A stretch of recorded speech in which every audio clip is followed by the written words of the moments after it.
The Life of John Clare. By Frederick Martin. Preface. Some 40 years ago, the literary world rapturously hailed the appearance of a new poet, brought forward as the Northamptonshire peasant and the English Burns. There was no limit to the applause bestowed upon him.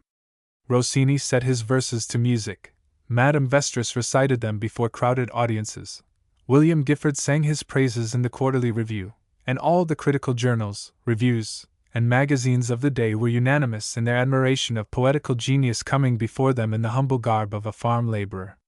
The Northamptonshire peasant was duly petted, flattered, lionized, and caressed, and, of course, as duly forgotten when his 9 days were past.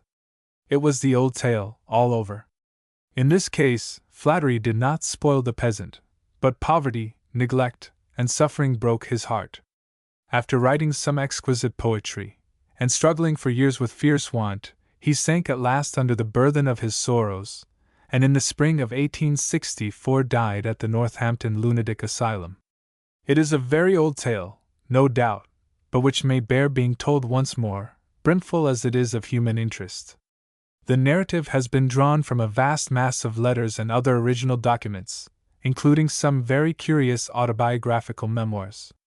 The possession of all these papers, kindly furnished by friends and admirers of the poet, has enabled the writer to give more detail to his description than is usual in short biographies, at least in biographies of men born, like John Clare, in what may truly be called the very lowest rank of the people. London, May 1865. Helpston. John Clare learns threshing, and makes an attempt to become a lawyer's clerk. John Clare studies algebra, and falls in love. Travels in search of a book. Various adventures, including the purchase of Low's critical spelling book. Fresh attempts to rise in the world, a short military career. Trial of gypsy life. Lime burning and love making. Attempts to get up a prospectus. The turn of fortune. John Clare's first patron. Preparing for publication. Success. Opinions of the press and consequences. New sights and new friends. First troubles of fame. Patronage under various aspects. Publication of the Village Minstrel. Glimpses of John Clare at home. Journey to London. Darkening clouds. Physic and physicians. New struggles. Publication of the Shepherd's Calendar. Visits to new and old friends. The poet as peddler. Clouds and sunshine. Friends in need. Northborough. Alone. The last struggle. Burst of insanity. County patronage. Dr. Allen's asylum. Escape from the asylum. Finus. The Life of John Clare. Helpston. On the borders of the Lincolnshire fens, halfway between Stamford and Peterborough, stands the little village of Helpston. One Helpo, a so-called stipendiary knight, but of whom the old chronicles know nothing beyond the bare title, exercised his craft here in the Norman age, and left his name sticking to the marshy soil.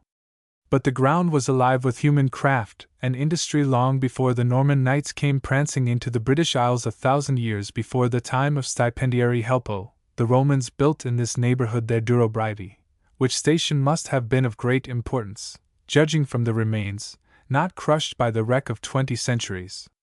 Old urns, and coins bearing the impress of many emperors, from Trajan to Valens, are found everywhere below ground, while above the Romans left a yet nobler memento of their sojourn in the shape of good roads. Except the modern iron highways, these old Roman roads form still the chief means of intercommunication at this border of the fen regions. For many generations after Durobridi had been deserted by the imperial legions, the country went downward in the scale of civilization. Stipendiary and other unhappy knights came in shoals, monks and nuns settled in swarms, like crows, upon the fertile marshlands, but the number of laboring hands began to decrease as acre after acre got into the possession of mail-clad barons and mitred abbots. The monks, too, vanished in time, as well as the fighting knights, yet the face of the land remained silent and deserted, and has remained so to the present moment. The traveler from the north can see, for 30 miles over the bleak and desolate fen regions, the stately towers of Burleigh Hall, but can see little else beside. All the country, as far as eye can reach, is the property of 2 or 3 noble families, dwelling in turreted halls, while the bulk of the population, the wretched tillers of the soil, live, as of old, in mud hovels, in the depth of human ignorance and misery. An aggregate of about 100 of these hovels, each containing, on the average, some 4 living beings, forms the village of Helpston. The place, in all probability, is still very much of the same outer aspect which it bore in the time of Helpo, the mystic stipendiary knight. Helpston consists of 2 streets, meeting at right angles, the main thoroughfare being formed by the old Roman road from Durobridi to the north, now full of English mud, and passing by the name of Long Ditch, or High Street.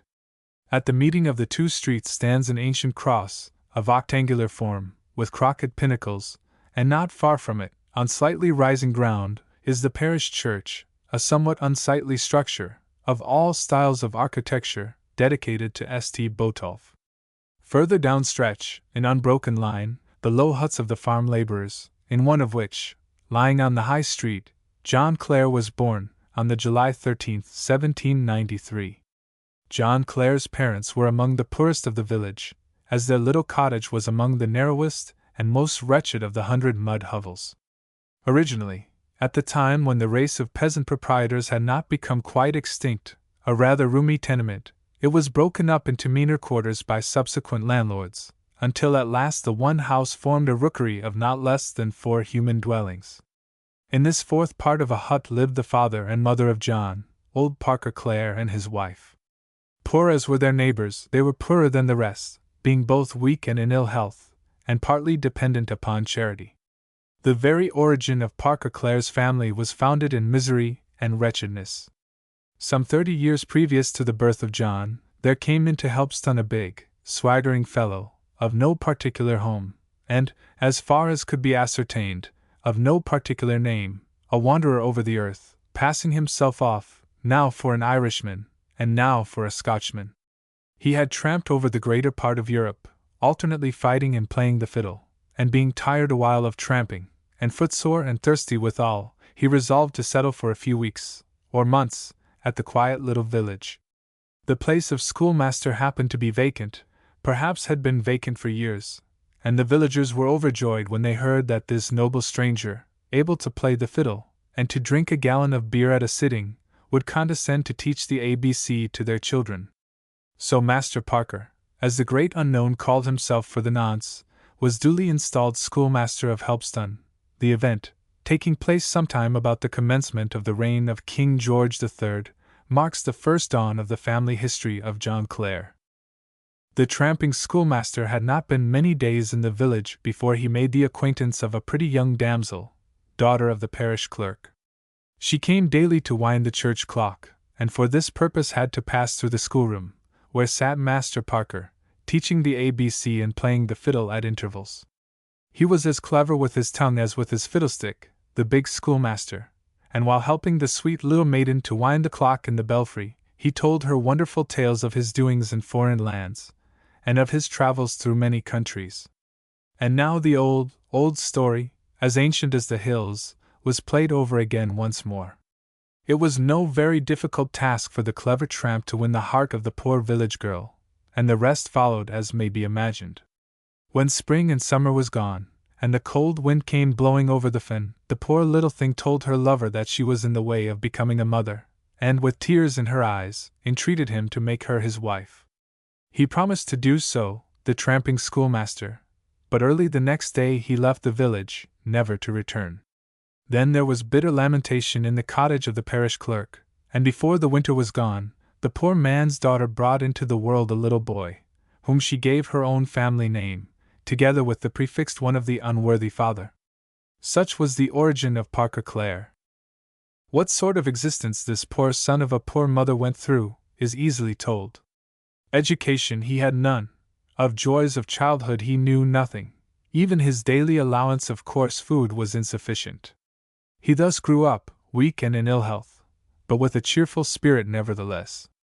Parker Clare knew more songs than any boy in the village, and his stock of ghost stories and fairy tales was quite inexhaustible.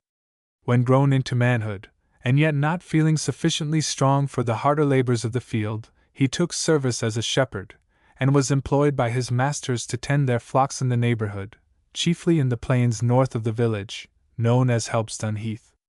In this way, he became acquainted with the herdsman of the adjoining township of Castor, a man named John Stimson, whose cattle was grazing right over the walls of ancient Durobridy.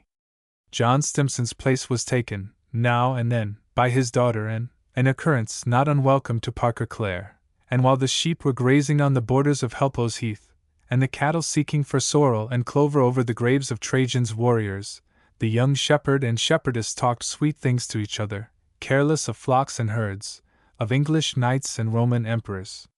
So it came that one morning and told her father that she had promised to marry Parker Clare.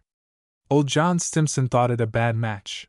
When poverty comes in at the door, love flies out of the window, he said, fortified by the wisdom of 20. But when was ever such wisdom listened to at 18?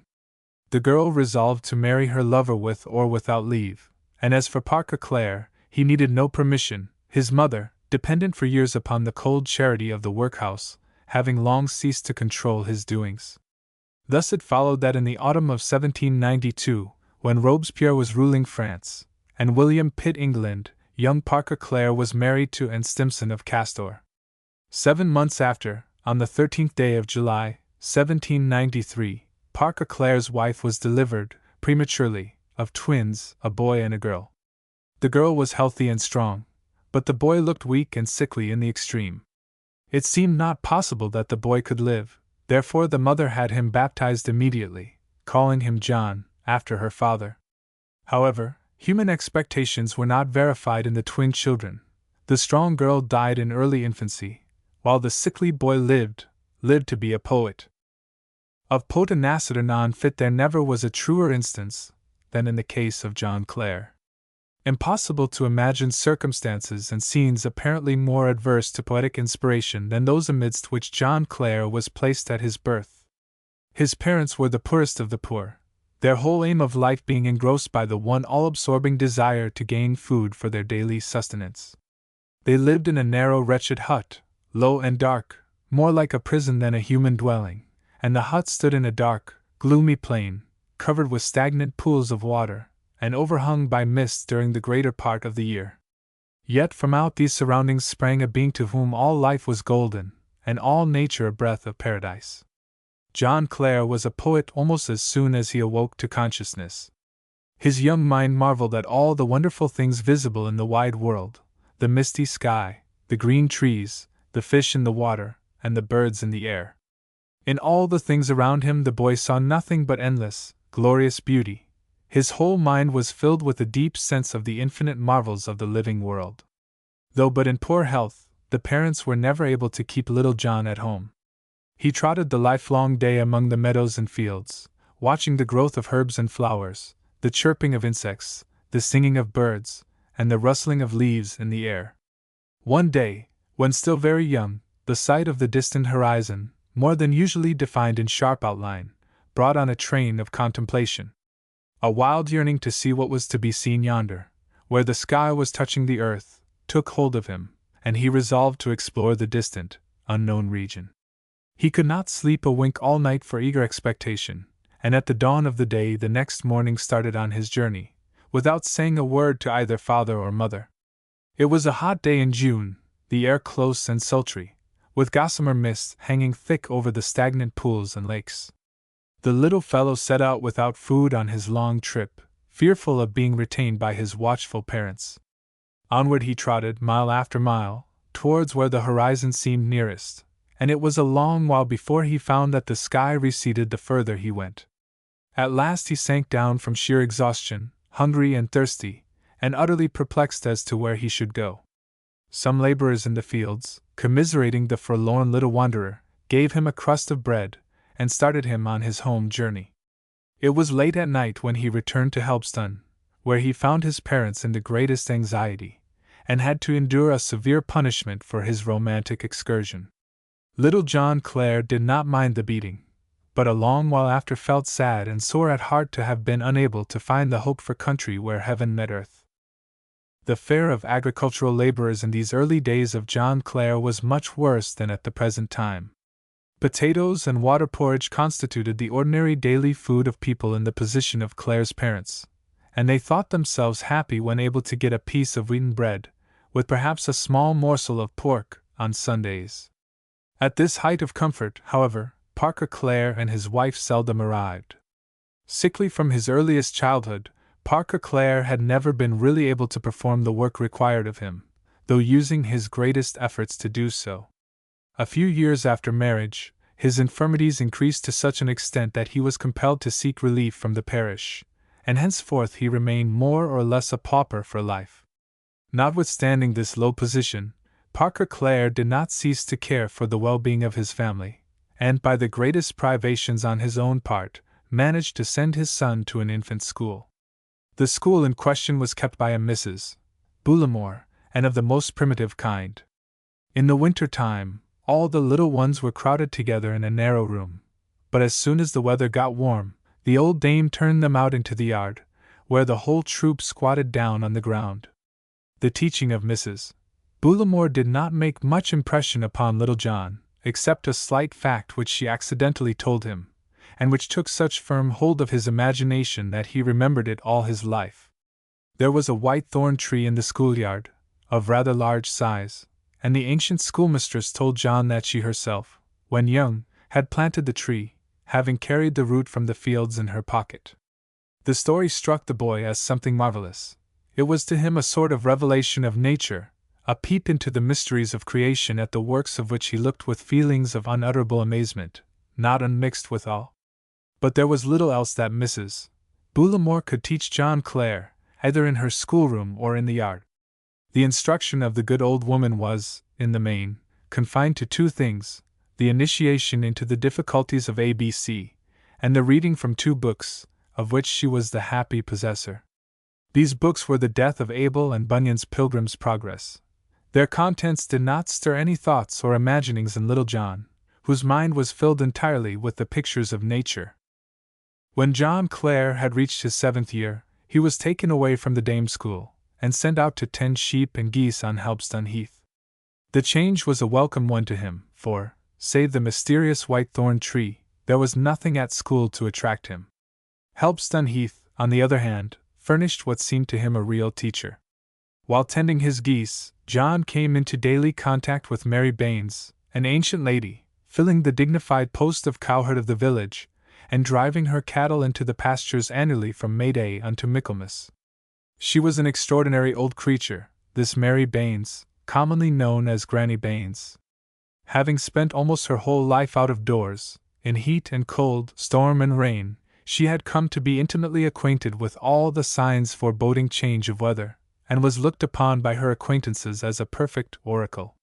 She had also a most retentive memory, and being of a joyous nature, with a bodily frame that never knew illness, had learnt every verse or melody that was sung within her hearing, until her mind became a very storehouse of songs.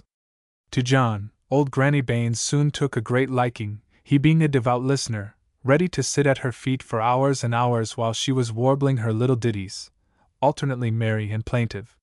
Sometimes the singing had such an effect that both the ancient songstress and her young admirer forgot their duties over it. Then, when the cattle went straying into the pond, and the geese were getting through the corn, Granny Baines would suddenly cease singing, and snatching up her snuff-box, hobble across the fields in wild haste, with her 2 dogs at her side as respectful aides-de-camp, and little John bringing up the rear. But though often disturbed in the enjoyment of those delightful recitations, they nevertheless sunk deep into John Clare's mind, until he found himself repeating all day long the songs he had heard, and even in his dreams kept humming. There sat 2 ravens upon a tree, hey down, dairy, oh! There sat 2 ravens upon a tree, as deep in love as he and she. It was thus that the admiration of poetry first awoke in Parker Clare's son, roused by the songs of Granny Baines, the cowherd of Helpston. John Clare learns threshing, and makes an attempt to become a lawyer's clerk. The extreme poverty of Parker Clare and his wife compelled them to put their son to hard work earlier than is usual even in country places. John was their only son, of 4 children born to them, only he and a little sister, some 6 years younger, having remained alive, and it was necessary, therefore, that he should contribute to the maintenance of the family, otherwise dependent upon parish relief. Consequently, John was sent to the farmers to thrash before he was 12 years old, his father making him a small flail suited to his weak arms. The boy was not only willing, but most eager to work, his anxious desire being to assist his poor parents in procuring the daily bread.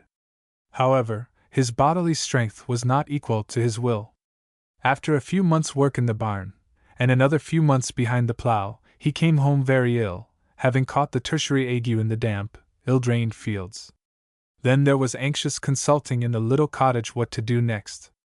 The miserable allowance from the Union was insufficient to purchase even the necessary quantity of potatoes and rye bread for the household, and to escape starvation, it was absolutely necessary that John should go to work again, whatever his strength. So he dragged himself from his bed of sickness, and took once more to the plough, the kind farmer consenting to his leading the horses on the least heavy ground. The weather was dry for a season, and John rallied wonderfully, so as to be able to do some extra work, and earn a few pence, which he saved carefully for educational purposes. And when the winter came round, and there was little work in the fields, he made arrangements with the schoolmaster at Glinton, a man famed far and wide, to become his pupil for 5 evenings in the week, and for as many more days as he might be out of employment. The trial of education was carried on to John Clare's highest satisfaction, as well as that of his parents, who proclaimed aloud that their son was going to be a scholar. Glinton, a small village of about 300 inhabitants, stands some 4 or 5 miles east of Helpston, bordering on the Peterborough Great Fen. It was famous in Clare's time, and is famous still, for its educational establishments, there being 3 daily schools in the place, one of them endowed. The school to which John went was presided over by a Mr. James Mareschal. He was a thin, tall old man, with long white hair hanging down his coat collar, in the fashion of bygone days.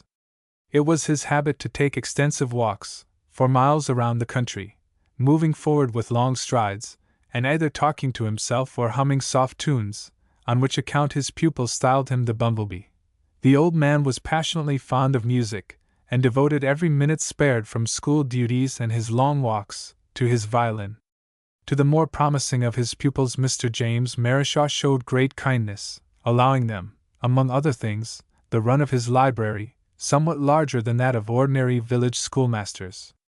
John Clare had not been many times to Glinton before he was enrolled among these favorites of Mr. Mareschal. Being able already to read, through his own exertions, based on the fundamental principles instilled by Dame Bullimore, little John dived with delight into the treasures opened at the Glinton School, never tired to go through the somewhat miscellaneous book-stores of Mr. Mareschal. In a short while, the young student was seized with a real hunger for knowledge. He toiled day and night to perfect himself, not only in reading and writing, but in some impossible things which he had taken into his head to learn, such as algebra and mathematics. Coming home late at night, from his long walk to school, he astonished and not a little perplexed his poor parents by crouching down before the fire, and tracing, in the faint glimmer of a burning log, incomprehensible signs upon bits of paper, or sometimes pieces of wood. Far too poor to buy even the commonest kind of writing paper, John was in the habit of picking up shreds of the same material, such as used by grocers and other village shopkeepers, and to scratch thereon his signs and figures, sometimes with a pencil, but oftener with a piece of charcoal. Perhaps there never was a more unfavorable study of mathematics and algebra. For 2 winters and part of a wet summer, John Clare went to Mr. Mareschal's school at Glinton, during short intervals of hard labor in the fields. At the end of this period a curious accident seemed to give a sudden turn to his prospects in life. A maternal uncle, called Morris Stimson, one day made his appearance at Helpston, having been previously on a visit to his father and sisters at Castor.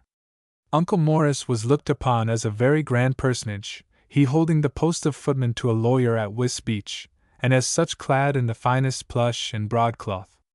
Being duly reverenced, the splendid uncle in his turn thought it his duty to patronize his humble friends, and accordingly was kind enough to offer little John a situation in his master's office. There was a vacancy for a clerk at Wisbech, and Uncle Morris was sure his nephew was just the man to fill it. John himself thought otherwise, but was immediately overruled in his opinion by father, mother, and uncle. A boy who had been to Mr. Marishaw's for ever so many evenings, who could read a chapter from the Bible as well as the parson, and who was drawing figures upon paper night after night. Why, he was fit enough to be not only a lawyer's clerk, but if need be, a minister of the church. So they argued, and it was settled that John should go to West Beach, and be duly installed as a clerk in the office just above the pantry in which dwelt Uncle Morris. Mr. Morris Stimson did not stop at Helpston longer than a day, but before leaving, made careful arrangements that his nephew should follow him to West Beach precisely at the end of 7 days. Those were stirring 7 days in the little hut of Parker Clare. The poor mother, anxious to assist to the best of her power in her son's rise in life, ransacked her scanty wardrobe to the utmost, to put John in what she deemed a proper dress. She mended all his clothes as neatly as possible. She made him a pair of breeches out of an old dress, and a waistcoat from a shawl, and then ran up and down the village to get a few more necessary things, including an old white necktie, and a pair of black woolen gloves. Thus equipped, John Clare started for West Beach one Friday morning in spring, date not discoverable, but supposed to be somewhere about the year 1807. The poor mother cried bitterly when John shook hands for the last time at the bottom of the village. The father tried hard to hide his tears, but did not succeed, and John himself, light-hearted at first, had a good cry when he turned his face at Elton, and got a final glimpse of the steeple of Helpston Church. Beyond Elton John Clare had never been in his life, and it was with some sort of trembling, mixed with a strong feeling of homesickness, that he inquired his way to Peterborough. His confusion was great when he found that the people stared at him on the road, and stared the more the nearer he approached the episcopal city.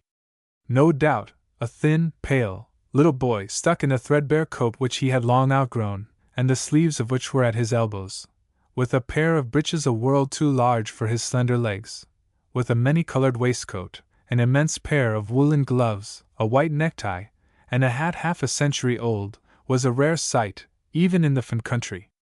Poor John, therefore, had to march into Peterborough followed by the curious eyes of 100 male and female idlers, who opened doors and windows to see him pass along. Happily the trial was not a long one, for, having discovered his way to the West Beach boat, he ran to it as fast as his legs would carry him, and fairly on board, ensconced himself behind a bale of goods. Oh, how he repented having ever left Helpston, in the fatal ambition of becoming a lawyer's clerk. The journey from Peterborough to West Beach, in those days, was by a Dutch canal boat, a long narrow kind of barge drawn by one horse, with a large saloon in front for common passengers, and a little room for a possible select company behind, near the steersman. The boat only ran once a week, on Friday, from Peterborough to West Beach, returning the following Sunday, and as far as it went, the passage was cheap as well as convenient, the charge for the whole distance of 21 miles being but 18 pence. But John Clare, fond though he was of water, and trees, and green fields, did not much enjoy the river journey, his heart being big with thoughts of the future. What the great lawyer to whom he was going would say, and what replies he should make, were matters uppermost in his mind. To prepare for the dreaded interview, John at last set himself to compose an elaborate speech, on the model of one which he had seen in the Royal Magazine at Mr. Marishaw's school. The speech, however, was not quite ready when the boat stopped at West Beach, landing John Clare, together with the other passengers. One more source of trouble had to be overcome here. When the young traveler inquired for the house of Mr. Counselor Bellamy, the people, instead of replying, stared at him. "Mr. Counselor Bellamy? You are not going to Mr. Bellamy's house," said more than one of the West Beach citizens, until poor John got fairly frightened.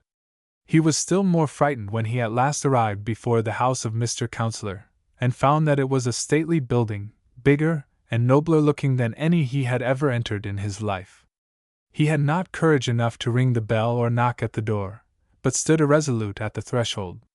At last John ventured a faint tap at the door, and luckily, Uncle Morris appeared in answer to the summons, and welcomed the visitor by leading him down into the kitchen, where the board was spread. "I have told Master about your arrival," said Uncle Morris, "and meanwhile sit down to a cup of tea. Do not hang your head, but look up boldly, and tell him what you can do." John sat down to the table, yet was unable to eat anything, in fear and trembling of the things to come. It was not long before Mr. Counselor Bellamy made his appearance. Poor John tried hard to keep his head erect as ordered, and made a convulsive effort to deliver himself of the first sentences of his prepared speech. But the words stuck in his throat. "Aye, so this is your nephew, Morris?" now said Mr. Counselor Bellamy, addressing his footman. "Yes, sir," replied the faithful servant, "and a capital scholar he is, sir." Mr. Counselor glanced at the scholar from the country, at his white necktie, his little coat, and his large breeches. Aye, so this is your nephew," Mr. Counselor repeated, rubbing his hands. "Well, I may see him again." With this Uncle Morris's master left the room. He left it not to return, and John Clare had never in his life the honor of seeing Mr. Counselor Bellamy again. There next came an order from the upper regions to make Morris's nephew comfortable till Sunday morning, and to put him, at that time, on board the Peterborough boat for the return journey. The behest of Mr. Counselor was duly executed, and John Clare, on the following Sunday evening, after 3 days' absence, again walked into his father's cottage at Helpston, a happier and a wiser lad. He had discovered the great truth that he was not fit for the profession of the law. John Clare continues to study algebra, and falls in love. The mother cried for joy when her John again entered the little cottage, but the father welcomed him with a melancholy smile. John himself, though with a little mortified vanity, felt rather pleased than otherwise. His good sense told him that this journey to Wisbeach had been but a fool's errand, and that, in order to rise in the world, he had to look into other directions than to a lawyer's office. He therefore fell back with a strong feeling of contentment into his old occupation, holding the plough, carting manure to the field, and studying algebra. In the latter favorite labor he was much assisted by a young friend, whose acquaintance he had made at Glinton School, named John Turnill, the son of a small farmer. The latter, having a little more money at his command than his humble companion, was able to purchase the necessary books, as well as a modest allowance of paper and pencils, the gift of which threw John Clare into ecstasies of delight. With Master Turnill, the attachment to mathematics and algebra was a real love, though it was otherwise with Clare, who pursued these studies solely out of ambition, and with the hope of raising himself in the world. The desire to improve his position became stronger than ever after his return from Wisbeach. The sneers of the people who met him during the journey had sunk deep into his sensitive mind, and he determined to make a struggle for a better position. How far mathematics and the pure sciences would help him on the road he did not trouble himself to consider.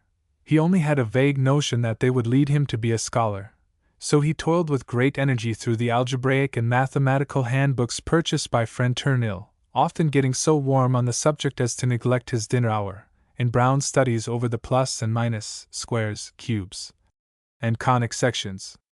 Every evening that he could possibly spare he walked over to Turnill's house, near Elton, regardless of wind, rain, and snow, and regardless even of the reproaches of his kind parents, who began to be afraid of his continued dabbling in the occult arts. However, little John stuck to his algebra, and it was nearly 2 years before he discovered that he was as little fit to be a mathematician as a lawyer's clerk. Meanwhile, and before the algebraic studies came to an end, there occurred a somewhat favorable change in the circumstances of John Clare. Among the few well-to-do inhabitants of Helpston was a person named Francis Gregory, who owned a small public house, under the sign of the Blue Bell, and rented, besides, a few acres of land. Francis Gregory, a most kind and amiable man, was unmarried, and kept house with his old mother, a female servant, and a lad, the latter half groom and half gardener. This situation, a yearly hiring, being vacant, it was offered to John, and eagerly accepted, on the understanding that he should have sufficient time of his own to continue his studies. It was a promise abundantly kept, for John Clare had never more leisure, and perhaps was never happier in his life than during the year that he stayed at the Blue Bell. Mr. Francis Gregory, suffering under constant illness, treated the pale little boy, who was always hanging over his books, more like a son than a servant, and this feeling was fully shared by Mr. Gregory's mother. John's chief labors were to attend to a horse and a couple of cows, and occasionally to do some light work in the garden or the potato field, and as these occupations seldom filled more than part of the day or the week, he had all the rest of the time to himself. A characteristic part of Clare's nature began to reveal itself now.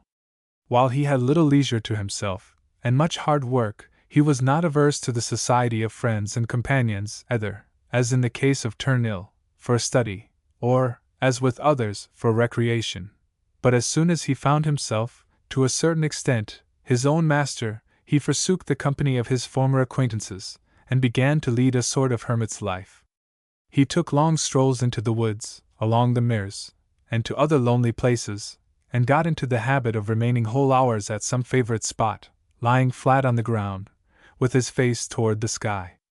The flickering shadows of the sun, the rustling of the leaves on the trees, the sailing of the fitful clouds over the horizon, and the golden blaze of the sky at morn and eventide, were to him spectacles of which his eye never tired, with which his heart never got satiated. And as he grew more and more the constant worshipper of nature, in any of her aspects, so his mind gradually became indifferent to almost all other objects.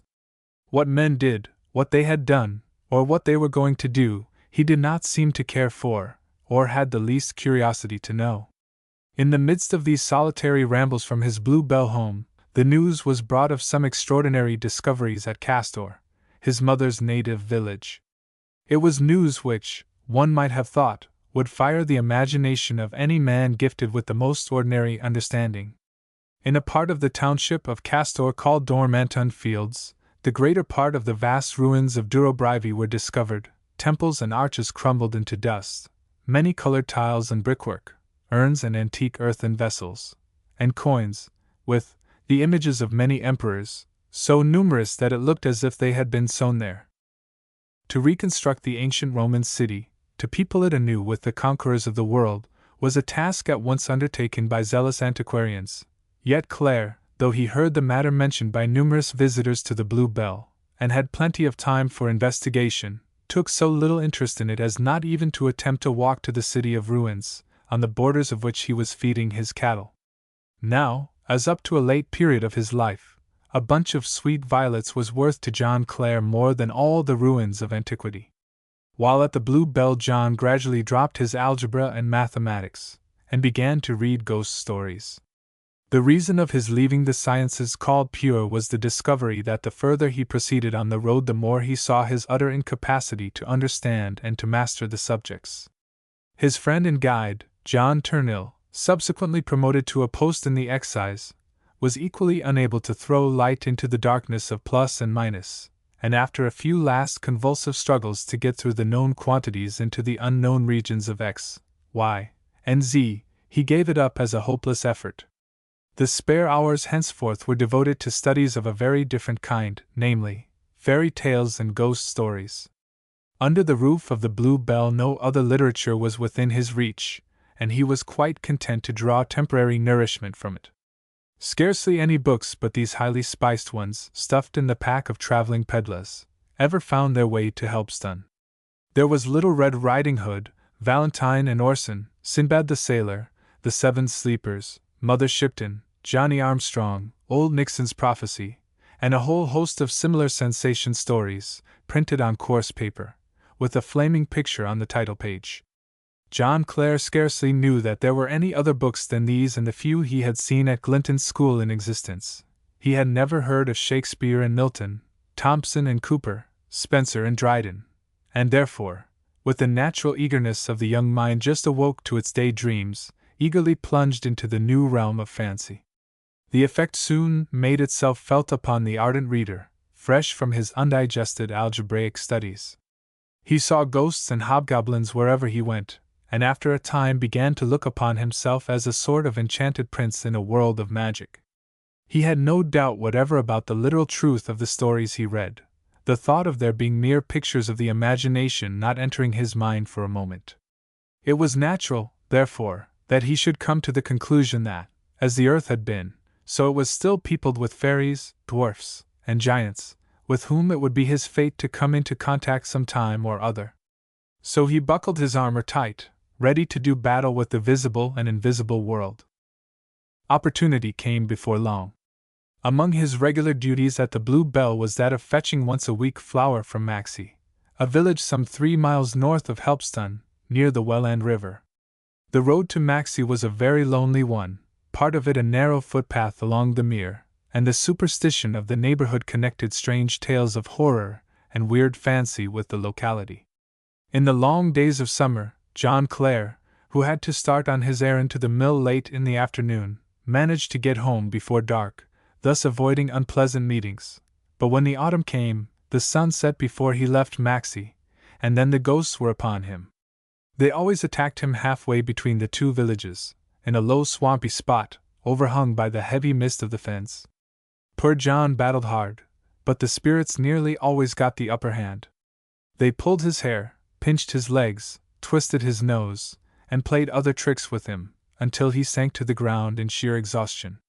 Recovering himself after a while, the fairies then let him alone, and he staggered home to the Blue Bell, pale and trembling, and like one in a dream. His good friend and master, Francis Gregory, wondering at the haggard look of the lad, thought he was going to have another attack of the tertiary ague, and spoke to his parents. But John, in his silent mood, said it was nothing, and begged to be left alone. So they let him have his way, and he continued his weekly errands to Maxie, with the same result as before. At last, when thoroughly wearied of this repetition of supernatural terrors, he hit upon an ingenious plan for breaking the chain connecting him with the invisible world. The plan consisted in concocting, on his own part, a story of wonders, a story, however, with no ghost in it, now a king, and now a prince, in turn a sailor, a soldier, and a traveler in unknown lands. John himself was always the hero of his own story, and, of course, always the lucky hero. With his vast power of imagination, this calling up of a new world of bright fancies to destroy the lawless apparitions of the air had the desired effect, and the ghosts troubled John Clare no more on his way to and from the mill.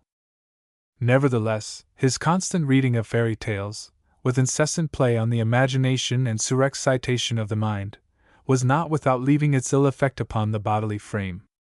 John sickened and weakened visibly, and his general appearance became the talk of the village. His long solitary roamings through the woods and fields, his habits of reading even when tending the cattle, and his apparent dislike to hold converse with anyone, were things which the poor laborers, young and old, could not understand, and when, as it happened, people met him on the road to Maxie in the dark, and heard that he was talking to himself in a loud, excited manner, they set him down as a lunatic. Some few of the coarsest among the youngsters went so far as to greet him with volleys of abuse when he happened to come near them, while the old people drew back from him as in disgust.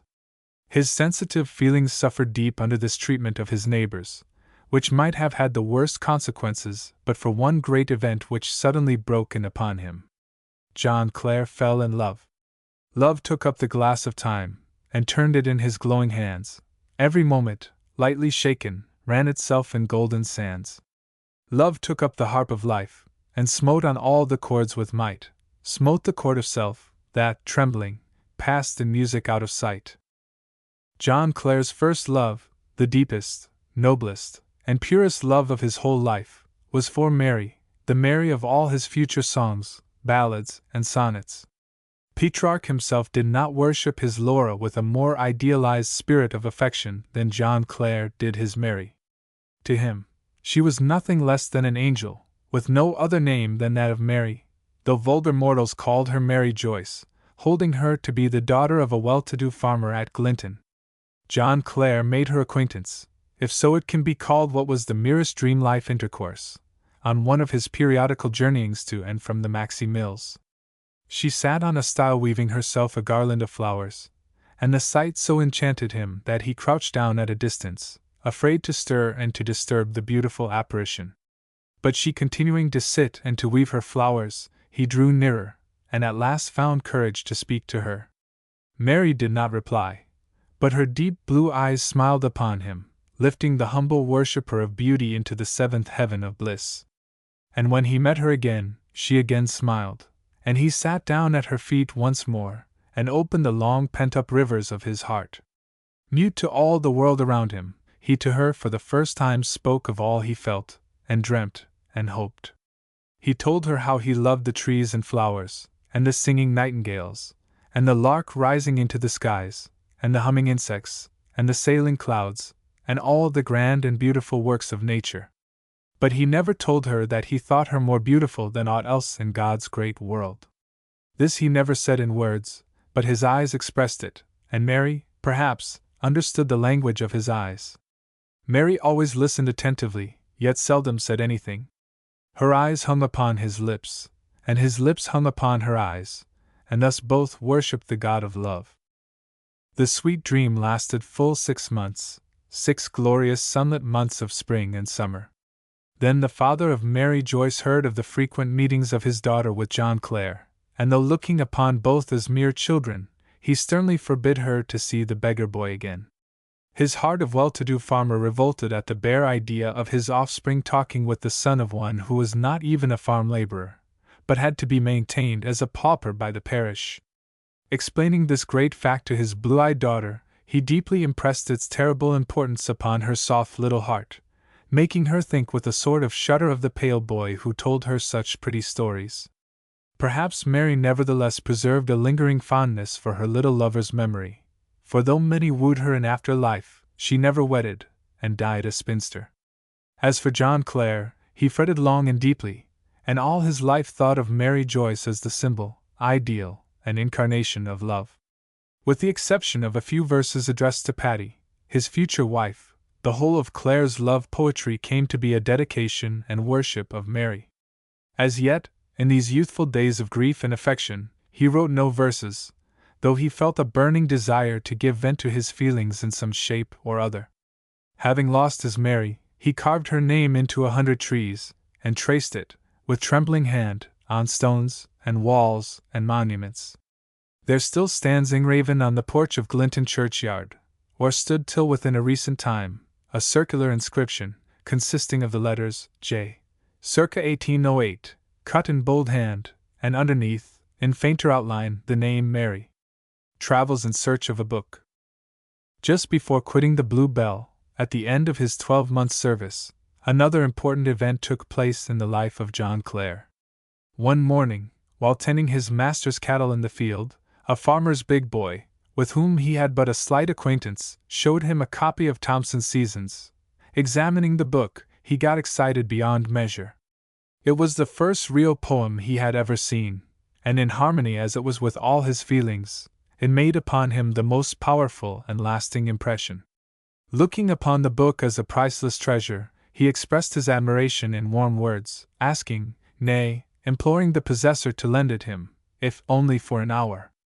But the loutish boy, swollen with pride, absolutely refused to do so. It was but a trumpery book, he said, and could be bought for 18 pence, and he did not see why people who wanted it should not buy it. The words sunk deep into John Clare's heart. Only 18 pence? He inquired again and again, doubting his own ears. The big boy was quite sure the book cost no more than 18 pence. He had himself bought it at Stamford for the money, and could give the name and address of the bookseller. It was information eagerly accepted by John, who determined on the spot to get the coveted poem at the earliest opportunity. His wages not being due at the moment, he hurried home to his father in the evening, entreating the loan of a shilling, as he himself possessed but 6 pence. But Parker Clare, willing though he was to gratify his son, was unable to render help on this occasion. A spare shilling was not often seen in the hut of the poor old man, dependent chiefly upon alms, and in want, not unfrequently, of the bare necessaries of life. But the loving mother could not listen to her son's anxious entreaty without trying to assist him, and by dint of superhuman exertion she managed to get him 7 pence. The fraction still wanting to complete the purchase money of the book was raised by sundry loans at the Blue Bell, and John waited with eagerness for the coming Sunday, when he would have time to run to Stamford. The Sunday came, a Sunday in spring, and he was up soon after midnight, and stood before the bookseller's shop in Stamford when the eastern clouds assumed their first purple hue. John Clare patiently waited 1 hour, 2 hours, 3 hours, yet the treasure store which contained Thomson's Seasons remained closed. Tremblingly he asked a boy who came along the street at what time the shop would be opened, "It will not be open at all today, for it is Sunday," rejoined the other. Then John went home in bitter sorrow to Helpston, not knowing how to get the much-coveted book. On the way, a bright thought struck him. If he could but raise tuppence, in addition to the capital already acquired, he thought he could manage the matter. So by making extraordinary efforts, he got his tuppence, and then held a long conversation with the cowherd of a neighboring farmer. Clare's occupation on the following morning was to take his master's horses to the pasture, and he offered the cowherd the sum of 1 penny to look after the horses for him, and 1 more penny for keeping the secret. The bargain was struck, after an animated discussion, in which the conscientious cowherd strove hard to get a total reward of 3d, so as to be able to keep the secret for any length of time. But John was inflexible, for strong reasons of his own, and thus gained the victory. During the night from Sunday to Monday, John Clare could not shut his eyes for sheer anxiety. The questions whether the bookseller would have any copies left of the wonderful poem, whether it could really be bought for 18d, and whether the big farmer's boy did not mean the whole story as a hoax, occupied his mind all night long. It seemed so improbable to him, on reflection, that a book containing the most exquisite verses could be bought for little more than the common fairy tales of the hawkers, and it seemed still more improbable that, being sold so cheap, there would be any books left for sale, that he at last inwardly despaired of getting the book. Thereupon he had a good long cry in the silence of the night, when all the village was asleep, and the crying closed his eyelids too for sheer weariness. And when he roused himself again there was a faint glow in the sky, so he rushed down to the stables, took out his horses, and led them to the pasture, awaiting the arrival of his confederate. The latter came at length, and, having given over his horses, John set off in a sharp trot, skipping over the 7 or 8 miles to Stamford in little more than an hour. The bookseller's shop, alas, was still closed, but the people in the streets told the eager inquirer that the shutters would be taken down in about an hour and a half. John, therefore, sat down in quiet resignation on the doorstep, counting the quarters of the chiming clock. At last there was a noise inside the house, a rattling of keys and drawing of bolts. The bookseller slowly opened his door, and was immensely astonished to see a little country lad, thin and haggard, with wild gleaming eyes, rush at him with the demand for Thomson's Seasons. Was there ever such a customer seen at Stamford? The good bookseller was not accustomed to excitement, for the old ladies who dealt at his shop bought their hymn books and manuals of devotion without any manifestations of impatience, and even the young ones, though they asked for Aphra Behn's novels in a whisper, came in very quietly and demurely. Who, then, was this queer, haggard-looking country boy, who could not wait for Thomson's Seasons till after breakfast, but was hovering about the shop like a thief? The good bookseller questioned him a little, but did not gain much satisfactory information. That his little customer was servant at the Blue Bell, had hired himself to Master Gregory for a year, had a father and mother maintained by the parish, and had seen Thomson's Seasons in the hands of a farmer's boy. That was all the inquisitive bookseller could get at, and indeed, there was nothing more to tell. However, the Stamford shopkeeper was a man of compassion, and seeing the wan little figure before him, resolved upon a tremendous sacrifice. So he told Clare that he would let him have Thomson's Seasons for 1 shilling. "You may keep the 6d, my boy," he exclaimed, with a lofty wave of the hand. John Clare heard nothing, saw nothing. He snatched up his book, and ran away eastward as fast as his legs would carry him. "A queer customer," said the shopkeeper, finishing to take down his shutters. The sun had risen in all his glory when John Clare was trotting back from Stamford to Helpston. Every now and then he paused to have a peep in his book. This went on for a mile or two, after which he could contain himself no longer. He was just passing along the wall of the splendid park surrounding Burley Hall, the trees of which, filled with melodious singers, overhung the road. The village of Barnack in front looked dull and dreary, but the park at the side was sweet and inviting. With one jump, John was over the wall, nestling, like a bird, among some thick shrubs in the hedge. And then and there he read through Thomson's Seasons, read the book through twice over, from beginning to end. And the larks and linnets kept singing more and more beautifully, and the golden sun rose higher and higher on the horizon, illuminating the landscape with a flood of light, 1,000-fold reflected in the green trees and the blue waters of the lake. John Clare thought he had never before seen the world so exquisitely beautiful. He thought he had never before felt so thoroughly happy in all his life. He did not know how to give vent to his happiness. Singing would not do it, nor even crying. But he had a pencil in his pocket and a bit of crumpled paper, and unconscious almost of what he was doing, with a sort of instinctive movement, he began to write poetry. The verses thus composed were subsequently printed, but with great alterations, under the title, The Morning Walk. What Clare actually wrote on his crumpled bit of paper was, probably, very imperfect in form, and not fit to be seen till thrice distilled in the crucible of his future able editor. John Clare felt intensely joyful when returning to Helpston from his long morning walk. He did not mind being taken to task by his indulgent employer for having, for the first time, neglected his duty, did not mind the reproaches of his fellow servant as to his having broken his compact. The cowherd justly argued that, after the solemn agreement to look after the horses for 3 hours on payment of 1 penny, and to keep the secret for another penny, it was unfair to burthen him with the responsibility of the guardianship, as well as the secret, for more than half a day. Seeing the justice of the claim, John Clare, in the fullness of his heart, gave his brother cowherd the 6pence, which the kind bookseller at Stamford had presented him with. However, though generously paid, the cowherding youth was unable to keep the terrible secret for more than a day. The next morning he told his sweetheart, in strict confidence, that Clare had got into an immense fortune, and was running up and down to Stamford to buy books and all sorts of things. Before it was evening, the whole village knew the story, and 100 fingers were pointed at Clare while he walked down the street. He was greatly blamed on all sides, blamed, in the first instance, for allowing himself to be drawn away by the sprites and their nameless chief, and, as was supposed, accepting gold and silver from them, and blamed still more for not sharing his fortune with his poor parents. There were those who had seen him, on the brink of the mere, holding converse with the evil one. They had actually witnessed the passing of the glittering coin, which fell into his hands like rain-drops. Clare's poor old father and mother did not believe these stories, yet even they shuddered when their son entered the little hut. It was clear John could not remain long at Helpston. There was danger in being a poet on the borders of the Fen regions. Various adventures, including the purchase of Lowe's critical spelling book. When the yearly engagement at the Blue Bell came to an end, there was serious consultation between John and his parents as to his future course of life.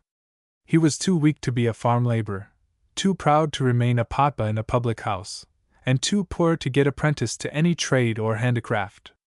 John himself would have liked to be a mason and stone-cutter, which trade one Bill Manton, of Market Deeping, who had a reputation far and wide for setting up gravestones, was ready to teach him. Bill Manton was a big swaggering fellow, who, vibrating constantly to and fro between tavern and graveyard, hinted to John that in becoming his apprentice he would have to write the mortuary poetry as well as to engrave it upon stone, and the notion was so pleasing that he made a desperate effort to get initiated into the art and mysteries of stone cutting. But the obstacles were insurmountable, for Bill Manton wanted a premium of £4, which Clare's parents had no more means of raising than so many millions. There was another chance for learning a trade in the offer of one Jim Farrow, a hunchback, who proposed to teach John the art of cobbling gratis, the sole condition being that the apprentice should provide his own tools. The few pence necessary for this purpose might have been obtained, and the poet might have taken to the calling of St. Crispin, but that he showed a great aversion to the trade. The prospect of passing his whole life in a narrow cabin, mending hobnail boots, was one he could not face, and he strongly expressed his wish of rather remaining servant in a public house than submitting to this necessity. One more resource remained, which was to become a gardener's apprentice at Burley Park, the seat of the Marquis of Exeter, where such a place happened to be vacant. The mere mentioning of the name Burley Park had charms of its own to John Clare, and although the situation was but a poor one as regarded pay, he eagerly expressed his willingness to apply for it. To make success more sure, old Parker Clare resolved to accompany John in making the application. Accordingly, one morning, father and son, dressed in their very best, made their appearance at the park gates, inquiring for the head gardener of the noble Marquis. After a long delay, they were ushered into the presence of the great man. Parker Clare, in whose eyes a head gardener was quite as important a personage as a prince, took off his hat and bowed to the ground, and the example was followed, in great trepidation of mind, by John. This evidently pleased the high functionary, and he condescended to engage John Clare on the spot. The terms were that John should serve an apprenticeship of 3 years, receiving wages at the rate of 8 shillings per week for the first year, and a shilling more each successive year, out of which sum he would have to provide his board and all other necessaries except lodgings. The arrangement seemed a most advantageous one both to John and his father, and poor old Parker wept tears of joy when returning to Helpston, and informing his wife of the brilliant future in store for their offspring. He was now, they thought, on the high road to fortune. However, it was an evil day for John when entering upon his service at Burley Park. The visions of poetry which swept across his mind when first lying under the trees of the park, and with Thomson's Seasons in hand, surveying the beautiful scenery, soon took flight, to give way to a reality more dreary and more corrupt than any he had yet witnessed. John Clare had not been many weeks in his new place, before he found that his master, the head gardener, was but a low, foul-mouthed drunkard, while his fellow apprentices and the other workmen sought pride in rivaling their chief in intemperance and dissipation. It was the custom at Burley Park to lock up all the workmen and apprentices employed under the head gardener during the night, to prevent them robbing the orchards. The men did not much relish the confinement in a narrow house, and therefore got into the regular habit of making their escape, at certain days in the week, to a neighboring public house, which they reached by getting out of the window of their garden-house prison, and climbing over the park fence. The tavern at which the jolly gardeners held their carousals was kept by one Tant Baker, formerly a servant at Burley Park, and now retailing fermented liquors under the sign of the Hole in the Wall. To go to the Hole in the Wall was one of the first proposals made to John after he had entered upon his service, and though he at first showed some reluctance, his scruples were soon overcome by the persuasion of his companions, who made the greater effort for this purpose, as they were afraid that by leaving him behind he would become a telltale. The young apprentice, in consequence, paid his regular visits with the others to the public house, and it was not long before he came to like Tant Baker's strong ale as well, if not better, than his companions. Thus John Clare became accustomed, in some measure, to intemperate habits. Not unfrequently he took such a quantity of drink at the Hole in the Wall as to be completely stupefied, and disabled to reach his sleeping place for the night. He would then lie down under any hedge or tree, sleeping off his intoxication, and creeping home, in the early morning, to Burley Park. Debasing as were the moral effects of this course of life, the physical consequences were not less disastrous. Several times, after having made his bed on the cold ground, John Clare found on awaking his whole body, covered as with a white sheet, the result of the cold dews of the night. Rheumatic complaints followed, permanently enfeebling a body weak from infancy. The unhappy course of Clare's life was aggravated by the conduct of those under whom he served. The head gardener, a confirmed drunkard, thought it nevertheless beneath his dignity to get intoxicated at the Hole in the Wall, but sought his alcoholic refreshments at a more aristocratic public house in the neighboring town.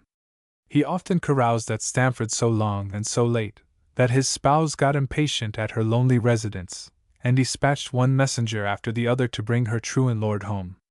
The policy of the wife, however, was defeated by her drunken husband. He made it a rule of keeping the envoys sent to him, and plying them with strong drink till they were more unable to report their own than his movements. Poor little John, unfortunately, was often sent on these errands, which led to his being made drunk one night at Stamford by his master, and the next evening, by his fellow workers, at the wayside Hole in the Wall. What would have become of him had this wretched career been pursued long, is easy to imagine, but, happily, the state of things was brought to an end shorter than at first calculated upon. The drunken master was likewise a brutal master, and to escape his insults and occasional violence, one of the gardeners, bound by a long engagement, resolved to run away, and having taken a certain liking to John, persuaded him to become a companion in the flight. This was when John Clare had been about 11 months at Burley Park, and by the terms of his agreement with the head gardener, would have had to remain an apprentice for above 2 years longer. However, He did not think himself bound by the contract, and early one morning in autumn, date again uncertain, but probably about the year 1809, Clare now full 16, he scrambled through the window with his companion, and furtively quitted Burghley Park in the service of the Marquis of Exeter. Already on the evening of the same day he repented his rash act. His companion in the flight took him on a long trot to Grantham, a distance of 22 miles, where the two lodged at a small beer-house, and Clare fancied that he was fairly out of the world. Having not the slightest notions about geography, or topography either, he believed he had now arrived at the confines of the habitable earth, and with but little chance of ever seeing his parents again. The thought brought forth tears, and he wept the whole night. On the next morning, the two fugitives tried to find work at Grantham, but did not succeed, so that they were compelled to tramp still further, towards Newark-upon-Trent. Here they were fortunate enough to obtain employment with a nurseryman named Withers, who gave them kind treatment, but very small wages. John, meanwhile, had got thoroughly homesick, and the idea of being an immense distance away from his father and mother did not let him rest day or night.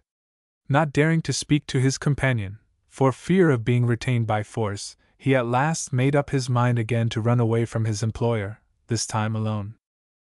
It was beginning to get winter, the roads were partially covered with snow, and swollen streams and rivers interrupted on many points the communication. Nevertheless, John Clare started on his home journey full of courage, though absolutely destitute of money and clothing, leaving part of the latter, together with his tools, at his master's house. During the 2 or 3 days that it took him to reach Helpston, he subsisted upon a crust of bread and an occasional draught of water from the nearest stream, while his lodgings were in haystacks on the roadside. His heart beat with tumultuous joy when at last he beheld the loved fields again, and the village where he was born. And when the doors swung back which led into the little thatched hut, and he saw his mother and father sitting by the fire, he rushed into their arms, and fairly frightened them with the outburst of his affection. There now remained nothing for John Clare but to fall back upon his old way of living, and to seek a precarious existence as farm laborer. This was what he resigned himself to accordingly, only changing his occupation now and then, as circumstances permitted, by doing odd jobs as a shepherd or gardener. It was a very humble mode of life, and its remuneration scarce sufficient to purchase the coarsest food and the scantiest clothing, but it was, after all, the kind of existence which seemed most suited to the habits and inclinations of the strange youth, now growing into manhood. His intense admiration and worship of nature could not brook confinement of any sort, even such as suffered within the vast domain of Burghley Park. While gardener at the latter place, his poetical vein lay entirely dormant. He was never for a moment in the mood of writing nor even of reading verses.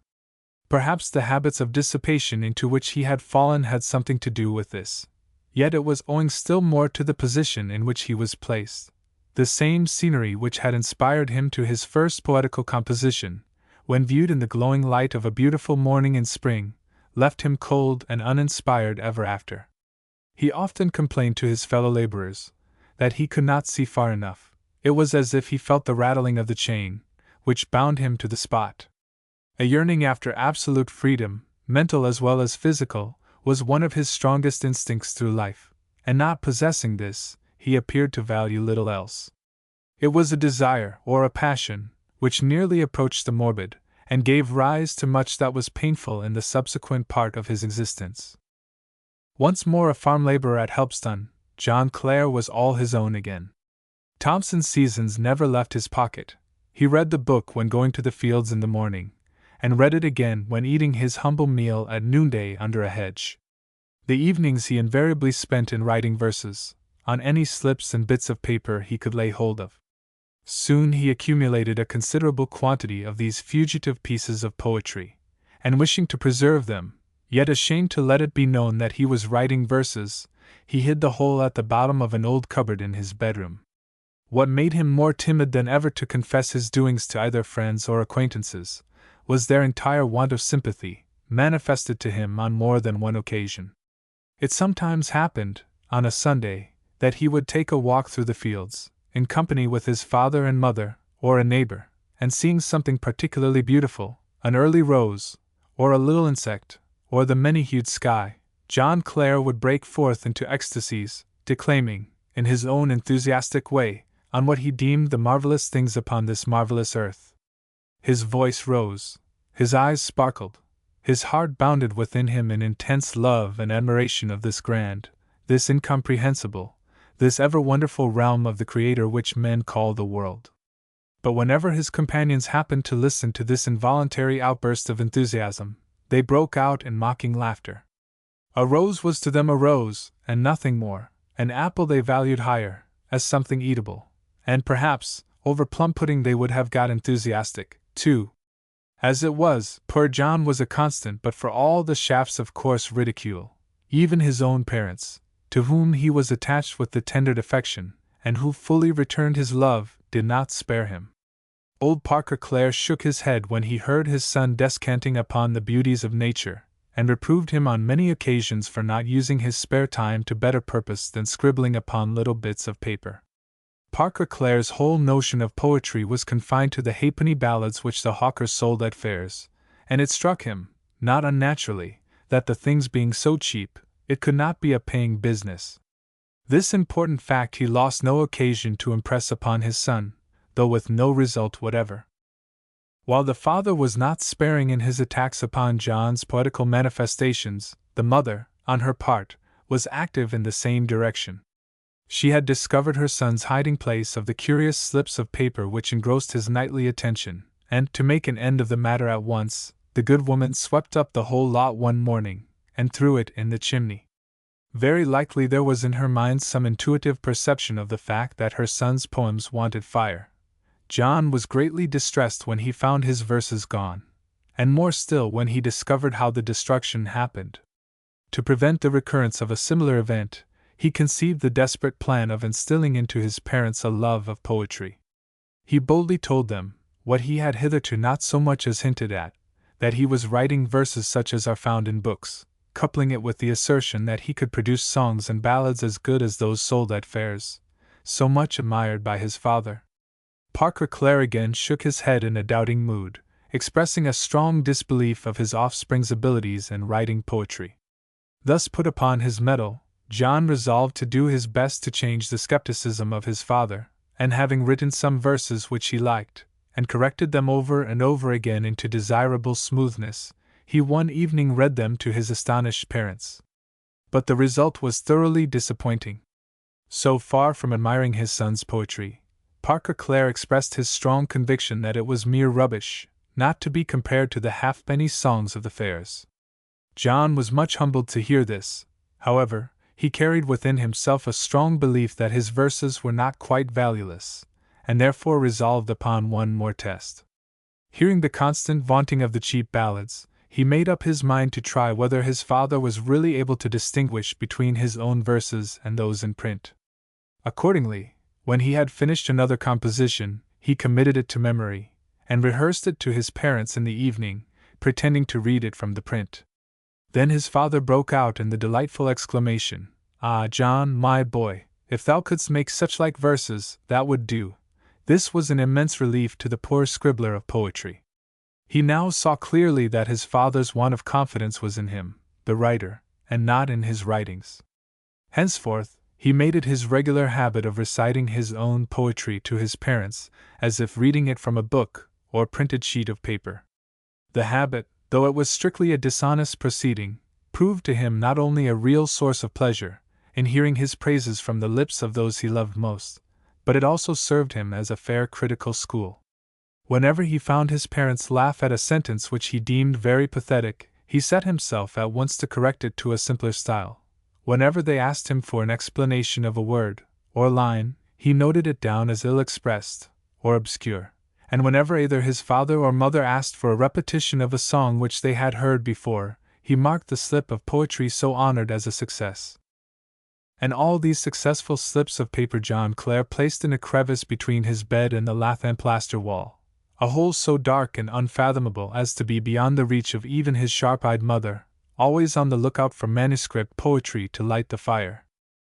Having gained the surreptitious approval of his verses by his parents, John Clare began to be moved by a slight and almost unconscious feeling of ambition. Hitherto he had written poetry solely for the sake of pleasing himself, but he now was stirred by anxiety to discover what value others set upon his writings.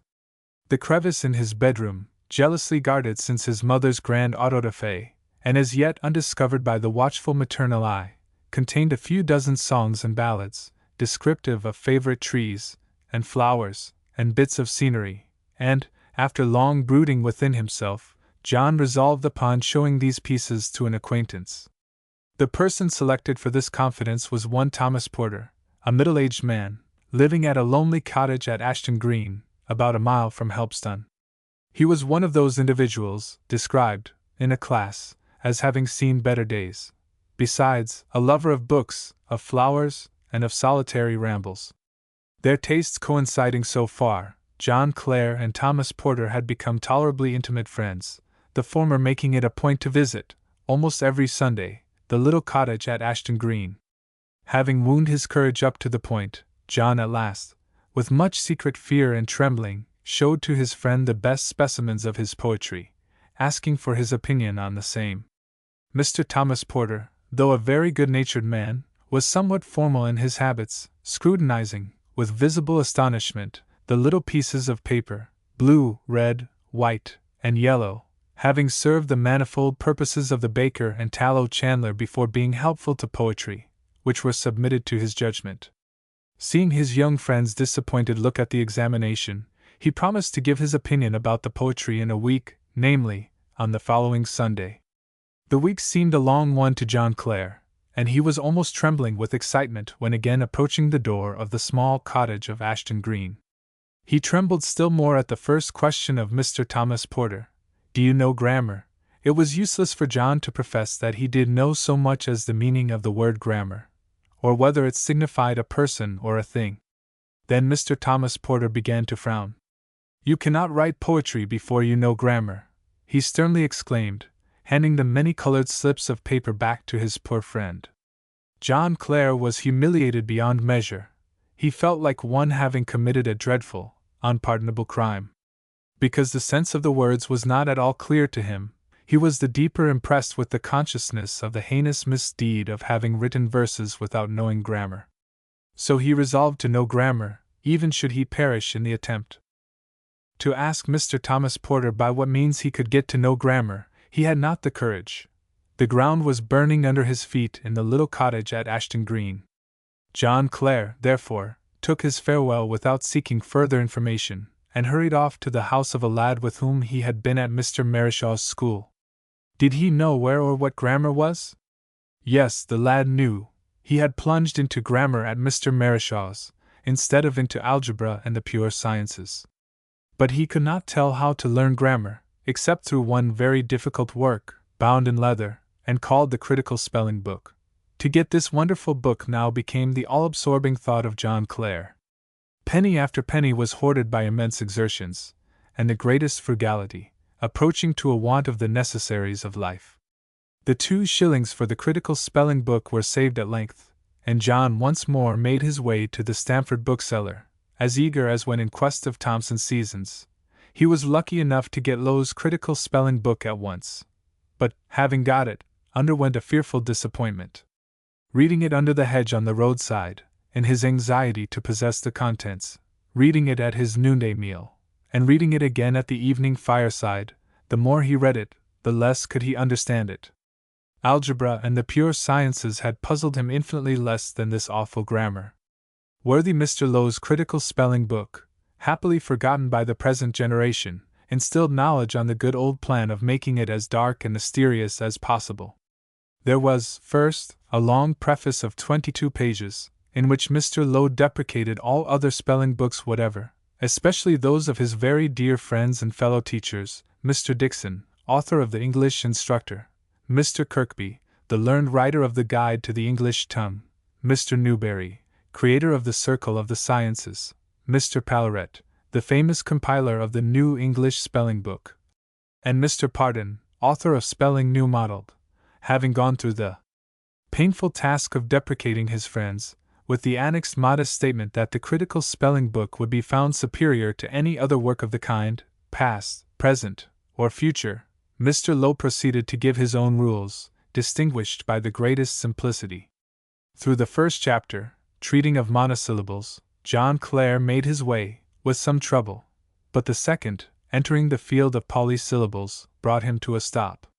Read as he might, poor John could not understand the ever-changing value of oxytones, penacutes, turnacutes, quartacutes, and quintacutes, and was still more bewildered when he found that even after having got through all these hard words, there was a still harder tale at the end of them, in the shape of exceptions from the spelling book, sounds of letters and syllables, some of which are more simple, and may conveniently be learnt by a single direction, others more complex, and may better be explained by being cast into phrases.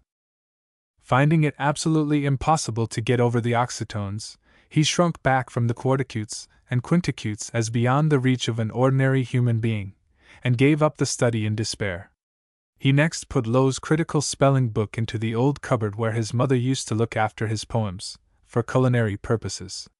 But the good housewife never burnt the critical spelling book, it being, probably, too tough for her, in all its hidebound solidity. As for John Clare, he entirely failed in learning grammar and spelling, remaining ignorant of the sister arts to the end of his days. Fresh attempts to rise in the world, including a short military career.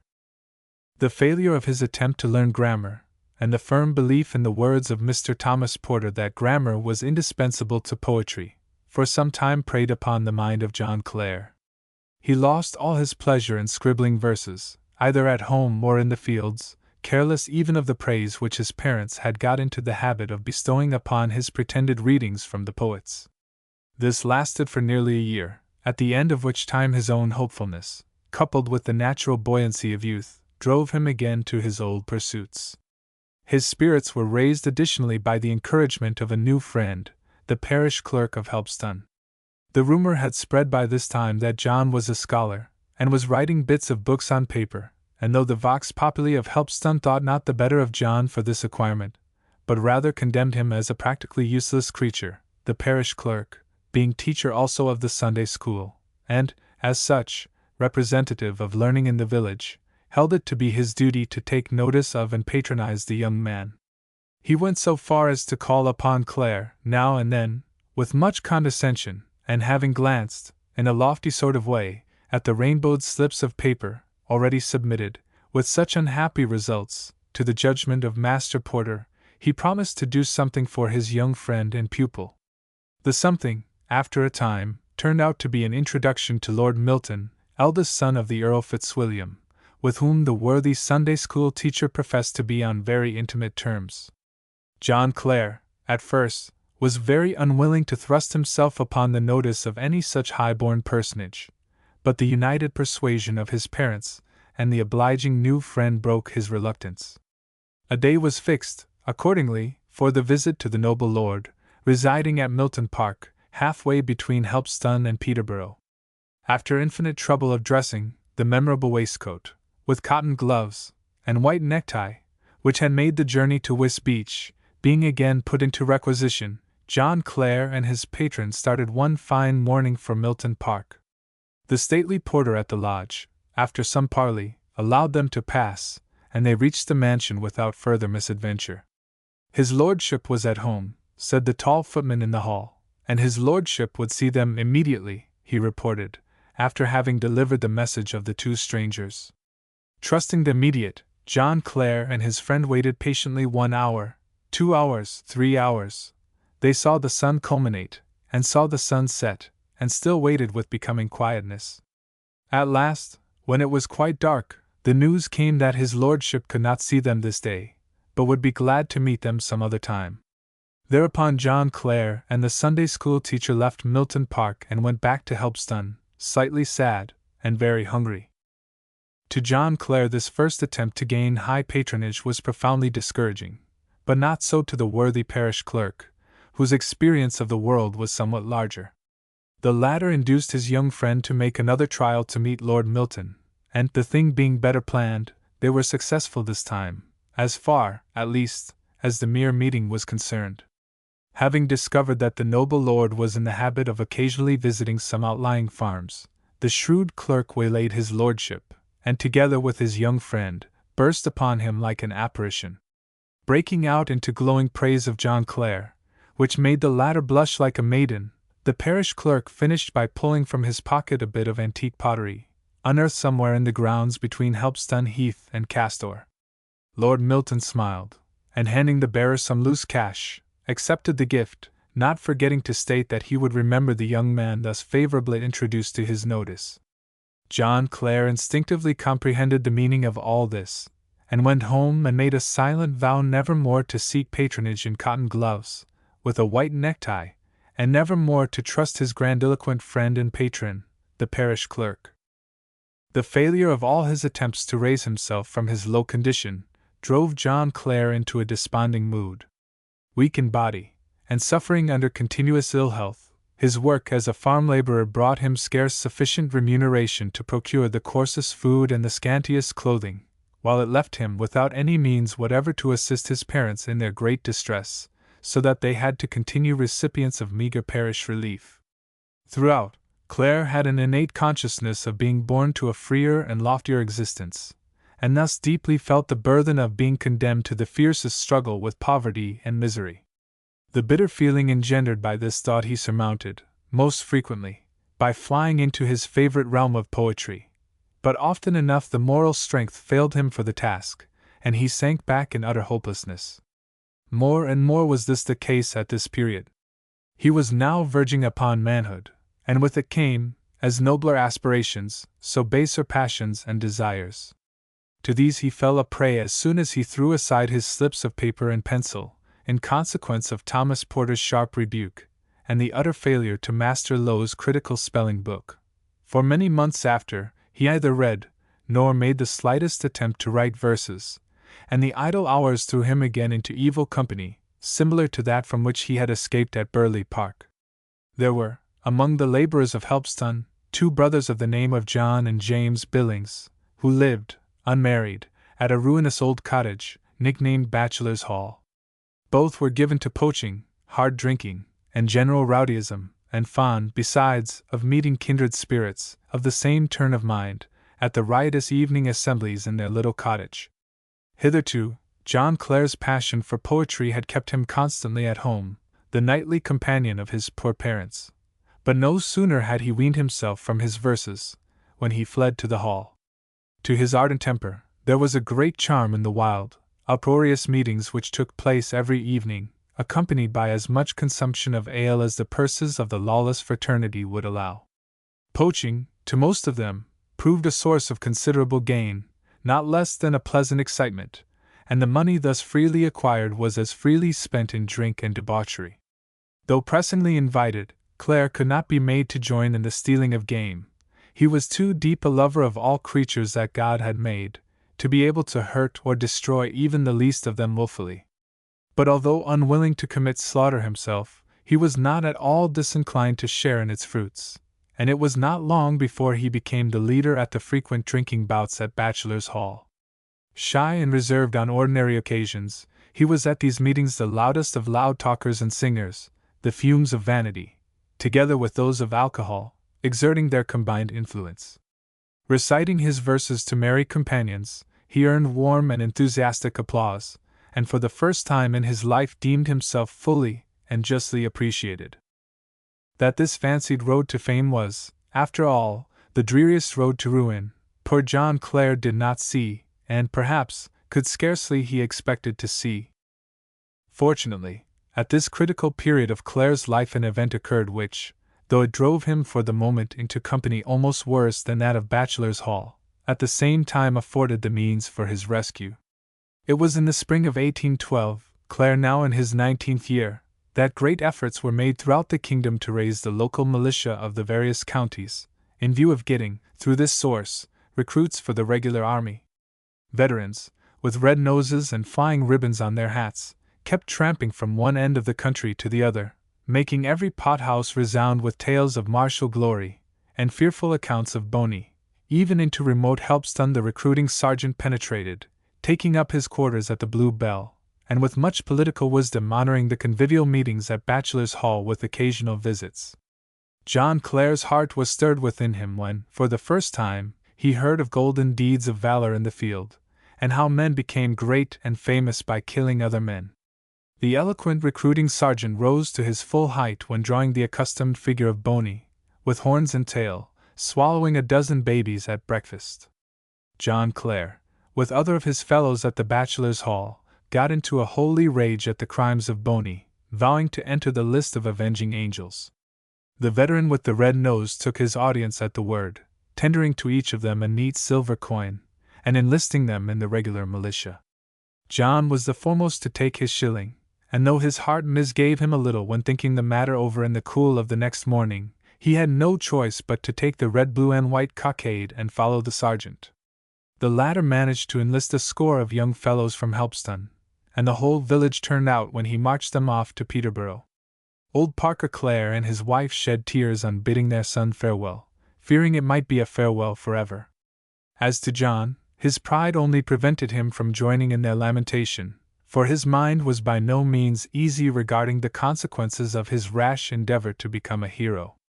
He deeply felt his own irresolution to commit acts of heroism, even such inferior ones as the killing of small game, and he asked himself with terror how he would fare when put face to face with such great tigers as Boney and his men. The thought was anything but pleasant, and he was relieved from it only by joining the horseplay of his riotous companions, and ransacking the stores of the roadside taverns. Having reached Peterborough, the whole troop of aspirant warriors was taken before a magistrate to swear fidelity to King George III, after which Clare and his fellow men had quarters assigned to them at the various beer-houses of the episcopal city. For a week or longer, their daily business, in the service of King George III, was to get drunk, to parade the streets singing and shouting, and to fight with the watchmen of the town. John Clare, thinking the matter over in his daily musings, wondered at the curious road laid down for people who wished to become heroes. The Helpston group of warriors having been joined by other clusters from various parts of the county of Northampton, the whole regiment of raw recruits was marched along, one fine morning, to Oundle. Here they were drawn up in a body, some 1,300 strong, and divided into companies, according to size. John Clare, being among the smallest of the young heroes, scarce 5 feet high, was put into the last company, the 5th in number. These preliminaries being duly arranged, the 1,300 had to exchange their smock frocks, jackets, and blouses for the regulated red coat and trousers. Unfortunately, the official distributor of these articles paid no attention whatever to the stature and physical conformation of the recipients, nor even to their division into different-sized companies, but threw out his uniforms like barley among the chickens. The consequences were of the most ludicrous kind. Nearly all the big men got coats which fitted them like straight-laced jackets, while the little ones had garments which hung upon their shoulders in balloon fashion. John Clare was more unlucky than any of his warrior brethren. His trousers, apparently made for a giant, were nearly as long as his whole body, and though he drew them up to close under his arms, they still fell down, by many inches, over his shoes. To prevent his tumbling over them, like a clown in the pantomime, he held up his pantaloons with one hand, while with the other he kept his helmet from falling in the mud. This wonderful headpiece was as much too small for the big-brained recruit as the other parts of the uniform were too large, and it required the most careful balancing to keep it in a steady position on the top of the crown in a quiet atmosphere while, in any little gust of wind, it was indispensable to ensure the equilibrium with outstretched arm. All this was easy enough while John Clare went through his first martial exercises, nothing more simple, while learning the goose step, than to hold his big trousers with one hand and his tight helmet with the other. But at the end of 4 weeks, his superiors gave John Clare a gun, and with it came blank despair. He did not know in the world how to hold his trousers, his gun, and his headpiece at one and the same time. Puzzling over the matter till his brain got dizzy, he at length resolved upon a notable expedient. He tucked his nether garments into his shoes, thereby giving the upper portion of them a bag-like appearance, while he exchanged his helmet for another of larger dimensions, in the possession of a thin-headed brother recruit. The new headpiece was a good deal too large, which, however, was easily remedied by a stuffing of paper and wood shavings, so that henceforth, unless the wind blew too strong, the ingenious young soldier had, at least, one of his 2 hands to himself. This would have been an immense benefit under ordinary circumstances. But unfortunately, in the case of John Clare, and as if to damp his military ardor, it also turned out a source of unqualified regret.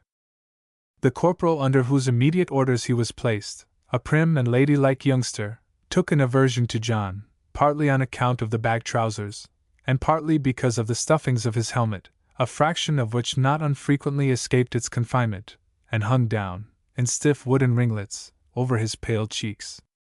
At this the dandy corporal sneered, and his sneers growing louder on every occasion, John Clare, at the first favorable opportunity, knocked him down with his unoccupied right hand. The offense, amounting to a crime, was at once reported to the captain, and Clare expected momentarily to be thrust into the black hole, to be tried by court-martial, and perhaps to be shot. But, singularly enough, nothing, after all, came of the whole affair. The serious breach of military discipline was entirely overlooked by the authorities of the Northamptonshire militia, who probably thought the whole body of men not worth looking after, the greater number of them consisting of a mere collection of the lowest rabble. In consequence of strong remonstrances made by the good people of Oundle about the insecurity of their property, and even their lives, the 1,300 warriors were disbanded soon afterwards, and never called together again. John Clare thereupon left his quarters at the Rose and Crown, where he had been tolerably well treated by the owners, a widow and her 2 daughters, and with a joyful heart, returned to Helpstone. He came home somewhat richer than he left, for he brought back with him a second-hand copy of Milton's Paradise Lost, an odd volume, with some leaves torn out, of Shakespeare's Tempest, both works purchased at a broker's shop at Oundle, and over and above these acquisitions, a knowledge of the goose step, troubles of love, and a trial of gypsy life. The few weeks' martial glory which John Clare enjoyed had the one good effect of weaning him from the roisterous company at the Bachelor's Hall, and bringing him once more to his former peaceful studies. While a recruit in the militia, he had seen so much of rioting and debauchery, on the part of the vilest of his companions, as to be cured from all desire to follow in their footsteps, and he now made the firm vow to lead a more respectable life for the future. A change of scenery, too, had cured him of the all-absorbing fear that he should never be able to write poetry, for want of grammar, and the proper understanding of Low's critical spelling book. It seemed to him, on reflection, that, as he could make himself understood in speaking to his fellow men without knowing grammar, he would be able to do so likewise in writing. He therefore began, more eagerly than ever, to collect small strips of paper, and to fill them with verses on rural scenery, fields, brooks, birds, and flowers. His daily occupation, as before, consisted in working as an outdoor farm laborer, and doing occasional odd jobs in gardening and the like, which, though it was barely sufficient to maintain him, had the to him inestimable advantage of leaving him completely his own master. This was the more valuable to John Clare at the present moment, in consequence of an affair which occurred soon after his return from Oundle, and which was nothing less than his falling in love, for the second time in his life. He met, saw, and was conquered by Elizabeth Newton, the daughter of a wheelwright, at Ashton, a small hamlet close to Helpstone. She was but a plain girl, but possessed of all the arts of coquetry, and though John Clare did not care much for her at first, she gradually entangled him into fervent affection, or what he held to be such. It was not platonic love, by any means, like that for sweet Mary Joyce, and less so on the part of the last than on that of her lover. John, as always, so at his meetings with Elizabeth Newton, was shy, reserved, and bashful, while she was frank and forward, professing to be deeply in love with him. This had the desired effect upon John Clare, whose easily touched heart could not withstand the charms and wiles of female enchantment. Having got her lover thus far, Elizabeth began to talk of marriage, at the mentioning of which word John felt somewhat startled. His old studies in arithmetic brought to his mind the difficulties there must be in keeping a matrimonial establishment upon 10 shillings a week, the average amount of his income, not only for the time, but in all probability for years to come, if not for his whole life. Elizabeth, on her part, did not share these arithmetical apprehensions, in consequence of which there were quarrels, bickerings, and misunderstandings without end. To please his Elizabeth, John Clare was made to go frequently to the house of Father Newton, the wheelwright, a curious old man, who was constantly reading in the Bible and trying to find out the meaning of the Apocalypse. He had quotations upon every subject, none of which, however, showed John clearly how to get over the great difficulty of keeping a wife upon 9, or at the best 10, shillings a week. Seeing that her lover was unwilling to do the one thing she wanted, Elizabeth Newton at last jilted him openly, telling him, before a number of other girls, that he was but a faint-hearted fool. After this, she refused to see him again, although John Clare would have been willing to renew the acquaintance, and even, if necessary, to marry her. He felt, now she had parted from him, and probably, because she had parted from him, a strong affection for the girl, not to be overcome by many inward struggles. For a short time he sank into melancholy, from which he roused himself, however, by a new resolution. On Helpston Heath and the neighbouring commons there were always some gypsy tribes in encampment, the two largest of them being known by the names of Boswell's Crew and Smith's Crew. While out on his solitary rambles, John Clare made the accidental acquaintance of King Boswell, which acquaintance, after being kept up by the interchange of many little courtesies and acts of kindness, gradually ripened into a sort of friendship. John Clare thought the dark-eyed gypsies far more intelligent than his own working companions in the fields, and he was attracted to them, besides, by their fondness for and knowledge of plants and herbs, as well as their love of music. Expressing a wish to learn to play the fiddle, the most expert musicians of King Boswell's Crew at once began to teach him the art, in their own wild way, without notes or other scientific aid, but with the net result that he was able to perform to his own satisfaction in the course of a few months. He now became a constant visitor at King Boswell's tent, which he only neglected during his courtship with Elizabeth Newton. This being broken off, in his grief of unrequited affection John Clare was seized with a real passion for the wild life of his gypsy friends, and resolved to join them in their wanderings. He actually carried out this resolve, and enrolled himself as a member of Boswell's Crew for a few days, but at the end of this period left them with much internal disgust. The poetry of gypsy life utterly vanished on close examination, giving way to the most disagreeable prose. Accustomed as John Clare was to humble fare under a poor roof, his nerves could not stand the cookery at King Boswell's court. To fish odds and ends of bones, bits of cabbage, and straight potatoes from a large iron pot, in partnership with a number of grimy hands, and without so much as a wooden spoon, seemed unpleasant work to him, not to be sweetened by all the charms of black eyes and a tune on the fiddle. He therefore told his new friends that he could not stop with them, at which they were not very sorry, seeing in him but a poor hand for making fancy baskets and stealing young geese.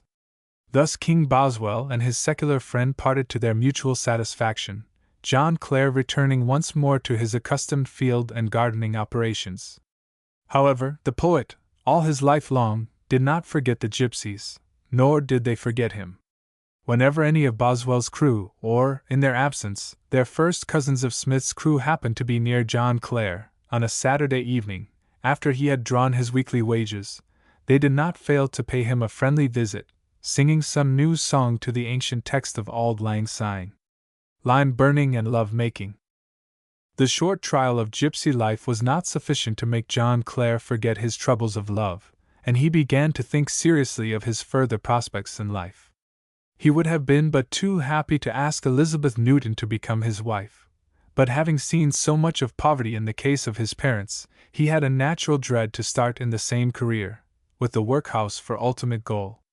While thus given up to reflections on his life, there came an offer which appeared to be most acceptable. A fellow laborer of the name of Gordon, who had been once working at a lime kiln, with good wages, proposed to him to seek the same employment, and to act as a guide and instructor in the matter. John Clare consented, and starting with his friend, in the summer of 1817, the two were lucky enough to find work not far off, near the village of Bridgecasterton, in Rutlandshire. By dint of very severe labor, Clare managed to earn about 10 shillings a week, a part of which he carefully hoarded, with the firm intention of attempting a new start in life, by the aid of a little capital. The first investment of the small sum thus acquired led to rather important results. Having collected a considerable quantity of verses, and safely carried them off from the old hiding place at Helpston, John Clare resolved to copy a selection, comprising the best of them, into a book, so as to preserve his poetry the more easily. With this purpose in view, he went to the next fair at Market Deeping, and after having gone, with some friends, through the usual round of merrymakings, called upon a bookseller and stationer, Mr. Henson, to get the required volume of blank paper. Mr. Henson had no such article in stock, but offered to supply it in a given time, which being agreed on, particulars were asked as to the quantity of paper required, and the way in which it should be ruled and bound. In reply to these questions, John Clare, made talkative by a somewhat large consumption of strong ale, for the first time revealed his secret to a stranger. He told the inquirer that he had been writing poetry for years, and having accumulated a great many verses, intended to copy them into a book for better preservation. The bookseller opened his eyes at the widest. He had never seen a live poet at Market Deeping, yet fancied, somehow or other, that the species was of an outward aspect different from that of the tattered, half-tipsy, undersized farm laborer who was standing before him. Though an active tradesman, willing to oblige people at his shop, Mr. Henson could not help hinting some of these skeptic thoughts to his customer, and feelingly inquired of him whether it was real poetry that he was writing. John Clare affirmed that it was real poetry, further explaining that he wrote most of his verses in the fields, on slips of paper, using the crown of his hat as a desk. This was convincing, for the hat, on being inspected, certainly showed abundant marks of having been employed as a writing desk, and even bore traces of its occasional use as a camp-stool. Doubts as to John Clare being a poet were now impossible, and Mr. Henson willingly agreed to furnish a book of white paper, strongly bound, fit for the insertion of a vast quantity of original poetry, at the price of 8 shillings. When parting, the obliging bookseller begged as a favor to be allowed to inspect one of his customers' poems, promising to keep the matter as secret as possible.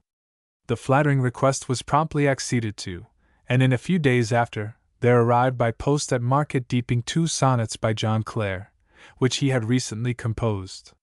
One of these was called The Setting Sun, and the other The Primrose. Mr. Henson, who was no particular judge of sonnets, thought them very poor specimens of poetical skill, the more so as they were ill-spelt, and without any attempts at punctuation. He threw the poems aside at once, and wrote to the poet that he might have his blank paper book on paying the stipulated 8 shillings. So the matter rested for the present. John Clare's labors as a lime-burner at Bridge Casterton were of the most severe kind.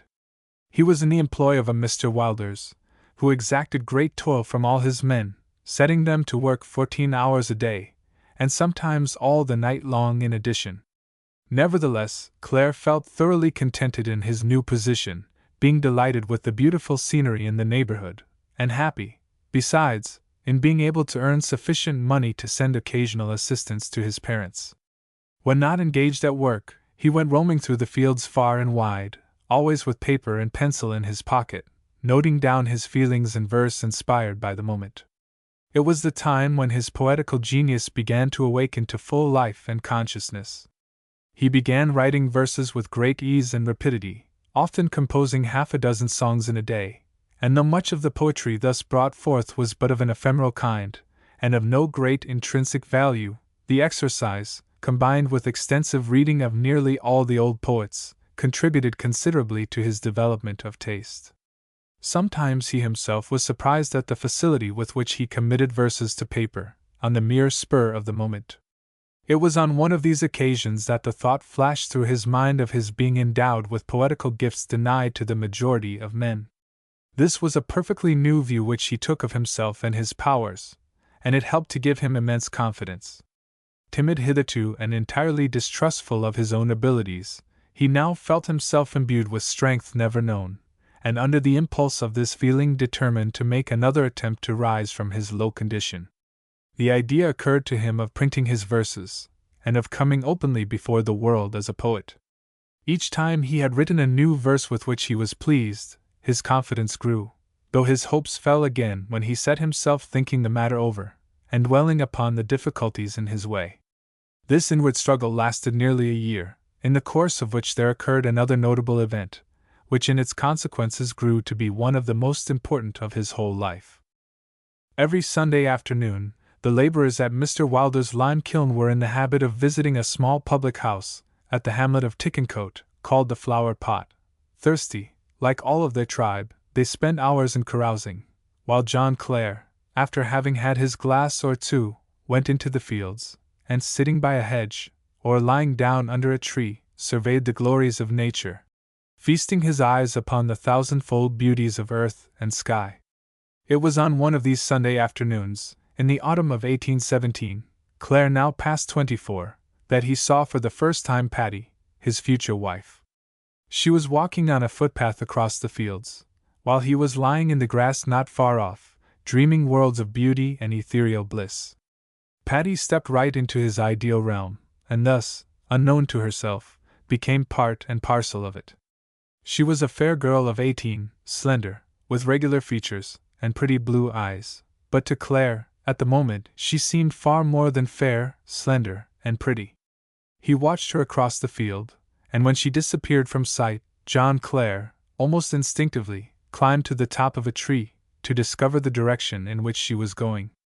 His courage failed him to follow and address her, though he would have given all he possessed to have one more glance at the sweet face which so suddenly changed his poetical visions into a still more poetical reality. However, the shades of evening were sinking fast. John Clare could not see far even from the top of his tree, to which he clung with a lover's despair, so that the beautiful apparition was soon lost to him. Sleep did not come to his eyes in the following night, and the slow hours of lime burning the next day only passed on in making projects how he would go to the field near the Flower Pot, and try to meet his sweet love again. He went to the field, but she came not the following day, nor the second, nor the whole week. John Clare began to think the fair face which he had seen, and with which he had fallen in love at first sight, was after all but the vision of a dream. More than 2 weeks passed, and John Clare, with his fiddle under his arm, one evening made his way to Stamford, to play at a merry meeting of lime burners the tunes which the gypsies had taught him. While walking along the road, the vision burst upon him a second time in not to be mistaken reality. There again was the fair damsel he had seen walking, or floating, across the greensward on the Sunday eve, as fair and trim as ever, though this time not in her Sunday dress. John Clare, with much good sense, thought it useless to climb again upon a tree, but summing up courage, followed his vision, and, after a while, addressed her in timid, soft words.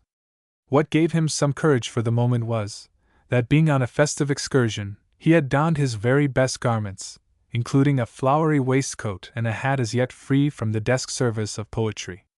The fair damsel, when thus addressed in the road, smiled upon her interlocutor. There could be no doubt, his words, and perhaps his waistcoat and new hat, found favor in her eyes. And not only did she allow him to address her, but permitted him even to accompany her to her father's cottage, some 4 miles off. Thither accordingly went John Clare, in an ecstasy of delight, feeling as if in heaven and playing merry gypsy tunes to the winged angels. He wished the 4 miles were 400, and when arrived at the paternal door with his fair companion, and she told him that he must leave her now, it seemed to him as if it had been but a minute since he met her. He looked utterly dejected, but brightened up when she told him that her name was Martha Turner, that her father was a cottage farmer, and that the place where they were standing was called Walkherd Lodge, which perhaps, she whispered, he would find again. It sounded as if the fiddle under his arm was again making music to the bright angels. John Clare was in heaven, but the poor lime burners at Stamford did not think so, that evening, when they had to dance without a fiddle. After seeing his sweet companion disappear behind the garden gate, after hearing the door of the house open and shut, and watching the movement of the lights within the house for an hour or two, John Clare at last turned his back upon Walkherd Lodge, and went the way he came. The road he trotted along, with his feet on good Rutlandshire soil, but his head still somewhat in the clouds, got gradually more and more narrow, till it ended at a broad ditch, with a dung heap on the one side and a haystack on the other. It was now that John perceived for the first time that he had lost his way. While walking along with Martha Turner, he no more thought of marking the road than of solving riddles in algebra, and besides a faint consciousness that he was coming somewhere from the east and going to the west, he was utterly lost in his topography. However, Under the circumstances, it seemed no great matter to John to lose his way, and rather pleasant than otherwise to sleep in a haystack within a mile of the dwelling of Martha Turner. On the haystack, accordingly, he sat down with great inward satisfaction, and the moon having just risen, pencil and paper were got out of the pocket, by the help of which, in less than half an hour, another love song was finished. But though the day was warm and comfortable, John felt too restless to sleep. So he cleared the ditch before him with one jump, and pursued the journey further inland, where lights appeared to be glimmering in the distance. Onward he trotted and leaped, over hedges and drains, across ploughed fields, through underwood and meadows, around stone quarries and chalk pits. At last, after a wild race of 4 or 5 hours, he sank down from sheer exhaustion. There was soft, mossy grass under his feet, and a sheltering tree above, and he thought it best to stop where he was and to compose himself to sleep. The heavy eyelids sank without further bidding, and for several hours his soul took flight into the land of dreams. When he awoke, the moon was still shining, but not far above the western horizon. Looking around, he perceived something bright and glittering near him, similar to the bare track beaten by the sheep in hot weather. To follow this path was his immediate resolve, as sure to lead to some human habitation, if only a shepherd's hut. He was just going to rise, but still on the ground, when one of his feet slipped a short distance, in the direction of the silvery line, and he heard the clear splash of water under him. At the same moment, the last rays of the moon disappeared from above the horizon. John Clare shuddered as if the hand of death was upon him. Creeping cautiously towards the neighboring tree, and clasping both his arms around it, he awaited daybreak in this position. At length, after hours which seemed endless, the burning clouds appeared in the east. He once more looked around him, and found that he was lying on the brink of a deep canal, close to the river Gouache.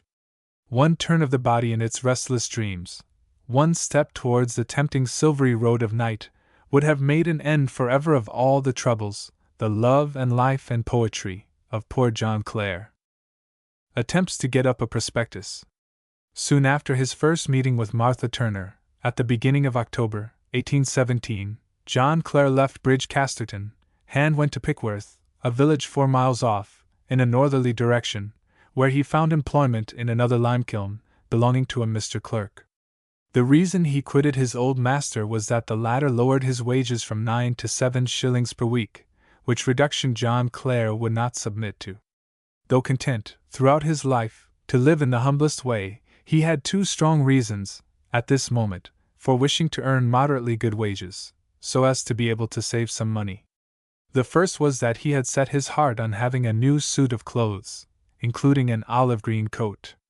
As young maidens sigh for a lover, and as children long for sweetmeats, so John Clare had set his heart for years on having an olive green coat.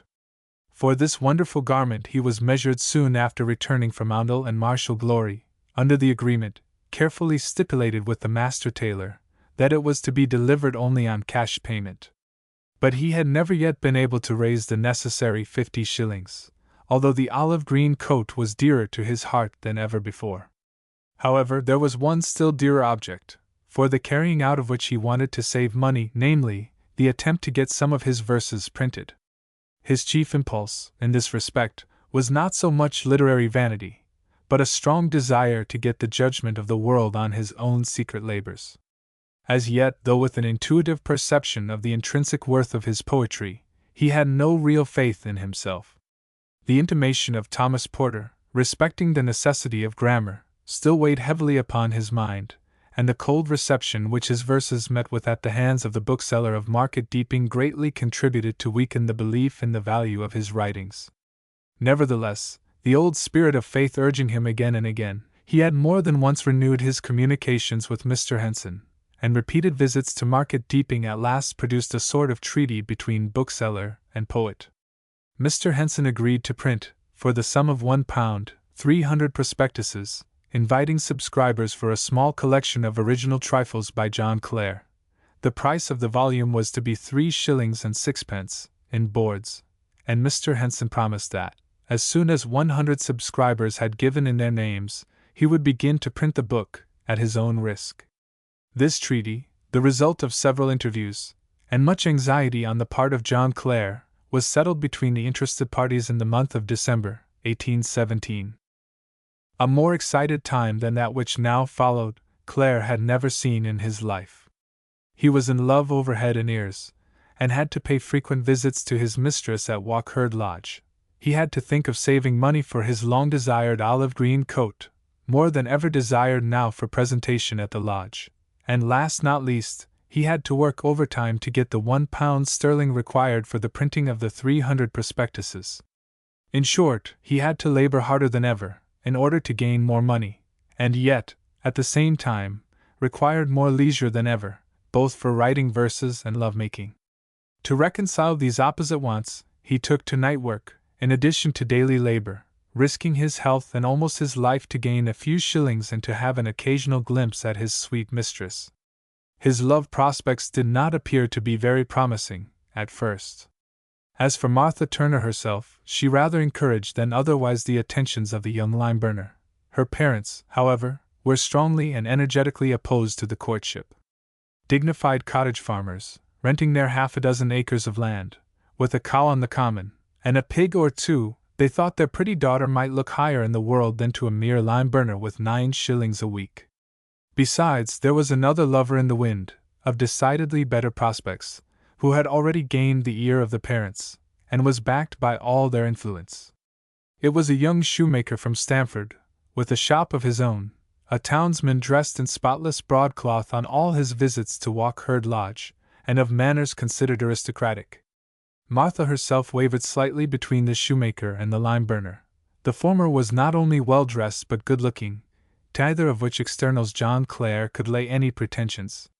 The only advantage possessed by him over his rival was that he pleaded his cause with all the zeal and ardor of a man deeply enamored, and this, as always, so here, carried the day finally. There was some languid indifference in the addresses of the loving shoemaker, to punish which Martha Turner threw herself into the arms of John Clare. So far, things were looking prosperous at the Pickworth lime kiln, during the first months of 1818. Meanwhile, the poetical aspirations of John Clare had made little progress. Mr. Henson, of Market Deeping, insisted that the poet should write his own prospectus, or invitation to subscribers, and Clare trembled at the bare idea of undertaking such a formidable work.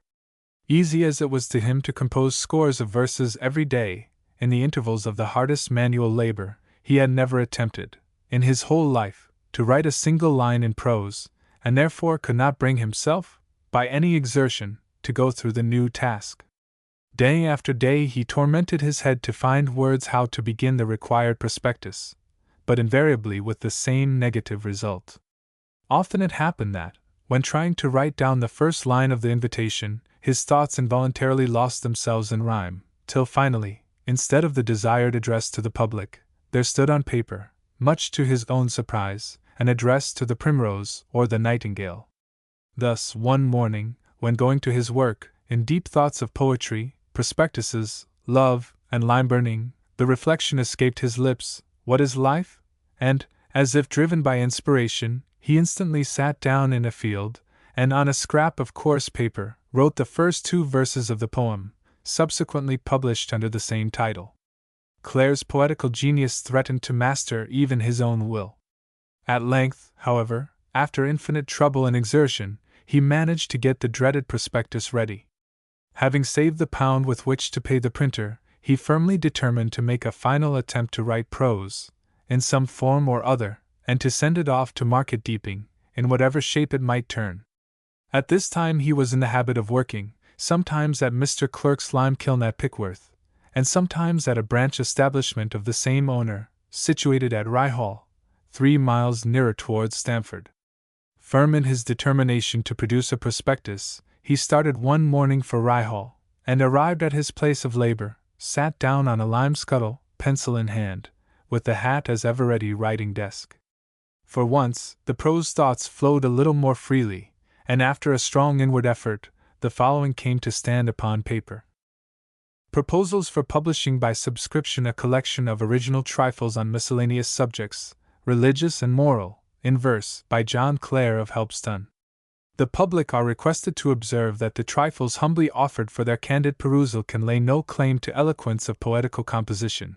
Whoever thinks so will be deceived, the greater part of them being juvenile productions, and those of later date offsprings of those leisure intervals which the short remittance from hard and manual labor sparingly afforded to compose them. It is hoped that the humble situation which distinguishes their author will be some excuse in their favor, and serve to make an atonement for the many inaccuracies and imperfections that will be found in them. The least touch from the iron hand of criticism is able to crush them to nothing, and sink them at once to utter oblivion. May they be allowed to live their little day and give satisfaction to those who may choose to honor them with a perusal. They will gain the end for which they were designed, and their author's wishes will be gratified. Meeting with this encouragement, it will induce him to publish a similar collection of which this is offered as a specimen. The writing of this paper, presented here as originally written, with the correction only of the spelling, and the insertion of a few stops and commas, took Clare above 3 hours, and having finished it, and read it over several times, he thought he had reason to be pleased with his performance. A third reading increased this satisfaction, in the fullness of which he determined to send the prospectus at once to the printer. Accordingly, he sat down upon his lime scuttle, fastened the paper together with a piece of pitch, scraped from an old barrel, and directed it, in pencil, to Mr. Henson, bookseller, Market Deeping. This accomplished, he started off in a trot to the post office at Stamford. On the road, new doubts and scruples came fluttering through his mind. Was it not a foolish act, after all, that he, a poor laborer, the son of a pauper, should risk £1 of his hard earnings in the attempt to publish a book? Would not the people laugh at him? Would they not blame him for spending the money on such an object, instead of giving it to his half-starving parents? Such were the doubts that crossed his mind. But, on the other hand, he considered that success might possibly attend his efforts, that, if so, it would be the means of raising his parents, as well as himself, from their low situation, and that, whatever the result, it would show the world's estimate of his own doings, either encourage him in writing more verses, or cure him of a silly propensity. This last reflection, and a thought of the fair girl he loved, decided the matter in his own mind. He sprang up from the stone heap, where he had sat buried in reflections, and pursued his way to Stamford. His face was burning with excitement, and entering the town, he fancied everybody was looking at him, with a full knowledge of his vainglorious errand. The post office was closed, and the clerk at the wicket demanded 1 penny as a fee for taking in the late letter. John Clare fumbled in his pockets, and found that he had not so much as a farthing in his possession. In a rueful voice he asked the man at the wicket to take the letter without the penny. The clerk glanced at the singular piece of paper handed to him, the penciled, ill-spelt address, the coarse pitch, instead of sealing wax, at the back, and with a contemptuous smile, threw the letter into a box at his side. Without uttering another word, he then shut the door in Clare's face. And the poor poet hurried home, burying his face in his hands. The turn of fortune. In about a week after the dispatch of the pitch-sealed letter, there came a reply from Mr. Henson, of Market Deeping. It intimated that the prospectuses, with appended specimen poem, were nearly ready, and would be handed over to John Clare, on a given day, at the Dolphin Inn, Stamford. Accordingly, on the day named, Clare went over to Stamford, his heart fluttering high with expectations. When Mr. Henson handed him the address to the public, with the sonnet to the setting sun on the other side, both neatly corrected and printed in large type, he was beside himself for joy. In its new dress, his poetry looked so charmingly beautiful, that he scarcely knew it again. His hopes rose to the highest pitch when he found that the admiration of his printed verses was shared by others. While they were sitting in the parlor of the Dolphin Inn, drinking and talking, there came in a clerical-looking gentleman, who, after having listened a while to the conversation about the forthcoming volume of poetry, politely inquired for the title of the book. Mr. Henson, with business-like anxiety, at once came forward, explaining all the circumstances of the case, not forgetting to praise the verses and the writer to the skies. The gentleman, evidently touched by the recital, at once told Mr. Henson to put his name down as a subscriber, giving his address as the Rev. Mr. Mounsey, master of the Stamford Grammar School. John Clare was ready to fall on the neck of the kind subscriber, first admirer of his poetry, but prudently restraining himself, he only mumbled his thanks, with an ill-suppressed tear in his eye. After having made arrangements for the circulation of the prospectuses, boldly undertaking to distribute 100 himself, John Clare then went back to his lodgings at Pickworth, dancing more than walking. The first bright vision of fame and happiness thus engendered was as short as it was intense. It was followed, for a time, by a long array of troubles and misfortune, making the poor poet more wretched than he had ever been before. Soon after his meeting with Mr. Henson at the Dolphin Inn, he had a quarrel with his mistress, and a more serious disagreement with her parents, followed by a harsh interdict to set his foot again within the confines of Walkherd Lodge. A few weeks subsequently, his master discharged him, under the probably well-justified accusation that he was neglecting his work, scribbling verses all day long, and running about to distribute his prospectuses. This discharge came in the autumn of 1818, and put Clare to the severest distress. The expenses connected with his poetical speculation had swallowed up all his hoardings, and left him absolutely without a penny in the world. After several ineffectual efforts to find work as a lime-burner either at Pickworth or Casterton, he bethought himself to seek again employment as a farm laborer, and for this purpose went back to Helpston. His parents, now quite reduced to the mercies of the workhouse, and subsisting entirely upon parish relief, received him with joy, but nearly all other doors were shut against him. The widespread rumor that he was going to publish a book had created a great sensation in the village, but, so far from gaining him any friends, had raised up a host of jealous detractors and enemies. Among the most ignorant of the villagers, the cry prevailed that he was a schemer and impostor, while the better informed people, including the small farmers of the neighborhood, set him down as a man who had taken up pursuits incompatible with his position. Perhaps the latter view was not an altogether unjust one. At any rate, the farmers, all of them people of small means, acted upon good precedent in refusing John Clare work, after he had been discharged, by his last employer, for gross neglect of duty. It was in vain that Clare offered to do jobs, or work by contract. His very anxiety to get into employment, of whatever kind it might be, was held to be presumptuous, and all his offers and promises met with nothing but distrust. In this frightful state of things, there was only one resource remaining to John Clare: to escape starvation, to do as his parents, and beg a dry loaf of bread from the tender mercies of the parish. His name, accordingly, was enrolled in the list of paupers. But as if the cup of his distress was not yet full enough, John Clare, while reduced to this lowest state of misery, got a note from Mr. Henson, of Market Deeping, informing him that the distributed prospectuses had only brought 7 subscribers, and that the scheme of printing the poems would have to be dropped entirely, unless he could advance £15 to meet the necessary expenses. To Clare, this information sounded like mockery. To ask him, while in absolute want of food, to raise £15 appeared to him an insult, which probably it was not meant to be.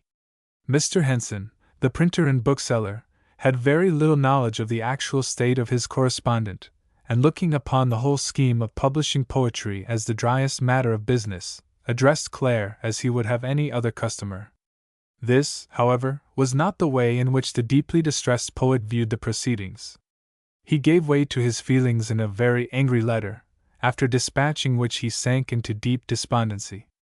It seemed to him as if he had now made shipwreck of his life and all his hopes. Recovering from this sudden access of grief, he made a fresh resolve. At 25, men seldom die of despondency, not even poets. John Clare, too, decided not to give up the battle of life at once, but prolong it a short while by becoming a soldier. However, he was afraid to add to the distress of his father and mother by informing them of this plan, and therefore left home under the pretense that he was going to seek work. It was a fine spring morning, year 1819, when he took once more the road to Stamford.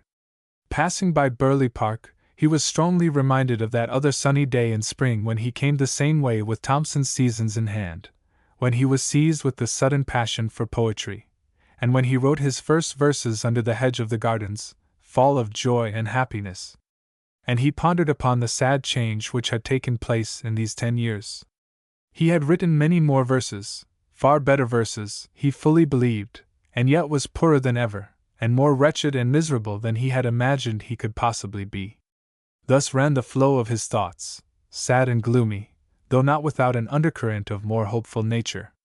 There was a deep-rooted belief in his heart that the poems he had written were not entirely worthless, and that notwithstanding the coldness and antipathy of the world, notwithstanding his own poverty and wretchedness, the day would come when their value would be appreciated. The new sanguine spirit took more and more hold of him while looking over the hedge into the park, and around on the fields, smiling in their first green of newborn loveliness, and enlivened with the melodious song of birds. Once more, his heart was warmed as of old, and he sat down under a tree to compose another song. It was a poem in praise of nature, gradually changing into a love song, and while writing down the lines, his heart grew melancholy in thoughts of his absent mistress, his sweet Patty of the Vale, separated from him, perhaps forever. To see her once more, before enlisting as a soldier, now came to be the most ardent desire of his heart. The shades of evening were sinking fast, when John Clare reached Bridge Casterton, on his way to Walkherd Cottage. He was just in view of the smiling little garden in front of the house, when a figure, but too well known, crossed his path. It was Patty. She wanted to speak, and she wanted to fly. Her lips moved, but she did not utter a word. Clare, too, was lost for a minute in mute embarrassment, but recovering himself, he rushed towards her, and with fervent passion pressed her to his heart. Patty was too much a child of nature not to respond to this burst of affection, and for some minutes the lovers held each other in sweet embrace. They might have prolonged their embrace for hours, but were disturbed by calls from the neighboring lodge. The anxious parent within heard words, and sounds, and stifled kisses, and doubting whether they came from the shoemaker, sent forth shrill cries for Martha to come in without delay. But darkness made Patty bold. She assured her mother that there was nobody, accompanying the word by another kiss. Then, with loving caress, she tore herself from Clare's arms, flying up the narrow path to the cottage. John Clare was transfixed to the spot for a few minutes, and having gazed again and again at the rose-embowered dwelling, made his way back to Stamford, joyful, yet sad at heart. On the road, close to Casterton, he met some old acquaintances of the limekiln, going to the same destination, intent on an evening's drinking bout. John was asked to join, and after some reluctance, consented. The lime-burners had their pockets well filled for the night, and the jug of ale went round with much rapidity. When gaiety was at the culminating point, a tall gentleman, in the uniform of the Royal Artillery, joined the merry company. The jug passed to him, and he returned the compliment by ordering a fresh supply of good old ale. Now the talk grew fast and loud, opening the sluices of mutual confidence. John Clare loudly proclaimed his intention of becoming a soldier, ready to fight his way up to generalship. "Do you mean it?" inquired the tall gentleman in uniform. "Of course I do," retorted John, somewhat nettled at the incredulity of his neighbor. "Well, if you really mean it," resumed the artilleryman, "take that shilling." John, without hesitation, took the shilling. After which, he fell fast asleep. When he awoke, the next morning, he found that he was lying on a bench, behind a long table, strewn with jugs, bottles, and glasses. The room was filled with fumes of tobacco and stale beer, through which the sun shone with a dull, uncertain light. Rubbing his eyes, Clare jumped from his hard couch, and in a moment was out of doors. The first person he met in the passage was the military gentleman of the previous evening. John Clare was astonished, and so was the man in uniform. John was surprised to find the gentleman so very tall, and the gentleman was surprised to find John so very small, two facts observed by either of them at the convivial table the evening before. The man in uniform was the first to recover his astonishment, and approaching Clare with a cordial shake of the hand, expressed his regret that, in the excitement of the previous night, things should have happened which would not have occurred otherwise. But it was not likely that one of His Majesty's officers in the artillery would take an advantage of such an accident, keeping as a recruit a friend who, he was sure, meant the whole only a joke. A burden fell from John's heavily oppressed heart when he heard these words. "Of course, it was only a joke," he muttered forth, and the proof of it was that he kept the shilling intact, just as it had been given to him. With which he handed the potent coin back to the tall gentleman. It was the identical shilling he had received, there could he no mistake, inasmuch as it was the only shilling he had had in his possession for many a day. The man in uniform smiled still more when John Clare searched in his pockets, withdrawing a much creased, dirty-looking piece of paper. "Original trifles," exclaimed the tall gentleman, reading the paper. "Ah, I thank you very much. Not in my line," which saying, he vanished behind the counter of the taproom. John Clare was lost, as to many other things, so to the Royal Artillery. In a very uncertain mood, his head still somewhat heavy, John Clare took his way back to Helpston. He congratulated himself of having had a very lucky escape from a kind of servitude for which, of all others, he was most unfit, and yet, notwithstanding this piece of good fortune, he felt by no means easy in his mind. What to do next? Was the great question he was unable to solve, and which got more intricate the more he thought of it. While giving the spur to his reflections for the 100th time, he ran against an old fellow laborer from Helpston, a man named Cobley. The latter was exactly in the same position as John Clare. He had no work, and wanted very much to get a living, but did not know how to get it. Talking the matter over, the two agreed temporarily to join their efforts, under the supposition that such a partnership might possibly be useful to both, as, indeed, it could not make their position worse. This matter settled, plans came to be proposed on both sides. To leave Helpston, and leave it immediately, was a point at once agreed upon, but next came the more difficult matter, as to subsequent proceedings. John Clare was in favor of going northward into Yorkshire, which county he had heard spoken of as one of milk and honey, while friend Cobley was anxious to seek work in an easterly direction, in the Fen country, where he had some friends and acquaintances. There was great waste of good arguments on both sides, until friend Cobley's experience suggested to decide the matter by a toss. Being the fortunate possessor of a halfpenny, he produced it forthwith, and chance was called upon for an answer. It declared in favor of John, whereupon Cobley, a man seemingly born to be a lawyer, raised various minor questions. He argued that as the subject was one of high importance, it ought not to be left to the decision of a single toss, and moreover, chance itself, and not the winner, ought to declare in which direction they ought to go.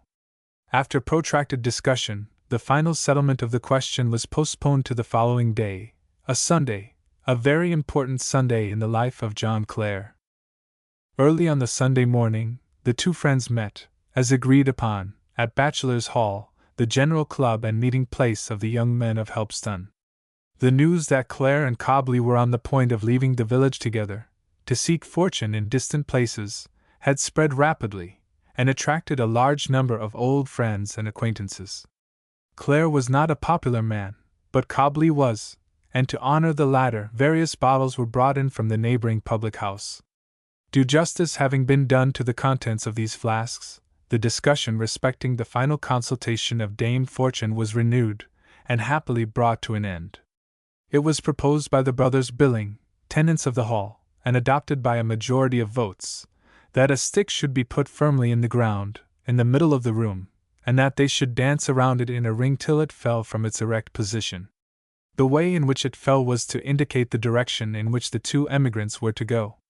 John Clare and Cobley both promised to abide by this award, the latter specially agreeing not to raise any minor questions afterwards. All this having been duly arranged, the stick was put into the clay, the circle was formed, and the visitors at Bachelor's Hall began their dance. They danced fast and furiously, danced like men with a great object before them, and empty bottles behind. Suddenly a loud knocking was heard at the gate. The stick stood still upright, and there was a moment's pause in the dance.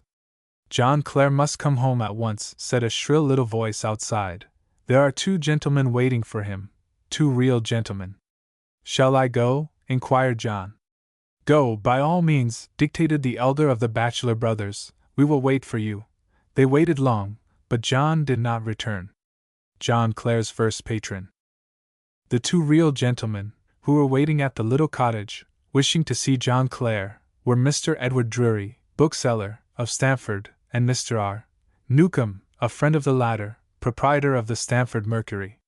Mr. Drury, who had not been long established in business, having but a short time before bought the new public library in the High Street, from a Mr. Thompson, had heard of John Clare in a rather singular manner.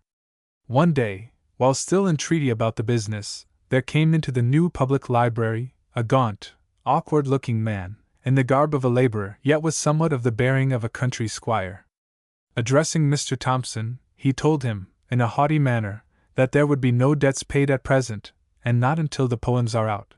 The man who said this was Mr. Thomas Porter, of Ashton, the friend of John Clare, and propounder of the awful question concerning grammar and the spelling book. Though severe upon his young poetical friend, he nevertheless remained attached to him with true devotion, and latterly had assisted him in the distribution of prospectuses and other errands relating thereto. It was on one of these excursions that he came to the new public library, in Stamford High Street. John Clare had been so extravagant, while burning lime at Pickworth, as to take in a number of periodical publications, among them the Boston Inquirer, and getting into debt on this account, to the amount of 15 shillings, which he was unable to pay after his dismissal from the lime kiln. Mr. Thompson had written several urgent letters demanding payment. In reply to one of these, Clare dispatched his friend Thomas Porter to Stamford, instructing him to pacify his angry creditor, and to deliver to him some prospectuses of the original trifles.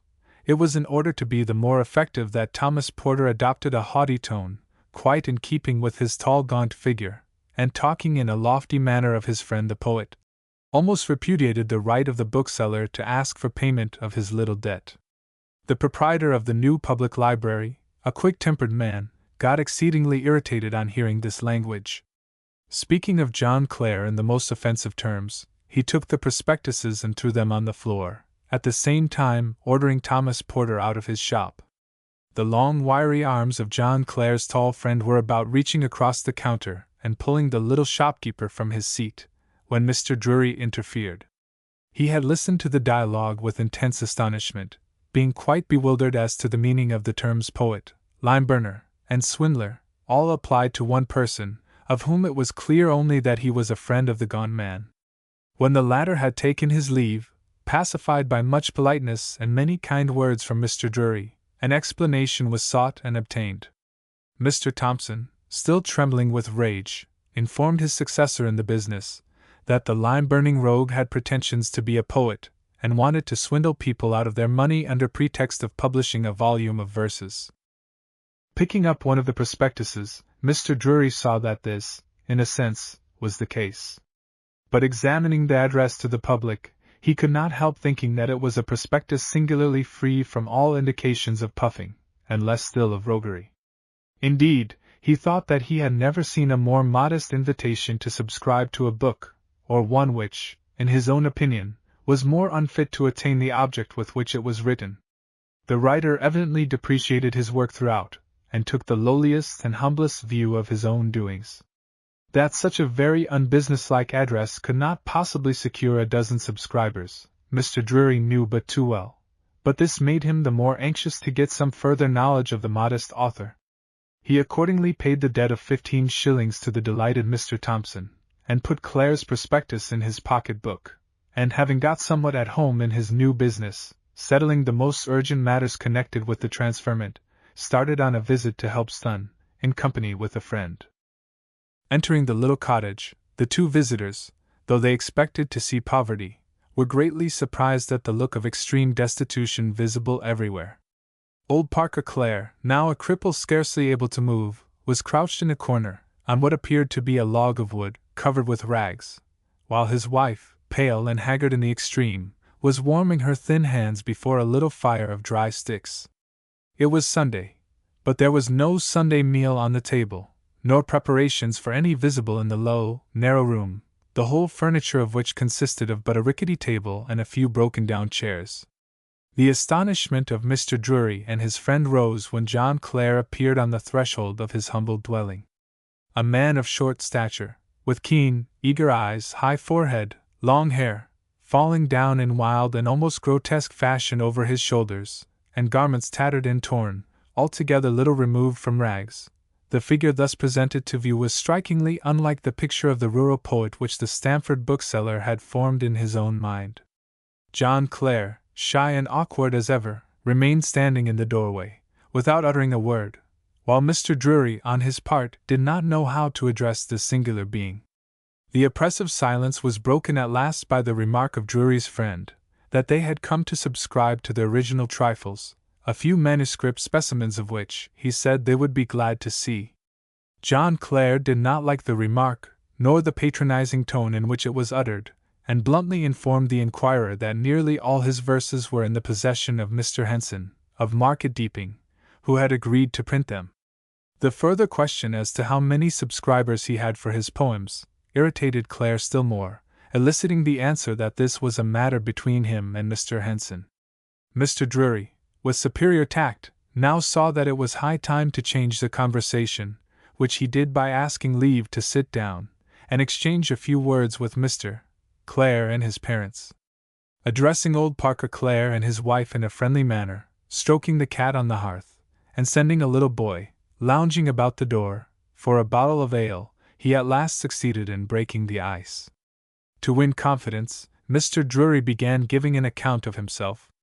He told John Clare that he had taken the shop of Mr. Thompson, at Stamford, and having found among the papers some prospectuses of a book of poetry, with a specimen sonnet, he had felt anxious to pay a visit to the author. After awarding some high praise to the sonnet of the setting sun, he next asked Clare whether the publication of the poems had been definitely agreed upon between him and Mr. Henson, of Market Deeping. No, answered John Clare, beginning to be won over by the frankness of his visitor. To further questions, carefully worded, he replied that as yet he had only 7 subscribers, nominally 7, in reality only 1, the Rev. Mr. Mounsey, of the Stamford Grammar School, and that Mr. Henson refused to commence printing the poems, unless the sum of £15 was advanced to him. There now was a moment's pause, broken by Mr. Drury, who said, addressing Clare, "Well, if you have made no agreement with Mr. Henson, and will entrust me with your poems, I will undertake to print them without any advance of money, and leave you the profits, after deducting my expenses." John Clare's heart rose within him when he heard these words, and but for the pompous man at Mr. Drury's side, he would have run up and pressed the good bookseller to his heart.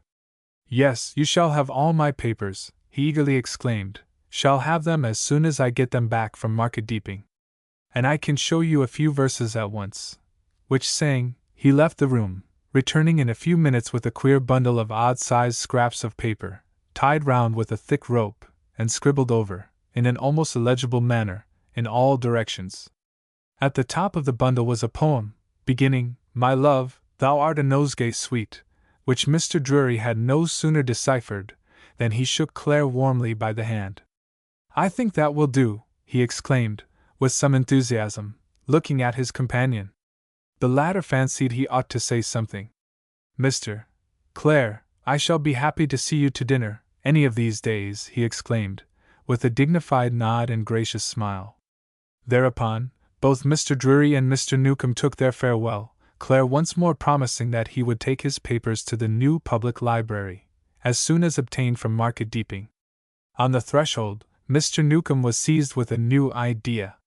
"If you get the manuscripts from Deeping, Mr. Clare, we shall be glad to see you," he exclaimed. "If not, we can say nothing further about the matter."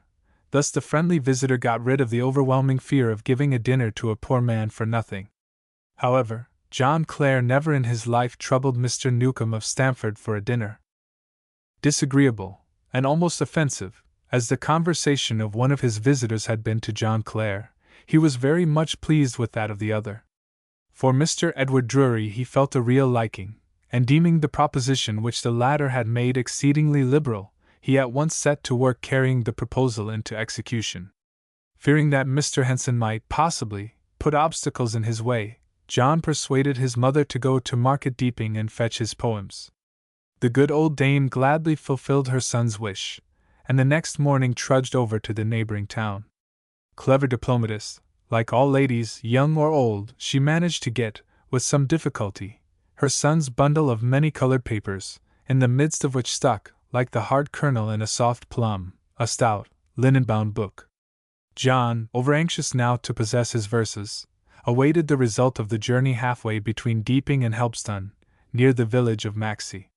Here both mother and son sat down in a field, the latter examining his paper bundle with great care.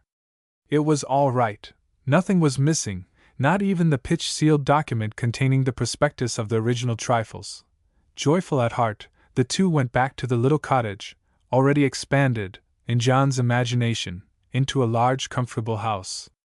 The first difficulty of getting them printed overcome, the success of his poems was to John Clare a matter of no doubt whatever. His fancy painted to him, in glowing colors, what honor they would bring him, what friends, and what worldly reward. He would be enabled to get a nice dwelling for his old parents, abundance of good cheer for them, and abundance of good books for himself. And then, his heart swelled at the thought, he would be able to carry home his beloved mistress, his Patty of the Vale. The idea made him dance along the road, and he kissed his mother, and the good old dame began dancing, too, all through the green fields, in which the birds were singing, and the flowers bending their faces in the wind. On the following morning, John Clare walked to Stamford with his papers, handing them over to Mr. Drury.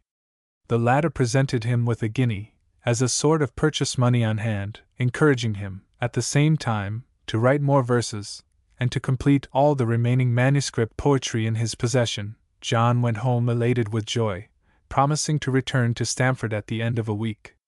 To John Clare it was a week of joy, while Mr. Edward Drury, on his part, felt somewhat uneasy in his mind. He was a man of good education, a relative of Mr. John Taylor, head of the formerly eminent publishing firm of Taylor and Hesse, Fleet Street, London, but though with fair natural gifts, and a lover of poetry, was not exactly a judge of literary productions. John Clare's sonnet to the setting sun, which had first attracted his attention, looked well in its printed and corrected form, but the rest of the manuscript poems, when he came to look over them, appeared to him to possess little or no value. Written on dirty bits of coarse paper, ill-spelt, full of grammatical blunders, and without any punctuation whatever, it required, indeed, a judge of more than ordinary capacity to pronounce on the intrinsic poetical value of these productions. Mr. Drury, having spent a day in scanning over the uncouth papers, began to feel very uneasy, doubting whether he had not promised too much in agreeing that he would print them, and also whether he had not paid too dear for them already in giving John Clare a guinea. Full of these doubts, yet not wishing to make a mistake in the matter, he resolved to submit the question to a higher tribunal. One of his customers, the Rev. Mr. Twopenny, incumbent of Little Casterton, had the reputation of a most learned critic, having published various theological and other treatises, and he being the only literary man known to Mr. Drury in or near Stamford, the owner of the new public library resolved to make his appeal to him.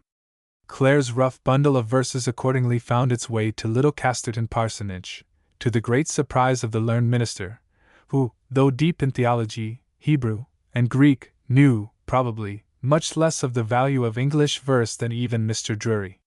This, however, did not prevent the learned man from giving an opinion, for having examined the blurred and somewhat unclean missives submitted to him, and finding them full of many blunders in grammar and spelling, he expressed himself in a decisive manner to the effect that the so-called poetry was a mere mass of useless rubbish. Mr. Edward Drury felt much downcast when he received this oracular note, which happened to come in on the very morning of the day arranged for the second visit of the poet of Helpston.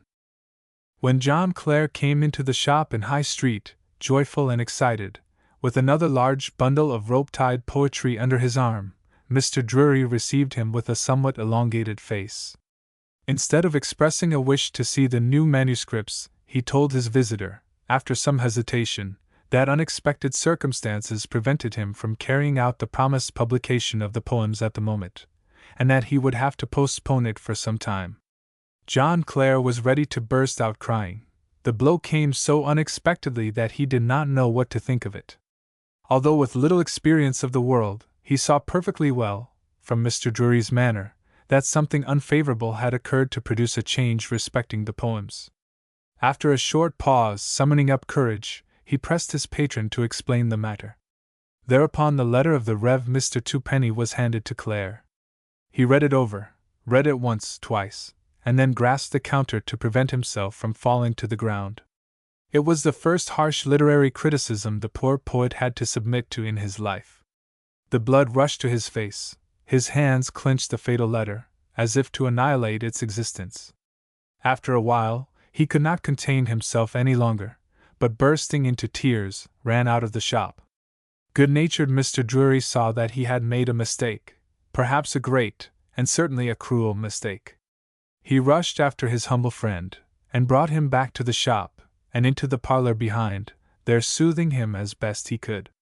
It was easy to persuade John Clare that the Rev. Mr. Twopenny's opinion was, after all, but the opinion of one man, that men differed much in almost everything, and in nothing less than the value they set upon poetry. The remarks were so evidently true, that the much humbled poet brightened up visibly, brightened up still more when Mr. Drury got a bottle of old ale from the cupboard and began filling 2 glasses. Viewed through this medium, the future looked much more cheery to John Clare. The world, there seemed no doubt, would appreciate good poetry, though the Rev. Mr. Twopenny did not. Having got his poetical friend into this happy mood, Mr. Drury talked to him seriously and sensibly. He advised John Clare to seek work immediately, either as a farm laborer or lime burner, and to devote only his spare time to the writing of verses. As to the verses already written, he promised to lay them before other judges, and to publish them, at any rate, more or less corrected and altered. This, too, sounded hopeful, and when John Clare shook hands with the owner of the new public library in the High Street of Stamford, he thought he was a good deal nearer his long-cherished object than he had ever been before. Preparing for publication. Acting upon Mr. Drury's advice, John Clare, at the end of a few days, visited his former employer, Mr. Wilders, at Bridge Casterton, who, upon his earnest application, set him to work at once, first as a gardener, and, after a while, as laborer in one of his lime kilns. Here John stayed the whole of the spring and summer of 1819, in many respects one of the most pleasing periods of his whole life. At the end of each day's hard work, he visited his beloved mistress at Walkherd Lodge, with whom he was becoming very intimate, too intimate, alas, while the spare hours of morning, noon, and evening were devoted to poetry, and the whole of Sunday to reading and music. Mr. Drury, beginning to feel more and more sympathy with his young friend, invited him to spend every Sunday at the shop in the High Street, unrestrained by any forms and ceremonies whatever, and acting entirely as his own master. John Clare accepted the first invitation with some shyness, but before long felt himself fully at home at his friend's house, examining the books, maps, and pictures spread out before him with a blissful enjoyment never before known. The Sunday visits to Stamford, after a while, became to him such an intense delight that he could scarcely await the happy day, and even neglected his love affairs in its expectation. There were no visits to Walkherd Lodge on Saturday evenings, when John went early to bed, in order to rise earlier the next morning. The Sunday found him awake hours before the cock had sounded the alarm, and many a time he had got over the 2 miles of road from Casterton to Stamford, and stood in front of the new public library, before even the sun had risen. Good-natured Mr. Drury now had to get out of bed, let his friend into the shop, and compose himself as best he could, to sleep again. John now read for an hour or 2, but when he thought his friend had slept long enough, he took up his fiddle, safely kept among the books, and began playing a merry gypsy tune. This had the invariable effect of bringing Mr. Edward Drury, passionately fond of music, down to his books and his friend, and coffee having been prepared, the long day of talking, reading, and fiddling set in for both.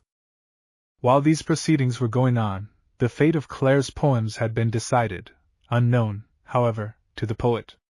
Mr. Drury, after the very unfavorable judgment of the Rev. Mr. Twopenny, resolved upon sending his odd bundle of verses to London, to get the final opinion of his experienced relative, Mr. John Taylor, the publisher of Fleet Street. Mr. Taylor, a talented author as well as bookseller, at a glance perceived the true poetic nature of John Clare. He saw that, under an uncouth garb, there were nameless beauties in the verses submitted to him, a wealth of feeling, and a depth of imagination seldom found in poetic descriptions of the external aspects of nature. Mr. Taylor saw, perhaps somewhat dimly, but still he saw, that Clare was one of the born poets of the earth, a man who could no more help singing than birds can keep from pouring forth their own harmonious melodies. But he saw also that John Clare's works were diamonds which wanted polishing, and this labor he resolved to undertake. He informed Mr. Drury of his intention to bring out the poems under his own editorship and supervision, telling him to encourage John Clare to devote himself more and more to the study of style and grammar, as well as to the improvement of his general education. Mr. Drury, who by this time knew his young friend intimately, hesitated to communicate Mr. Taylor's advice and directions. Thoroughly acquainted with the excitable nature of the poet, he feared that, in launching him again on a sea of expectations, which, after all, might remain unfulfilled, he would do far more harm than good, and he therefore resolved to keep his imagination in leading strings. He told John Clare that Messrs. Taylor and Hesse were willing to publish his poems, Mr. Taylor himself making the necessary grammatical and other corrections, but that the success of the publication, as of all other books, being doubtful, he must not, for the present, indulge in too sanguine hopes of gaining either fame or fortune through his book. John was quite content with this information, and kept unsteadily in his course, reading and fiddling the first day, and making love and burning lime the other 6 days of the week. The love-making, after a while, took a turn not entirely creditable to the interested parties. Having re-established his confidential intercourse with Martha Turner, yet not won the good graces of her parents, who more than ever favored the suit of the rival shoemaker, John induced his sweetheart to meet him at places where she should not have gone, and made proposals to which she should not have listened. Poor Patty, loving not wisely but too well, did go and did listen to her lover, with the ordinary sad consequences. The sequel was as usual. She got sad and he got cold, and her complaints becoming numerous and frequent, he left her and began flirting with other girls, trying to persuade himself that he was the injured party, inasmuch as Patty's parents treated him with scorn and contempt. An accidental occurrence, in the summer of 1819, contributed much to make him forgetful of his moral obligations. At a convivial meeting of lime burners, held at a Stamford tavern, Martha Turner, who was present, frequently danced with another man, which so irritated John Clare that he, in his turn, paid his attentions to a young damsel of the neighborhood, known as Betty Sell, the daughter of a laborer at Southwarp. Betty was a lass of 16, pretty and unaffected, with dark hair and hazel eyes, and her prattle about green fields, flowers, and sunshine, of which she seemed passionately fond, so intoxicated John that he got enamored of her on the spot. It was a mere passing fancy, but to revenge himself upon Patty for coquetting, as he thought, with others, he did not go near her, and, at the end of the entertainment, accompanied Betty Sell to her home, some 3 miles distant. The quarrel, thus commenced, did not end soon. Patty was angry with John, and John, in consequence, renewed his attentions to Betty Sell. Not long, and his first liking increased to a feeling akin to real love. Betty was so sweet and artless in her doings and sayings, and above all, hung with such evident fondness on every word of her admirer about his life and his struggles, his intense admiration of nature, his poetry, and his hopes of rising in the world through his poetry, that the susceptible heart of John Clare soon got inflamed to ardent devotion of his new mistress. His infatuation rose to such a height that he neglected even his visits to Mr. Drury, preferring, for once in his life, glowing eyes and lips to verses, music, and books. The Stamford bookseller was somewhat surprised on missing his young friend and his fiddle on several subsequent Sundays, and on inquiring the cause, was met by replies more or less unsatisfactory. Taking a real interest in John's welfare, Mr. Drury thereupon determined to get at the bottom of the affair, and succeeded in discovering the secret one evening, after a merry supper. Having taken an unusual quantity of drink, John Clare became confidential, and his friend learned all that was to be learned respecting Martha Turner and Betty Sell.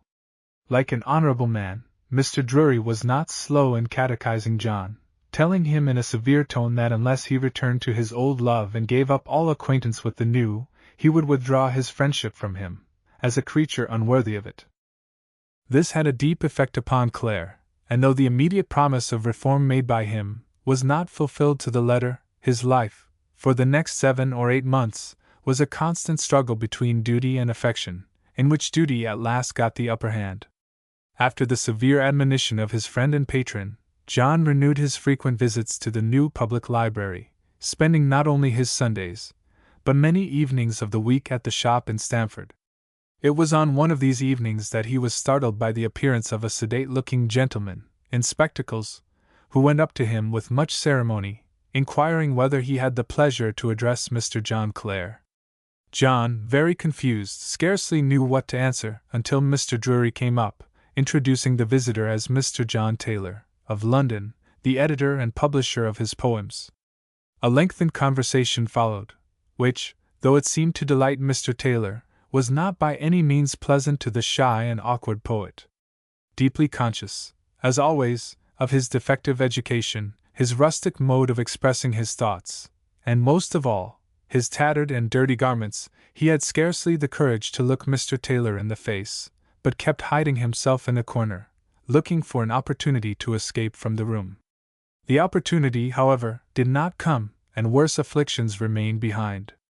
After Mr. Taylor was gone, and John had settled down to his favorite books, a servant appeared in the shop, inviting Clare to visit the house of Mr. Octavius Gilchrist, a few doors from the new public library. John was fairly inclined to run away, as soon as he heard the message, but found that escape was not so easy. Mr. Drury told him that it was a matter, not of pleasure, but of duty, that Mr. Gilchrist was a very influential man in the literary world, that at the house of Mr. Gilchrist he would meet Mr. Taylor, and that the success of his first volume of poems depended, to a certain extent, upon this interview.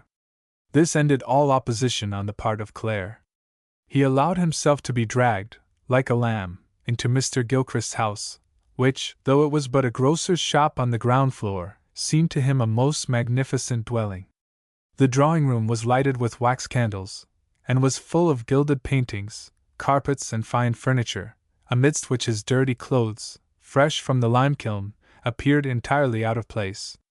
Nevertheless, he was graciously received by Mr. and Mrs. Gilchrist, and warmly welcomed by his previous acquaintance, Mr. John Taylor.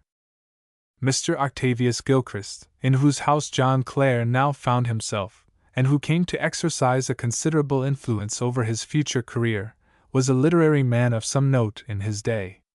He was born in 1779, the son of a gentleman settled at Twickenham, who had served during the German War as lieutenant and surgeon in the 3rd Regiment of Dragoon Guards.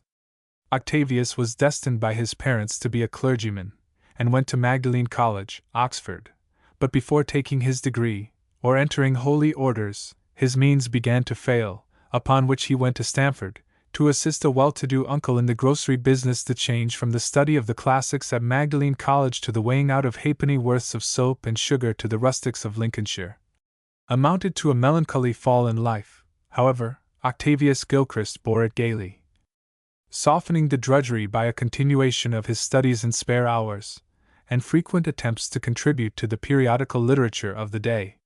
The Stamford Mercury having inserted several of his articles, he got bolder, and sent essays to several London magazines, which met with a like fortunate fate.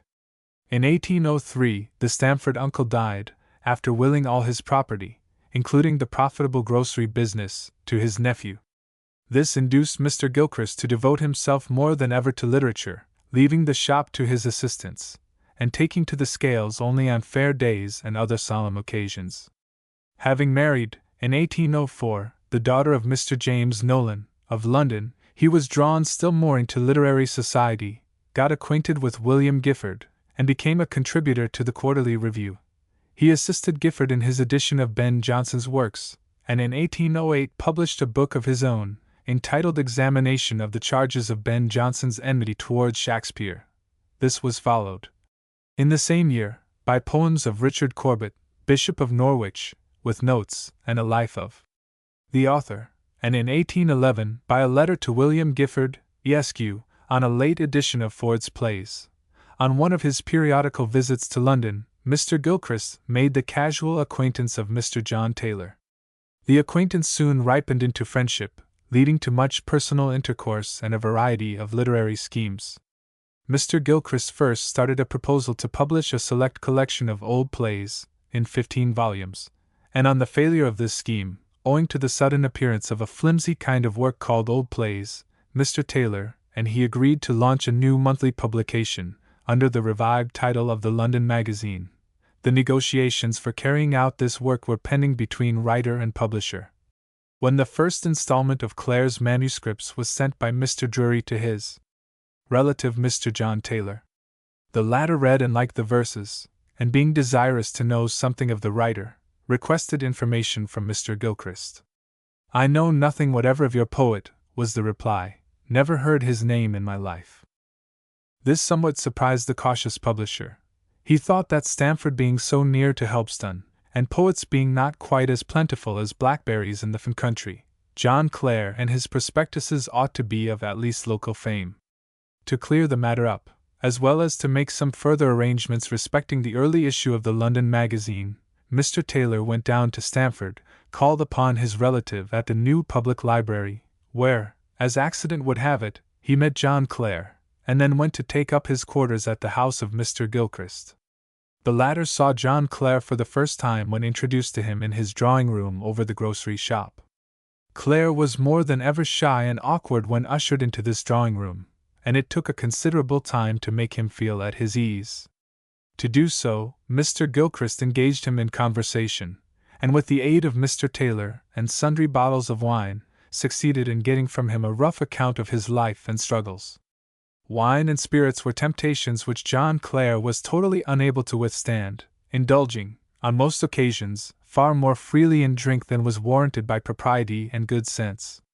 Perhaps, at Mr. Gilchrist's house, the host was as much to blame as the guest, the former encouraging Clare's weakness for the purpose of overcoming his extreme shyness and getting at the desired autobiographical information.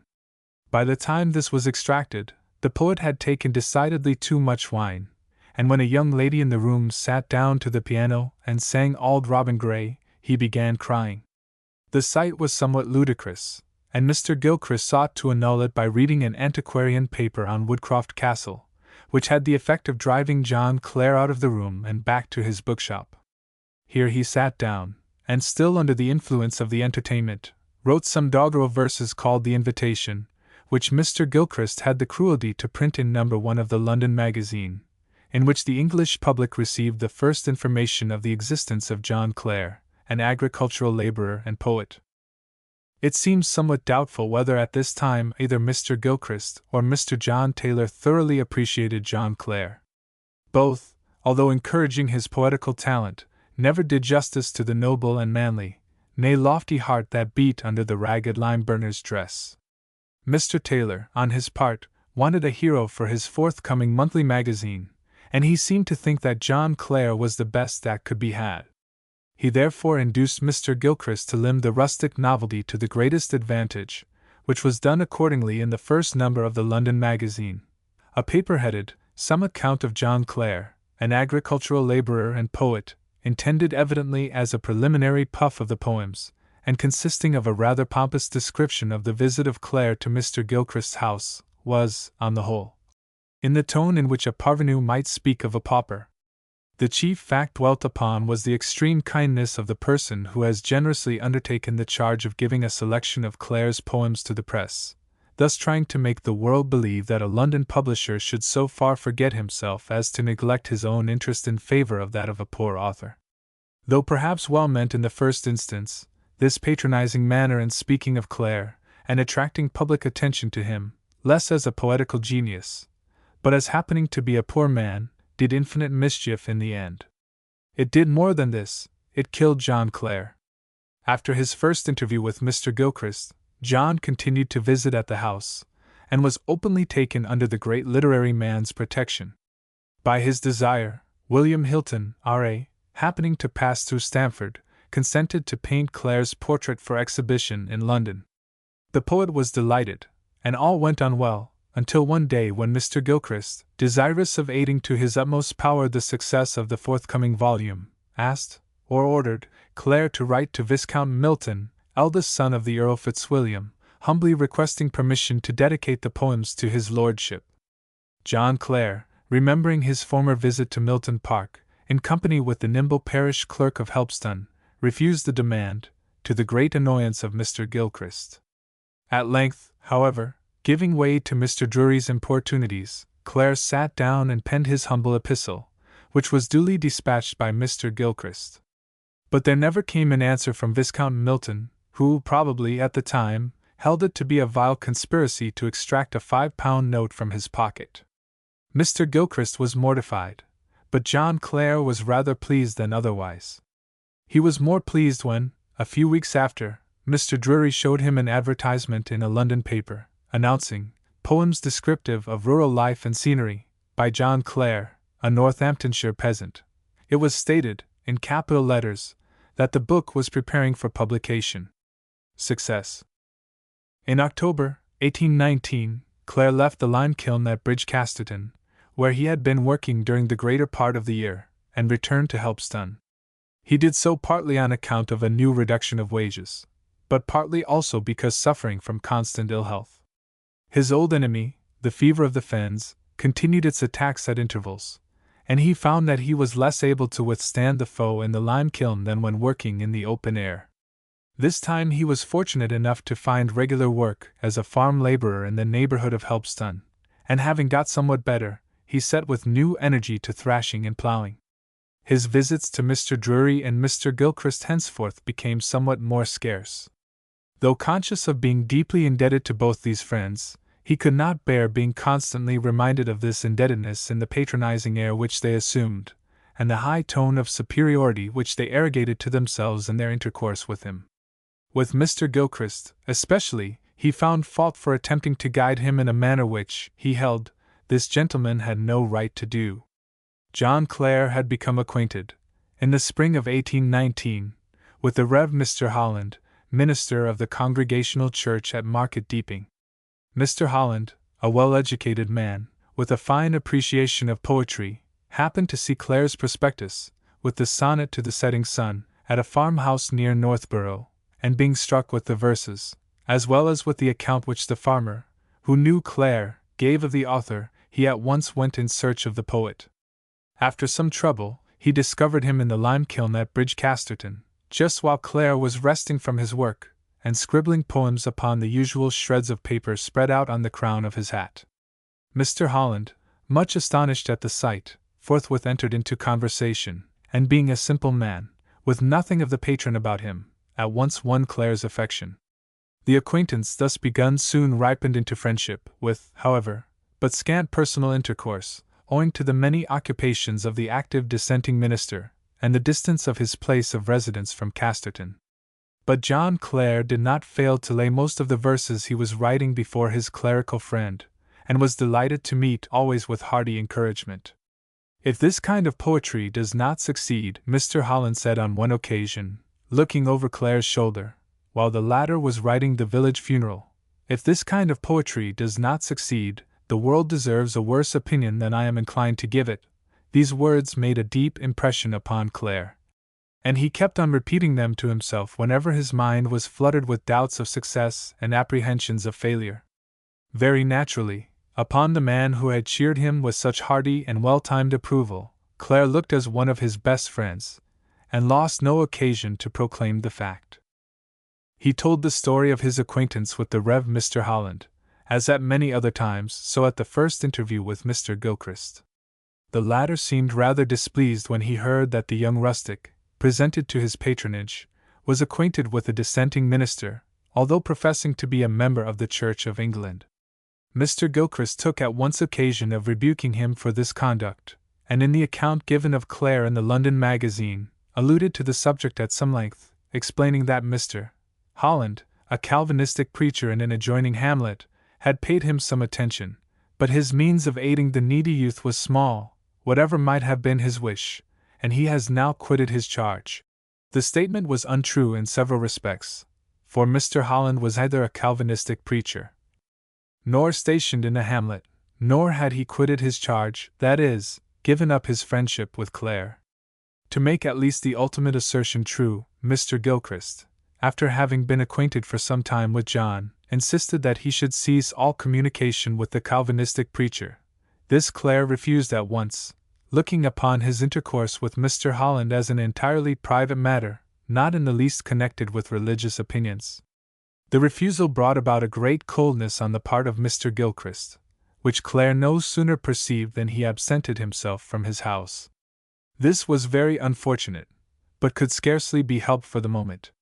John Clare was totally unable to understand the orthodox high church principles of the former student of Magdalene College, while Mr. Gilchrist, on his part, was incapacitated from appreciating the lofty feeling of independence that existed in the breast of the poor lime burner and farm laborer. In his account in the London Magazine, Mr. Gilchrist's estimate of the poet's character was expressed in the words, "Nothing could exceed the meekness, and simplicity, and diffidence with which he answered the various inquiries concerning his life and habits, and it was upon this supposed meekness that all subsequent treatment of Clare by him and other friends and patrons was based." But it was an estimate of character entirely false. Though meek and humble outwardly, the consequence of early training and later habit, John Clare had all the towering pride of genius, more than this, of genius misunderstood. The year of 1820 broke dull and gloomy upon Clare. He had expected his poems to be published in the month of November, or the beginning of December previous, but was without any information whatever, either from Stamford or London, and did not know when the long-expected book would appear, or whether it would appear at all. The little money he had received from Mr. Drury at various periods, some £20 altogether, had been spent by this time, and being out of work, he was once more face to face with grim poverty. Day after day passed, yet no news, till, in the last week of January, the smiling face of a friend suddenly lighted up the gloom. It was a rainy day, and Clare was unable to take his usual ramble through the fields, when the clattering of hoofs was heard outside the little cottage. A man on horseback alighted at the door, and shaking off the dripping wet, rushed into the room, where Clare and his father and mother were sitting round the little fire. It was the Rev. Mr. Holland. "Am I not a good prophet?" he cried, running towards John, and shaking him warmly by the hand. John looked up in astonishment. He had not the slightest notion of what his friend meant or alluded to. But Mr. Holland kept on laughing and dancing, shaking himself like a wet poodle. "Am I not a good prophet?" he repeated again and again. The long face of his melancholy young friend at last brought him to a sense of the actual state of affairs. "You have had no letter from your publishers?" he inquired. "None whatever," was the reply. "Then let me be the first herald of good news," cried Mr. Holland. "I can assure you that your utmost expectations have been realized. I have had a letter from a friend in London, this morning, telling me that your poems are talked of by everybody, in fact, are a great success." How the words cheered the heart of John Clare! He fancied he had a slight touch of the ague in the morning, but it seemed to fall like scales off his body, and he thought he had never been so well all his life. Mr. Holland was about getting into his wet saddle again. "Oh, do stop a little longer," said John, imploringly. "Have something to eat and drink," and he looked at his father and mother looked at him. Alas! They all knew too well that there was nothing in the house to eat, and no money wherewith to purchase food. Good Mr. Holland, at a glance, perceived the actual state of affairs. "Well," he exclaimed, "I intended having some dinner at the inn round the corner, but if you will allow me, I will have it sent here, and take it in your company." And in a twinkling of the eye, he was out of doors, leading his horse, which had been tied to a post, towards the Blue Bell. He was back in 10 minutes. And in another 10 minutes there appeared the potboy from the Blue Bell carrying a huge tray, smoking hot. Thrice the messenger from the Blue Bell came and returned, each time carrying something heavy in his fat, red hands, and going away with empty trays. When he had turned his back for the third and last time, they all sat down around the little rickety table, the Rev. Mr. Holland, John, his father and mother. "Every good gift, and every perfect gift is from above, and cometh down from the Father of lights," said the minister. "Amen," fervently exclaimed John. The good news of which the Rev. Mr. Holland had been the bearer was soon confirmed on all sides. Early the next morning there came a messenger from Stamford, asking Clare to visit Mr. Drury as well as Mr. Gilchrist.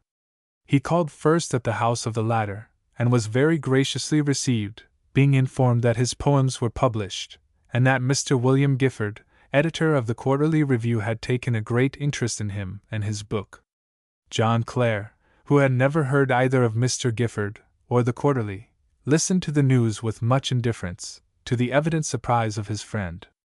Leaving Mr. Gilchrist, he went next door, to Mr. Drury, and entering the shop, fell back with astonishment on hearing a tall, aristocratic-looking elderly gentleman inquire for John Clare's poems. It sounded like sweet music to his ear, the cracked voice of the old gentleman. Mr. Drury, not noticing the entrance of Clare, took a small octavo volume from the top of a parcel of similar books lying on his counter, and handed it to the gentleman, informing his customer at the same time that the poems were universally applauded both by the critics of London and the public. John kept firm in his corner near the door. He thought his friend Drury the most eloquent speaker he had ever heard. "And pray, who is this John Clare?" asked the tall, aristocratic-looking gentleman. "He is—" began Mr. Drury, but suddenly stopped short, seeing a whole row of his books tumble to the ground. John Clare, in his terrible excitement, had pressed too close towards an overhanging shelf of heavily bound folios and quartos, which came down with a tremendous crash. It seemed as if an earthquake was overturning the new public library, and the astonishment of the owner did not subside when he saw his poetical friend creeping out from under the ruins of 50 dictionaries, gazetteers, and account books.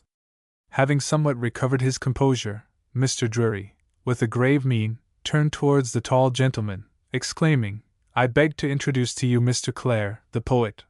The gentleman burst out laughing at the intensely ludicrous scene before him, yet checked himself instantly, seeing the color mount into Clare's face. "I beg you 1,000 pardons, Mr. Clare," he exclaimed.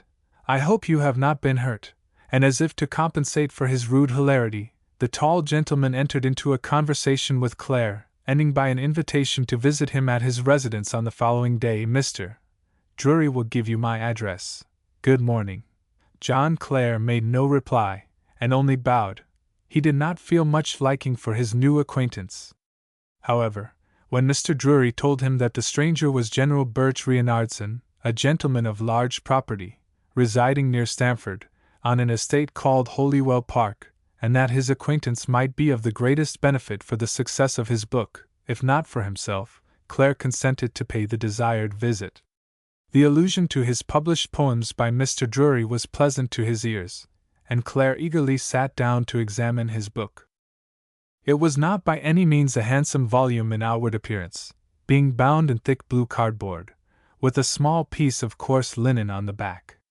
But the coarseness of the material was relieved by the inscription, "Clare's Poems," printed on the back in large letters, and the plain appearance of the book was forgotten over the title page, "Poems Descriptive of Rural Life and Scenery, by John Clare, a Northamptonshire Peasant."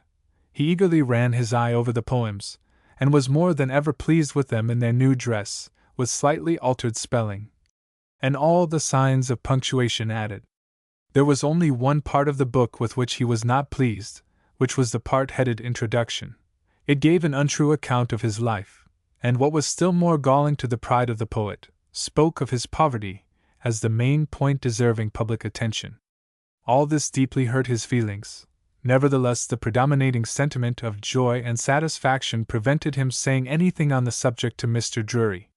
He stayed some hours at the shop, and it was arranged that early on the next morning he should call again to get ready for the important visit to General Reinhardson. When on the point of leaving, Mr. Drury put a letter in Clare's hands. "I had almost forgotten it," he said. "It has been lying at the shop for several days. I suppose it is from your sweetheart." The letter was from the sweetheart, but a very melancholy letter it was nevertheless. Poor Martha Turner told her lover, what he knew long ago, that she was about becoming a mother before being a wife, that her situation was known to her parents, that her father and mother refused to forgive her frailty, and that she was cruelly treated and on the point of being expelled from under their roof. John Clare read the letter on the roadside, between Stamford and Helpston. He read it over again and again, and his burning tears fell upon the little sheet of paper. A fierce conflict of passions and desires arose within his soul. He fancied that he did not love Martha Turner half so well as the pretty little lass of Southwarp. He fancied that since his first overwhelming affection for Mary, he had never been devoted, heart and soul, so much to anyone as to Betty Sell. Yet to Martha Turner, once his sweet Patty of the Vale, he knew he was bound by even stronger ties than those of affection and love. He trembled thinking thus, yet held firm to the nobler element in his breast. The secret struggle, short and intense, ended with a firm resolve that duty should conquer passion. Early on the day following, John Clare made his appearance at Mr. Drury's shop. The busy tradesman had already provided an outfit for his friend, whom he meant to patronize more than ever, now that his poems promised to be successful. In the course of half an hour, John found himself clothed in garments such as he had never before worn. He had a black coat, waistcoat, and trousers, a silk necktie, and a noble, though very uncomfortable, high hat, while his heavy shoes seemed changed by a covering of brilliant polish. Surveying his figure, thus altered, in a looking-glass, John was greatly satisfied with himself, and with a proud step marched off towards Holywell Park. General Birch Reinhardson received him with great affability, at once took him by the hand, and led him into the library. It was the finest collection of books Clare had ever seen, and he warmly expressed his admiration of it. After a while, the general took a small quarto, bound in red morocco, from the shelves, and showing it to his guest, asked him what he thought of the contents. They were poems written by the general's father, and Clare, seeing the facts stated on the title page, was polite enough to declare them to be very beautiful. Another red morocco volume thereupon came down from the shelves, full of manuscript poetry of the general's own composition. John Clare began to see that genius was hereditary in the family, and expressing as much to his host, earned a grateful smile, and a warm pressure of the hand. He was asked next to promenade in the gardens till dinner was ready. The gardens of Holywell Park were laid out with great taste, and John Clare soon lost himself in admiration of the many beautiful views opened before him. While wandering along the banks of an artificial lake, fed by a cascade at the upper end, he was joined by a young lady of extraordinary beauty. He believed it was the wife of the general, yet, though showing the deepest respect to the lady who addressed him while walking at his side, he could not help looking up into her face now and then, in mute admiration of her exquisite loveliness. The general, after a while, joined the promenaders, when John, somewhat to his surprise, learnt that his fair companion was not the hostess of the establishment, but the governess. Notwithstanding the presence of the master of the house, the young lady continued speaking to Clare in the freest and most unrestrained manner, bewitching him alike by the tones of her voice and the soft words of flattering praise she poured into his ear. She told him that she had read twice through the volume of poetry which the general had brought home the preceding evening, having sat up for this purpose the greater part of the night. Clare's face got scarlet when he heard these bewitching words. Never before had praise sounded so sweet to his ear. Never before had it come to him from such honeyed lips. He was beside himself for joy, when, as a proof of her good memory, she began reciting one of his poems, "My love, thou art a nosegay sweet," and when she came to the last line, "An everlasting love thee," Clare's eyes and those of the beautiful girl met, and he felt her glances burning into his very soul. The general did not seem to take much notice of his companions, being busy picking up stones in the footpath, and examining the state of the grass on the borders of his flower beds. On returning towards the house, he informed Clare that the servants were about sitting down to their dinner, and told him to join them in the hall. The young governess appeared intensely surprised at the words. She looked up, first at the general and then at Clare. Probably it seemed to her a gross insult that a poet should be sent to take his meal with the footmen and scullery maids. But Clare's face looked bright and serene.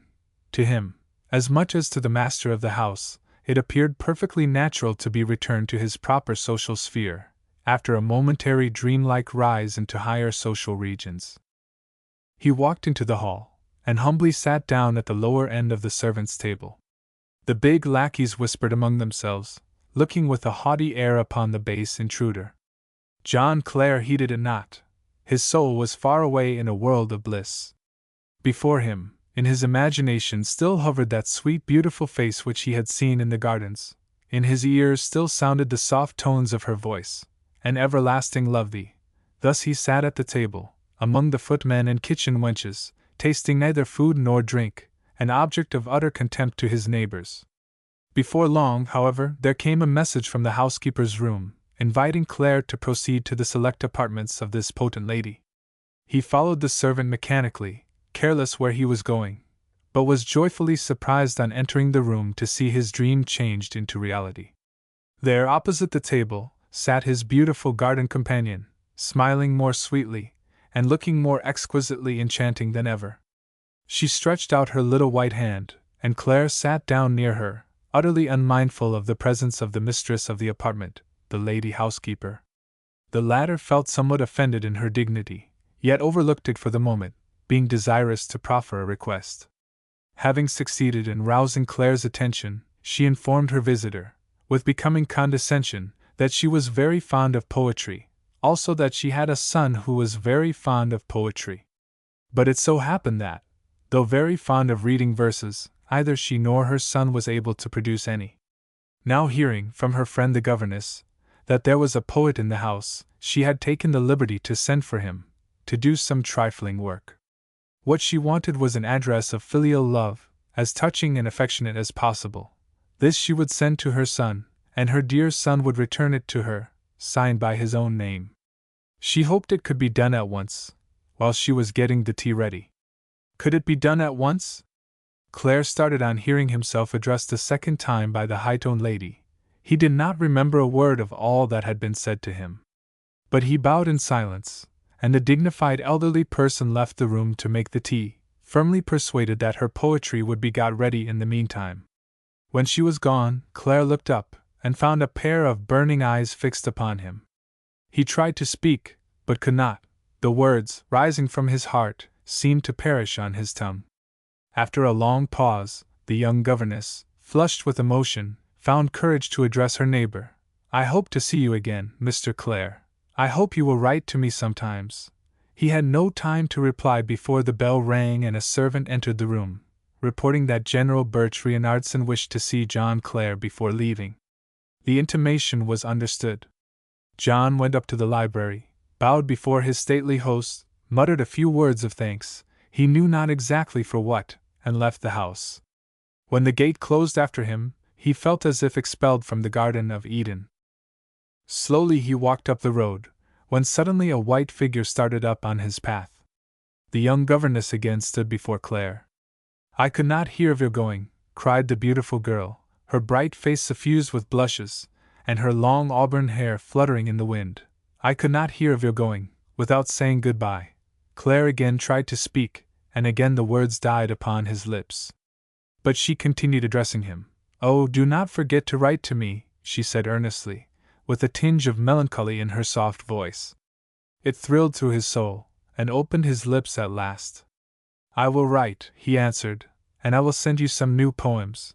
Thus saying, he bent forward and took both her hands, and their eyes met, full of unspeakable passion. But a sudden noise from the distance startled Clare and his fair companion. There was a man on horseback coming up with full speed, riding in the direction of Holywell Park. The young governess softly loosened her hands, turned a last fond look upon the poet, and fled away like a frightened hind into a neighboring wood. John Clare hurried forward, his face flushed, his head trembling, forgetful of all the things around him. At last, feeling exhausted, he sat down on a stone, at the turning of two roads. The one of the roads was leading to Stamford, the other to Bridge Casterton and Walkherd Lodge. Clare felt like one entranced. Joy unutterable was struggling in his bosom together with infinite sadness, and the wild pulsation of his heart seemed to drive his blood, like living fire, to his very soul. And he held his burning head in his hands, sitting at the corner of the two roads. The image of the beautiful girl he had just left, an image more perfect, more sweet and angelic than ever conceived by his imagination, appeared standing in one of the roads, and the picture of a sad, suffering woman, surrounded by angry parents, in the other. Lower sank the sun on the horizon. It was beginning to get dark, but Clare still kept sitting at the corner of the two roads, his throbbing head bent to his knees. The clouds in the west glowed with a fierce purple, when he started up at last. He started up and walked, swiftly and with firm step, towards Walkherd Lodge. The clouds in the west seemed to glow with an unearthly light. Opinions of the press and consequences. The London book season of 1820 was a dull one. The number of books published was very small, and there were but few extraordinary good or extraordinary bad ones amongst them. All the reviewers were at their wits' end, for wit, sharp as a razor, must get dull over books undeserving of praise, yet incapable of being cut up with due brilliancy of style.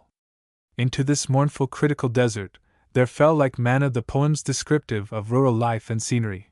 Mr. John Taylor and his literary coadjutors had taken great pains to spread the news far and wide that a new Burns had been discovered on the margin of the Lincolnshire fens, and was to be publicly exhibited before a most discerning public.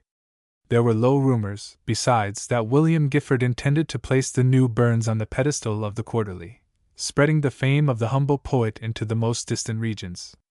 Accordingly, when the first volume of Clare's poems was published, on the 16th of January 1820, there was an immediate rush to the shop of Messrs. Taylor and Hesse, in Fleet Street. Before many days were over, a first edition was exhausted, and before many weeks were gone, all the critical reviews began singing the praises of the book.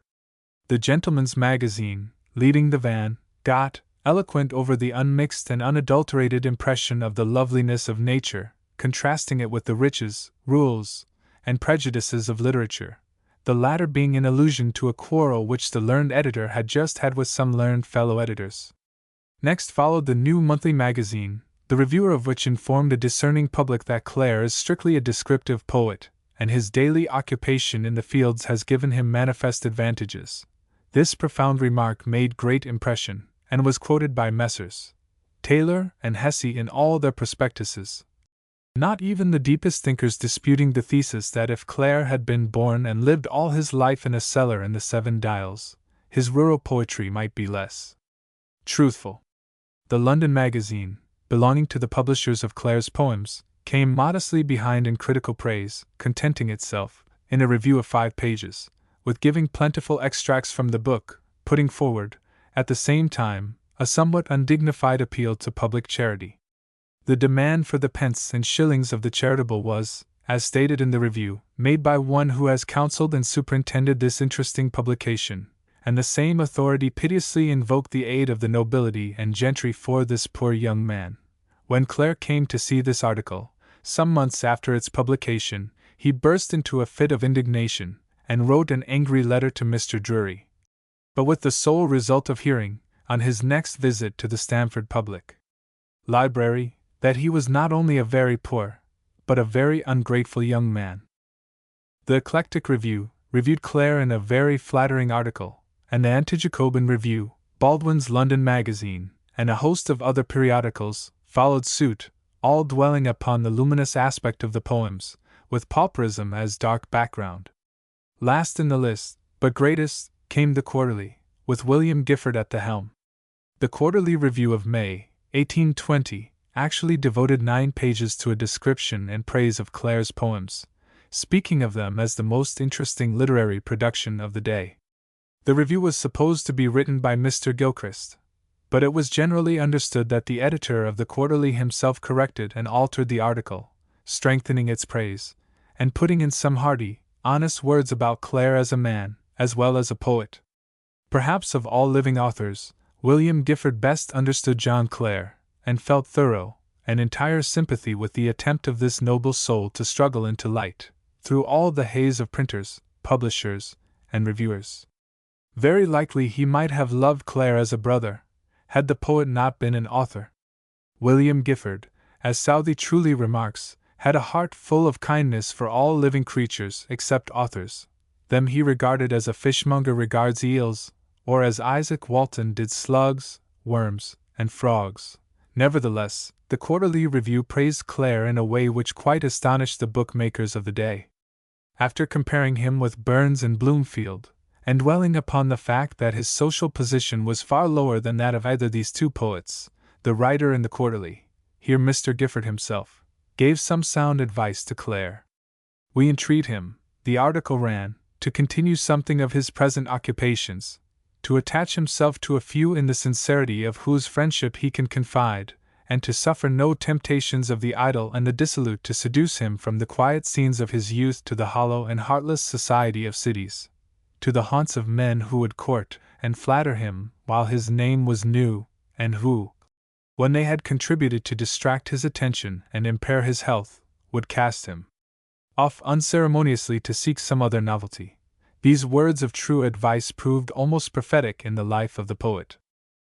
The article in the Quarterly Review had the immediate effect of making John Clare the lion of the day.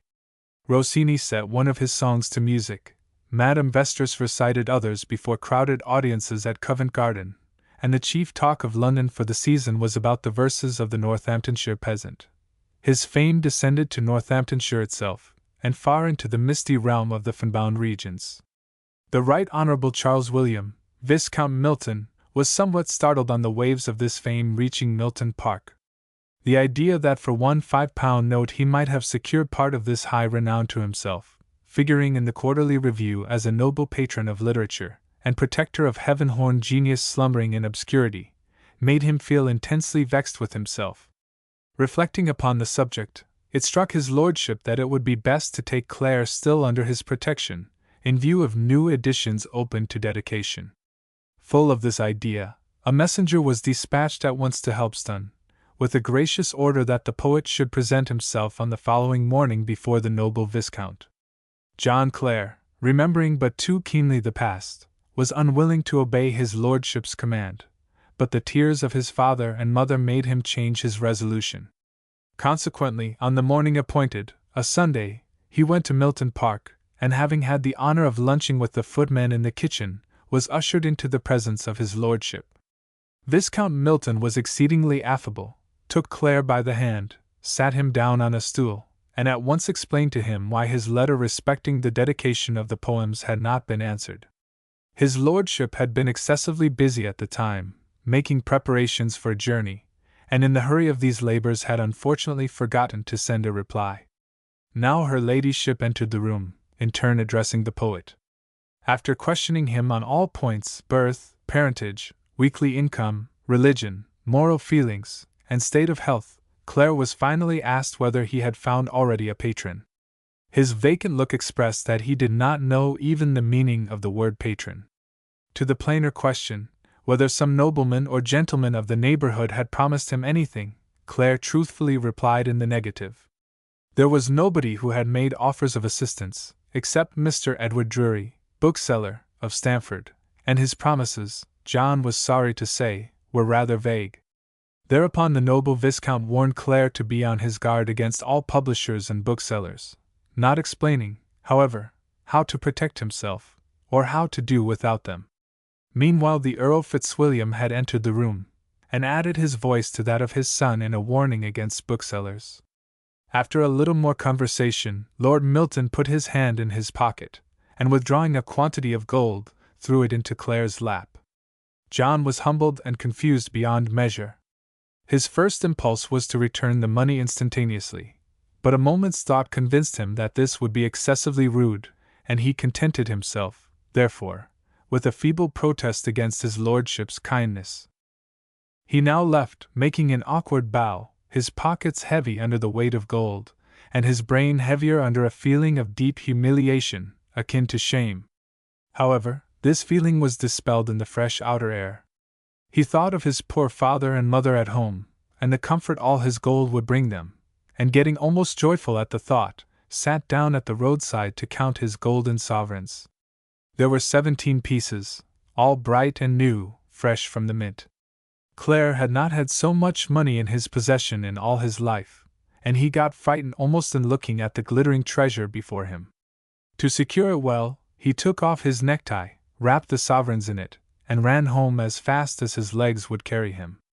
There were happy faces that night in the little cottage at Helpston. John Clare's invitation to Milton Park created much astonishment in the village, but the wonder increased when, a few days after, another liveried messenger inquired his way to Clare's dwelling. The new envoy was of far more gorgeous aspect than the former one, being the representative of the greatest lord in the county, the most noble the Marquis of Exeter. His lordship had seen the Quarterly Review, as well as Viscount Milton, and his lordship had learnt, moreover, that Clare had been called to Milton Park, for purposes easily imagined. The chief of the elder line of the Cecils thereupon determined not to be outdone by his petty Whig rivals, the Fitzwilliams, with which object in view he summoned the poet in his turn. The gorgeous scarlet messenger who arrived at Helpston, to the wonderment of the whole village, brought a letter from the Hon. Mr. Pierpont, brother-in-law of the Marquis, desiring Clare to make his appearance on the following morning, precisely at 11 o'clock, at Burleigh Hall. To this summons there was no opposition on the part of Clare, for to resist the will of the Marquis of Exeter, within 20 miles of Stamford, was deemed nothing less than treason by any inhabitant of the district. John was ready to go to Burleigh Hall the next morning, but it rained heavily, and the cobbler had not returned the shoes entrusted to him for mending. Could John present himself without shoes on a rainy morning, before the most noble the Marquis of Exeter? That was the question gravely debated between Parker Clare, his wife, and his son. It was decided that John could not go without shoes, and the village cobbler refusing to return his trust, because engaged in threshing, the important visit to Burleigh Hall had to be postponed till the day after. John went quite early, trembling inwardly to show himself before the great lord, whose very valet was looked upon in the country as a man of high estate. His fears increased 1,000-fold when arrived at the gate of the palatial residence, and being told, on giving his name to the porter, that he ought to have come the day before. On Clare making his excuse on account of the state of the weather, the high functionary got very angry. "The weather?" he exclaimed excitedly. "You mean to say that you have not obeyed his lordship's commands simply because it was a wet day? I tell you, you ought to have come if it rained knives and forks." This frightened Clare beyond measure. He turned round upon his heels and was about running away, when he was stopped by a footman. The arrival of Clare had just been announced to the Marquis, and there was an order to admit him instantaneously to the presence of his lordship. So the tall footman, without further ceremony, took Clare by the arm, and hurried him up a marble staircase, through innumerable passages, and a maze of halls and corridors which quite bewildered the poor poet. The sound of his heavy hobnailed shoes on the polished floor made him tremble, no less than the sight of his mud-bespattered garments among all the splendid upholstery, through which the gorgeous lackey was guiding his steps.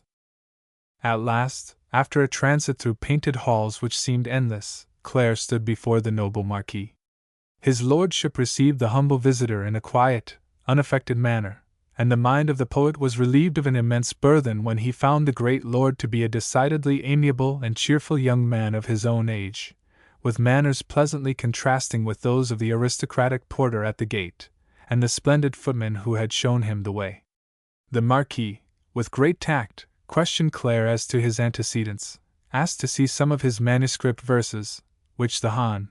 Mr. Pierpont, in his summons, had ordered him to bring, and having inspected these, informed the astonished poet that he would grant him an annuity of 15 guineas for life. John Clare scarcely believed his own ears. The announcement of this liberality came so unexpected, and appeared to him so extraordinary, that he did not know what to say, or how to express his thanks. Quitting his lordship in utter confusion, he felt almost giddy on finding himself in the hall outside. There were immense passages stretching away to right and left, leading into unknown realms of magnificence, into which the poor poet was trembling to venture. The Marquis, who, with great politeness, had accompanied his visitor to the door, on seeing his embarrassment undertook the part of guide, leading Clare to the outskirts of the palatial labyrinth, and here handing him over to a valet, with instructions to let his guests partake of the common dinner in the servants' hall. It was the third dinner in the hall of noble patrons to which Clare was ushered, clearly showing that, however much differing on other subjects, the admirers of high literature in Northamptonshire held that the true place of a rural poet was among the footmen and kitchen maids. New sights and new friends.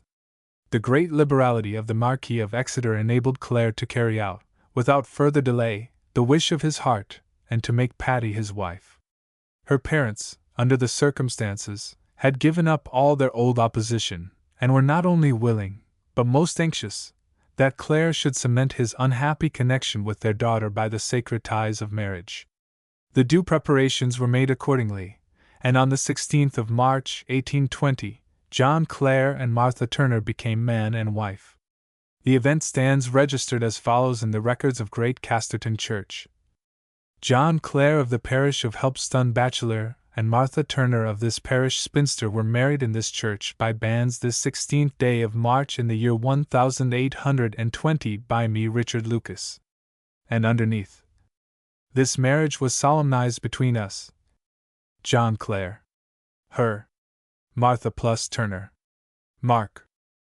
Little more than a month after the wedding, a child was born to Clare, a little girl, baptized Anna Maria.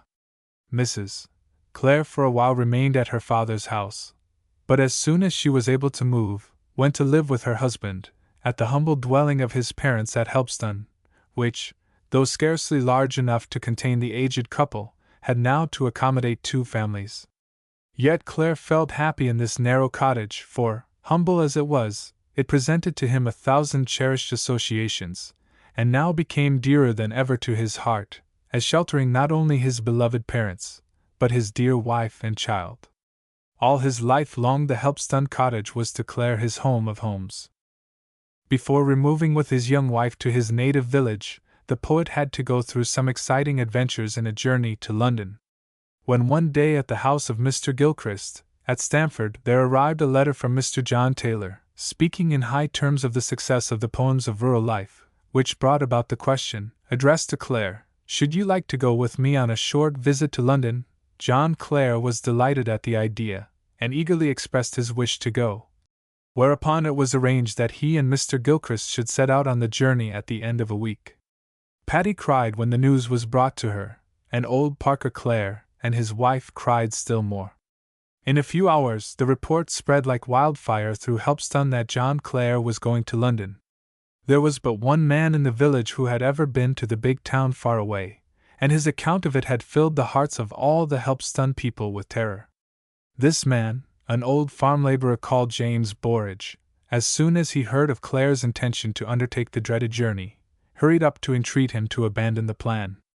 To enforce his advice, he gave a vivid description of the horrors awaiting the unwary traveler in the great metropolis, and the fearful dangers that beset his path on every side. One half the houses of London, he said, were inhabited by swindlers, thieves, and murderers, and a good part of the other half by their helpers and confederates, all on the lookout for the good people from the country. To catch their victims with the greater certainty, there were trapdoors in the pavement of the most frequented streets, which, when touched, let the wayfarer down into a deep cellar, and into a kettle of boiling water, surrounded by cutthroats who made all escape from the kettle impossible. The assassins, having killed the unhappy victim, and taken all his property, to the very shirt on his back, finally, culmination of horrors, sold the body to the doctors. Such was the account which James Borage gave of London, with the effect of striking terror into the hearts of his hearers. Parker Clare and his wife, with bitter tears, entreated their son not to leave them, and John himself, though slightly incredulous about some of the items in the tales of his friend Borage, began to be seriously alarmed. But he was ashamed to confess his fears to Mr. Gilchrist, the more so, as a mere casual mentioning of the street traps and the kettles of boiling water produced immoderate laughter. He therefore made his mind up to start on his dangerous journey like a hero. After bidding solemn farewell to wife and parents, and dressing, by the advice of James Borage, in his worst clothes, to be the less a mark for thieves and cutthroats, John Clare very early one morning in April, 1820, started for Stamford, and having met Mr. Gilchrist took his seat precisely at 7 o'clock in the Regent, a famous 4-horse coach, warranted to take passengers in 13 hours to London. There was little talk on the road. John Clare had enough to do to look out of the window, marveling at all the new sights opened to his eyes. Thus the travellers passed through Stilton, Huntingdon, St. Neots, Thamesford, and Biggleswade, until at last, soon after dusk, the fiery glow of the horizon announced the neighbourhood of the big city. On being told that they were about to enter London, Clare became much excited, but there was time for the excitement to cool, for more than 2 hours elapsed before the heavy coach rumbled from the soft high road up to the hard-paved streets. At last, at 9 o'clock in the evening, the Regent stopped in front of the George and Blue Boar, in Holborn, and John Clare alighted, utterly bewildered with all that he had seen during the day and the greatest journey he had ever made in his life. Mr. Gilchrist took his friend to the house of his brother-in-law, a German named Burkhardt, proprietor of a jeweler's and watchmaker's shop in the Strand. Herr Burkhardt, a well-to-do tradesman, with a rubicund face and an inexhaustible stock of good humor, was excessively fond of showing strangers the sights of London, and his guests had no sooner arrived than he wanted to take them to Covent Garden Theatre. John Clare was very anxious to go, on hearing that Madame Vestris was reciting one of his poems at this place of entertainment, but finding that Octavius Gilchrist was disinclined to rise from his comfortable armchair, and with secret apprehension of the trapdoors and vessels of boiling water, he declared himself likewise in favor of the armchair, with hot whiskey and water. Worthy Herr Burkhardt had his full share of satisfaction the next day, when he had the pleasure of taking his brother-in-law and friend to Westminster Abbey, the Tower, Smithfield Market, Newgate, and Vauxhall Gardens. John Clare was not so much astonished as disappointed with all that his eyes beheld in the great metropolis. Standing upon Westminster Bridge, he compared the River Thames with Whittlesea Mere, and found it wanting. The sight of the Tower, of Newgate, and of Smithfield engendered not the least admiration, and as for the Poets' Corner in the Abbey, he loudly declared that he could see no poetry whatever about it. But what hurt the feelings of Herr Burkhardt most of all was the utter contempt Clare showed for the delights of Vauxhall. The tinsel and the oil lamps, the wooden bowers and paper flowers, struck Clare as perfectly absurd, and he expressed his astonishment that people should go and stare at such childish things, with a world of wonder and of beauty lying all around it in the green fields. The worthy jeweler of the Strand was amazed, and privately confided to his brother-in-law that he thought his companion a very stupid man from the country. John Clare stayed a week in London, and during the whole of this time felt painfully uncomfortable in his threadbare suit of labourer's clothes, patched top and bottom, with leather baffles and gaiters to match. He fancied, when walking along the streets, that everybody was staring and laughing at his smock frock, and the sound of his heavy hobnailed shoes startled him whenever he entered a house. What made things worse was that Mr. Gilchrist wanted to draw him into many fine places and among high and wealthy people, for whose company Clare felt an instinctive dislike. He knew that they could not look upon him otherwise than in the light of a rustic curiosity, and being unwilling to play the part of a newly discovered monkey or hippopotamus, he absolutely refused to go to parties and meetings to which he had been invited. However, a few of the visits were indispensable, such as presentation to Messrs. Taylor and Hesse, and their friends. Mr. John Taylor, on meeting Clare, perceived at once that one reason of his excessive reluctance to show himself was his scant stock of clothing, and mentioning the matter with great frankness, he offered him a suitable dress. But Clare refused to take anything, except an ancient overcoat somewhat too large for him, but useful as hiding his whole figure from the top of the head down to the heels. In this brigand-like mantle he henceforth made all his visits, unwilling to take it off even at dinner, and in rooms hot to suffocation. It made a deep impression upon Clare that, with all his awkwardness, homely speech, and ragged clothes, he was, for the first time in his life, treated as an equal by Mr. Taylor's friends, and other gentlemen whom he visited at London. The example of his patrons in the country, who, after praising his talents in the drawing-room, sent him down to the kitchen for his dinner, had already pauperized him to such an extent that he was quite startled when Mr. Taylor, on his second visit to the shop in Fleet Street, asked him to meet several men of rank and talent, among them Lord Radstock, at dinner the same evening. He would gladly have declined, but was not allowed to do so, being told that it would be a thorough breach of good manners to refuse to see his friends, the admirers of his poems. Clare went, with much fear and trembling, but came to be at ease before long. He sat next to Lord Radstock, and this gentleman, with an extreme tact and knowledge of character, at once succeeded in gaining his whole confidence. It proved the beginning of a friendship which lasted for years, and spread its influence over Clare's whole life.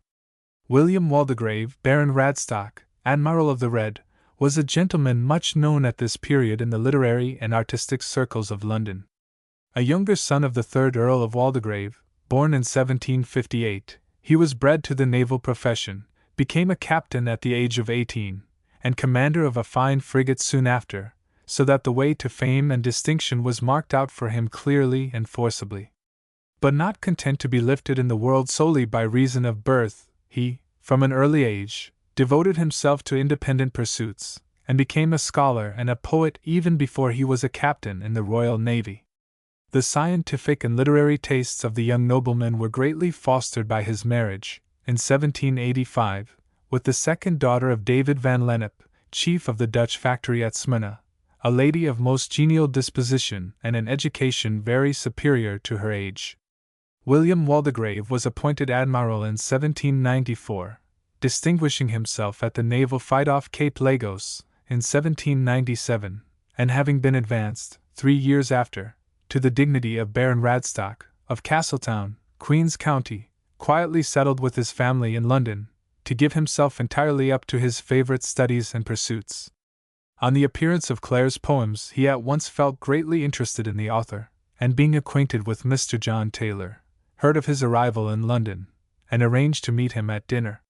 So it came that John Clare, in his smock frock, leather gaiters, and brigand mantle, found himself sitting at the right hand of the Right Honourable Lord Radstock, son of an earl, and admiral in the Royal Navy.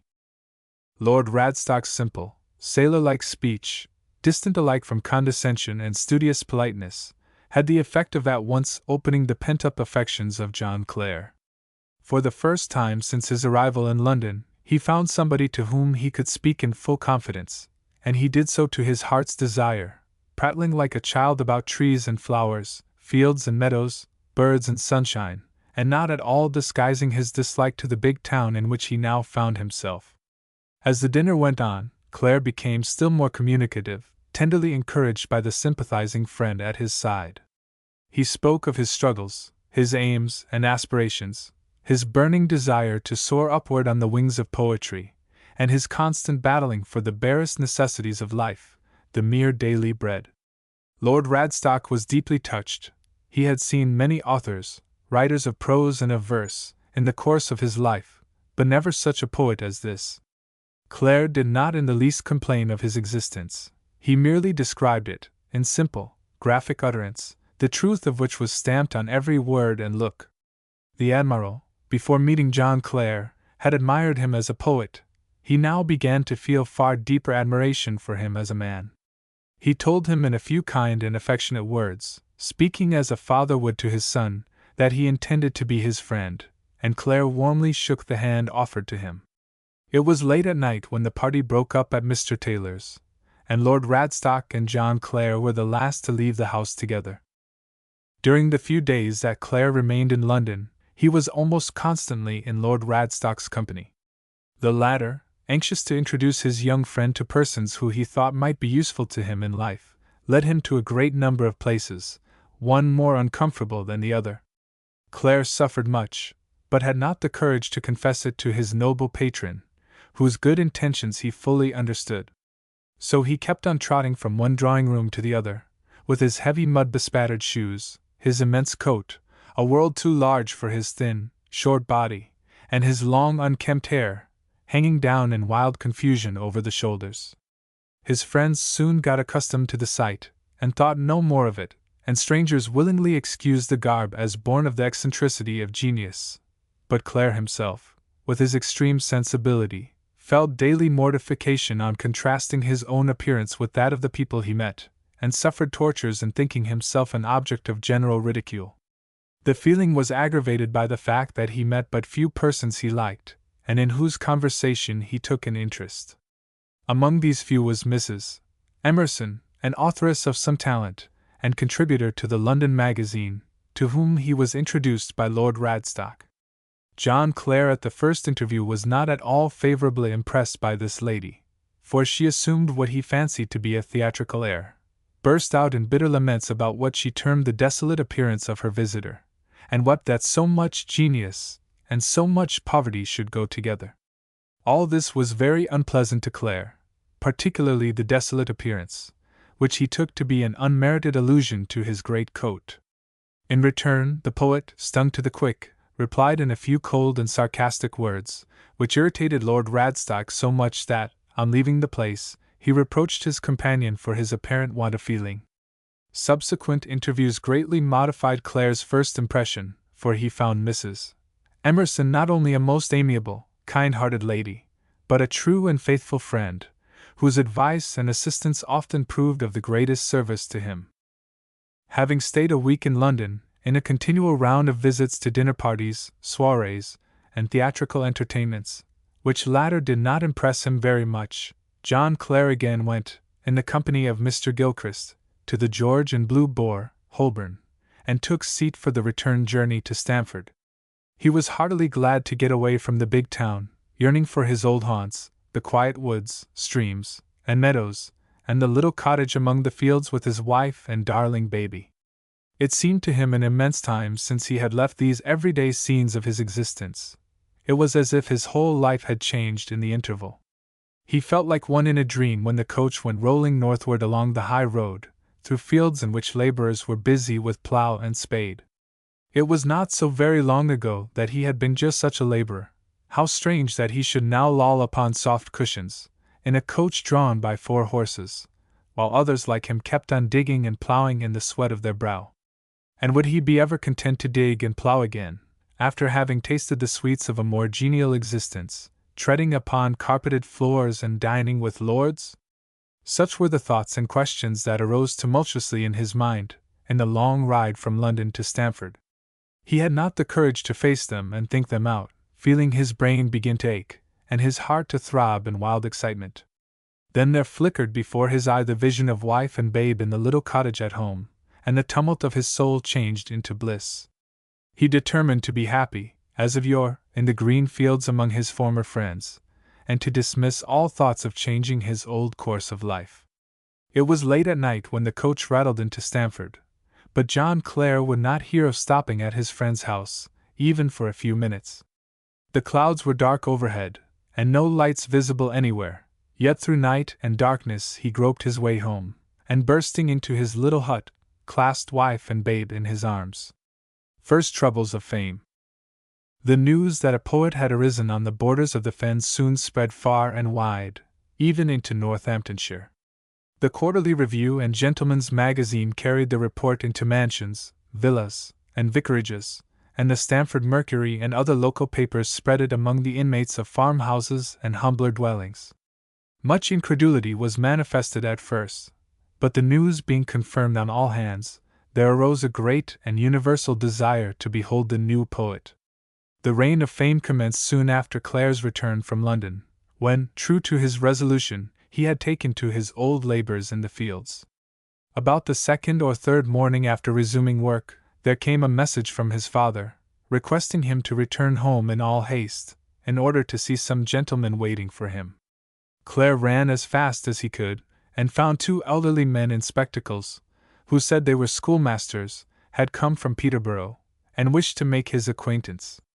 After questioning him closely for 2 hours, upon all matters, and at the end subjecting him to a rigid cross-examination, they went away, promising to call again.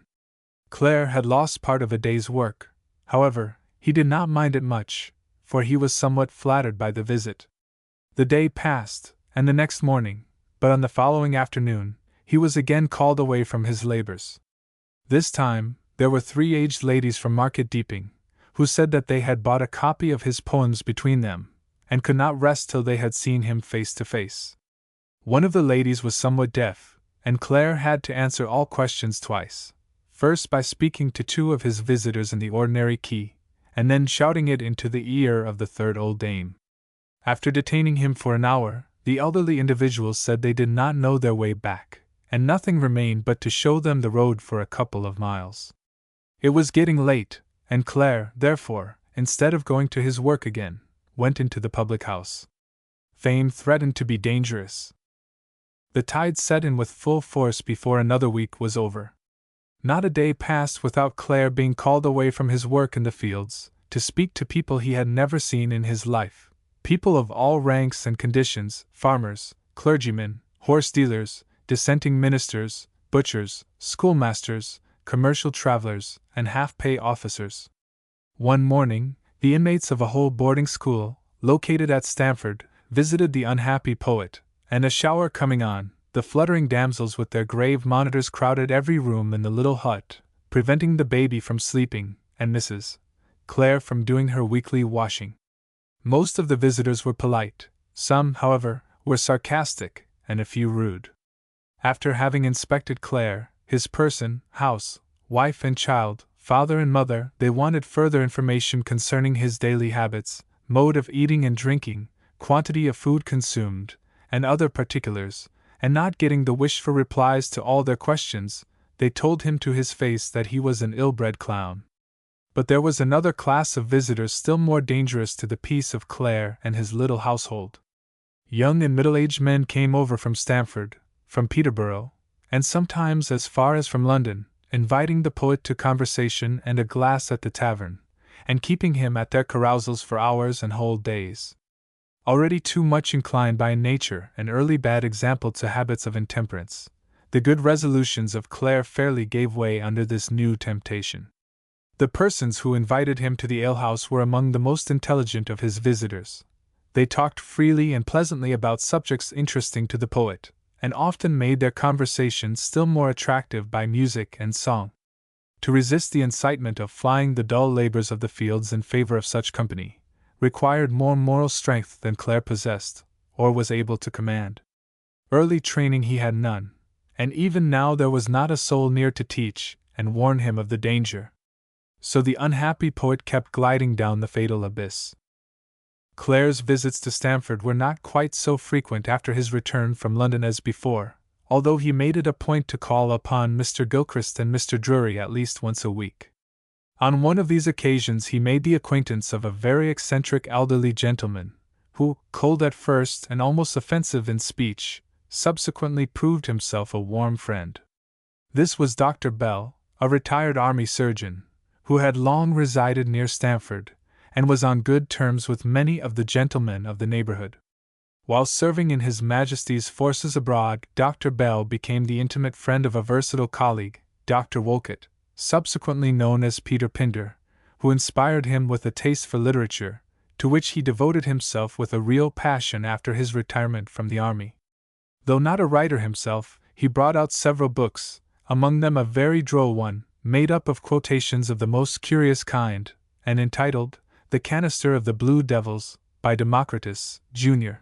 Dr. Bell possessed a very large library, and spent a good part of his time in extracting, both from his books and the newspapers and periodicals of the day, all available paragraphs containing quaint sayings and doings, which he stuck upon large pieces of pasteboard, for the inspection of his friends, and subsequent publication in some canister shape. John Clare met Peter Pinder's friend at the house of Mr. Gilchrist. They did not seem to like each other at first sight, but got on better terms at the second meeting, and after a while became attached friends. Dr. Bell had an instinctive dislike to poets, whom he held to be moonstruck. He was not long, however, in discovering that John Clare was a great deal more than a mere maker of verses and apostrophizer of love-sick boys and girls.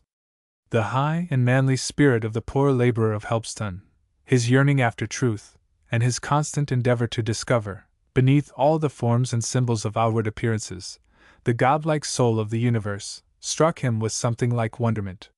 He first began to look upon Clare as a sort of phenomenon, but found that the more he studied him, the more incomprehensible, yet also the more admirable, appeared this great and lofty spirit, wrapped in the coarse garb of a ploughman and lime-burner. The odd, tender-hearted doctor soon conceived a passionate affection for Clare, and set him up as a hero at the shrine of his devotion. He thought of nothing else but advancing his young friend's welfare, and worked with great zeal to this effect, to such an extent that his endeavors frequently overstepped the bounds of prudence. The first thing he did was to write letters to all the wealthy inhabitants of the neighboring district, begging, nay, entreating them to set their name to a subscription list for a fund, destined to make the poet independent for the rest of his days. However, the appeal was but faintly responded to, and most of the persons addressed either declined, or contented themselves by forwarding small sums. But Dr. Bell was by no means discouraged at this result. With consummate worldly experience, he resolved upon attacking his patients from the weakest side, and extract from their vanity what he could not get from their munificence. He put himself in communication with Mr. John Taylor, and by dint of extreme pressure, succeeded in enlisting him in his project. It was to make an appeal in favor of John Clare on the part of the conductors of the London magazine, with delicate hint that any act of liberality would not be condemned to blush unseen.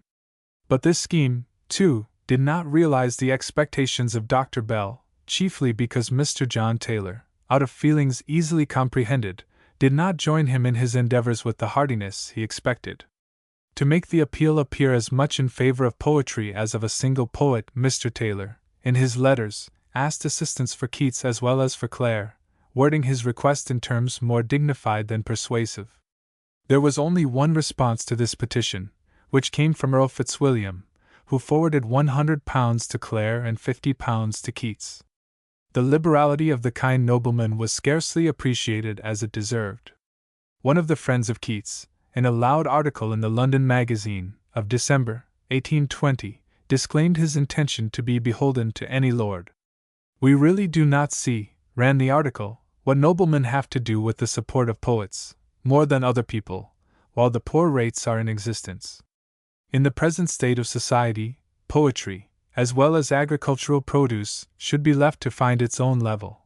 All this was very fine, though it looked somewhat inconsequential that the conductors of the very periodical in which this was printed should go begging for poets, and that the poets themselves, Keats not excepted, made no scruple in taking the money.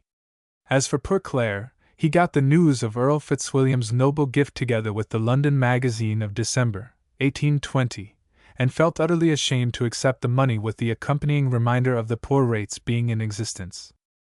John Clare for some time was unaware of all the exertions made by his friends to secure him an independence, and when he heard the whole of it, so far from being pleased, reproached them for what they had done.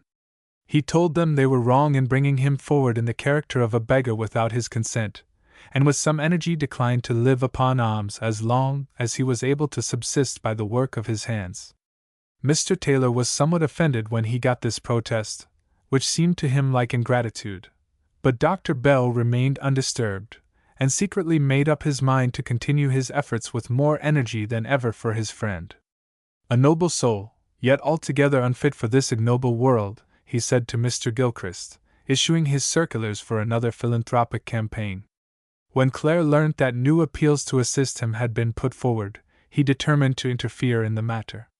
Accordingly, he wrote long letters, very pathetic though ill-spelt, to Earl Fitzwilliam, Earl Spencer, General Birch Reinardson, and other gentlemen, telling them that he had nothing to do with these appeals in his favor, and that he required no assistance whatever.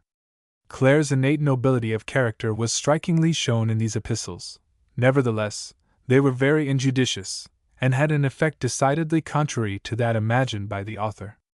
The gentleman to whom the letters were addressed naturally came to the conclusion that Clare, scarcely risen from obscurity, was already quarreling with those who had helped him to rise, and showed himself ungrateful as well as ill-bred. Besides, the wording of the letters was of a kind not to inspire any admiration of the poet. Though verse flowed as naturally from his pen as music from the throat of the nightingale, Clare, all his life long, was unable to express his thoughts in prose composition. There was not wanting in his letters a certain ruggedness and picturesqueness of style, but it was marred nearly always by ill-expressed and frequently incoherent eruptions, and disquisitions on extraneous matters, marking the absence of a regular chain of thought. It was here that Clare's want of education was most strongly visible. High-soaring like the lark in his poetical flights, yet unable to trot along, step by step, on the grammatical turnpike road of life, Clare's mode of expressing his thoughts, orally or in writing, was not of the ordinary kind, and required some sort of study to be duly appreciated. But it could scarcely be expected that gentlemen like Earl Spencer, and the other exalted personages to whom the poet addressed his pathetic notes, should enter upon such a study. They saw before them nothing but large sheets of paper, of coarse texture, full of ill-spelt and ill-connected sentences, made more obscure by an utter absence of punctuation, and the not unnatural judgment thereupon was that the man who wrote such letters was a thoroughly vulgar and uneducated person. There came doubts into the minds of many, who read these prose compositions, as to whether the author was really the genius exalted by the periodicals of the day. Was it not possible that the Quarterly Review, which unduly depreciated poor Keats, had, equally unjustly, raised John Clare upon an unmerited pedestal of fame? This was the question asked by some of the former patrons of Clare, notably Earl Spencer and General Birch Reinhardson. The latter spoke to Dr. Bell about it, but was astonished at the burst of indignation which broke from the lips of Peter Pinder's friend. "What? Clare not a poet?" exclaimed the irate doctor. "Well, if he is not a poet, there never was one in the world." General Reinhardson, having a great respect, somewhat mingled with fear, for the author of the canister, humbly acquiesced in the decision, promising to put his name down on the Stamford subscription list. But Dr. Bell was ill at ease nevertheless, and rode over the same day to Helpston. "If you ever again write letters to our friends without showing them to me first, I shall be very angry with you. I shall put you among the Blue Devils." So spoke the doctor, and John Clare, having heard the whole story of the effect of his epistles, promised obedience.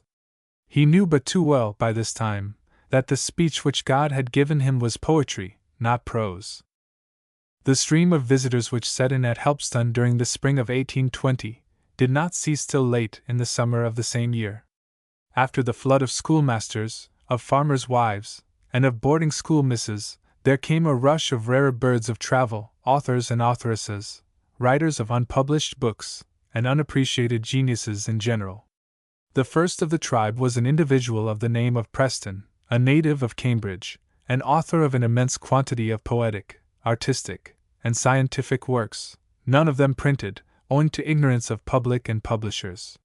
He sent Clare formal notice that he would come on a certain day, and previous to coming, forwarded a large box full of manuscripts.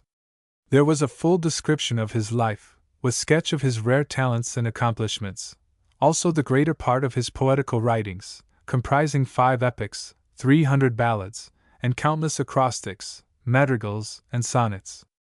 John Clare felt greatly flattered when he got the large box, and the same evening, after coming home from his work in the fields, sat down to inspect the manuscripts sent for his perusal. However, he did not get far, but fell asleep over the first dozen pages of the first epic. He honestly tried again the second evening, but with the same result as before, and on the third day relinquished the attempt in despair, accusing himself for his want of intelligence. Soon after, Mr. Preston made his appearance. He was a tall, thin man, with red whiskers and a red nose, dressed in a threadbare black coat, buttoned up to the chin. Introducing himself with some dignity, he at once fell into a familiar strain. "How do you do, John? And hope you are glad to see a brother poet." John was glad, of course, very glad. The tall, thin man then gave a glance at his large box, and John trembled. To allay the coming storm, Clare confessed at once that he had not had time to read through the manuscripts, having been hard at work in the fields. The great man frowned, yet after a while relaxed his features, telling Clare that he would give him 2 days more to read through his poems. At the end of this term, he intended to ask for a kind of certificate containing the brother poet's appreciation of his works, together with letters of introduction to his patrons and publishers. It seemed cruel to refuse the request of such a dear and determined brother. John Clare, weighing in his mind how poor and friendless he had been himself but a short while ago, felt stirred by compassion, and though he knew he could not read the epics, indited a warm letter of praise and admiration for Mr. Preston. The latter thereupon took his farewell, and went away, accompanied by his large box. Some days after, Dr. Bell came down to Helpston, in greater excitement than ever.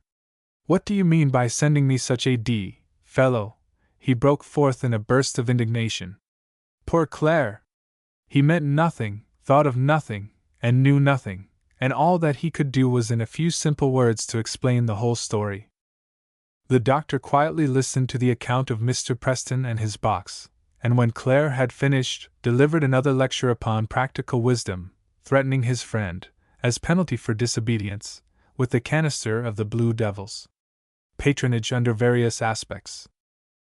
Honors and good news came in fast upon Clare in the autumn of 1820.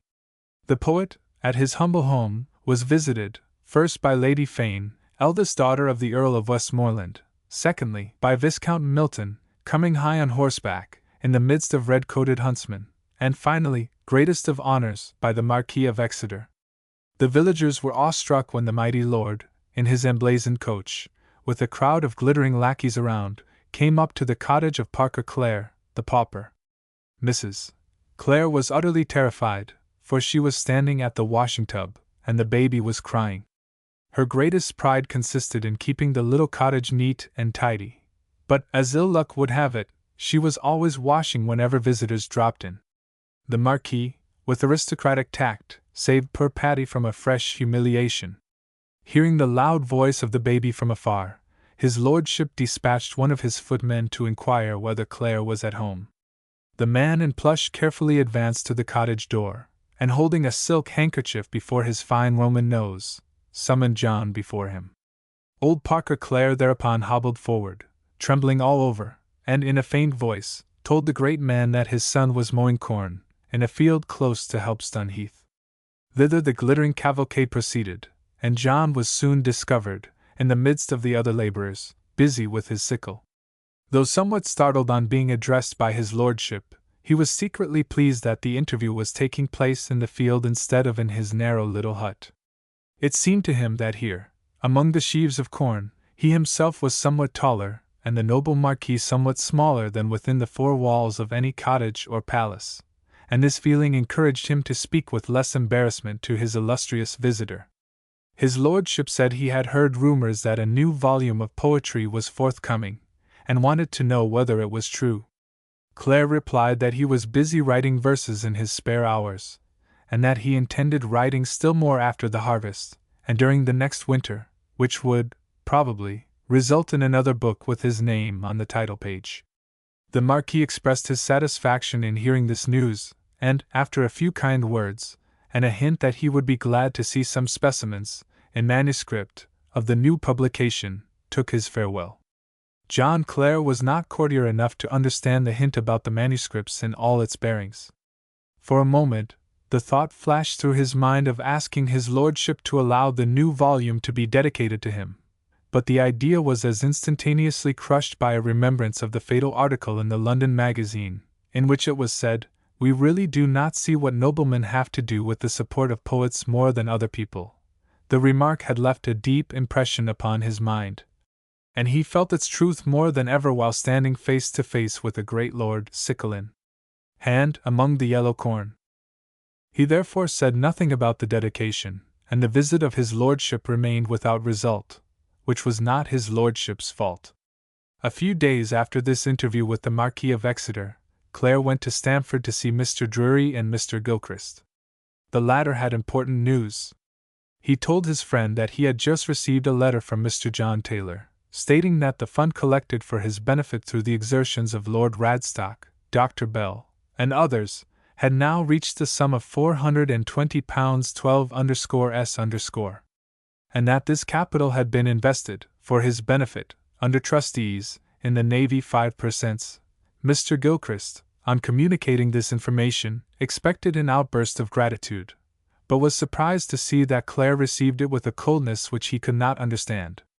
Being pressed for an explanation, Clare frankly stated that he was not pleased with the whole affair, both as being personally unwilling to receive alms, and still more, unwilling to receive them in the aggravated form of helplessness, from under trustees. Clare's remark quite startled Mr. Gilchrist. He had hitherto looked upon the poet as a man who, gifted with considerable talent, was yet little removed from the ordinary hind of the fields, willing not only, but anxious to live upon charity, and kneeling, in all humility of heart, before rank and wealth.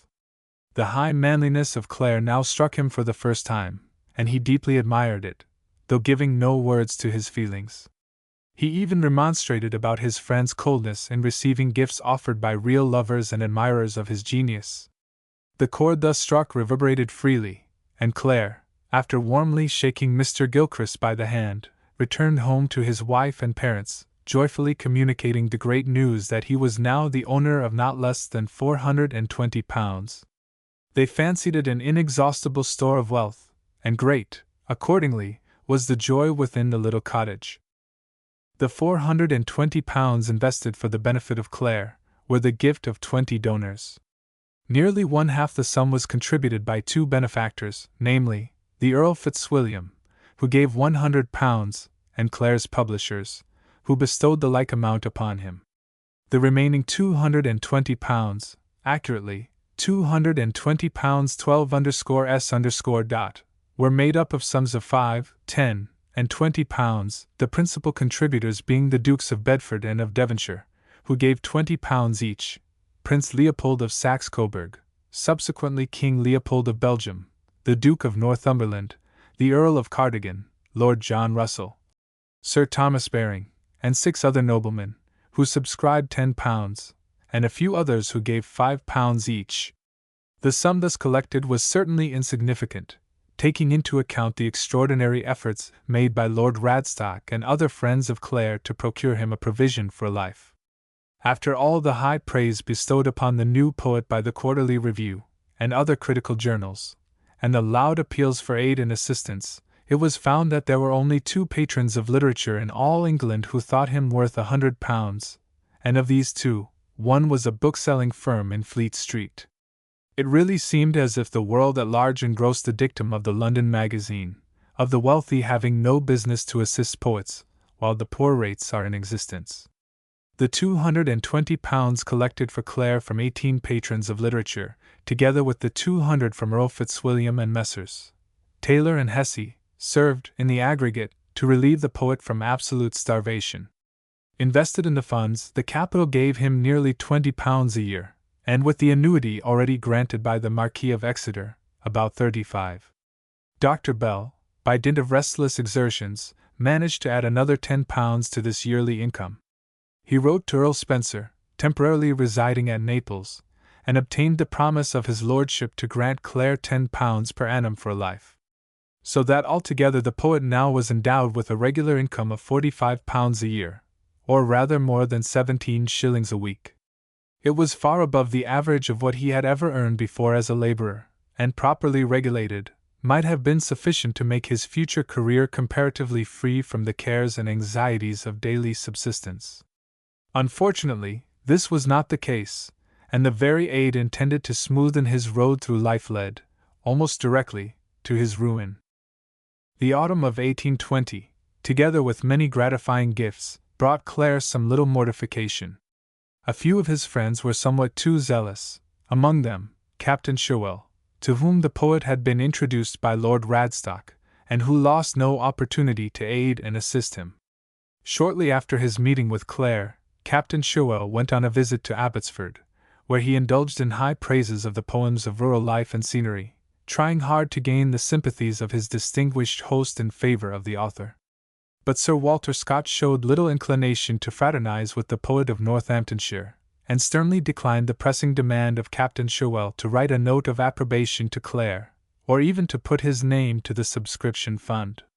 The warm-heated captain was the more grieved at this refusal as he had already, in a letter to Lord Radstock, held out hopes that the great unknown would enter into correspondence with their humble friend, and seeing the probability of this report reaching Clare, he deeply felt the disappointment which it would cause. He, therefore, when on the point of leaving Abbotsford, tried once more to get some token of friendship for Clare, but all he was able to obtain was a copy of The Lady of the Lake, together with a present of 2 guineas. Even the slight favour of writing his names inside the book, Sir Walter Scott absolutely refused. Captain Sherwell, greatly humiliated in finding all his endeavours fruitless, forwarded the 2 guineas and The Lady of the Lake to Messrs. Taylor and Hesse, placing a paper in the volume, with the inscription, "Walter Scott presents John Clare with the Lady of the Lake," with the modest hope that he will read it with attention. John Clare, in receiving the book, naturally supposed that this paper was written by Sir Walter Scott himself. He therefore pasted it on the flyleaf, and having to proceed, a few days after, to Burghley Park, to receive his quarterly stipend from the Marquis of Exeter, he took the book with him, and showed it to his lordship's secretary. The latter, deeming it an interesting curiosity, sent the copy to the Marquis for inspection, but was astonished on getting it returned on the instant, with the message that the autograph was not that of Sir Walter Scott, and that the matter seemed to be an imposture. John Clare, of course, felt terribly mortified on hearing this message delivered. He forthwith applied to Captain Sherwell for an explanation, but before he could expect an answer, received a note from this gentleman, written, evidently, before obtaining the request. The captain's note, notable in many respects, ran as follows: My dear Clare, I have forwarded to Mr. Taylor the long-expected Lady of the Lake, with an earnest request that it may be sent to you speedily. If you have not read it already, I shall be better pleased. It contains a sweetness of style, guided by a correctness of language, which no one of his works surpasses. All my endeavors, all my efforts of persuasion proved fruitless in obtaining the fulfillment of the anxious wish I had expressed to him that he would address a few lines to you on the blank leaf. Sir Walter Scott seemed bound hand and head. It was not from any disapprobation of your talent, or taste, but occasioned by the high path in which he strides in the literary field of the present day. The paper in the Lady of the Lake is placed by me merely as a memorandum. This curious letter certainly furnished a confirmation of the fact discovered by the Marquis of Exeter, that the paper in the Lady of the Lake was not in Sir Walter Scott's handwriting, but it all the more increased the deep humiliation felt by John Clare. To ease his overburthened heart, he ran to Stamford, and laid both Captain Sherwell's letter and the book before Mr. Gilchrist. The latter had no sooner looked through the note, when he burst out laughing. Well, he exclaimed, this is the funniest thing I ever read, and seeing Clare's melancholy face, he continued, Oh, don't be disheartened, my dear fellow, all this is stuff and nonsense. I know the time when this great Scotch baronet did not stride in the high path into which he has now scrambled, and I will show you something to the effect. Which saying, he went to his bookcase, and brought forth an elegantly bound volume, together with a silk-tied note. This letter, Mr. Gilchrist exclaimed, and this book, called the Lay of the Last Minstrel, the author of the Lady of the Lake, sent me more than 10 years ago. He was then simple Mr. Walter Scott, a very humble man, as you will see from his letter, in which he gives profuse thanks for a little review of his work which I wrote in a magazine. Therefore, I say again, don't be disheartened, my dear fellow. Keep up your head, and let us have some more of your verses, some better ones, if possible. Then, if the world applauds you, and applauds you again and again, I give you my word, the great baronet in his high path will be the first to shake hands. Thus spoke Octavius Gilchrist, grocer of Stamford, and contributor to the Quarterly Review, and his speech set John Clare musing for some time to come. As soon as the harvest was over, Clare ceased working in the fields, and during the next 6 months devoted himself to literature. He had arranged with Messrs. Taylor and Hesse to bring out another volume of poetry in the spring of 1821, and the preparation of this work, together with much reading, filled up the whole of his time.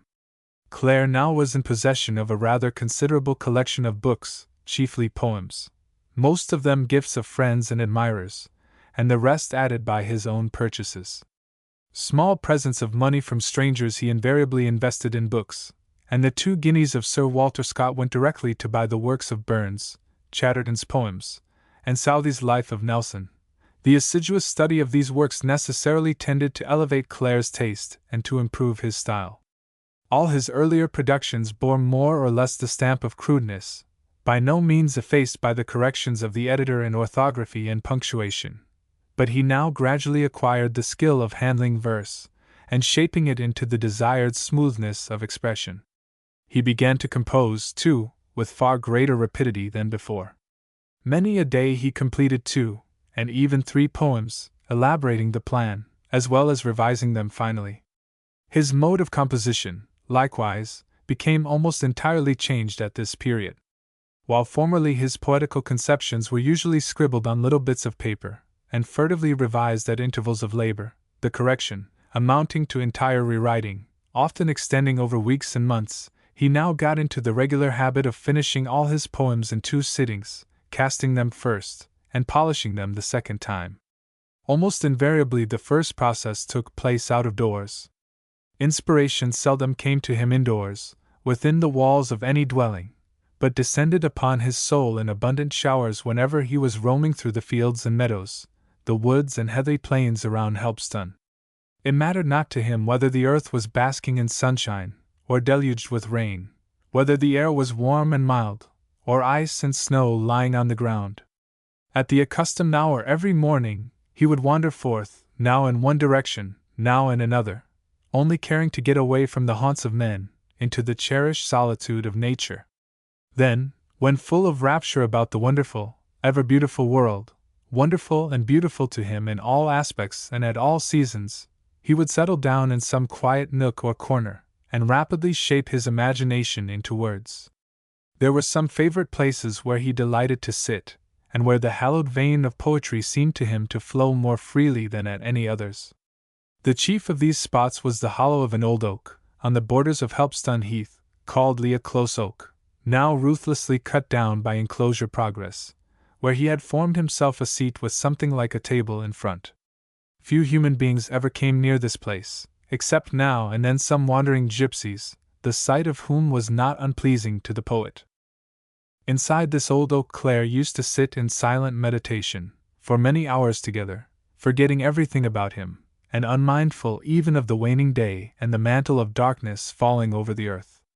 Having prepared his verses in rough outline, within the oak, or in some other lonely place, he would hurry home without delay.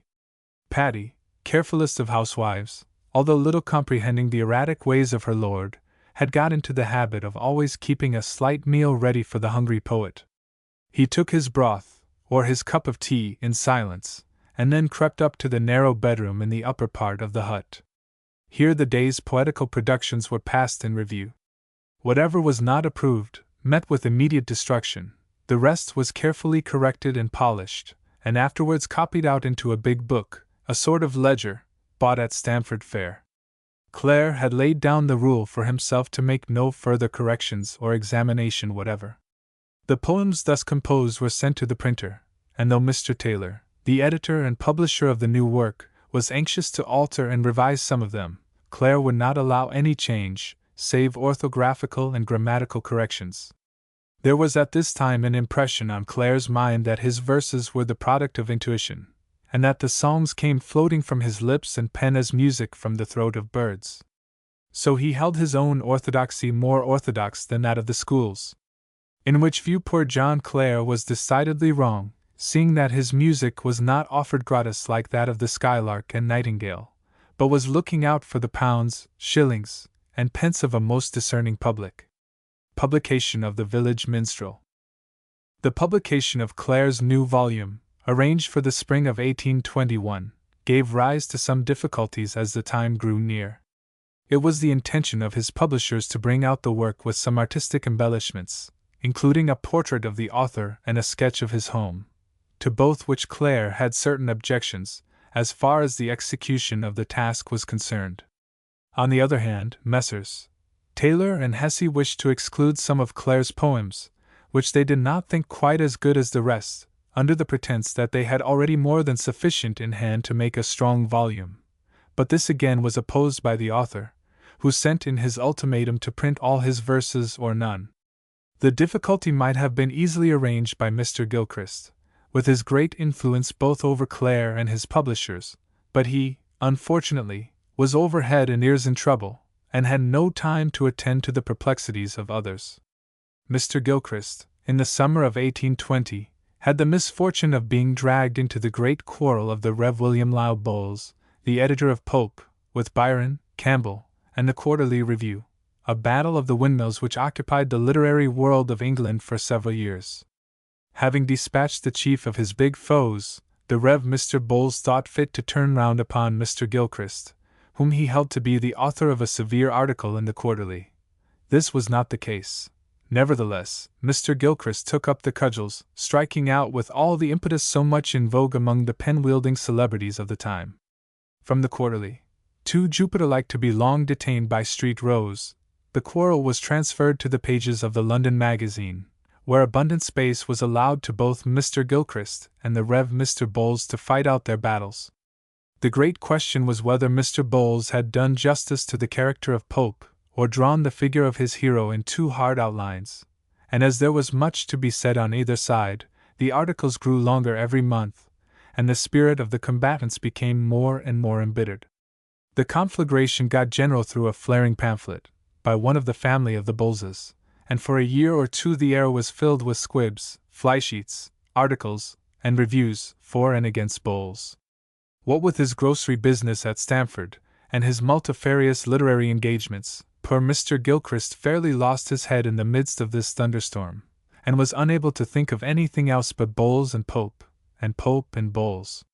Clare happening to visit him one day, when musing on this all-absorbing subject, he tried to inspire him with a sense of the wrongs he had suffered at the hands of the Rev. William Lowe Bowles. But meeting with utter apathy, Mr. Gilchrist turned in disgust from his poetic friend, shocked at his callousness. As a sort of revenge, on being appealed to for his aid in settling the difficulty between his friend and Messrs. Taylor and Hesse, he declared that he had no time to attend to the matter. This was certainly true, for the din of the great Bowles battles kept raging in the air, and the pages of the London magazine for nigh another year.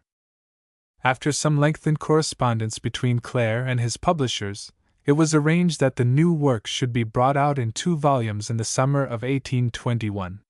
This made it possible to give the whole of the poems, and to finish the engravings with the care desired by the author. In the meanwhile, to keep Clare before the public, specimens of the forthcoming volume were published at intervals in Mr. Taylor's periodical, and finally, the September number of the London magazine contained at the head of the list of works preparing for publication the announcement that The Village Minstrel, and Other Poems, by John Clare, the Northamptonshire peasant, with a fine portrait, will be published in a few days. The work was published accordingly in the middle of September. In outward appearance, the 2 new volumes offered a great contrast to Clare's former book. The poems descriptive of rural life and scenery were dressed in more than rustic simplicity, stitched in rough cardboard and printed on coarse paper, with no artistic adornments whatever. On the other hand, The Village Minstrel presented itself in beautiful type, with 2 fine steel engravings, the first a portrait of Clare, from the painting by William Hilton, R.A., and the latter a sketch of his cottage. Notwithstanding all these attractions, the new work met with but a cold reception. It was accounted for by the publishers in the fact that its price, 12_s_. Was too high compared with the former volume, which was sold at 5_s_. 6_d_. But the real cause undoubtedly was that the time of publication was very unfavorable.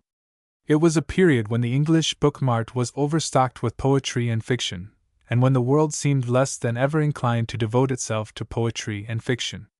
The year 1821, in fact, formed a notable epoch in the annals of literature for the number of productions from celebrated authors.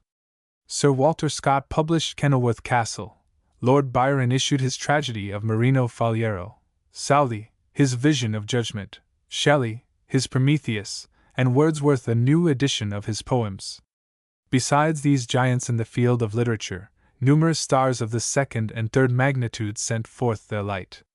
Charles Lamb, Hazlitt, Barry Cornwall, Tom Moore, Alan Cunningham, Leigh Hunt, and others, were busy writing and publishing, and John Keats sent his swan song from the tombs of the Eternal City. In the midst of this galaxy of genius and fame, John Clare stood, in a sense, neglected and forlorn. The very reputation of his first book was against him, for most of his friends were unreasoning and uncritical enough to assert that the poems on rural life and scenery were less remarkable as poetic works than as productions of a very poor and illiterate man. This statement was echoed far and wide, with the necessary result of getting the Northamptonshire peasant looked upon as but a 9 days' wonder. Quite as fatal to Clare's fame as a poet were the loud appeals made on his behalf for pecuniary assistance. There was, and indeed, is at all times, an instinctive feeling, in the main a just one, among the public, that genius and talent are self-supporting, and that he who cannot live by the exercise of his own hand or brain does not altogether deserve success. The feeling was even stronger than usual about this period, because of the repeated announcements of fabulous sums earned by bookmakers, including the notoriously helpless poets. It was well known that Sir Walter Scott had made a large fortune by his verses and novels, that Moore got £3,000 for his Lalla Rookh, and Crabbe £2,000 for his Tales of the Hall, that Southey had no reason to be dissatisfied with the pecuniary result of his epics and articles, nor Mr. Milman cause to weep over the fall of Jerusalem. There were rumors even, embodied in sly newspaper paragraphs, that Mr. Murray was paying Lord Byron at the rate of £1 a word, though this was disputed by others, who asserted that the remuneration was only 5 shillings a syllable. However, all these reports had led the public to the not unjust conclusion that booksellers, on the whole, are no bad patrons of literature, and that the reward of genius might be safely left to them. As a consequence, from the moment that the begging box was sent round for Clare, sent round, too, with a zeal far surpassing discretion, there arose a latent feeling among readers of books that the Northamptonshire peasant was not so much a poet as a talented pauper, able to string a few rhymes together. The feeling, for a time, was not outspoken, but nevertheless unmistakable in its results. The sale of the Village Minstrel and Other Poems was not large at the commencement, and the book was scarcely noticed by the literary periodicals of the day. Though containing verses far surpassing in beauty anything previously published by Clare, the work passed over the heads of critics and public alike as unworthy of consideration. It drew passing notes of praise from a few genuine admirers of poetry, but which resulted in nothing but a couple of letters to the author, and the present of some cheap books. From one of these letters, it appears that the ballad commencing "I love thee, sweet Mary," printed in the first volume of the Village Minstrel, was read one evening at the house of a nobleman at the West End of London, before the assembled guests. All were in raptures about the sweetness of the softly flowing stream of verse, and all inquired eagerly after the author. But there was but one person in the room who knew anything about him, and his whole knowledge consisted in the fact, told somewhere by somebody, that Clare was a young peasant, formerly very poor, but now in a state of affluence through a most liberal subscription fund, amounting to some £20,000, which had been collected for him and invested in the funds. The news gave universal satisfaction to the distinguished company, and though none had contributed a penny to the wonderful subscription list, every guest felt an inward pride of living in a land offering the bountiful reward of the funds to poetic genius, born in obscurity. After the applause had subsided, the portrait of Clare, prefixed to the Village Minstrel, passed round the circle of noble West End visitors. All pronounced the face to be highly distingué, and one young lady enthusiastically declared that John Clare looked like a nobleman in disguise, in which saying there was a certain amount of truth. Notwithstanding many unfavorable circumstances, and the ill-considered zeal of his patrons, who continued to importune the public with demands for charitable contributions, the coldness with which Clare's new work was received at its appearance was really very extraordinary. The greatest share of it, in all probability, was due to the period of publication, which could not well have been more ill-timed. Besides the natural anxiety of a civilized community to read, in preference to cheap rural poetry, verses paid for at the rate of £1 a word, or at the least 5 shillings a syllable, there were many notable matters directing public attention away from village minstrelsy to other things. The book was brought out in the same month that the injured Queen of England died, that the populace fought for the honor of participating in the funeral, and that Royal Life Guardsmen killed the loyal people like rabbits in the streets of London. Political passion soared high, and public indignation was running still higher in newspapers and pamphlets. It was not to be expected that, at such a moment of universal excitement, there should be many people willing to withdraw to rural poetry. Thus Clare, piping low, in shade of lowly grove, was condemned to pipe unheard, or very nearly so. A copy of his Village Minstrel Clare sent to Robert Bloomfield, for whose poetic genius he felt the most sincere admiration. In acknowledgment he received, about 7 months afterwards, the following characteristic letter. Shefford Beds, May 3 d. 1822. Neighbor John, if we were still nearer neighbors I would see you, and thank you personally for the 2 volumes of your poems sent me so long ago. I write with such labor and difficulty that I cannot venture to praise, or discriminate, like a critic, but must only say that you have given us great pleasure. I beg your acceptance of my just published little volume, and sick and ill as I continually feel, I can join you heartily in your exclamation, "What is life?" With best regards and wishes, I am yours sincerely, Robert Bloomfield. The above letter, as will be seen from the date, was written little more than a year before Bloomfield's death.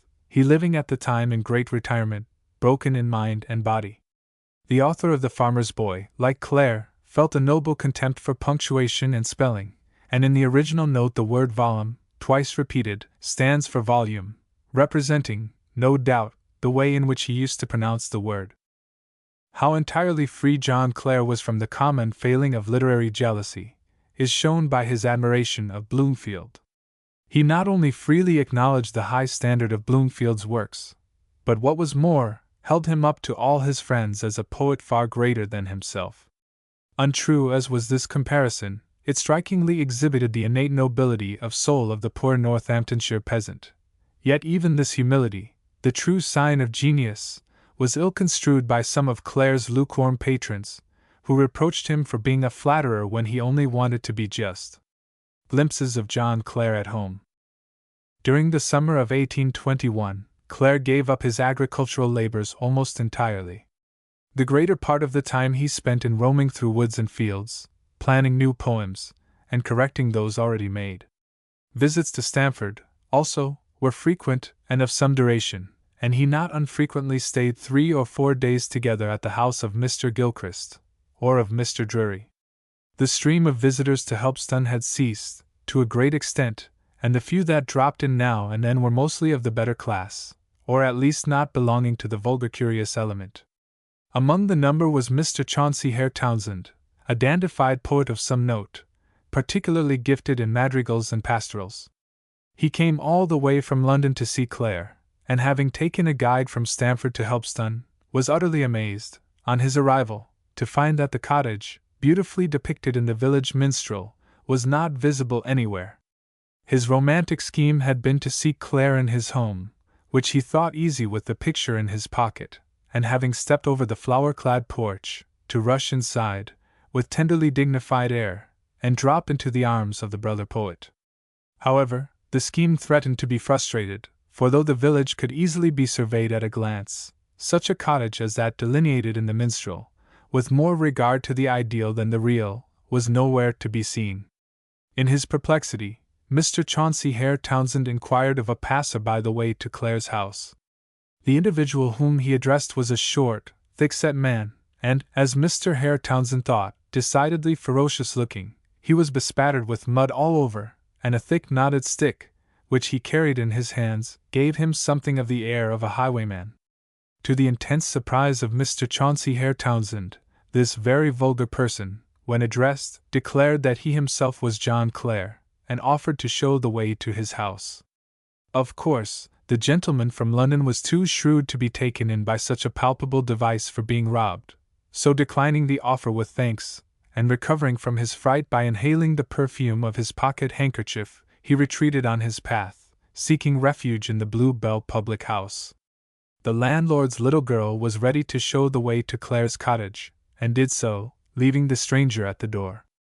Mr. Townsend, now fairly prepared to fall into the arms of the brother poet, though not liking the look of his residence, cautiously opened the door, but started back immediately on beholding the highwayman in the middle of the room, sipping a basin of broth. There seemed a horrible conspiracy for the destruction of a literary gentleman from London in this Northamptonshire village. Mrs. Clare, fortunately, intervened at the nick of time to keep Mr. Townsend from fainting. Patty, always neatly dressed, save and except on washing days, approached the visitor, and her gentle looks reassured Mr. Chauncey Hare Townsend. He wiped his hot brow with his scented handkerchief, and, not without emotion, introduced himself to the owner of the house and the neat little wife. The conversation which followed was short, and somewhat unsatisfactory on both sides, and the London poet, in the course of a short half an hour, quitted the Helpston minstrel, leaving a sonnet, wrapped in a £1 note, behind him. Clare frowned when discovering the nature of the envelope, but he liked the sonnet, and for the sake of it, and on Patty's petition, consented not to send it back to the giver. Shortly after this curious visit, there came another, which gave Clare much more pleasure. Mr. John Taylor, of London, having been on an excursion to his native place, Retford, in Nottinghamshire, on his return spent a few days at Stamford, with Mr. Drury, and while here, could not help looking in at the home of his Northamptonshire peasant. His survey of Helpston, Mr. Taylor described in the London Magazine of November, 1821, in a letter to the editor, that is, to himself. The sketch thus given furnishes an interesting glimpse of the poet, and his quiet home life at this period. Mr. Taylor's letter, dated October 12, 1821, set out as follows: I have just returned from visiting your friend Clare at Helpston, and one of the pleasantest days I ever spent was passed in wandering with him among the scenes which are the subject of his poems. A flatter country than the immediate neighborhood can scarcely be imagined, but the grounds rise in the distance clothed with woods, and their gently swelling summits are crowned with village churches, nor can it be called an uninteresting country, even without the poetic spirit which now breathes about the names of many of its most prominent objects. For the ground bears all the traces of having been the residence of some famous people in early days. The deep-sunk moat, the stony mound, are visible in places where modern taste would shrink at erecting a temporary cottage, much less a castellated mansion. Fragments of Roman brick are readily found on ridges which still hint the unrecorded history of a far distant period, and the Saxon rampart and the Roman camp are in some places seen mingled together in one common ruin. On the line of a Roman road, which passes within a few hundred yards of the village of Helpston, I met Clare, about a mile from home. He was going to receive his quarter's salary from the steward of the Marquis of Exeter. His wife Patty and her sister were with him, and it was the intention of the party, I learned, to proceed to their father's house at Casterton, there to meet such of the family as were out in service, on their annual reassembling together at Michaelmas. I was very unwilling to disturb this arrangement, but Clare insisted on remaining with me, and the two cheerful girls left their companion with a "Good-bye, John," which made the plains echo again. Walking along the road, Mr. Taylor, under the guidance of Clare, came to Unabridged, a place sketched in the second volume of the Village Minstrel, in a poem entitled The Last of March. The curious publisher and editor, anxious to gather facts for his London magazine, wanted to know the origin of the poem, and got a full account of it, which, accompanied by some lofty criticisms, he communicated to his readers.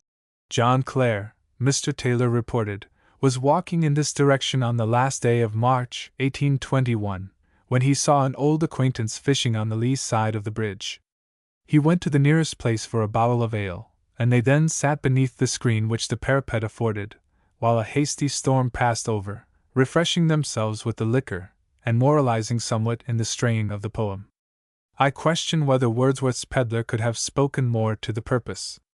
But all these excitations would, I confess, have spent their artillery in vain against the woolpack of my imagination, and after well considering the scene, I could not help looking at my companion with surprise. To me, the triumph of true genius seemed never more conspicuous than in the construction of so interesting a poem out of such commonplace materials.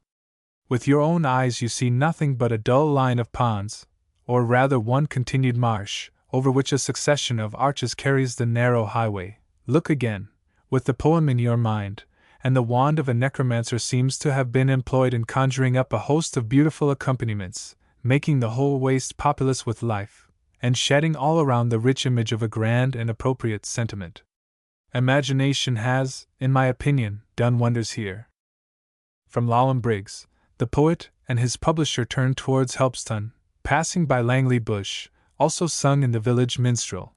The bush furnished an opportunity for some moralizings on the part of Mr. Taylor, interesting as giving the impressions of an eyewitness as to Clare's character and the working of his mind. Says Mr. Taylor, the discretion which makes Clare hesitate to receive as canonical all the accounts he has heard of the former honors of Langley Bush is in singular contrast with the enthusiasm of his poetical faith.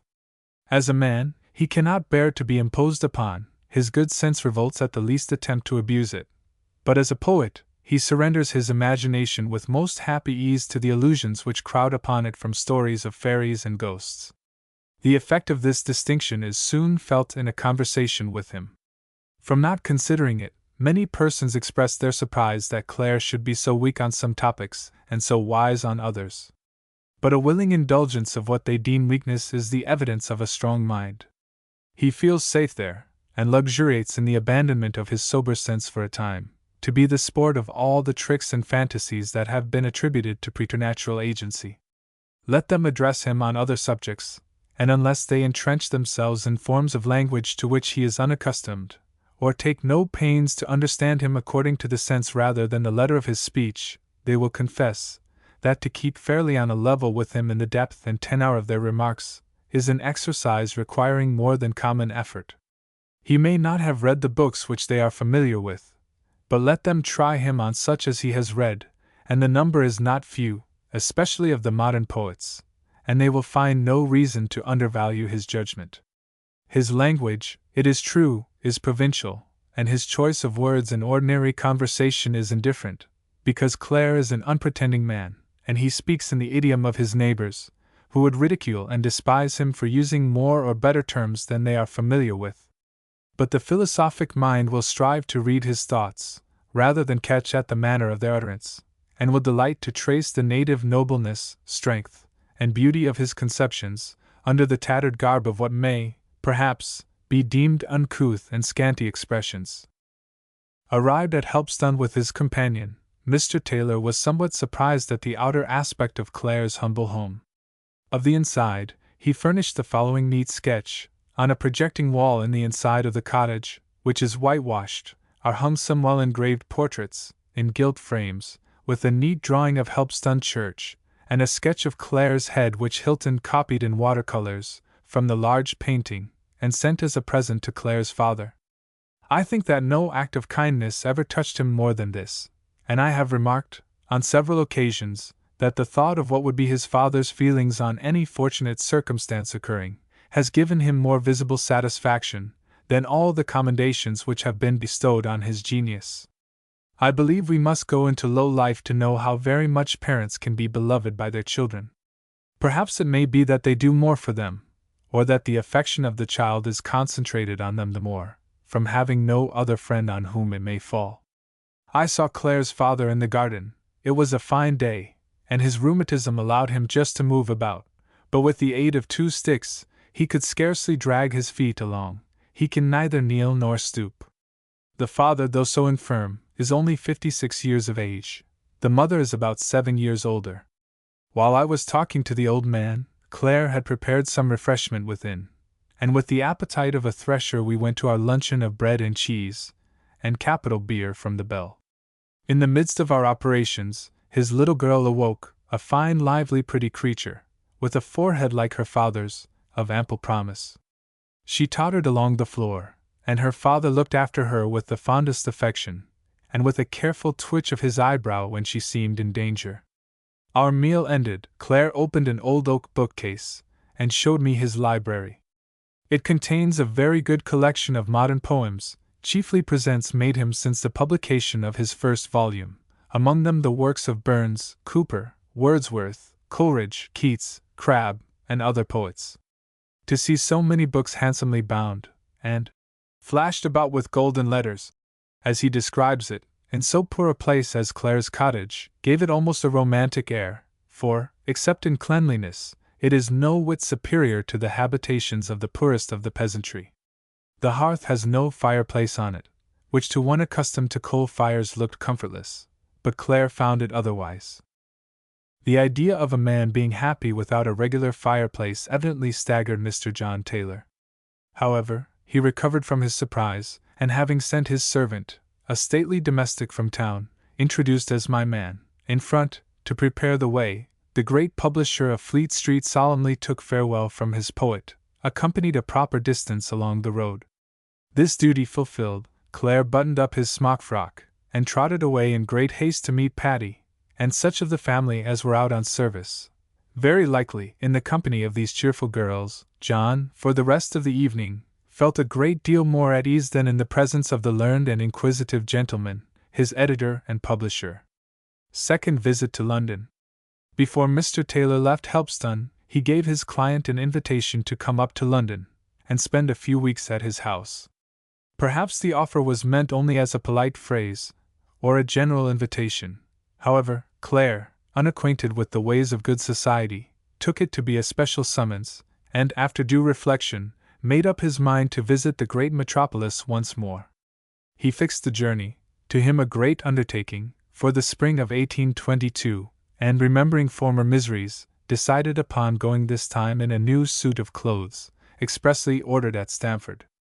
The winter of 1821-2 Clare spent at home, in comparative idleness. Visitors continued to drop in from various places, and the little cottage being too small to entertain them, he got into the regular habit of meeting them at the Blue Bell. The custom, originating in this way, became a fatal one before long. Clare began to look upon the public house as his second home, and the corner seat near the fireplace as one specially appropriated to him, and which he ought to fill every evening. Fortunately, he was not enabled to indulge the habit to its utmost extent. Frequent excursions to Stamford, and sometimes to Peterborough, where he found a few good friends, drew him away from the Blue Bell, though sometimes to places where ale and spirits flowed as rapidly and were consumed with as much relish as at the little inn at Helpston. It was altogether a fatal period of excitement, threatening to the future of the warm-hearted and but too susceptible poet. The winter thus passed, and Clare got ready in the spring to start for London. He had hoped to travel, as before, in the company of Octavius Gilchrist, but found, at the last moment, that this was impossible. Poor Mr. Gilchrist was lying ill at his house at Stamford, the dreadful battle with the Rev. Mr. Bowles and all the Bowles family having thrown him on a bed of sickness. Unaccustomed, like his more hardy brethren of the metropolitan press, to fight with the windmills of periodical literature, and to throw fire from his nostrils without burning himself, he had taken the whole Bowles campaign too much to heart, and was bleeding from the strokes which he had given as much as the wounds he had received. His mind was deeply impressed with the notion that he had suffered defeat on some, if not on many points, and there being no stout-hearted literary lion within reach of his grocery store, to cheer his spirits, and console him in his affliction, he began to feel sick and weary. All entreaties of his friends to come to London he absolutely refused, and there remained nothing for Clare but to set out alone.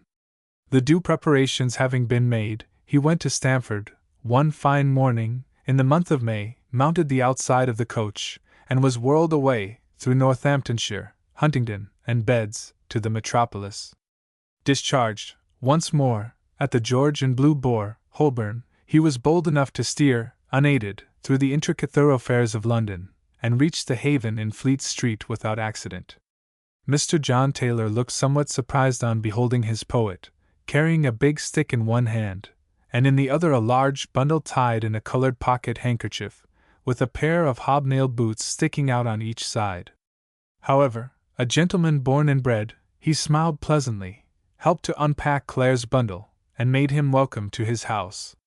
Supper and wine contributed to break the ice, and Mr. John Taylor discovered, for the first time, that his guest from the country was a very pleasant companion. The busy bookseller of Fleet Street had no time to play the cicerone. Therefore, on the morning after Clare's arrival, he delivered him formally over to Mr. Thomas Hood, sub-editor of the London Magazine. But Mr. Hood, too, just rising into fame, thanks to Elia and other friends, thought he had no time to spare, and left him to Tom Benyon, the much-respected head porter of the firm of Taylor and Hesse.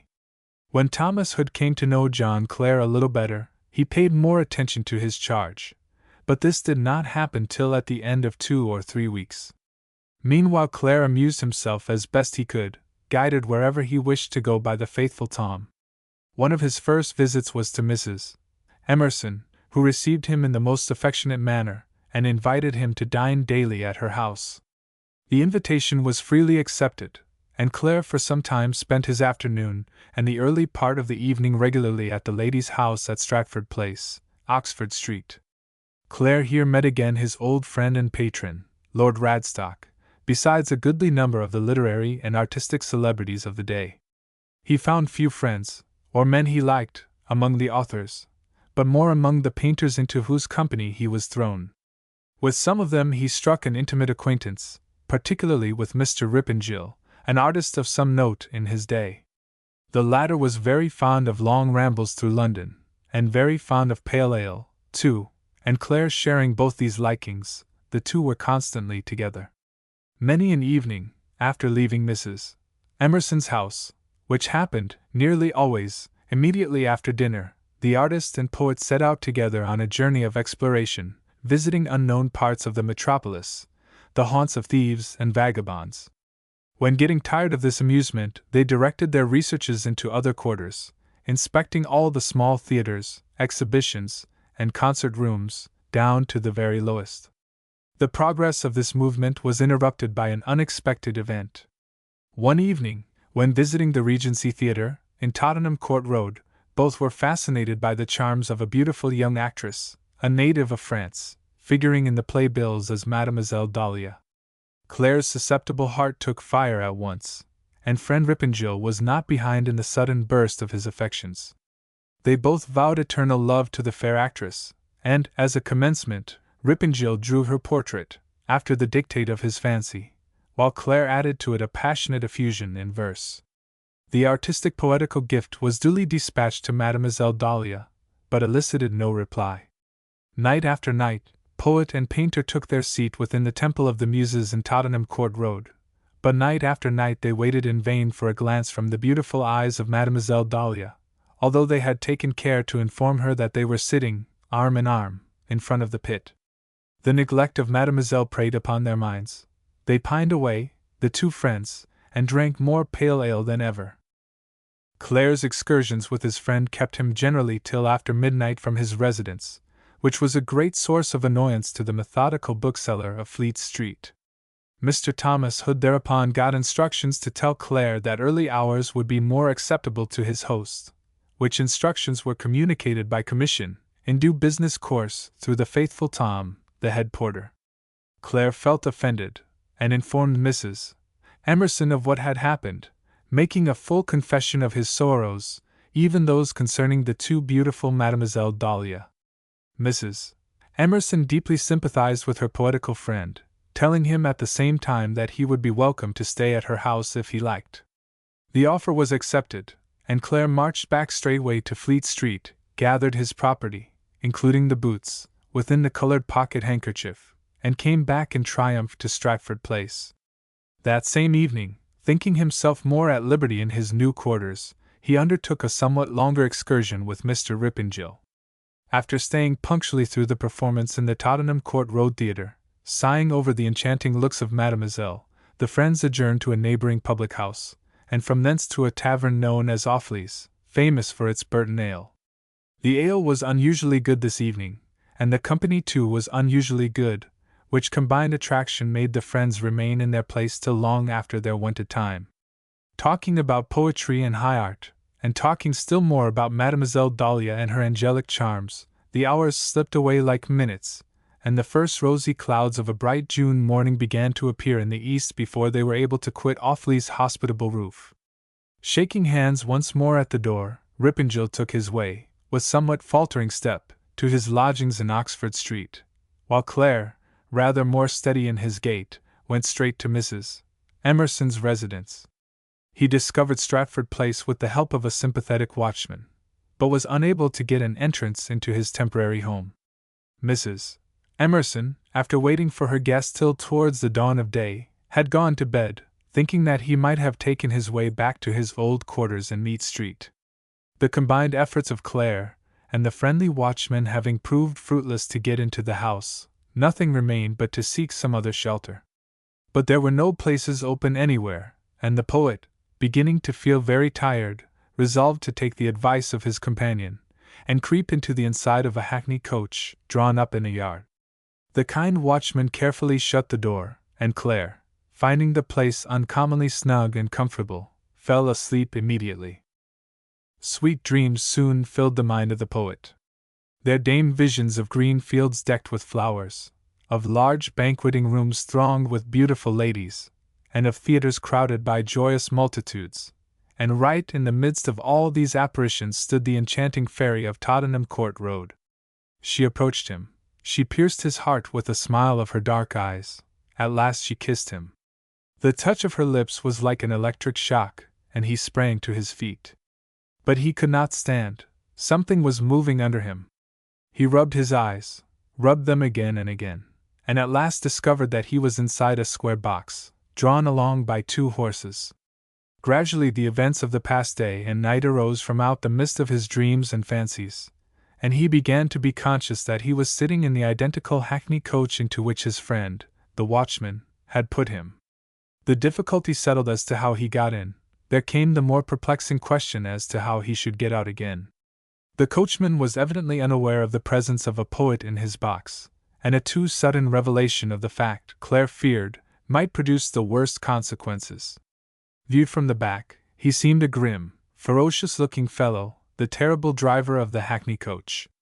He kept whipping his horses continually, and faster the vehicle jolted along, Clare hiding his face in the cushions, in bitter anguish of heart. At last the coach stopped in front of a public house. A fervent prayer arose in the mind of the traveler that his coachman would go inside and take something to drink. Part of the prayer was fulfilled, for the man did take something to drink, though he did not go inside. A lounger at the gate, with whom he seemed on familiar terms, appeared in a moment with a glass in his hand, containing a steaming liquid, which the man with the whip gulped down in an instant, and then prepared to ascend his seat again. But Clare now began to think that he had traveled far enough, and in a desperate leap, jumped out of his coach, and nearly overturned the astonished driver. The latter, however, had him by the collar in an instant, crying, "And who are you?" Clare tried to explain, introducing himself as author of Poems of Rural Life, and The Village Minstrel, in 2 volumes, with engravings. But the hackney man, learning these facts, frowned more grimly than ever, his mind evidently full of grave doubts. After short reflection, he carefully examined the inside of the coach, and giving his victim a good shake, asked him how much money he had in his possession.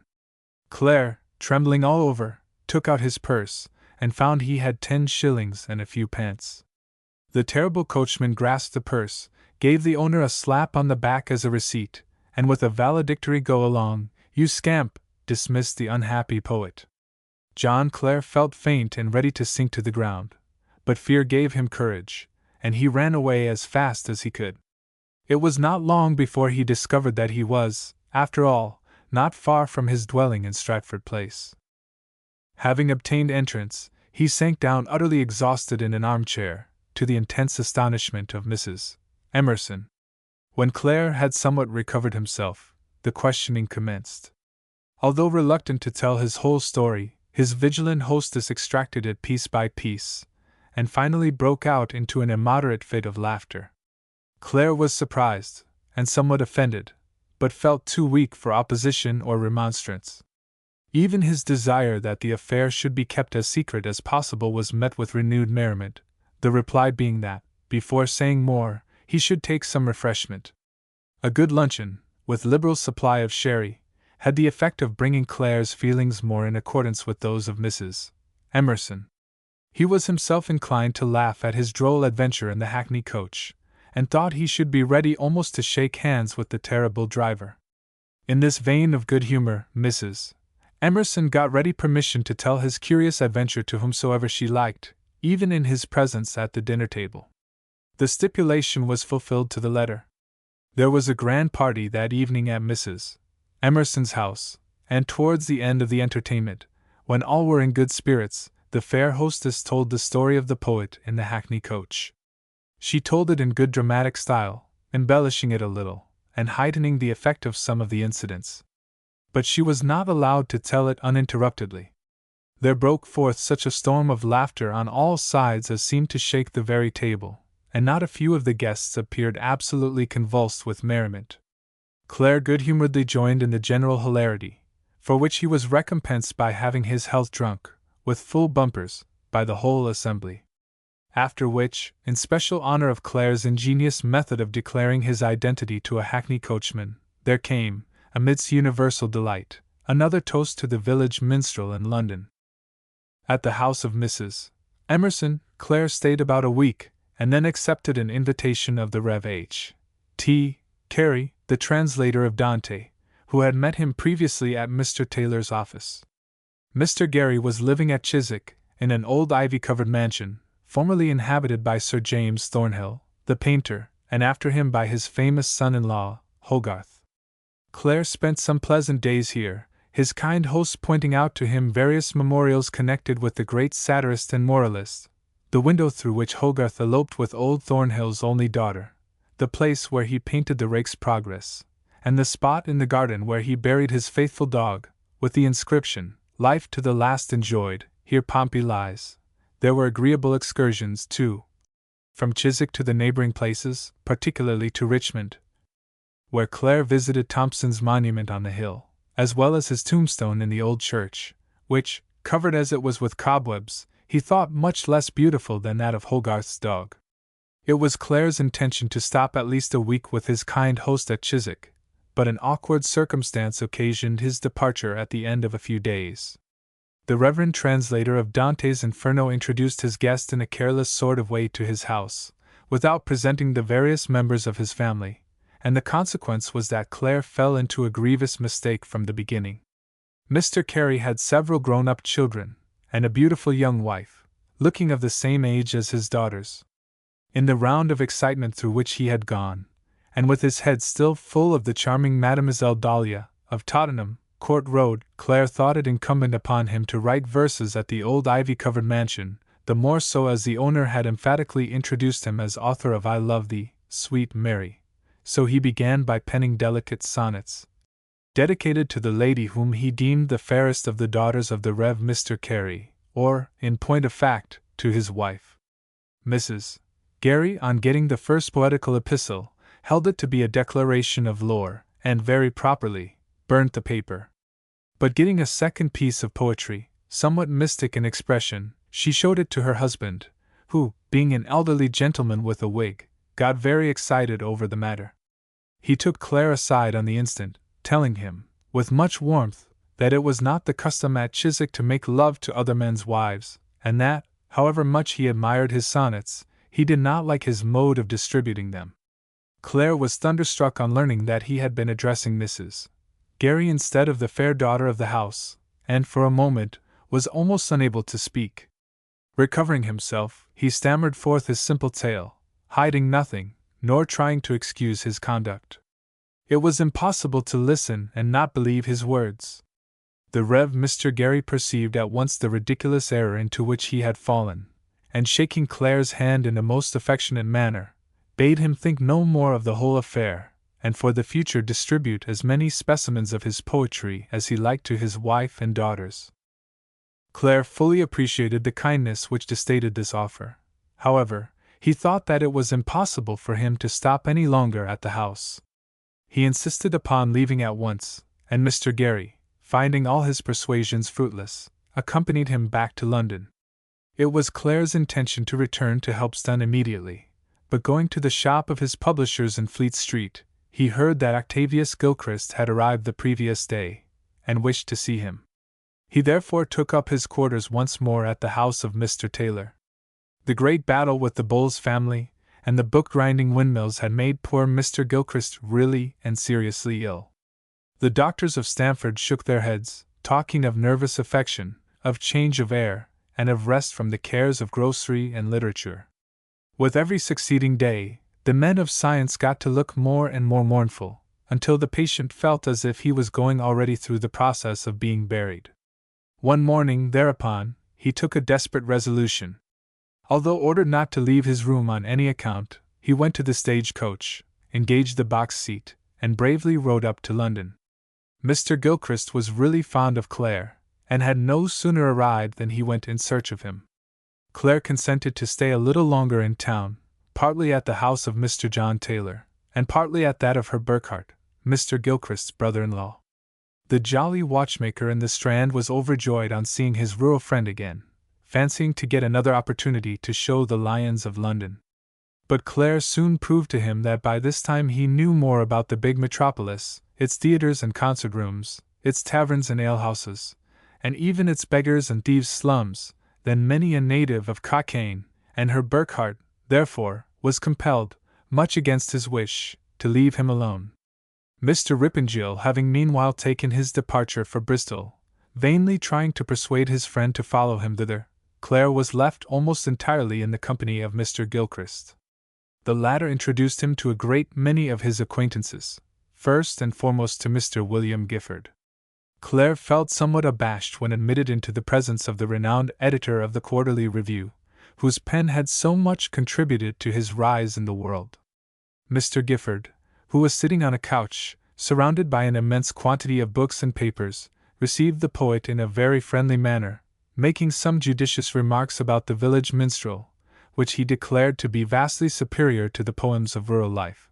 This gave Clare courage, and he freely entered into a lengthened conversation, in the course of which the editor of the Quarterly took care to warn him, with much emphasis, to be on his guard against booksellers and publishers.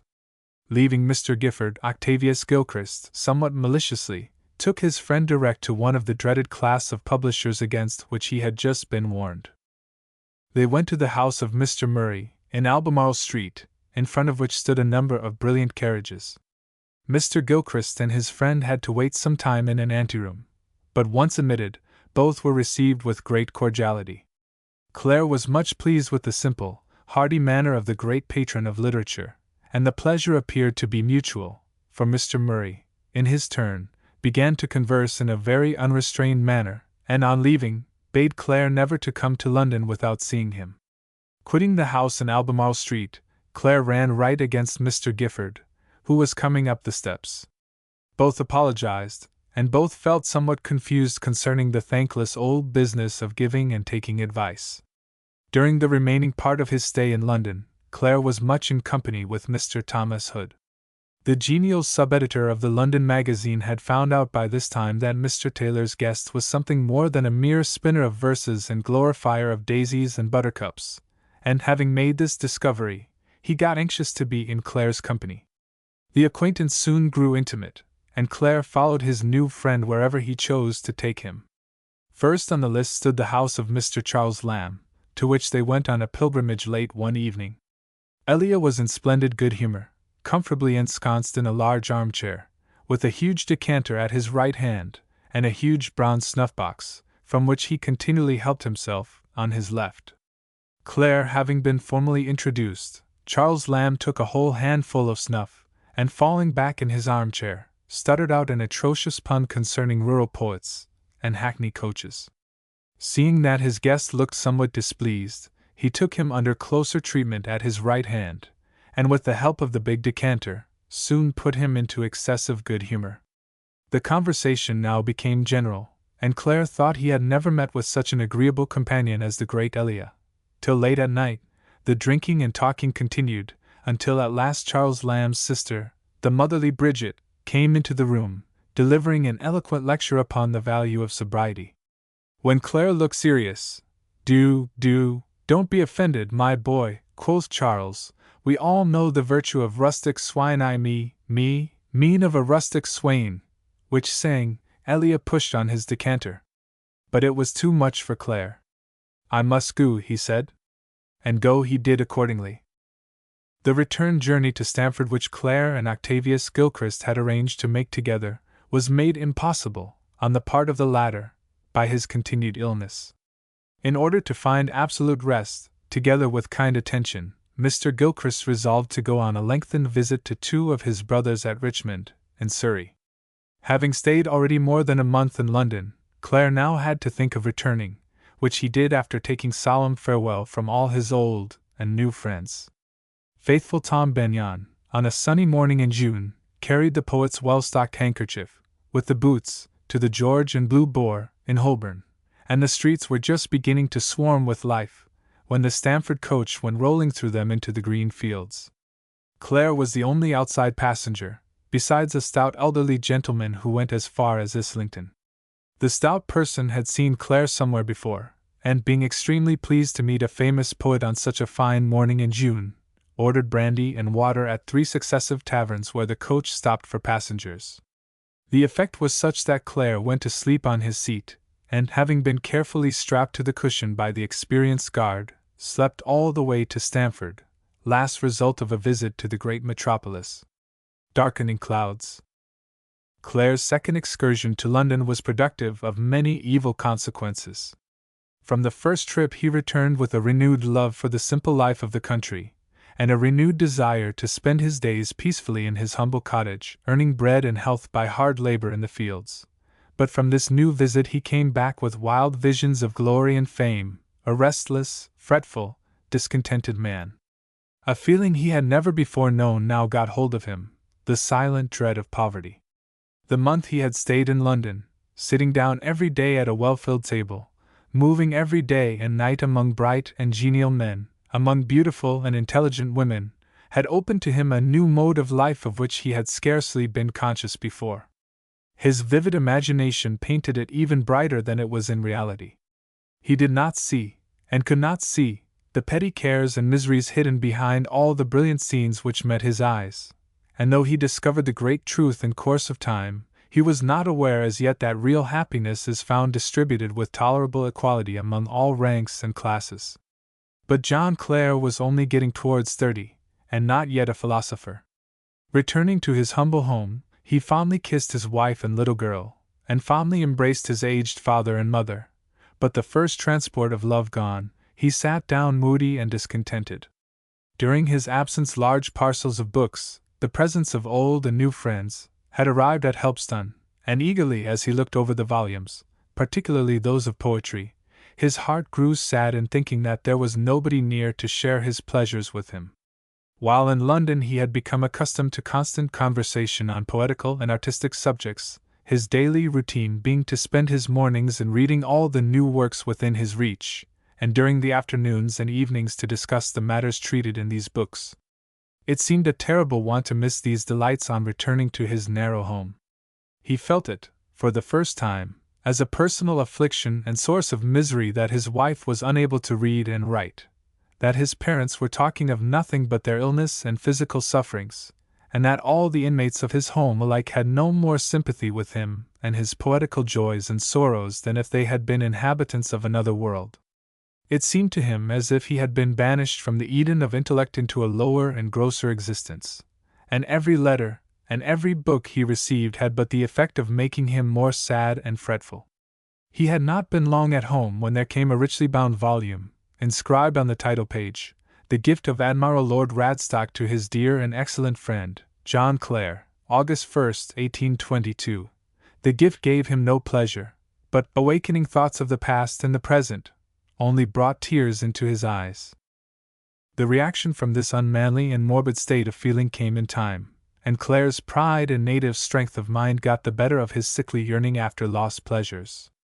Nevertheless, one lasting source of unhappiness remained.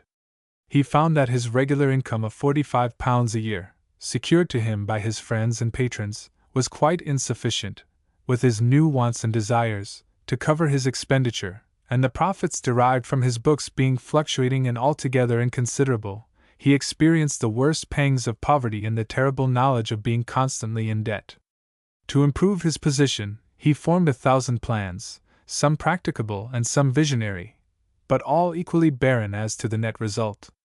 The first and most natural idea that occurred to him was to write as many verses as possible and to sell them immediately.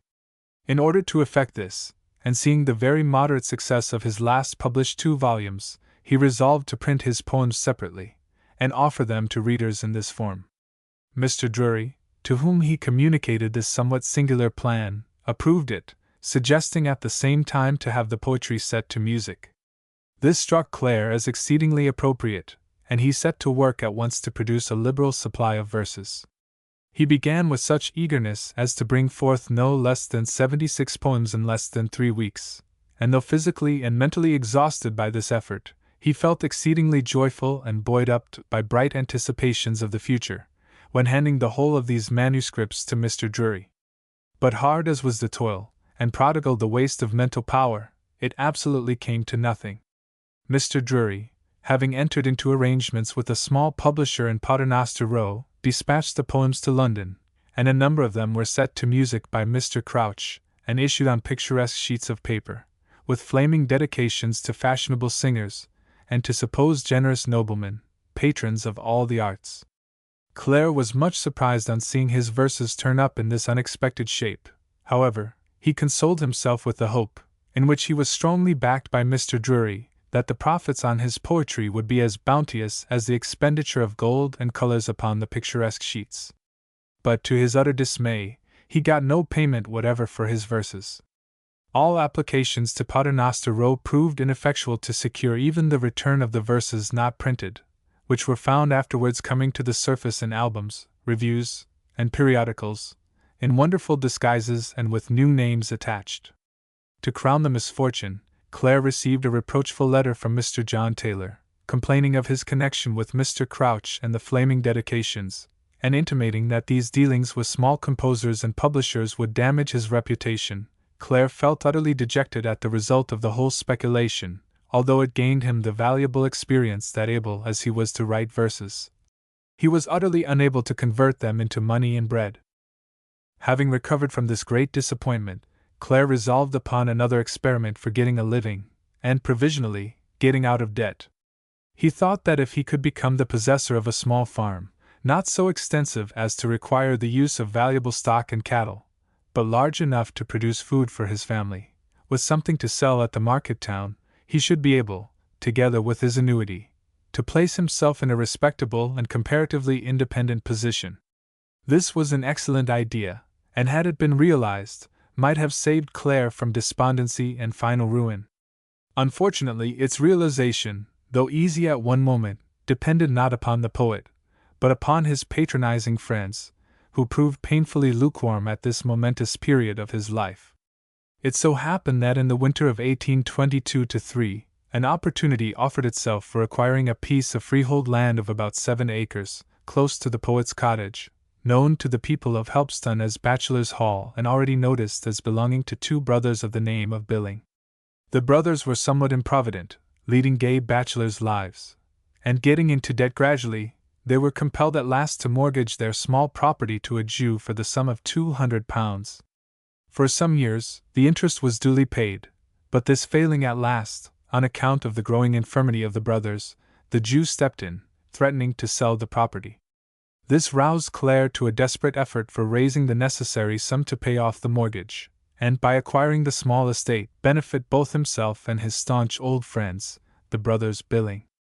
The latter agreed to let him have Bachelor's Hall with its 7 acres, on condition of discharging the encumbrance, and allowing them a very small sum for the remaining few years of their lives, which they intended spending with some relatives in a neighboring village. The offer was a very favorable one, and the more so as freehold property was extremely scarce at Helpston, the ground being, as in most agricultural counties, the property of a few large landowners. The more Clare thought upon the subject, the more anxious did he become to enter upon the proposed arrangement, and in settling on this little piece of ground, shape his whole future career into a more fixed direction. But his boundless anxiety met with no assistance on the part of those who called themselves his friends. Though it was for the first time in his life that he claimed help for himself, he, to his immense distress, found all doors resolutely closed against him. To get the £200 required to pay off the mortgage upon Bachelor's Hall, Clare addressed himself first to Lord Radstock, whom he looked upon as one of his warmest and most sincere friends. What he asked was not to lend him the money, but to take it from the sum standing in his name in the funds. To Clare's surprise, Lord Radstock told him that this could not be done, as the £420 were invested in the name of trustees, who had no power to withdraw any portion of this amount. Clare looked upon this as a personal humiliation, fancying that he was treated like a child, or like a man not responsible for his own actions, and deeming the refusal a new attempt to keep him in leading strings. For a moment, Clare felt quite angry with his noble patron, who, he thought, might have easily advanced him the small sum of money had he so liked.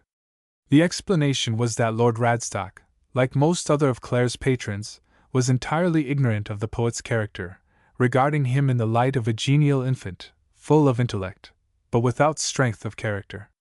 What chiefly produced this impression on his lordship, otherwise decidedly the truest friend of the poet, was that Clare, notwithstanding repeated advice to that effect, had neglected to make a good arrangement, or, in fact, any arrangement at all, with his publishers, so that he stood to them in the position of a helpless client.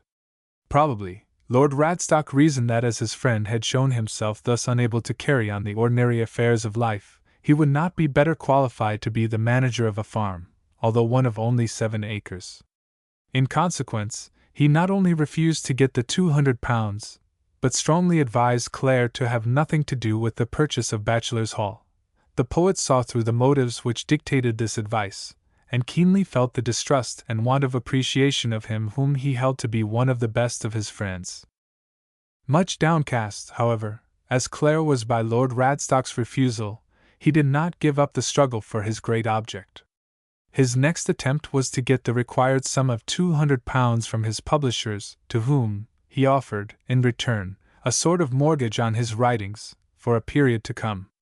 He addressed himself to Mr. John Taylor in a very pathetic letter, vehement almost in the anxiety manifested to gain the little plot of land, and thus become an independent man.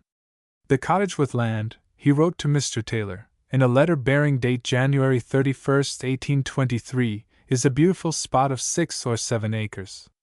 There are crowds for it if it be sold, but if I could get hold of the mortgage, it would be mine, and still doing a kindness to a friend. I should like to alter it into Poets' Hall, instead of its old name of Bachelor's Hall, which must soon be extinct if I don't succeed. I'll do this way if you like. I'll sell you my writings for 5 years for that sum, which can't be dear. Fervent though this appeal was, it left the great publisher in Fleet Street very cold. Mr. Taylor replied, with some sarcasm, that he could not see what put the ambition into Clare's head to become a landed proprietor. Very likely, Mr. Taylor thought it would raise the cost price of the verses, if they were to be manufactured at a poet's hall. Therefore, while declining to advance the £200, he told his friend, in a long letter, not to be ambitious, but to remain in the state in which God had placed him. The counsel was seasoned, somewhat unnecessarily, by quotations from the Bible. Bachelor's Hall did not become Poets' Hall, but went to the Jew. Clare, seeing all his efforts vain, sunk into a state of low despondency, followed by a long and serious illness. It was the turning period of the poet's life. His career, hitherto, had been strange and anomalous. Tossed about in the surging waves of existence, now in deepest poverty, and now again amidst wealth and splendor, he was beginning to feel weary and faint-hearted, doubting whether he should ever be able to reach the haven of rest and of ease. At the age of 30 now he fancied he had a glimpse of this blissful haven. He felt, and the feeling was undoubtedly just, that the possession of a small independent property would secure to him the much-wanted support in life, not only as furnishing him with additional means of subsistence, but in raising his mental energies, dependent hitherto upon the fitful accidents connected with his position of farm laborer. His fancy painted to him, in glowing colors, how happy he should be in his roomy Poets' Hall, standing on his own land, a beautiful spot of 6 or 7 acres, full of flowers and fruit trees, with hedges of roses and laurel, and songbirds nestling under the green leaves. No more necessity, then, to take his visitors to the public house for entertainment, no more necessity to hide in hollow trees in the wood, seeking poetical inspiration, no more necessity to go about, with downcast look, among the insolent farmers, in that most humiliating of all pursuits, asking for work. A charm to even the coarsest minds, the overwhelming consciousness of being owner of a fraction of the surface of great Mother Earth, had countless allurements to the poet. He knew it would not only raise him in the world, but would make him a better, a nobler, a wiser man. Yet for all that, and though the haven was so near, he was not allowed to reach it. With patrons in abundance, there was not one willing to advance the small sum of £200, which, he said, would make him happy for life. With friends who praised his genius to the skies, there were none who thought it safe to entrust him with the means for purchasing independence otherwise than under trustees. The patrons and friends admired the poet's genius, but they never forgot that he was a Northamptonshire peasant, the son of a pauper. As such, even kind Mr. John Taylor thought proper to preach humility, and refer the village minstrel to the Bible. With the failure of all his schemes, the great truth began to dawn upon Clare that he was destined, notwithstanding all his friends and patrons, to remain a farmer's drudge and poetical pauper, destined to plough and thresh for others, and in his spare hours, to make pretty songs for ladies and gentlemen, something better than a clown, and something less than a lackey in uniform. Clare was meek and accustomed to suffering, yet for a long time he could not reconcile himself to the thought that this was part of the eternal fitness of things. So he chafed and fretted under his new burthen of sorrow, and finding it weighed too heavily upon his heart, again sought forgetfulness in the wretched refuge open at the tavern. He drank not much, for he was too poor to do so, at this moment, but even the small quantity of ale or spirits which he imbibed to drown his mental anguish acted like poison upon a weak and ailing body, now more than usually debilitated by insufficient food. In the winter of 1823, Clare found himself almost penniless, yet with inborn loftiness of mind, he hid the fact from his family, so as not to distress them. His wife and parents, therefore, lived as well as ever, while he, to save expenditure, got into the habit of absenting himself at mealtimes, pretending to call upon friends and acquaintances. Instead of doing so, he went forth into the fields, munching a dry crust of bread, and, when breaking down under hunger and fatigue, crept to the Blue Bell for a glass of ale. Such a diet, always fatal, was doubly so after the liberal style of living to which he had got accustomed in London, and which he had kept up for some time after, as long as his hope lasted to get payment for the poems delivered to Mr. Drury, as well as for others contributed to the London Magazine. When these sources failed, and the succeeding schemes to acquire Bachelor's Hall broke down one after another, there was bitter want staring him in the face, to stave off which he resolved to make an application to one of his first and best friends, Mr. Gilchrist. It seemed impossible that help, and what was almost as precious under the circumstances, good advice, should be wanting from this quarter. Mr. Gilchrist had been absent from Stamford for a long time. His illness, which first seemed slight, and merely due to temporary overwork, had taken a more serious turn after his journey to London, chiefly in consequence of a severe cold caught on the outside of the coach. It was for this reason that he was advised to seek rest and strength at the house of his brother, living, with some members of his family, at Richmond. Retired to this new home, it seemed for a while as if he was getting better, but the old spirit for journalistic controversy stirring within him, he took pen in hand as soon as he felt sufficient strength, which brought on a fresh attack of the disease. Hasty and impatient in all his movements, he now refused to submit any longer to the treatment prescribed by his medical advisers. He fancied that absolute quiet did him more harm than good, by weakening his energy of mind, and expressing this to his friends, he, notwithstanding their earnest opposition, left Richmond at the beginning of 1823. It was a severe winter, all the streams and rivers being thickly frozen, and the roads covered many feet deep with snow. Under these circumstances, a journey from Surrey into Lincolnshire was no easy undertaking, particularly to an invalid, and when Mr. Gilchrist arrived at his own home, he found that his illness was so much aggravated that he was scarcely able to move. John Clare, on the first news of his friend's arrival, hurried up to Stamford. He had long wished to see him and to speak to him, under the impression that if he could have had his advice, his own circumstances would have taken a very different turn. At present, it was his intention to lay before Mr. Gilchrist a clear statement of his affairs, entreating him to act as a guide in his difficulties, and, as a beginning, to assist him with a small loan, so as to enable him to pay off the most pressing of his debts, and purchase a few necessaries for his family. Clare had been ill for some weeks when, setting out for Stafford, however, he forced himself from his bed of sickness, and slowly crept along the frozen snow-covered road. He reached at length the well-known shop in the High Street, but was surprised, on coming face to face with Mr. Gilchrist, to see that he was far worse than himself. Mr. Gilchrist received Clare with a smile, yet was scarcely able to speak, lying on his couch in utter prostration, physical and mental. Clare felt moved by infinite compassion, and forgetting all his own sufferings, asked what he could do for his friend. The patient again smiled. He would soon be better, he said. There was nothing the matter with him, except a slight rheumatic fever and a little overwork. Mr. Gilchrist then inquired after his friend's circumstances, and got replies similar to his own. Clare, too, would have it that he was quite well, and, on being questioned, accounted for his hollow cheeks and sunken eyes as due to previous attacks of his old enemy, the ague. Of his embarrassed circumstances he said nothing, no more than of all the other matters he had come to discuss, nobly thinking that such a discussion might do harm to his friend in his feeble state. He even refused some slight refreshment, in order not to give trouble, but seeing the waning day, took his farewell, dragging himself with great difficulty back to his cottage, along the dark road covered with snow and ice. It was late when he arrived. his weakness partly owing to want of nourishment, having compelled him to sit down, every few minutes, on the lonely high road. Entering his hut, his mind seemed wandering, he muttered incoherent words, and crept to his bed, from which he did not arise for months to come.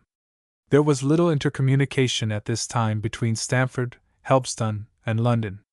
Mr. Gilchrist's literary friends scarcely knew of the serious turn his illness had taken, and as for Clare, his name was scarcely ever mentioned.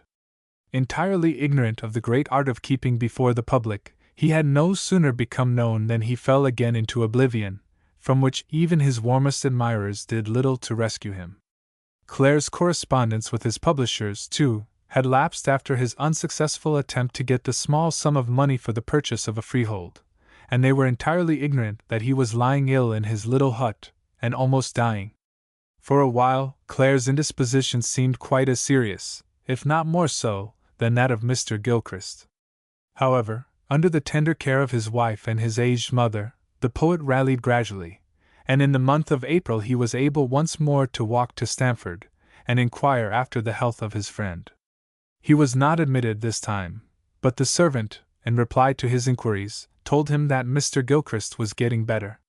Clare was still extremely weak, and could not come back till at the end of a month, when he had the satisfaction of seeing his friend, and hearing from his own lips that he was gradually advancing to recovery. Thus reassured, and not willing to intrude himself more than necessary, he remained quietly for another month, and feeling now almost restored to health, walked with brisk step to Stamford. It was a glorious summer morning, date, the last day of June, 1823. The green fields glistened in the sunshine, and the nightingales sang in Burghley Park, more beautiful, the poet fancied, than he had ever known her sing before. He felt full of joy, in the glow of newly recovered health, and while walking along the sunny path, kept reveling in golden daydreams, in none of which the image of his dear friend Gilchrist was wanting. Thus he got into the old town of Stamford, and before the familiar shop, which, to his surprise, was closed. He knocked, and a female servant opened the door. The girl stared Clare full in the face, and slowly said, "Mr. Gilchrist died an hour ago. Physic and physicians." The parish doctor of Helpston was called in to see John Clare on the 1st day of July. Mrs. Clare gave it as her opinion that her husband had worked too hard, by writing verses day and night, and thus had brought on the mysterious illness which confined him to bed. Clare himself could not explain his exact condition, he only intimated that it was a sort of stupor, which came over him at intervals, like an apoplectic fit. The doctor shook his head, looked very learned, and promised to send something to cure the disease. He was as good as his word, for a messenger brought the same evening 2 large bottles, containing a greyish fluid, with directions to take portions of it at stated times. Clare obeyed the order, but did not get better. On the contrary, his fits of stupor became more frequent, and his lassitude more overwhelming. He was lying on his bed, almost unconscious, on the 5th day of July, when a visitor entered the cottage. It was Mr. Taylor, of Fleet Street, who had been to the funeral of his friend Gilchrist, and returning, passed through Helpston. He was surprised and alarmed at the sight which met his eyes, and set to work immediately to render all the assistance in his power. Messengers were dispatched in various directions for medical aid, and Mr. Taylor himself watched at the bedside till they returned. The doctors came, but only repeated what the parish surgeon had said already. They proposed to send some medicine at once, and afterwards to observe the symptoms. It required no great penetration to see that these medicine men knew less of Clare's disease than the patient himself, and Mr. Taylor, having come to this conclusion, looked forth in other directions. He told Mrs. Clare that he was unable to stay longer, having to return to London the same day, but that he would take the road by Peterborough, and send the best medical aid from that place. The Peterborough physician arrived late at night, when Clare felt a little better, having left off taking the greyish concoction, and was able to explain the particulars of his illness. The new doctor ordered absolute rest, plenty of fresh air, and some nourishing food, all which being provided, a visible improvement began to manifest itself. There was some difficulty in getting the second part of the prescription, the fresh air. Clare's narrow bedroom having no ventilation whatever. The energetic doctor, however, got over the obstacle by the simple expedient of knocking a brick out of the top of the wall, which furnished a channel sufficiently large to let in the warm summer air. Perhaps this thrown-out brick, as much as anything else, saved the life of the poet. Under the treatment of the Peterborough physician, Clare's health improved greatly, though it was a long time before he was able to leave the room. His brain was haunted by fantastic visions, reflecting all the scenes of his past life, and mingling together his doings in the lime kiln of Casterton, the fields of Helpston, and the gilded saloons of London. In the midst of this phantom existence there came the report that Robert Bloomfield had breathed his last, in utter poverty and misery, broken down alike by physical want and mental suffering. The news made a deep impression upon Clare. He had never personally met the author of The Farmer's Boy, yet looked upon him almost as a brother, feeling that his career was not unlike his own in its chief incidents. A shudder came over him now in reflecting that his end might be as terribly sad as that of the brother poet. Full of this thought, he composed, on his bed of sickness, a sonnet dedicated to the memory of Bloomfield, expressing his conviction that the tide of fashion is a stream too strong for pastoral brooks that gently flow and sing. After this sudden effort, there came a relapse, not without danger for some time. The medical gentleman, while carefully watching all the symptoms of the disease, now began to fear that he would be unable to master it, and wrote to this effect to Mr. Taylor, entreating him to use his influence to get Clare removed to some hospital, or other house where he might have the necessary attention. In the letter it was stated without disguise that the illness of the poet was mainly the effect of poverty. His dwelling, the Peterborough physician argued, was altogether unfit for a human habitation, being dark, damp, and ill-ventilated, with a space so circumscribed as to be worse than a prison for the two families. He insisted, therefore, that to make recovery possible a better home should be found for Clare himself, and if possible, for his wife and child, pending the removal of his aged and suffering parents. A copy of this note the writer sent to Lord Radstock, knowing that his lordship had taken, from the beginning, a deep interest in Clare's welfare. The appeal, energetic and well-meant as it was, had no result whatever. Mr. Taylor even thought it presumptuous on the part of the provincial doctor to give his counsel as well as his medicine, and wrote to Clare in order to dispense with his attendance, and come up to London to be cured. This was impossible, under the circumstances, Clare being so weak as to be unable to leave the room. Fortunately, the Good Samaritan of Peterborough did not leave him at this critical position, but seeing that neither Mr. Taylor nor Lord Radstock felt inclined to do anything for his charge, determined to undertake the task himself. Soliciting help from some wealthy persons in the neighborhood, he set to collect a small sum of money, by means of which he procured a regular supply of strengthening food for his patient. The winter having set in now, Clare's cottage also was put under repair, with such improvements as had become necessary. The help was timely, for Mrs. Clare, too, was now an invalid, having given birth to a son, baptized Frederick, on the January 11th, 1824. There was a real affection for the poor poet in the heart of the Peterborough doctor, which moved him to incessant labor for his client, and had the effect of instilling somewhat of the same feeling into others with whom he came into contact. Lady Milton visited the poet, and sent welcome presents of game and fowl, and after her came the wife of the Bishop of Peterborough, her hands full of warm clothing and victuals. The latter lady, previously acquainted with Clare's writings, was so eager in her desire to afford assistance as to induce her husband to drive over into the obscure village, and give Clare his episcopal blessing, together with 6 bottles of good port wine. The Right Reverend Dr. Marsh, obedient to the commands of his active wife, delivered the wine, but reported that he did not like Helpston, nor the poet of Helpston, the village not being sufficiently clean, nor the poet sufficiently humble. His lordship's opinion, however, nowise influenced Mrs. Marsh into discontinuing her visits. The assistance and sympathy thus shown to Clare had a visible effect upon his health. Gradually recovering, he was strong enough when the first blossoms of spring came peeping in at the window, to issue forth once more into the open air. To him the first walk was such boundless enjoyment as to be almost overpowering in its intensity. Never seemed the green fields more glorious, the song of the birds more enchanting, and the whole wide world more full of ecstatic bliss. In vain the good Peterborough doctor entreated him not to risk his yet imperfect health in long excursions, but to keep as quiet as possible, and only venture upon short walks during the middle of the day. Clare promised to attend to the injunction, and honestly meant to obey it, yet was lured into forgetfulness whenever the birds sat piping in the trees, and the sun's rays came streaming into his narrow hut. They witched him away almost against his own will, making him creep forth into the fields and woods, heavily leaning on his stick. One day he stayed out longer than usual, and the doctor arriving, a search was made after him. It was fruitless for some time. At last, however, he was found in his favorite hollow oak, sitting as in a trance, his face illumined by the setting sun. Enraptured joy seemed to pervade his whole being, unutterable bliss to fill his mind. The doctor looked serious, and made an attempt to upbraid his patient, but which was entirely unsuccessful. "If you loved the sun and flowers as I do," quietly said Clare, "you would not blame me." The words somewhat startled the Peterborough man of science.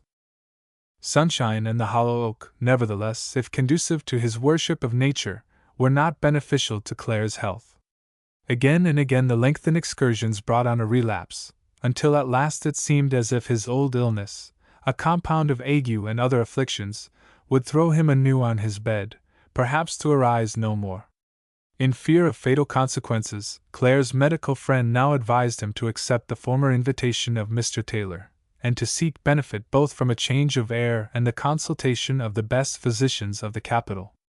Clare did not feel much inclined to go to London, oppressed with the idea that he might not be really welcome at the house of his publisher, and looked upon as but an unfortunate alms-seeker. Being pressed, however, to undertake the journey, he frankly stated his case in a note to Mr. Taylor, and receiving a fresh invitation, couched in very friendly terms, resolved to set out on another pilgrimage to the big town. It was the third visit to London, and as such bereft of many of the startling incidents of former journeys. The Stamford coach was no more the mysterious vehicle of olden days, nor the scenery on the road imbued with that charm of novelty so conspicuous on the first, and partly on the second, trip to town. Moreover, he felt very weak and melancholy, and his heart was oppressed by sad thoughts.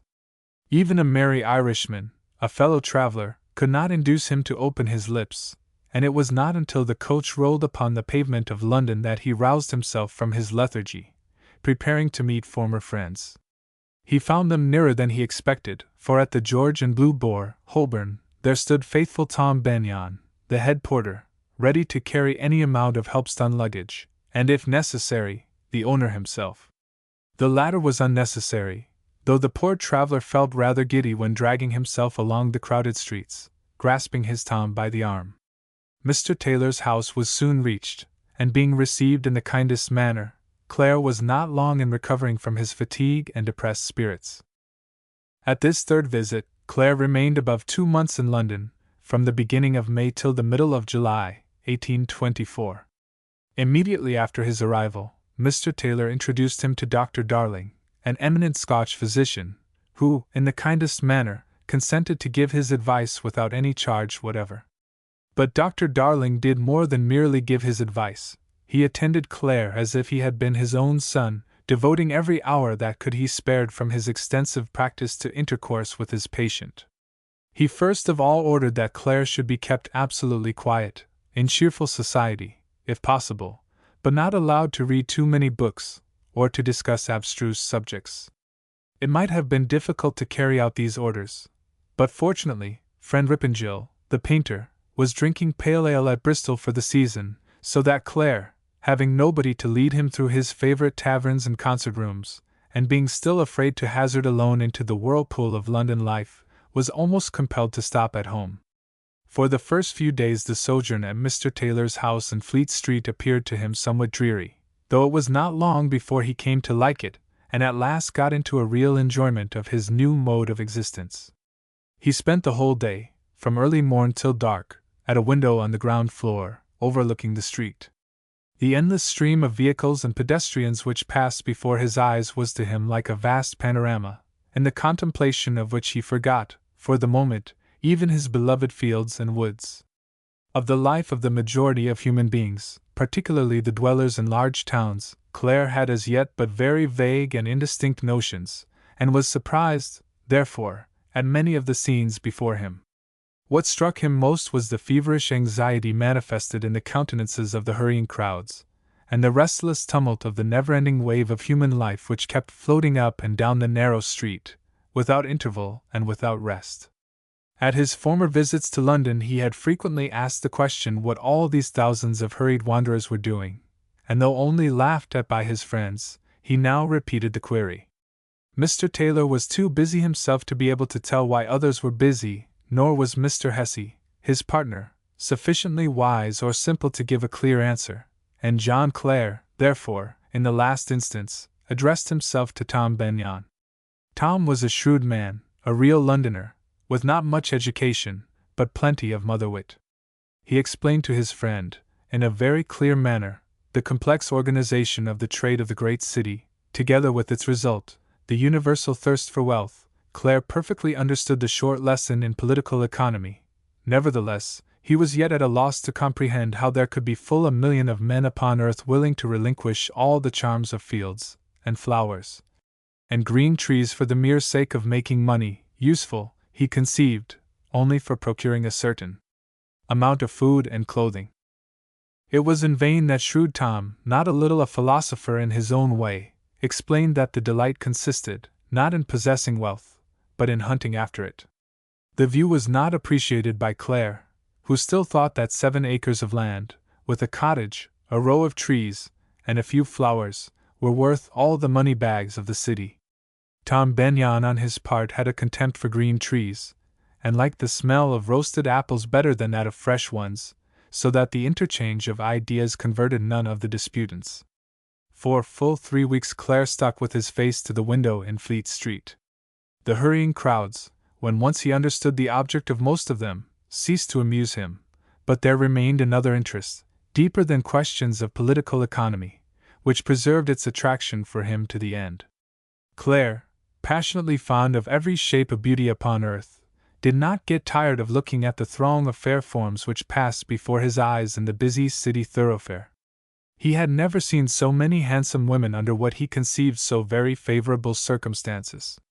Deeply imbued with the consciousness of possessing none of the attractions which render men agreeable in the eyes of women of superior rank, he always felt a morbid shyness to converse with ladies into whose company he was thrown, and in many instances was not able even to look them in the face.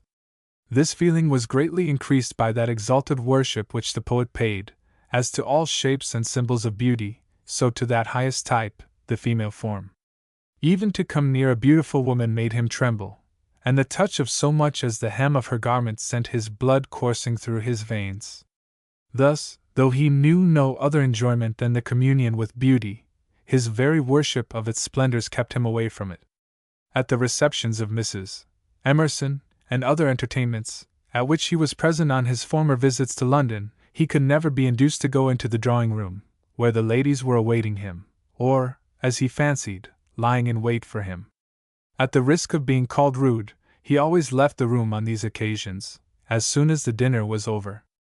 Only here, at his Fleet Street window, the poet felt quite at ease in contemplating female beauty. To see and not to be seen was what his heart enjoyed in full delight, and he fervently expressed his opinion to Tom Benyon that the only thing that made the big city endurable, and even money-hunting excusable, was the presence of all these fair women. Tom felt much gratified at this declaration, considering any praise of London as a personal flattery. Dr. Darling's treatment had such a good effect, that at the end of 3 weeks the last symptoms of Clare's illness had vanished. He now gave his patient permission to read, of which Clare availed himself to the fullest extent, beginning to feel somewhat satiated with the Fleet Street panorama. The season of June, dull in the book trade, having set in, Mr. Taylor also had more leisure on his hands, and gave frequent evening parties, to which he invited many of the literary stars of the day, particularly those contributing to the luster of the London magazine. Clare was invariably present at these entertainments, though he managed to hide his person as much as possible, being occupied in watching the lions at the table, like the fair women in the street, from a convenient bird's eye view. The view, altogether, was highly attractive, for the lions were numerous, and of a more or less superior kind. Among the first who visited Mr. Taylor's evening parties was Thomas de Quincey. Clare had read with the deepest interest the Confessions of an English Opium Eater, which appeared in the London Magazine of September and October, 1821, and the picture of the outcast and haunted his imagination whenever walking the streets and meeting with any of her frail sisters. Mr. de Quincey being announced one day, just when they were sitting down to dinner, Clare quickly sprang to his feet to behold the extraordinary man, but was much astonished on seeing a little, dark, boyish figure, looking like an overgrown child, oddly dressed in a blue coat, with black necktie, and a small hat in his hand. Clare's astonishment became still greater when this singular-looking little man began to talk, not, as the listener innocently expected, of such abstruse subjects as he was wont to write on in the London Magazine, but in a banter about the most ludicrous and vulgar things. He kept Mr. Taylor and his friends in a roar of laughter, until another guest was announced, in the person of Mr. Charles Lamb. The latter, outwardly friendly to De Quincey, seemed, as Clare observed, not altogether partial to him, but stuttered forth more than one witticism which evidently displeased the opium eater. Further arrivals, the same evening, continued to enliven the scene. There came the Rev. Mr. Carey, translator of Dante's Inferno, a tall, thin man, with a long face and a vacant stare, not much given to talk; Mr. George Darley, a young Irish poet, afflicted with a stutter worse than that of Charles Lamb; Baronfield, every inch a country gentleman, constantly informing his hearers of the fact of being a magistrate in South Wales, but claiming allegiance to literature as writer of several articles on and about Wales; and last on the list, Mr. Allan Cunningham. Arriving late, and stalking into the room, as Clare fancied to himself, like one of Spenser's Black Knights, Allan seemed a great favourite of Baronfield and De Quincey, though not of Charles Lamb, who fixed his targets upon him as soon as he had opened his lips, with some remarks upon Scotch poetry. Clare remembered Elia's words, "I have been trying all my life to like Scotchmen, and am obliged to desist from the experiment in despair." There were more lions at a London Magazine dinner which Mr. Taylor gave at the end of another week. It was a kind of state reception, and Clare was put for the occasion in pumps and dress coat. He would have gladly kept away from the table, but was not allowed to do so, the occasion being deemed favourable as an advertisement of the Northamptonshire peasant.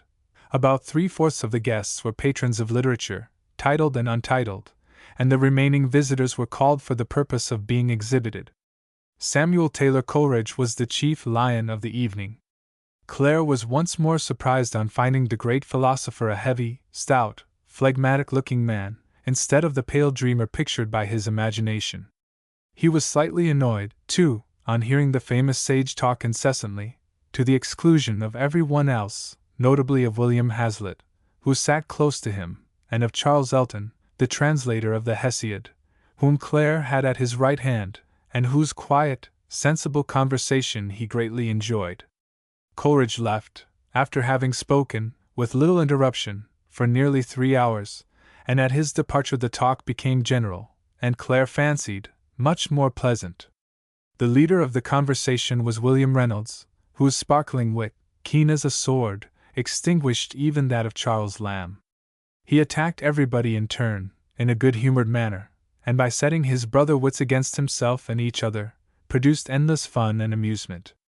Even William Hazlitt, who at first appeared low-spirited and ill at ease, began to laugh and talk, and at length Clare himself was drawn into the whirlpool of conversation. When he began to speak, in his broad Northamptonshire dialect, there was a sudden stillness in the room, the whole of the guests feeling startled at the sound of the strange voice, which seemed to come as from another world. Though nerved by sundry glasses of wine, Clare was almost terrified at the sudden quiet around him, his intention having been merely to address his neighbour, and not the entire assembly. He therefore relapsed at once, and somewhat abruptly, into silence, and not long after, with a nod to his patron at the head of the table, and a quiet good-bye to Mr. Elton, quitted the room. It was an immense feeling of relief when, creeping upstairs to his little chamber, he was able to divest himself of his pumps and dress coat, and march forth, in solid boots and jacket, for a saunter along the Fleet pavement, reflecting, in the cool of the summer evening, on all that he had heard and seen, in the shape of lions, poets, philosophers, wits, booksellers, unfortunate ends of the street, and more unfortunate opium eaters. Clare's visit to London was now drawing to a close. Dr. Darling counseled that he should quit the town as soon as possible, fearing that the London magazine entertainments might undo all the good gained by his former exertions.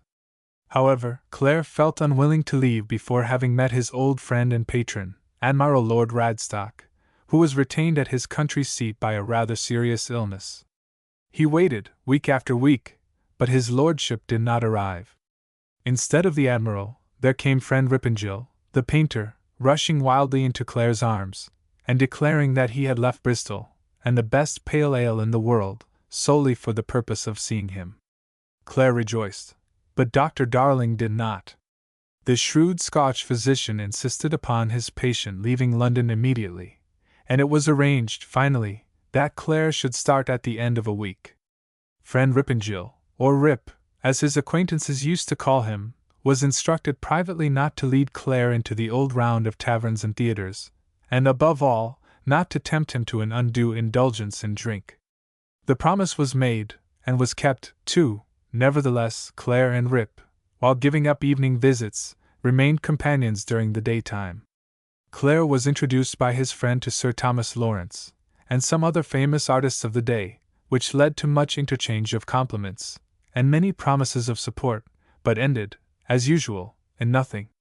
He was likewise taken to Mr. Deville, a noted professor of the art called phrenology, who felt his head, carefully measuring all its bumps, and, having learnt Clare's name, informed him that he possessed all the swellings necessary to make verses. This so delighted Rip, that he insisted on getting a cast of his friend's cranium. Clare submitted in meekness of heart, but found the operation stifling to such a degree that he ran away in the midst of it, with the loss of a portion of his skin. For the next few days the poet wandered in rather lonely mood through the streets of London, and in one of these excursions became the involuntary spectator of a striking scene, which he never forgot in his life. It was on the 12th of July, a hot summer day, that Clare went down the Strand, towards Charing Cross, intending to have a stroll in the parks. When near Parliament Street, however, he found the way blocked by an immense crowd, and on inquiry learnt that a great funeral was coming up the street. Taking his place among the idlers, he did not know at first whose funeral it was, and only at the last moment learnt that the body of Lord Byron was being carried to its last resting place. A fervent admirer of Byron, he yet had never heard of his death till this moment, when standing face to face with his mortal remains. He felt startled and almost bewildered at the sight, and when the gorgeous procession, with all its mutes, pages, cloaked men on horseback, and carriers of sable plumes, had come up, he reverently followed in the rear, amidst a confused mass of people in carriages and on foot. The slow and solemn train went up the Haymarket, Coventry Street, Princes Street, and Oxford Street, passing thence along into Tottenham Court Road. At the corner of the latter thoroughfare great confusion was created by another funeral train which came up in an opposite direction. In the tumult that ensued many were thrown down, among them the unknown poet, who followed in the rear of the procession. Clare fell to the ground, and was pushed along by the crowd, but fortunately did not suffer much harm, beyond being rolled over and over in the mud, and spoiling the only suit of good clothes of which he was possessed. Mr. Taylor was surprised on seeing his guest come home in a state which made it almost impossible to recognize him. Clare smiled sadly, and in a somewhat serious tone told Mr. Taylor that he thought it was his fate, now as ever, to be a martyr to poetry. 2 days after Byron's funeral, John Clare left London.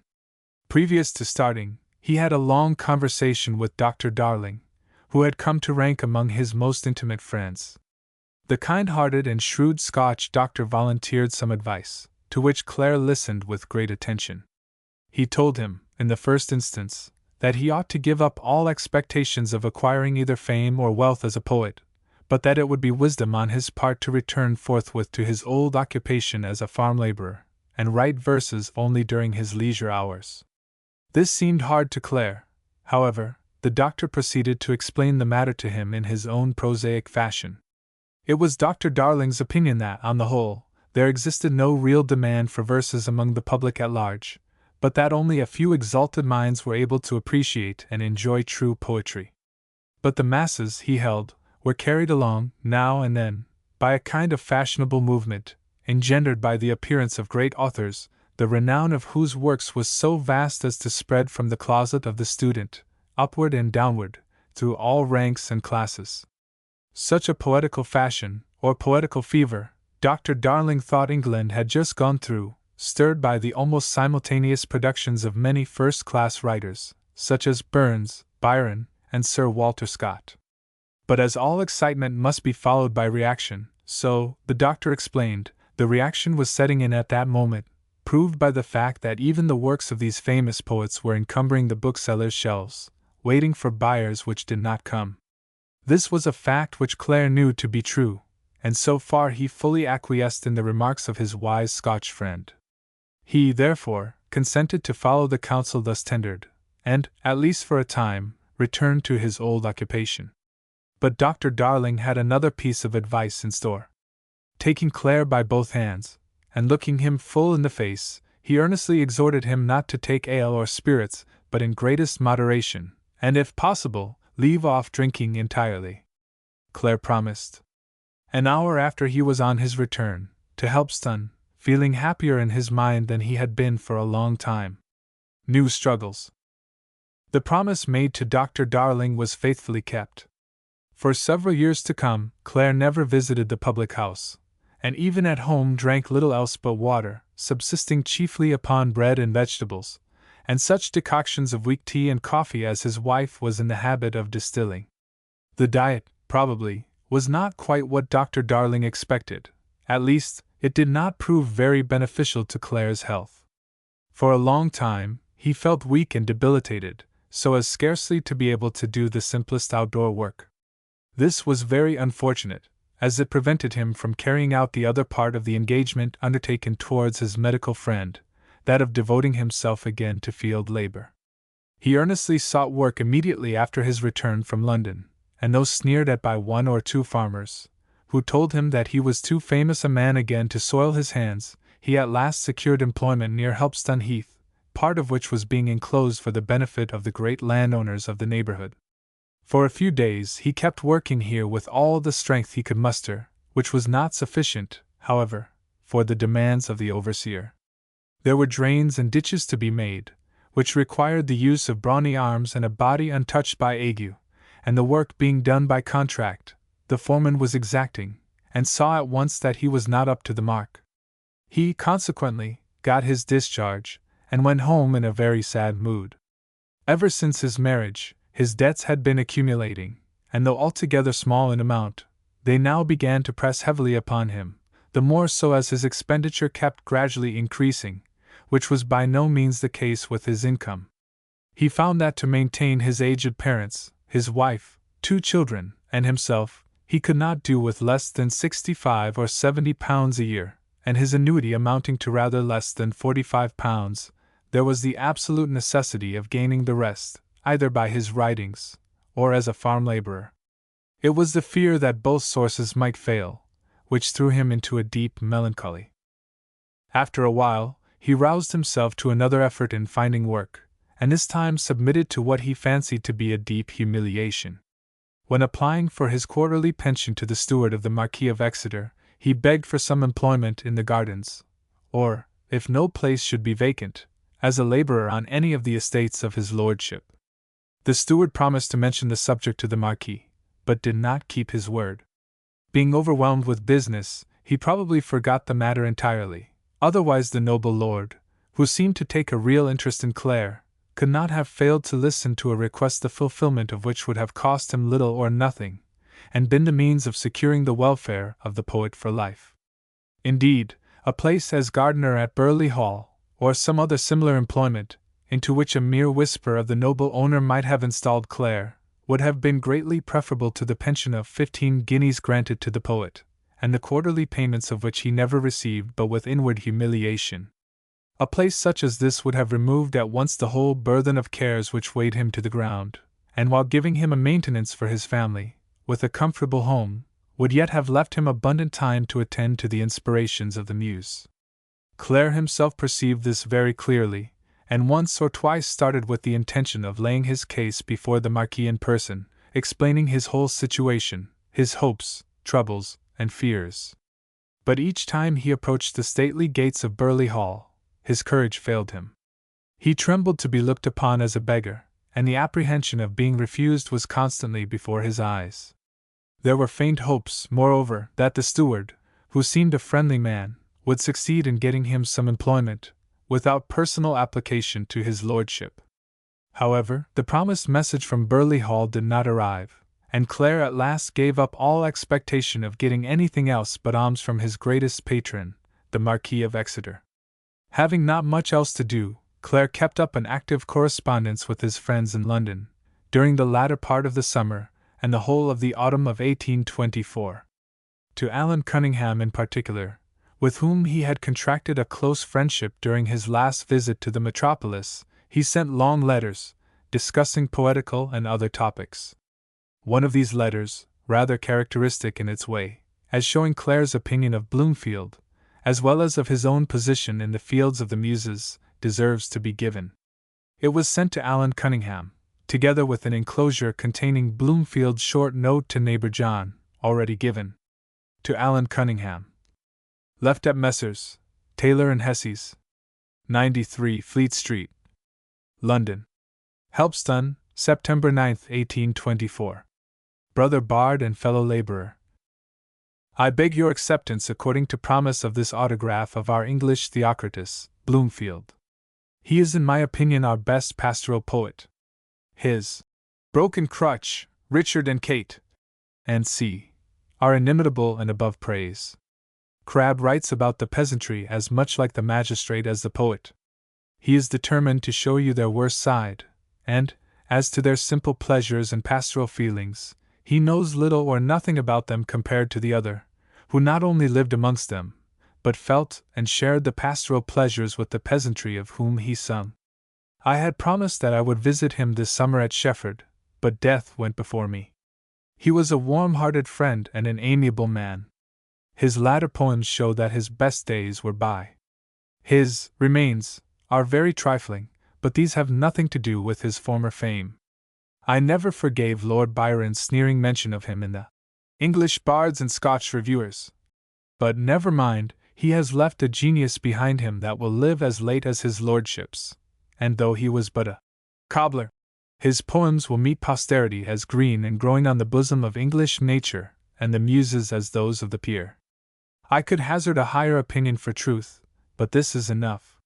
Titles and distinctions of pride have long ago been stripped of their dignity by the levelers in genius.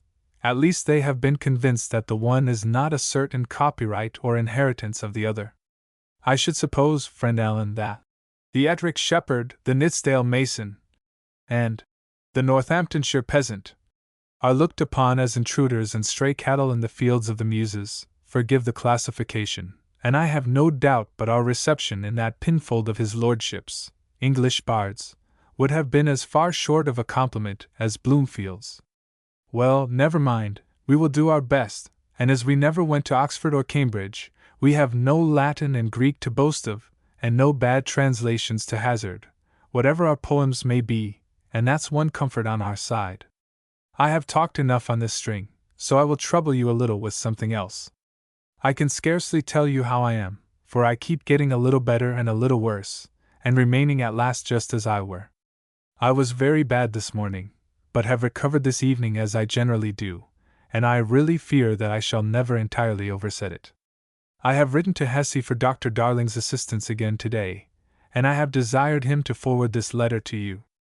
Drop a line to say that you receive it, and give my kind remembrances to your better half, Mrs.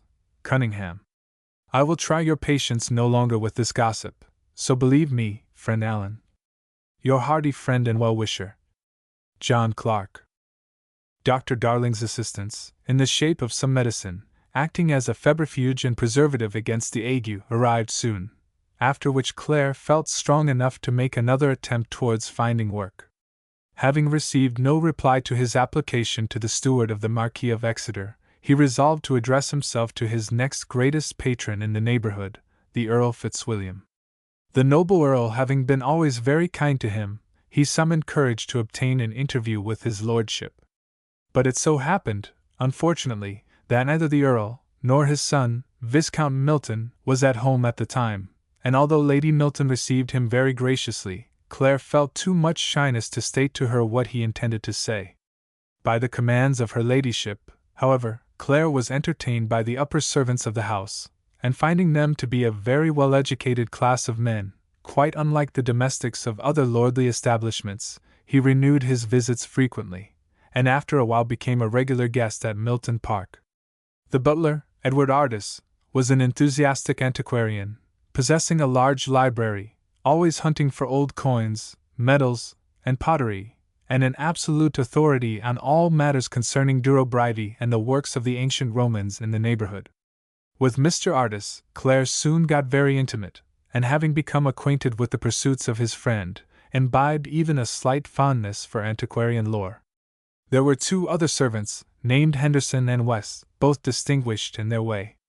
Henderson was an accomplished botanist, spending whole days in search after plants and flowers, and West was a lover of poetry, as well as a writer of rather indifferent verses.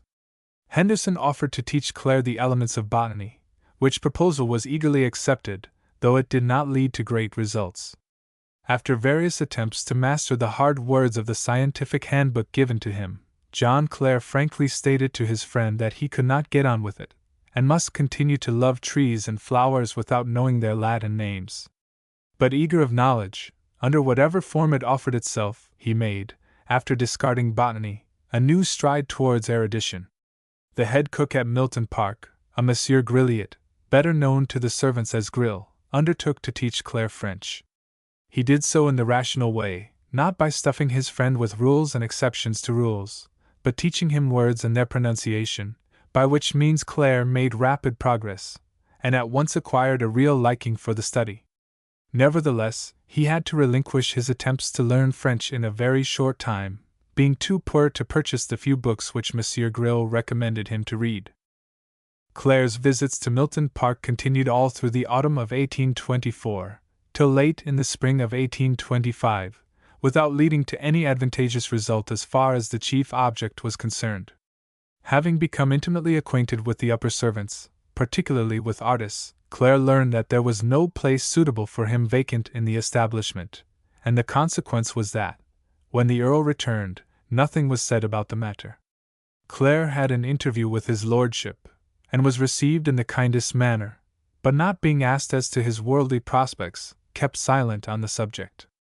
The Earl probably fancied, as did many others, that Clare made a good income from the sale of his books, and it was not till years afterwards that he learnt the real truth.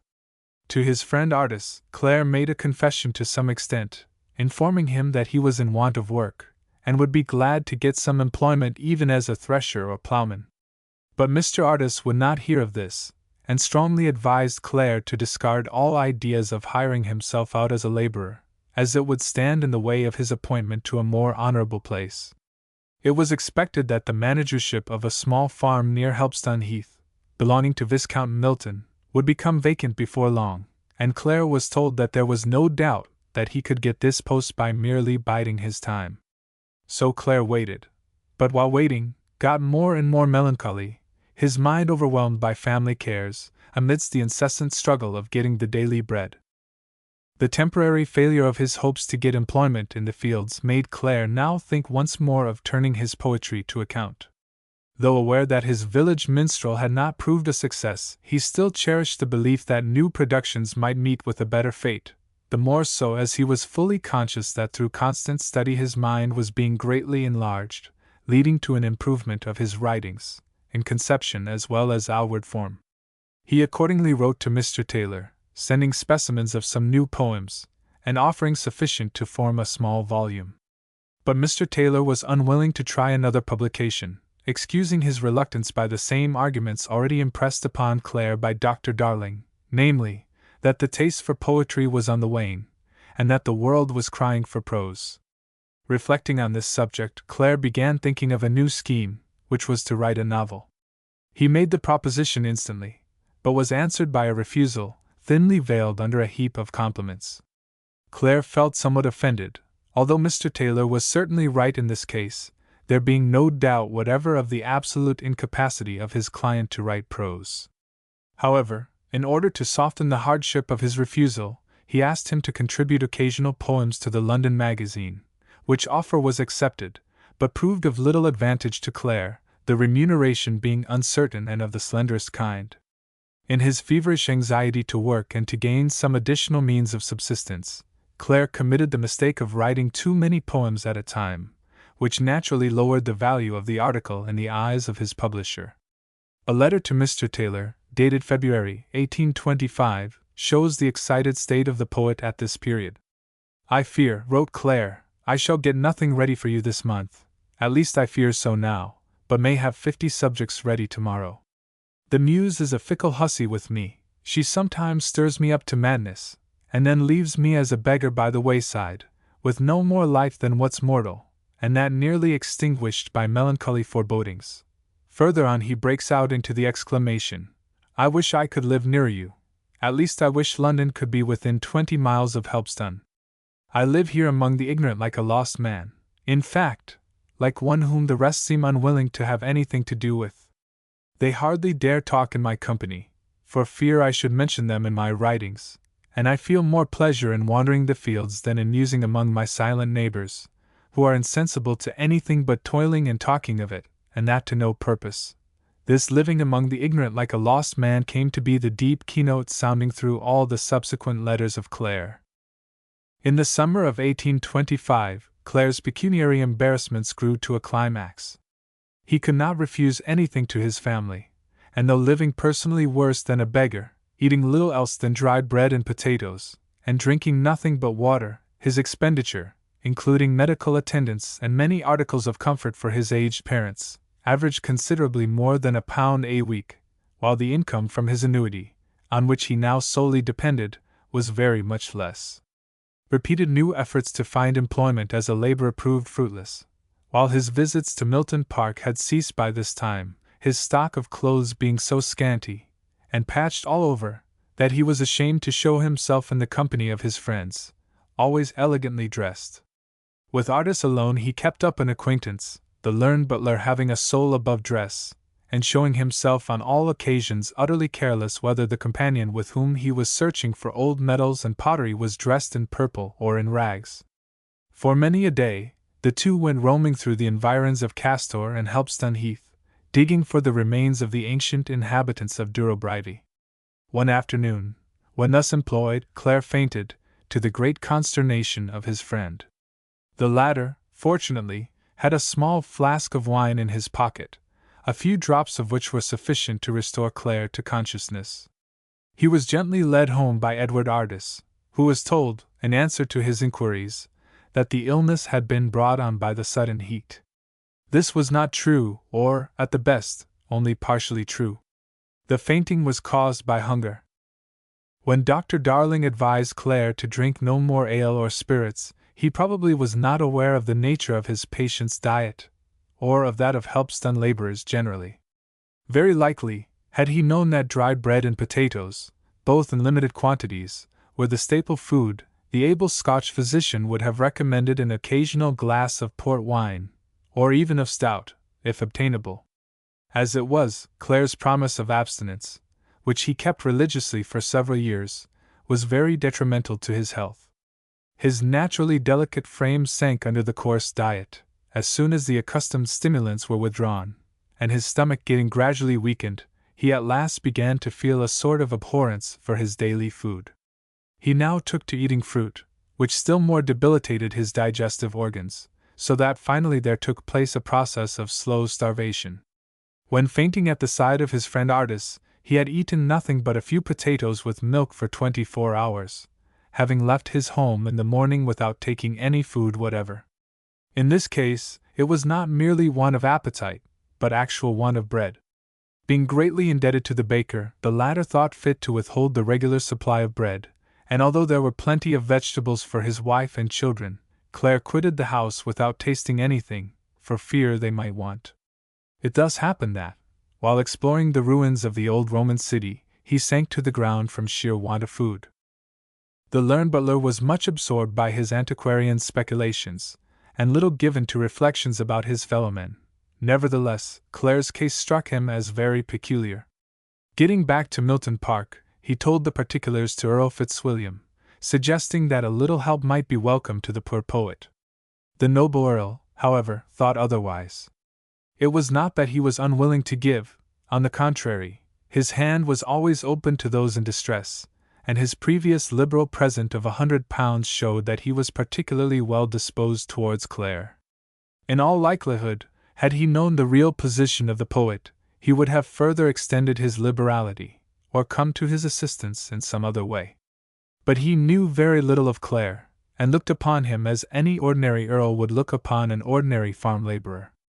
From the few interviews with the poet, his lordship had come to the conclusion, true in the main, that Clare was a proud man, and having a strong feeling that Northamptonshire farm labourers had no business to be proud, he did not think himself justified in giving any further assistance unless specially asked to do so.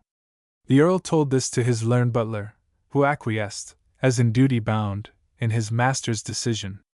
However, Artis mentioned the subject at the dinner table, where it was attentively listened to by all assembled, especially the worthy head cook. Monsieur Grill had a secret liking for Clare, based on the fact that the poet was almost the only one of all the people with whom he came into contact who did not torment him with sneers and mocking speeches.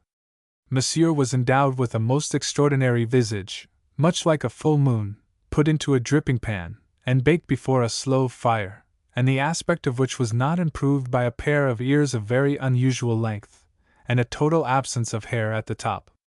To make matters worse, Monsieur Grill was very susceptible of criticism concerning his face, having done his best to improve it, by painting the nose white, the cheeks rosy, and the eyebrows dark. But whether he liked it or not, the members of the establishment at Milton Park, together with their friends, would laugh at him, and what was almost as bad, would insist upon calling him Mounseer. Clare alone never laughed, and, after 2 lessons, pronounced the word monsieur to Grill's entire satisfaction. At the end of 3, he said mon cher ami, in the best Parisian accent, to the delight of the head cook, and the astonishment of the whole company in the servants' hall. All this went straight to the heart of Monsieur Grill. When he heard, therefore, that Clare was unwell, he said nothing, but went quietly down into his laboratory, put his saucepan on the fire, and began mixing together a wonderful quantity of groceries, spices, and other ingredients. Being a conscientious man withal, he next dispatched the valet to Lady Milton, asking permission to give some strengthening broth to John Clare of Helpston. "Give as much as you like," was the immediate reply of her ladyship.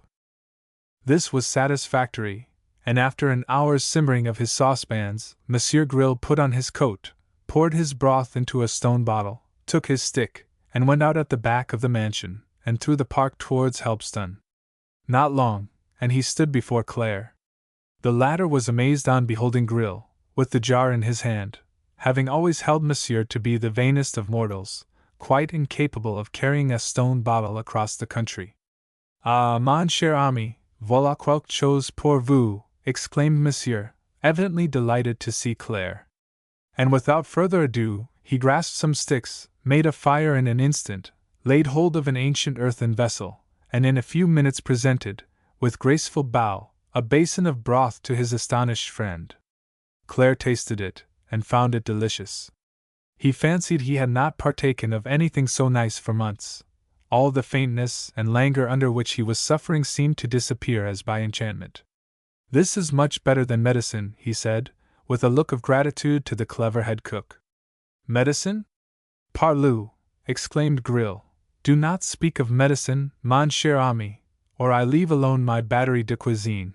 Monsieur Grill felt deep contempt, approaching hatred, for all drugs and doctors, laboring under the impression of having lost his beautiful head of hair through some ill-applied medicines.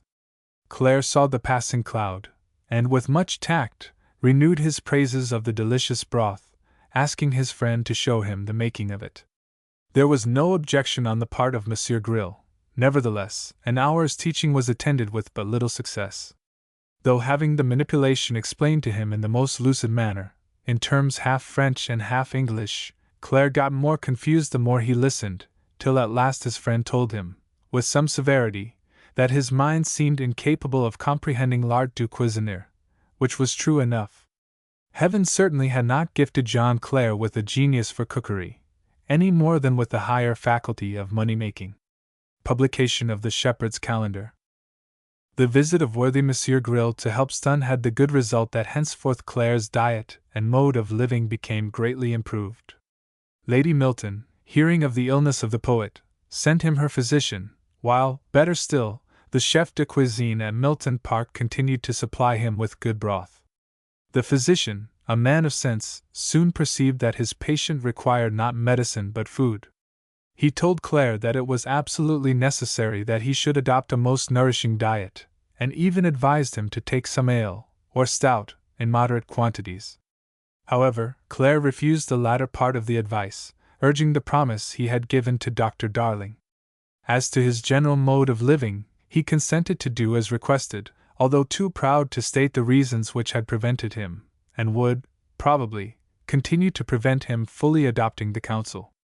The physician, being asked by Lady Milton whether Clare seemed in want, stated that there were no signs of poverty in Clare's home. Though but a narrow hut, the many handsome hooks on the shelves, with a few good paintings, gave it the appearance of comfort, and thus the informant of the noble lady, like many of the other acquaintances of Clare, acquired very erroneous notions concerning his real means. This was the more the case, as Clare always managed to let his wife and children, as well as his aged parents, want none of the necessaries of life, and frequently contrived to procure them even a few luxuries. Nobody knew that while Clare's family had a good dinner, he himself was munching dry bread in some corner in the fields. The fact was not discovered till long afterwards, when discovery came too late. In the autumn of 1825, the sad news reached Clare that his best friend and patron, Lord Radstock, had succumbed to a stroke of apoplexy. Admiral Lord Radstock died on the 20th of August, at his town residence in Portland Place, in a very sudden manner, after but a few days' illness. The loss of his noble patron would have been a deep affliction to Clare at any time, but it was particularly so at this moment. During the whole of the summer, the Admiral had been in correspondence with Mr. Taylor, trying to induce him to come to some distinct arrangement with his client, in regard to the payment for his books and poetical contributions to the London magazine. Hitherto, Mr. Taylor had not treated his Northamptonshire peasant on the same footing as other authors, but looked upon him more in the light of a child under tutelage than of an independent man, desirous of gaining a living by the exercise of his talents or industry. When, therefore, Lord Radstock urged him to enter into a regular business agreement with Clare, he felt somewhat offended. Replying to his lordship, he stated that he had given much more to the poet than was due to him, without even charging for his own labors as editor, and that he had hitherto acted, not as a mere business agent, but as a real friend to Clare. Lord Radstock was not satisfied with this answer, but rejoined that, admitting Clare had received more than was due to him, it yet would be better to furnish regular accounts to him, and by paying what was due, and no more, to foster his self-reliance, instead of keeping him in the position of a dependent, living upon alms or friendly gifts. The correspondence continued through several more letters, with the prospect of Mr. Taylor yielding his point, when the death of Lord Radstock brought it to an end. It was a sad misfortune to Clare, affecting his whole life. In Lord Radstock he lost the truest and noblest friend he possessed, the only one of all his patrons who might have been willing as well as able to remove the darkening clouds already visible in the future. In the autumn of 1825, Clare was fortunate enough to find some employment in harvesting, which continued till the end of October, when he was once more thrown out of work. He now devoted himself with increased ardor to poetry, anxious to excel in the new volume which Mr. Taylor had agreed to publish. The chief poem of the work was to be a pastoral, in 12 cantos, descriptive of the aspects of the months and seasons, tender the title, The Shepherd's Calendar. The work required length and exertion, which, though he devoted himself with the greatest energy to the task, he could not always muster. Again and again the all-absorbing feeling of poverty broke upon and crushed the mind of the poet. Turn as he might, dire wants stared him in the face, and his spirit kept chafing and fretting under the constant exertion of making his small income suffice for the ever-growing wants of his family.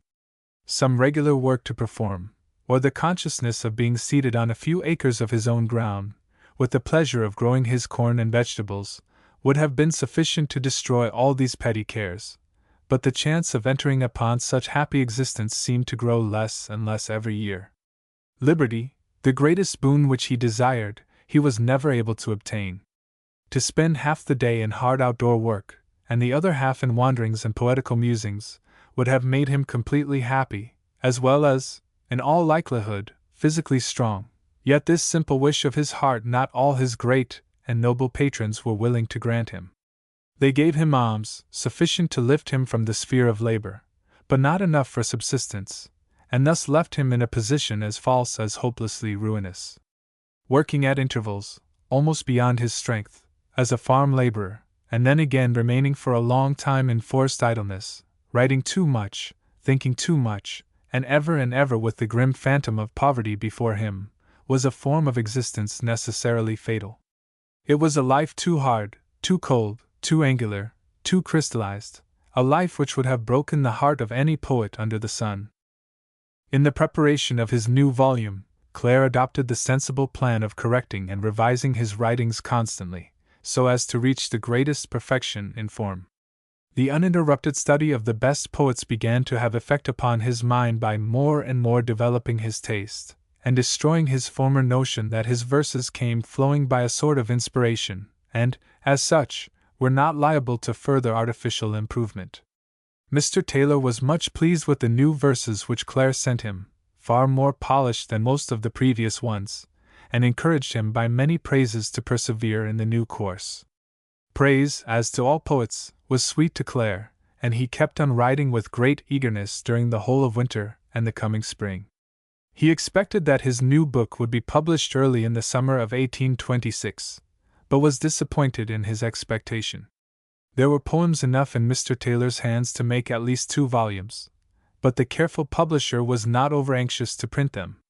A shrewd man of business, he was fully aware that the tide was running strong against pastorals, or, indeed, against any form of good poetry, the fashion being all for jingling rhyme, embodying the least possible amount of sense. It was the period when annuals began to flourish, with all merit concentrated in toned paper, gilded leaves, and morocco bindings. Mr. Taylor liked John Clare, and held his talent in fair estimation from the fact that the poems descriptive of rural life and scenery had gone through 4 editions. But against this fact there was the terrible set-off that the village minstrel had only risen to the 2nd edition, with the larger part of the 2nd issue still on the shelves in Fleet Street. Mr. Taylor, therefore, like a sound man of business, resolved to manipulate his Northamptonshire peasant with great caution, for fear of accidents.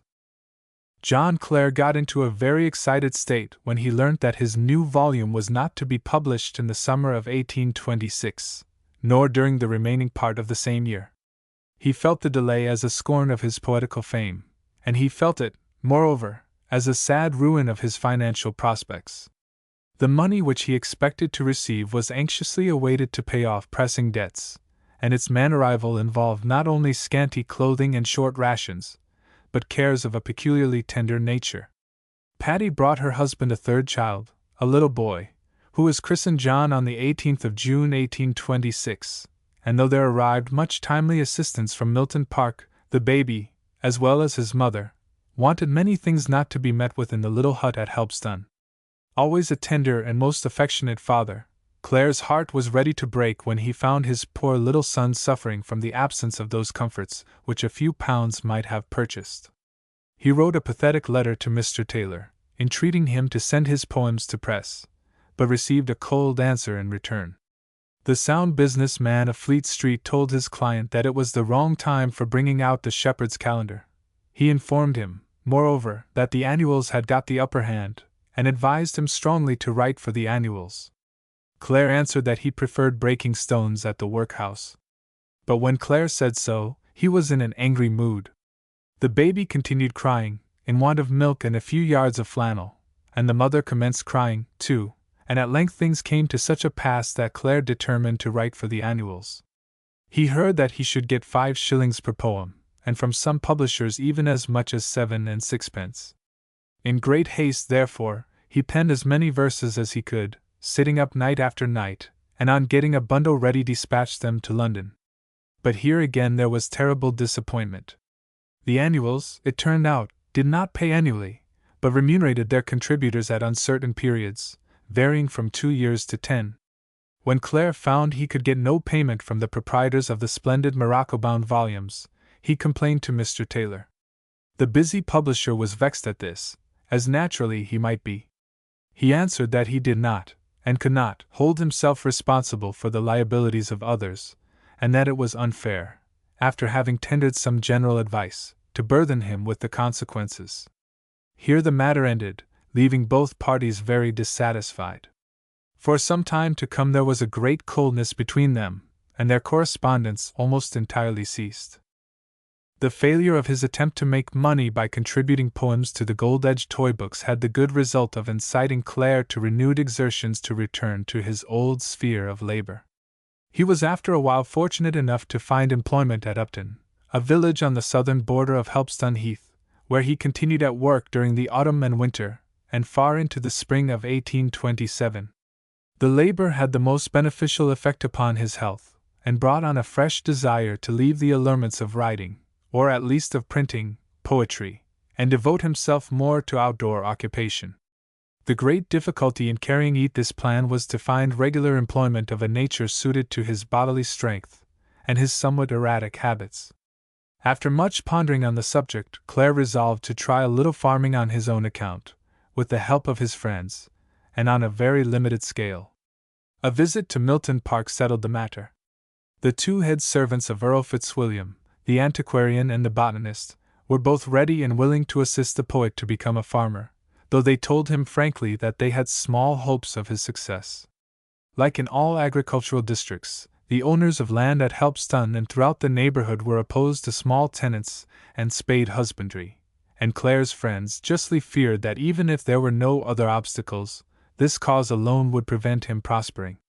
However, sanguine as he was, Clare held these fears to be exaggerated, and having obtained a small loan from his friends, rented several acres of barren soil at a rent 4 times as high as that paid by the larger farmers for really good land.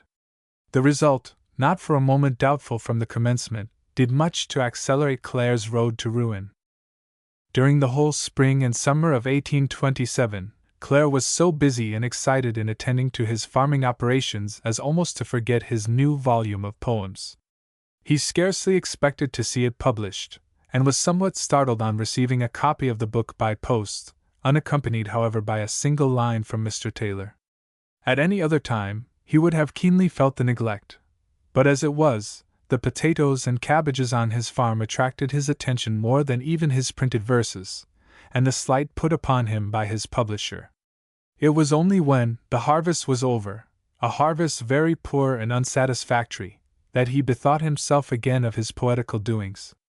Conscious that he had been in the wrong, to a great extent, in his quarrel with Mr. Taylor, he determined to be the first to hold out the hand of friendship. Having made his resolutions to this effect, he sat down to pen a long letter, dated Helpston, November 17, 1827. It ran, "My dear Taylor, I expect you will be surprised when you open this to see from whence it comes, so scarce has our correspondence made itself. Ere it withers into nothing, I will kindle up the expiring spark that remains, and make up a letter by its light, if I can. When you sent me the poems in summer, you never sent a letter with them. I felt the omission, but murmured not. It was not wont to be thus in days gone by. So I will shake off this ague-warm feeling, and this dead-living lethargy, and ask you how you are, and where you are, and how our friends are, and much more to the same effect." Mr. Taylor replied in a bland, dignified manner. The friends he reported to be well, but said nothing about what the poet was most desirous of knowing, the fate of his new volume. The truth was, the Shepherd's Calendar did not sell, and the volume, having come into the world almost unnoticed, was lying in the publisher's shop neglected and forgotten. A few periodicals mentioned the book in terms of faint praise, and one solitary critic, visibly behind his age, spoke of the verses as exquisite, and by far the most beautiful that have appeared for a long time. But the great majority of the representatives of public opinion utterly ignored John Clare's new work. It soon became clear that, though infinitely superior to the poems of rural life and scenery, which passed through 4 editions, and far better even than the Village Minstrel, issued twice, the Shepherd's Calendar was entirely overlooked by the public and the press. And it could not well be otherwise. The book, instead of in morocco, was bound, or rather stitched, in coarse blue cardboard. The paper was not only not toned, but rough and inelegant in the extreme, and the edges, which ought to have been smooth and gilded, were rugged and uneven like a ploughed field. It was hopeless to expect that a most discerning public should pay 6 shillings for a book of pastorals of such clownish appearance, when the sweetest rhymes, jingling like silver bells, and descriptive of angels and cupids, and the whole heaven of Greek and Roman mythology, were offered for a lesser sum, in settings resplendent with all the colors of the rainbow. There was no room for the Shepherd's Calendar at the side of all the gorgeously beautiful annuals of the day, of the Souvenir, Keepsake, and Forget-Me-Not family. If this was one reason why the Village Minstrel passed entirely unnoticed, another and still more important cause was the negligent manner in which it was published. Books, like all other earthly objects requiring to be bought and sold, must undergo certain preparations, and run through prescribed channels of trade in their way from the producer to the consumer, and it is well known that the regulation and management of this process may either greatly retard or accelerate the sale of a work. It often happened that really valuable works have met with very little success, owing to want of energy or want of thought on the part of the publishers, while, on the other hand, not a few bad or paltry books, utterly unworthy of public patronage, have, through active commercial management, met with a considerable demand, and brought both profit and fame to the writers. The truth of this was once more proved in the sale of Clare's works. In the first published volume, the poems descriptive of rural life and scenery, Mr. Taylor took a very great interest, and devoted the whole of his energy to ensure its success with the public. He looked upon Clare's book as a personal property, for it was he who enjoyed the honor of having discovered the poetical genius of the Northamptonshire peasant, he who brought him out in society, and he who was not merely the publisher but the editor of his works, and who as such could fairly claim a share of the renown accruing to the writer. Accordingly, Mr. Taylor took the greatest trouble in ensuring a favorable reception to Clare's works, and being a literary man of some standing, as well as a bookseller, with the additional advantage of gathering, at stated periods, the chieftains in the Republic of Letters around his bachelor's table, to enjoy the most excellent dinners, he succeeded in doing what perhaps no other London publisher could have accomplished at the time. Long before the poems of rural life were issued from the press, their merit was discussed at Mr. Taylor's dinner table, under the cheering influence of exquisite port and Madeira, and the persuasive eloquence of the most charming of hosts. Thus it happened in the most natural manner that the poems at their appearance were received with a perfect storm of applause, in which even such stern critics as William Gifford, carefully guided by Octavius Gilchrist, could not help joining. Mr. Taylor's own periodical, the London Magazine, marched ahead as chief drummer, and behind came a long train of daily, weekly, and monthly organs, with the great Quarterly Review as commander-in-chief. The result proclaimed itself in 4 editions of the poems of the Northamptonshire peasant. It was in the nature of things that Mr. Taylor should attach due importance to his own efforts in raising the unknown poet upon a pedestal of fame. That he did so, and even reminded Clare of his exertions at a subsequent period, when the poet did not show himself sufficiently grateful, could scarcely be blamed, although it had the consequence of leading to a gradual estrangement between author and publisher. John Clare was not a grateful man, in the ordinary sense of the word. He deeply felt kindness, but had an equally deep abhorrence of servility, or what he fancied to be such, and therefore, while humble as a child towards those whose real benevolence he appreciated, he showed himself stiff and proud against all who approached him as condescending patrons. Upon Mr. Taylor he looked, rightly or wrongly, as a mere patron. That his publisher refused throughout to give him any accounts, but treated all payments to him as voluntary presents, was a real grief, and that his whole demeanor, though very affable and courteous, was marked by an air of proud superiority, was a fancied distress, but which not the less irritated the sensitive poet. Thus there was, from the first, a want of real attachment between Clare and his influential friend and protector, which was looked upon by Mr. Taylor as a kind of ingratitude. He gradually slackened in his endeavors to spread the fame of the hero he had raised, when he perceived the hero's repugnance to be properly saddled and harnessed. While using prodigal exertions for the success of the first volume, he fell back upon the ordinary bookseller's routine when issuing his second work. In the publication of the third, The Shepherd's Calendar, there was not even this ordinary attention, owing to circumstances of a peculiar kind. Mr. Taylor, in the year 1825, dissolved partnership with his active coadjutor, Mr. Hesse, and while the latter remained at the old establishment in Fleet Street, he went to set up a new but smaller publishing house at Waterloo Place. It was here he issued The Shepherd's Calendar, under conditions more than usually unfavorable. Expecting to be appointed publisher to the new London University, which expectation was realized not long afterwards, Mr. Taylor had to devote the greater part of his time to preparations for his new position, so as almost to be unable to attend to his bookselling business. Thus Clare's new volume kept lying very quietly on the shelves of the new shop at Waterloo Place.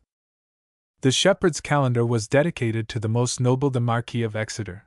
To previous counsel of putting the name of some great patron to his poems, Clare had always lent a deaf ear, but he was persuaded in this instance by his old friend, Dr. Bell, to act contrary to his own judgment. Perhaps there was not much harm in the dedication, but there came from it not much good either.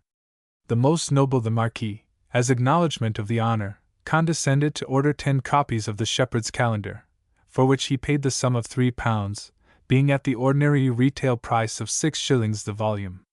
Clare asked no further favours from his lordship, and his lordship, as a rule, did not grant any favour unasked. Probably, the noble Marquis might have broken through his rule on this occasion, but that he was not altogether satisfied with the Shepherd's Calendar. The humble dedication on the title page was well enough, yet, considering that the poet was enjoying a stipend of 15 guineas a year, payable quarterly, it was thought that he might have done something more. But there being not a page, nor even a line, in the whole book in praise of the elder branch of the Cecils, showed a deplorable want of feeling proper to a farm labourer living on his lordship's estate. It was clear that the Helpstone poet was, on the whole, a silly, foolish man. Dwelling under the very shadow of Burghley Castle, he should have known that by trimming his poetic course in the right direction, he might have landed at almost any haven of comfort, might have become under-gardener in the Park, or, if less ambitious, been sent to the House of Commons as member for Stamford. But there was a deplorable want of worldly wisdom in John Clare. That he was a real poet the noble Marquis was ready to believe, not distrusting the authority of the Quarterly Review. At the same time, his lordship could not close his eyes to the fact that the man was, all things considered, unworthy of high patronage. The bad news that his Shepherd's Calendar had met with no success whatever reached Clare in the first days of 1828. He did not learn it from Mr. Taylor, who, as usual, did not think it worth while to give a business account of his transaction to his peasant, but contented himself in sending, now and then, a few pounds as a present to Helpstone, but became aware of the fact through a communication of his kind friend Allan Cunningham. Honest Allan's admiration of Clare increased, as that of the world decreased, and having gone into raptures about some of the poems in the Shepherd's Calendar, yet seeing that few others shared his delight, or were aware even of the existence of the book, he went to the publishing office in Waterloo Place to investigate the matter, and was informed there of what sounded to him utterly strange, that the work did not sell. Exasperated at this communication, he sat down to pen a long epistle to Clare, seasoned with strong epithets, and winding up with an invitation to his friend to come to London. While consoling Clare about the neglect of the public, to which, he said, poets must get accustomed, he told him at the same time that he was sure that some of his verses in the Shepherd's Calendar, such as The Dream, and Life, Death, and Eternity, were worth more than all the sing-song of the age put together, and if not at once, could not fail being appreciated in course of time. But in the meanwhile, Allan thought, Clare could not do better than connect himself with the periodical literature of the day, especially the fashionable annuals. John Clare hated the annuals, But he dearly loved his kind and honest friend, and thereupon promised once more to write verses for the pretty toy books, payable by the cubic foot, or yard, or in any other desirable form. But he made it a stipulation that he should be allowed to send his best productions to the Anniversary, an annual edited by Allan Cunningham himself. The proposition was accepted, and Allan thereupon put his friend into communication with proprietors of annuals who actually paid their contributors. Clare, on his part, promised to visit London, at the beginning of February, to conclude some necessary business arrangements. Soon after Allan's letter there came another from Mrs. Emerson. The lady, though a very indifferent writer of verses, had a keen appreciation of sterling poetry, and warmly congratulated Clare on his new volume. Having induced some 2 or 3 of her friends to purchase copies of the Shepherd's Calendar, she lived under the impression that the book was a great success, and could not fail bringing wealth and fame to the author. In connection with this, Mrs. Emerson had planned a neat little project of her own. Her apartments had become somewhat deserted since the death of Lord Radstock, the chief leader of her literary assemblies, and dreading the idea of being forgotten among the rising generation of female sonneteers, she bethought herself of calling her old lion, the Northamptonshire peasant, to the rescue. John Clare accordingly got a sweet little letter, full of bewitching flattery, ending with an invitation to Stratford Place. He trembled when he opened the note, addressed in the old familiar handwriting, and trembled still more when he read it. There was a time when poor John had been making platonic love to Mrs. Emerson, when he wrote to her scores of letters, very passionate and very ill-spelt, when he called her his Laura, and made verses in imitation of Petrarch, and in the end had the courage to ask for her portrait. Mrs. Emerson graciously smiled upon the poor lover at her feet, and while imploring him to correct her verses, even granted his request for her likeness, and sent him a beautiful painting by Benz, the sculptor. John revelled in an elysium of bliss, and hanging the picture on the place of honor over the mantelpiece, to the great disgust of Patty, got more and more embedded in tenderness, until his letters became sheer unreadable for passionate love, unassisted by grammar. The thing getting tiresome now, and there being no more verses to correct, Mrs. Emerson thought fit to drop her Northamptonshire poet, and accordingly wrote him a quiet little note asking for a return of her portrait. John Clare fell from the clouds, but fell on his feet, fortunately. He took the beautiful picture down from over his mantelpiece, wrapped it in straw and brown paper, and sent it to Stratford Place, Oxford Street, by the next carrier. The consciousness came dawning on his mind that he was not quite up to the art of making platonic love. But Clare trembled when he read the new letter from Mrs. Emerson.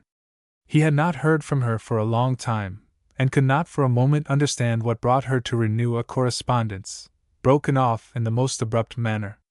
His first impulse was to decline the invitation, which he did on the instant in a very long letter. And when he had written the long letter, he threw it into the fire, and indited another shorter note, informing Mrs. Emerson that he had already arranged with Mr. Allan Cunningham to visit London, and would be most happy to accept her hospitality at Stratford Place. Having dispatched this note, Clare felt much pleased with himself. It would have been very rude, he thought, and almost offensive, to refuse the invitation of an old friend, given in all kindliness of heart. Perhaps it was he, after all, who was in fault respecting that unhappy affair of the portrait, which he took to be a gift, though it was meant only as a loan. He owed an apology to Mrs. Emerson, that was quite clear, and for this reason alone, if for no other, ought to become her guest during his stay in town. Thus reasoned the poet, and the more he reasoned, the more impatient he got to set out on his journey. At last he started, earlier than he intended, taking the road by Peterborough, to pay his respects to the inmates of the Episcopal Palace. Visits to new and old friends. Lions were rare at Peterborough 40 years ago. The wife of the Right Reverend Dr. Herbert Marsh, an elderly lady of much energy, often felt lonesome in her old mansion at the foot of the big cathedral, for which suffering neither the sound doctrinal sermons of her husband nor the saintly gossip of weekly tea parties offered any remedy. There was a little theatre at the Episcopal City, at which performances were given now and then, but the histrionic talent of the strolling players being of the slightest, and the Right Reverend Dr. Marsh objecting, moreover, in a subdued manner, to give his immediate patronage to the Punch and Judy of the stage, the lady often felt time hanging heavy on her hands. In this exigency Mrs. Marsh heard of the Helpstone poet, and lost no time in making his acquaintance.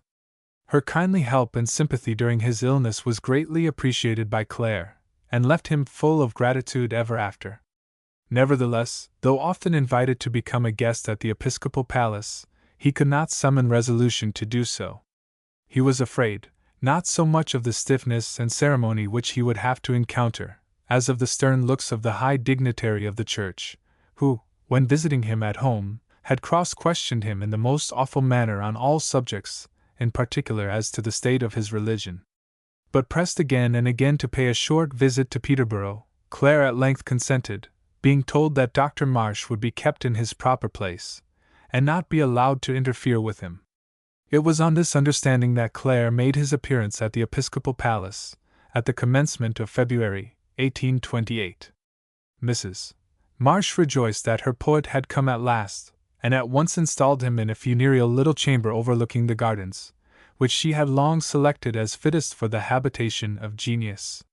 Before being led to this room, Clare was informed by the lady that he would find several reams of paper, with stores of pens and ink, for his poetic use, and would be at liberty to write anything he liked, epics, madrigals, pastorals, sonnets, and even tragedies. Strict orders were given to the servants not to disturb the poet on any account, but to take whatever food he might require, if requiring food at all, to an adjoining room. The whole of these excellent measures having been executed with great precision, Mrs. Marsh left the palace, to complete the further arrangements in connection with the exhibition of her new lion. John Clare, being left alone in his little chamber, felt very dull. He had no idea as to whether the way he was treated was a special honor, or part of the general routine of episcopal existence. However, he concluded that, special or general, his surroundings were of somewhat gloomy aspect. There were certainly plenty of writing materials, but what he wanted far more for the moment was a cup of tea, or coffee, with a slice or two of bread and butter. After vainly trying to make himself heard, he attempted to open the door of his chamber, and found that it was not locked. But there was no soul in the next room, nor in the farther passage, and the whole mansion appeared to be silent like the grave. Up another passage, and down a pair of stairs did not lead him from the regions of silence.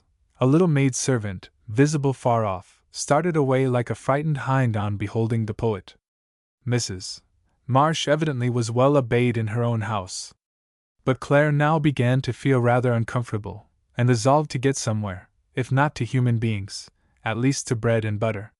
So he marched down a final pair of stairs, and through a small door out into the garden.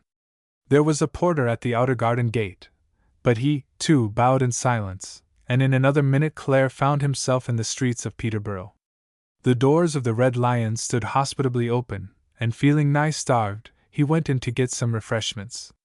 No tea and coffee, however, were to be had at the Red Lion, only ale and porter, brandy and whiskey. Clare took some bread, with a glass of ale, and felt very faint immediately after. Not having tasted any alcoholic drink for a long time, the ale produced a sort of stupefaction, from which he did not recover till late in the day. In the meantime Mrs. Marsh returned to the episcopal palace, and at once inquired for her poet. He was not to be found anywhere, and it was discovered at last that he had escaped into the city. Messengers were dispatched forthwith, and while they scoured the streets, John Clare ran right against them, coming from the Red Lion, and feeling still somewhat drowsy. He was secured immediately, and taken in triumph before Mrs. Marsh. The lady, against his expectation, received him most graciously, ascribing his bewildered state to high poetic musings. She was sorry only that he had not been able to make use of her paper and ink in the chamber of genius, but trusted he would write all the more the next day, which, as she hinted, would be a day of great importance. Clare went to bed, with the day of great importance tingling in his ears. He could not go to sleep for reflections on the subject, and even after shutting his eyes it hovered over him in ghastly dreams. There was an immense table in an immense hall, with 10,000 parsons on the one side, and 10,000 old maids on the other. At the head presided Mrs. Marsh, with the bishop in waiting behind, while he himself was sitting in an armchair, suspended by ropes from the ceiling. Then Mrs. Marsh called upon him to make a speech, and while he was rising, down came the armchair, ropes and all. It was a hard bump, and Clare felt aching all over. Before he could rise, a manservant rushed into the room. "Good heavens, sir, you have fallen out of bed," he cried. "I hope you are not hurt."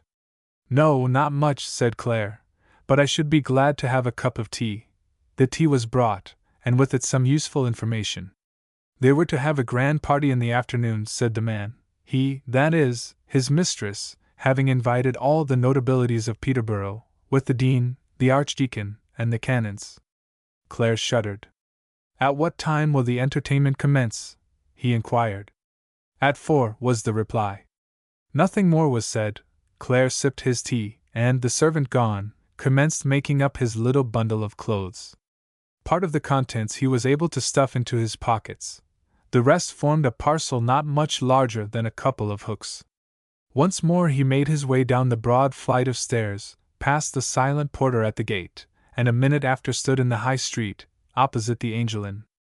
The coach for London, he was told, would start in half an hour. Clare took his seat inside, hiding his face, as best he could, under a handkerchief, and drawing a long breath when the horses were whipped into a gallop and sprang away southward. It was late at night when the Peterborough coach discharged its passengers at the Bell and Crown, Holborn. Clare hurried up to Stratford Place, and was glad to find Mrs. Emerson at home. The lady shook hands with the greatest cordiality, called him her dearest friend, and praised his verses in terms which made him blush. With all his bitter experiences, he was once more ready to fall in love, platonic or otherwise. One of Clare's first visits in London was to Alan Cunningham. He was received as a brother by the warm-hearted Scotchman, and encouraged to unburthen his whole heart. Alan now heard for the first time that his friend was in great pecuniary distress, and that his poetry, so far from bringing him a competence, as he had been led to believe, met with but the most trifling remuneration. Filled with compassion, Alan offered his friend assistance, but this was proudly refused. He next advised Clare to go to Mr. Taylor, and request, politely but firmly, a statement of the whole of the transactions between them, including an account of the profits made by the sale of the Shepherd's Calendar, the Village Minstrel, and the rural poems. Clare promised to do so, and the next day went to Mr. Taylor's residence, Percy Street, near Rathbone Place. The publisher received him in his ordinary friendly, though somewhat stiff and formal manner. Clare was on the point of delivering his preconcerted speech, when Mr. Taylor interrupted him with an unexpected communication.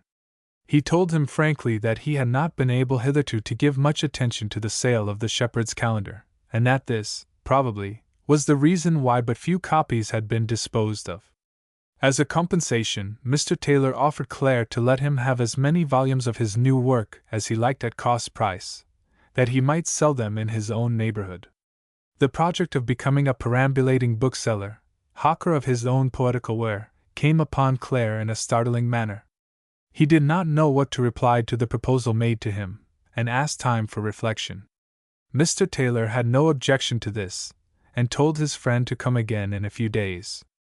Thereupon Clare went away, not saying a word on the financial subject which he had come to discuss. There was much fluctuating advice among Clare's friends as to the propriety of his turning poetical bagman. Mrs. Emerson at first was greatly opposed to the scheme, but afterwards changed her opinion, on the ground that the exercise and change of air might prove beneficial to his health. Alan Cunningham, however, would not hear of Mr. Taylor's scheme for a moment. He said it was disgraceful that such a proposal should have been made, and exhorted his friend not to think for a moment of accepting it. "God knows," Alan exclaimed passionately, "poetry has sunk low enough already, but do not you haul it lower still by dragging the muse along the muddy roads in a peddler's bag." Clare was much impressed by these words, and promised further reflection, which, however, tended only to lead him in an opposite direction to that proposed by his noble friend Alan. The thought of being able to acquire a little capital, of getting out of debt, of purchasing a small farm, and of giving his children a good education, carried everything before it, and he finally resolved to risk all else, even obloquy, to gain these ends. Talking the subject over once more with Mrs. Emerson, as happily ignorant as himself in the matter, the conclusion was arrived at that it would be easy to gain $500 a year by the sale of his books. It seemed not necessary, therefore, that he should continue his new occupation longer than a few years, when he would be enabled to retire from business and spend the rest of his days in comfort and ease. Thus the poet kept on building his castles in the air, until they reached to the very clouds. When meeting Mr. Taylor at the appointed time, Clare told him that he accepted his kind offer, and would do his best to carry out the scheme with all possible energy. Thereupon the poet and his publisher parted never to meet again, although to each life had scarce run half its course. Clare remained in London till towards the end of March, lionizing a little and making a few new acquaintances. Frequently, when walking along the streets, he found himself addressed by strangers, who recognized him at once from Hilton's exceedingly faithful picture, which hung in Mr. Taylor's parlor, and was reproduced in the portrait prefixed to the village minstrel. Thus he ran one day in Russell Square against Alaric Watts, who, though never having met him before, addressed him without hesitation as a brother poet, and insisted upon remaining in his company for some time. In the same manner, too, he met Henry Benz, the sculptor, who showed himself so delighted with his acquaintance that he would not let him go till he had promised to sit for his bust. Clare did sit, and Benz produced an admirable work of art, which, like Hilton's picture, was paid for and kept by Mr. Taylor. One Mrs. Emerson took advantage of the modeling of the bust by celebrating it as a notable event, and inviting to her house a distinguished party of artists and patrons of art, to whom she wished to present her poet, together with his painter and his sculptor. As always on such occasions, Clare felt exceedingly uncomfortable, and had no sooner entered the brilliantly lighted-up saloon when he resolved to run away. He communicated his intention to the other two heroes of the evening, who at once expressed their wish to be the companions of his flight. William Hilton, like Clare, was averse to lionship, and glad enough to escape from any crowd, whether in satin or rags, and as for Henry Benz, he had become so fond of his Northamptonshire peasant, that he declared himself ready to travel with him to the ends of the world. The friends did not go quite as far on this occasion, but only to a neighboring tavern. Here the happy trio, poet, painter, and sculptor, sat down to a supper of bread and cheese, seasoned with pale ale, and the flow of unrestrained thought. They talked of all the noblest subjects that stir the human breast, of all the unutterable longings that fill the heart of genius. At last they talked of each other, their hopes, aims, and aspirations, building golden castles high up into the clouds. They saw fame before them with outstretched arms, wealth following in its course, and of love and happiness a bountiful reward. These were lofty dreams, too lofty, alas, for the flight of helpless genius, genius not understanding the first of all earthly arts, that of making money.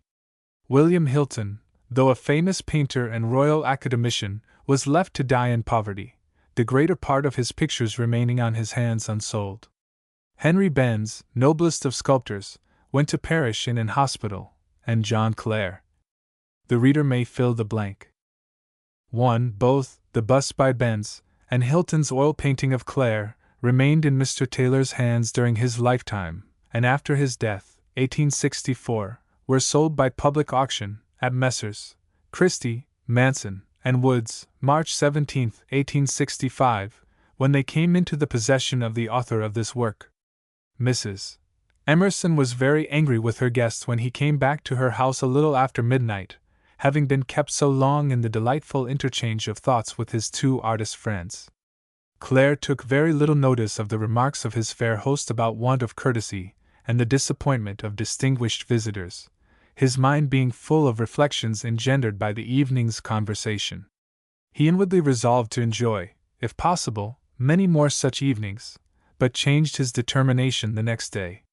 It was a beautiful day of spring, the warm sunlit air wafting in soft breezes from over the green fields with its first blossoms, into the crowded streets of the town. Clare took a long walk through Regent's Park and past Primrose Hill towards Hampstead, on the slopes of which he discovered some early violets. The sight fairly made him homesick. He ran back to Stratford Place, and quite startled Mrs. Emerson by crying, "I must go," and go he did, 20 hours after, in such a haste as not even to find time to bid farewell to Alan Cunningham, warmest of friends. But he left a letter for Alan, a shake of the hand on paper, which, coming down to the present time, may be found still interesting. The letter ran: Stratford Place, March 21, 1828.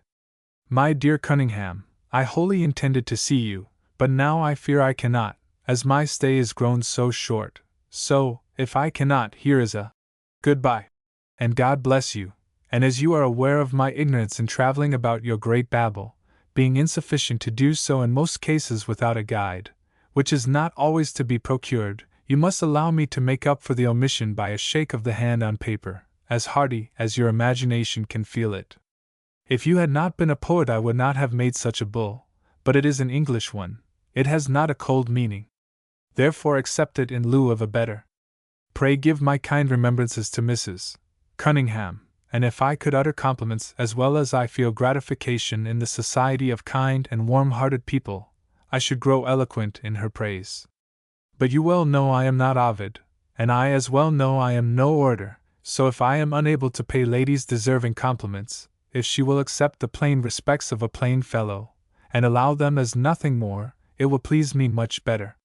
Once again, goodbye. Now I am going to say last what would have been a compliment to have said first, perhaps, and that is that Mrs. Emerson feels much gratified at your commendation of her poem. The Return, in Alan Cunningham's Annual, the Anniversary, and much more so, as that commendation came from a poet. Now comes the cut to my vanity, a sad confession, but perhaps better in the breach than the performance. Allow me to misquote to suit my purpose. You asked me for a prose tale, and you imagine I have written one. Good faith, my dear Alan, I have not, either dare I, for I know not what to say. Excuses I might have for writing it badly, but whether I could find excuses for writing it at all I cannot say. I should be somewhat in the case of the lady who excused her faulty book before the rude Dr. Johnson by saying that she had so many irons in the fire that she had not time to write it better. You may know his reply from my inability in the like. Then I advise you, madam, said he, to put your book where your irons are. Such I fear would be the deserving need of a prose composition of mine, though your proposition goes a good way to urge me, if I dare. Farewell, my dear Alan, and believe me your sincere friend and highly gratified brother in the Muses, John Clare. The day after writing this letter, Clare was on his way back to Helpston. He rejoiced inwardly when passing the Bill of Highgate, looking back over the vast world of bricks and smoke behind, and beholding the sunny fields, fragrant with the first blossoms of spring, in front. More than ever he felt that he could not exist within the big metropolis, even its large intellectual life offering no compensation for the bounteous joys of nature. He almost shuddered when glancing at the huge black vault for the last time, at the turn of the Highgate Road. But he did not know it was the last time that his eyes rested upon London. The poet as peddler. Returned to Helpston, Clare made immediate preparations for carrying out Mr. Taylor's project to become a hawker.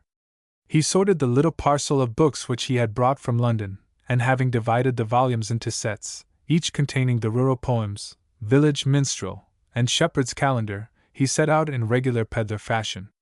By dint of complex reasoning he had persuaded himself, to his own entire satisfaction, that the profession of selling would be fully as honorable as that of writing books, nay, that there was greater merit in being the distributor than the author, and consequently, that the highest vocation was that of being both together.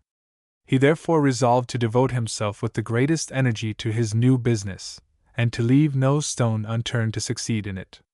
As to his attempt at farming, carried on during the past year, in a very unprofitable manner, he had already come to the conclusion to abandon it, by letting the land fall back to the original tenant. Though in reality more attached to field labor than any other kind of work, his love of it was for the moment all obscured by the vision of the brilliant prospects open in the new career as bookseller. His sufferings from poverty had been so fearful that the one all-absorbing aim to him now was that of amassing a small capital and getting out of debt. It was on one of the first days in April when Clare commenced his trade as peddler. With a dozen volumes of his poems in a canvas bag, slung by a strap over his shoulders, he bravely issued forth from his little hut, taking the road to Market Deeping. The people of the village, well acquainted with all his doings, peeped at him from out of doors and windows, shaking their heads in wonder at the strange sight.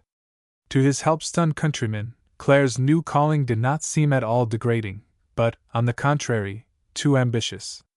They looked upon a bagman as a person of superior social rank, decidedly higher than a poet. Their conclusions were fully justified from their own point of view, in a material sense. The hawkers who passed through Helpston were mostly men of substance, putting up at the Blue Bell, and ordering the best of everything from kitchen and cellar, while the poet among them was a starving wretch, over head and ears in debt, and with one foot in the workhouse. When Clare set out as a peddler, therefore, they all declared that his ambition was carrying him too high. "Pride comes before the fall," said the old ones, tottering to the door, and stretching their necks to get a sight of neighbor John. He took no heed of all the signs of curiosity, but walked briskly up the road towards the north. The sun shone bright when he started, but before long it began to rain heavily, so that he was wet all through when arrived at Market Deeping. According to his carefully arranged plan, he first called upon the rector. The reverend gentleman was at home, and condescended to see the poet. But his brow darkened when learning the errand of his visitor.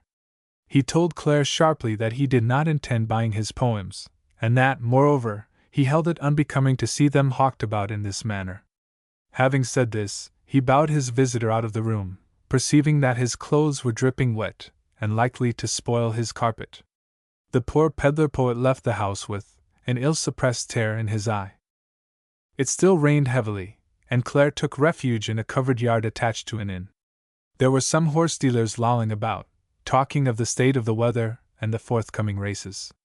One of them, a jolly-looking man with red hair and a red nose, after scanning Clare for a while, engaged him in conversation. "You have got something to sell there, what is it?" The answer was, "Books." "Whose books?" "My own." "Yes, I know they are your own, or at least I suppose so. But what kind of books, and by what author?" "Poems, written by myself." The horse-dealer stared. He looked fixedly at Clare, who was sitting on a stone, utterly dejected, and scarcely noticing his interlocutor. The latter seemed to feel stirred by sympathy, and in a more respectful tone than before exclaimed, "May I ask your name?" "My name is John Clare," was the reply, pronounced in a faint voice. But the words were no sooner uttered, when the jolly man with the red nose seized Clare by both hands. "Well, I am really glad to meet you," he cried. "I often heard of you, and many a time thought of calling at Helpston, but couldn't manage it." Then, shouting at the top of his voice to some friends at the farther end of the yard, he ejaculated, "Here's John Clare! I've got John Clare!" The appeal brought a score of horse jobbers up in a moment. They took hold of the poet without ceremony, dragged him off his stone, and round the yard into the back entrance of the inn. "Brandy hot, or cold?" inquired the eldest of Clare's friends. There was a refusal under both heads, coupled with the remark that a cup of tea would be acceptable. An order for it was given at once, and after a good breakfast, and a long conversation with his new acquaintances, Clare left the inn, delighted with the reception he had met with. He had sold all his books, and received for them more than the full price, several of his customers refusing to take change. It altogether seemed a good beginning of a good trade. Nevertheless, Clare was uneasy in his mind. Not all the kindness of his friends at the inn could compensate him for the harsh words he had heard at the rectory. Clare asked himself whether, supposing Market Deeping to be a fair sample of the towns which he was going to visit, he would be able to bear such treatment. And then the words of Allan Cunningham recurred to his mind, and his noble scorn of the career in which he was embarking.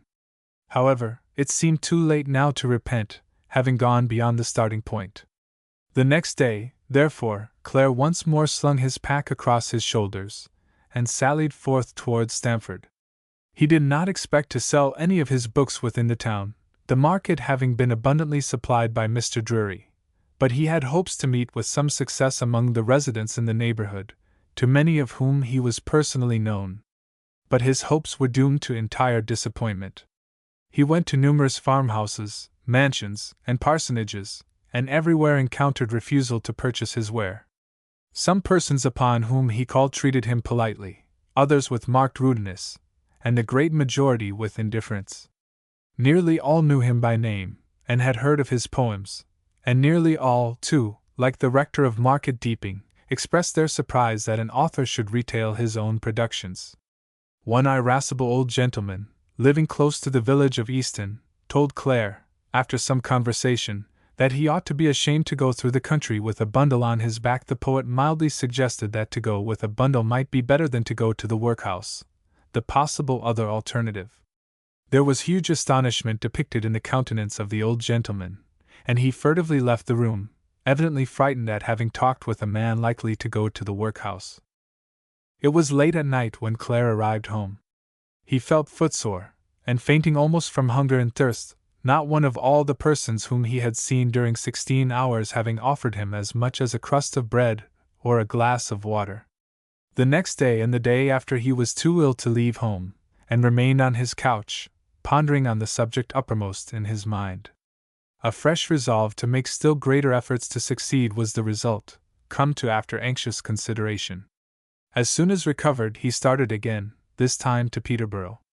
Though somewhat afraid of the inmates of the episcopal palace, he was in hopes of discovering a few friends in the city, having met with several people who knew his name and admired his writings during his previous short stay at the Red Lion. Clare, therefore, once more visited this hospitable tavern, as well as the Angel, but with no result whatever, as far as the sale of his books was concerned. The people were quite willing to talk with him for whole hours, and were willing even to pay for such slight refreshments as he might require, but they would not buy his books. They did not want poetry, they said, or they did not care for poetry, or they were not in the habit of reading poetry. Clare felt very depressed and sad at heart when starting on his homeward journey, after a day's ineffectual labor. He had left the Angel Inn, and was passing near the western front of the cathedral, when all on a sudden he found himself face to face with Mrs. Marsh. The active lady was bustling along in great haste, but recognized her poet at once. Escape being utterly impossible, he awaited his fate with resignation. But contrary to his anticipation, the bishop's wife was not in the least angry or resentful. She smiled upon him as benignly as if he had never escaped from her custody at a most trying moment. Clare did not know it at the time, but discovered afterwards that Mrs. Marsh was pleased to allow him the privilege of unlimited eccentricity. That a poet should be playing fantastic tricks seemed to her the most natural thing in the world. Perhaps she would not have held a man to be a true poet unless invested with this peculiar gift. Therefore, when Clare ran away in fear of her grand party, she did not wonder much. Only she blamed her servants for permitting him to run away. That he had taken the coach to London she knew an hour after he had started, but it was too late to follow him, and too difficult to look for a single eccentric poet in the streets of the metropolis. Great now was the joy of Mrs. Marsh that accident threw him again into her way. Being questioned as to his present movements, Clare was simple enough, from a feeling of both diffidence and pride, to hide his actual occupation. It was the greatest fault he committed in his whole career of perambulating bookseller, and fatal, in a sense, to his future prospects. With a better acquaintance of the world and the human heart, he might have known that Mrs. Marsh would have assisted him in selling 10 times as many books as he could ever hope to do in his whole life, that she would have spread his shepherd's calendar, like the catechism, through the whole diocese of Peterborough, and would have made every clerk in holy orders, down to the lowest curate, by the village minstrel. But Clare had no idea how active a friend he possessed in Mrs. Marsh, and thereby lost the finest opportunity he ever had of succeeding in his career as a bagman. He left the bishop's wife somewhat abruptly, on her renewed invitation to pay a visit to the palace, and stay a week or 2 in the Chamber of Genius. Hurrying home, very low in spirits, Clare found the inmates of his little hut all in trouble and consternation. A doctor was urgently needed to attend to Patty, she having been suddenly seized with the pains of labor. Though fearfully tired with his day's march, he trotted back to Peterborough to fetch the medical man. His assistance proved to be superfluous, for when Clare returned he found that another member had meanwhile been added to his household, a little son, who was christened William Parker on the 4th of May 1828. The poet's family was increasing rapidly, too rapidly, alas, for his slender means. Little William Parker was the third son and fifth child, and there were now 9 living beings within the narrow hut depending upon Clare for bread. His head throbbed in terrible anxiety when thinking that he might not always be able to give them bread. There was not much progress made in the bookselling business during the next 6 months. Clare tried all possible means to secure a sale of his works, walking not unfrequently 20 and even 30 miles a day in all directions through Northamptonshire, Lincolnshire, and Rutland, but meeting with scarcely any success whatever. Sometimes, when most fortunate, he sold 2 or 3 volumes a week, but oftener did not find a single purchaser. Kindness, too, he met but little, most of the people treating him as a pauper or a vagrant. Many advised him to try the sale of trinkets and drapery, or of pills and patent medicines, instead of poetry, while others went so far as to recommend him to become an itinerant musician. Having traversed the country in all directions, suffering from want and fatigue, and more still, from insults, and not gaining enough to purchase the coarsest food, he at last began to see the utter uselessness of persevering further in his new occupation. However, as a last attempt to succeed, he inserted a few advertisements in the Stamford News, informing the public that he was selling his own poems at his cottage at Helpston. This step was taken by Mr. Taylor's advice, Clare having informed his publisher of the failure of all his former operations. The announcement in the Stamford News did not remain altogether without result, though its immediate effect was rather unprofitable, the poet being visited by a number of strangers, chiefly elderly ladies from the neighboring towns, who were kind enough to take his books upon credit, and never ceased being creditors. However, in spite of these constant disappointments, Clare did not give up all hope of ultimately prospering as a hawker of books.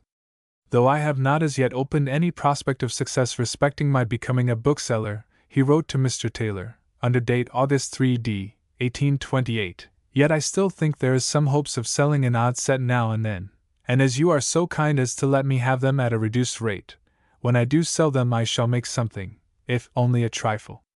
I thought of more in my days of better dreams, but now even trifles are acceptable. For I do assure you I have been in great difficulties, and though I remained silent under them, I felt them oppress my spirits to such a degree that I almost sunk under them. Those 2 fellows of Peterborough in the character of doctors have annoyed and done me most horribly, and though their claims are unjust, I cannot get over them by any other method than paying. The 2 fellows from Peterborough in the character of doctors were quacks into whose hands Clare, or rather his old father, had unfortunately fallen. They promised to cure the poor invalid of his lameness and all other ailings, and after nearly killing him with noxious drugs, made an exorbitant demand for professional assistance. The demand was reduced ultimately, when they became aware of the utter poverty of Clare, to less than a tenth, which they extracted in small installments, often taking the last penny from his pocket. For the present, Clare had hopes to pay those 2 fellows out of the income from annuals to which he was contributing. I am going to write for the Spirit of the Age, he informed Mr. Taylor, for which I am to have £1 a page, and more when it becomes established. But promises, though they produce a good seed time, generally turn out a bad harvest.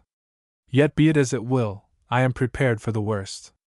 I have long felt a dislike to these things, but necessity leaves no choice.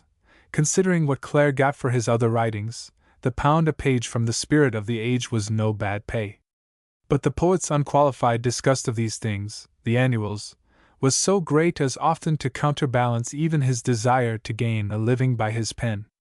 He not unfrequently refused to write for the Souvenir and Keepsake family, and the only annual to which he contributed with real pleasure was that under the editorship of Allan Cunningham. The advertisement in the Stamford News brought some curious letters to Helpston at the beginning of the autumn. A few of the papers having been wafted into the eastern parts of Lincolnshire, there came invitations from several places for John Clare to show himself to the natives. Feeling naturally dull in the fens, they thought the sight of a live poet, being a peddler in the bargain, might be productive of a mild kind of excitement, highly moral, and very cheap. The mayor of Boston was the first to be struck with this idea, which he communicated to the more distinguished of his townsmen, and finally embodied in a most polite note of invitation. Clare felt exceedingly flattered by the compliments of the mayor of Boston, and in reply stated that he would be happy to pay a visit to the ancient borough. The answer had no sooner been sent when there came summonses from other places within the counties of Lincolnshire and Norfolk.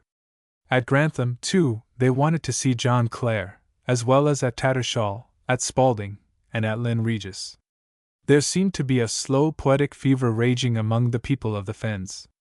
Clare sent polite replies to all the courteous invitations, and having procured a small parcel of books from Mr. Taylor, started for Boston at the end of September.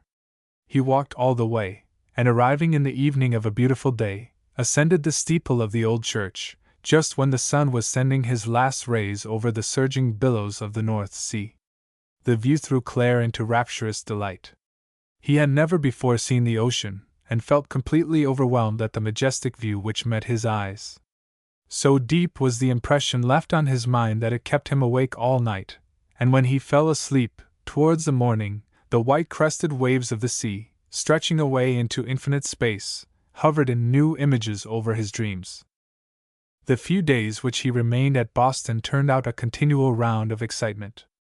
The worthy mayor called upon him at the White Hart, the morning after his arrival, and insisted that he should be present at a grand dinner party the same day. Finding all resistance useless, Clare submitted to his fate. The consequences he related to Mr. Taylor, in a letter written some time after. The mayor of the town, Clare informed his publisher, was a very jolly companion, and made me so welcome, while a lady at the table talked so sweetly of the poets, that I drank off my glass very often, almost without knowing it, and he as quickly filled it, but with no other intention than that of hospitality, that I felt rather queer. It was strong wine, and I was not used to it. After years of almost total abstinence from intoxicating drink, the effect was disastrous. For a whole day, the poet was confined to his little room at the inn, feeling very ill, and wishing himself back at Helpston. But the men of Boston had not yet done with him, and seemed determined to have as much leonizing as the occasion allowed. The mayor was preparing another dinner, and the lady who talked so sweetly of the poets made strong attempts to get up a poetical conversazione, with sandwiches and lemonade, while some lively youths went so far as to order a supper at Clare's Inn, thinking to make sure of their lion in this way. But he was not to be so easily caught, and with some pride, let Mr. Taylor know how he escaped the ordeal.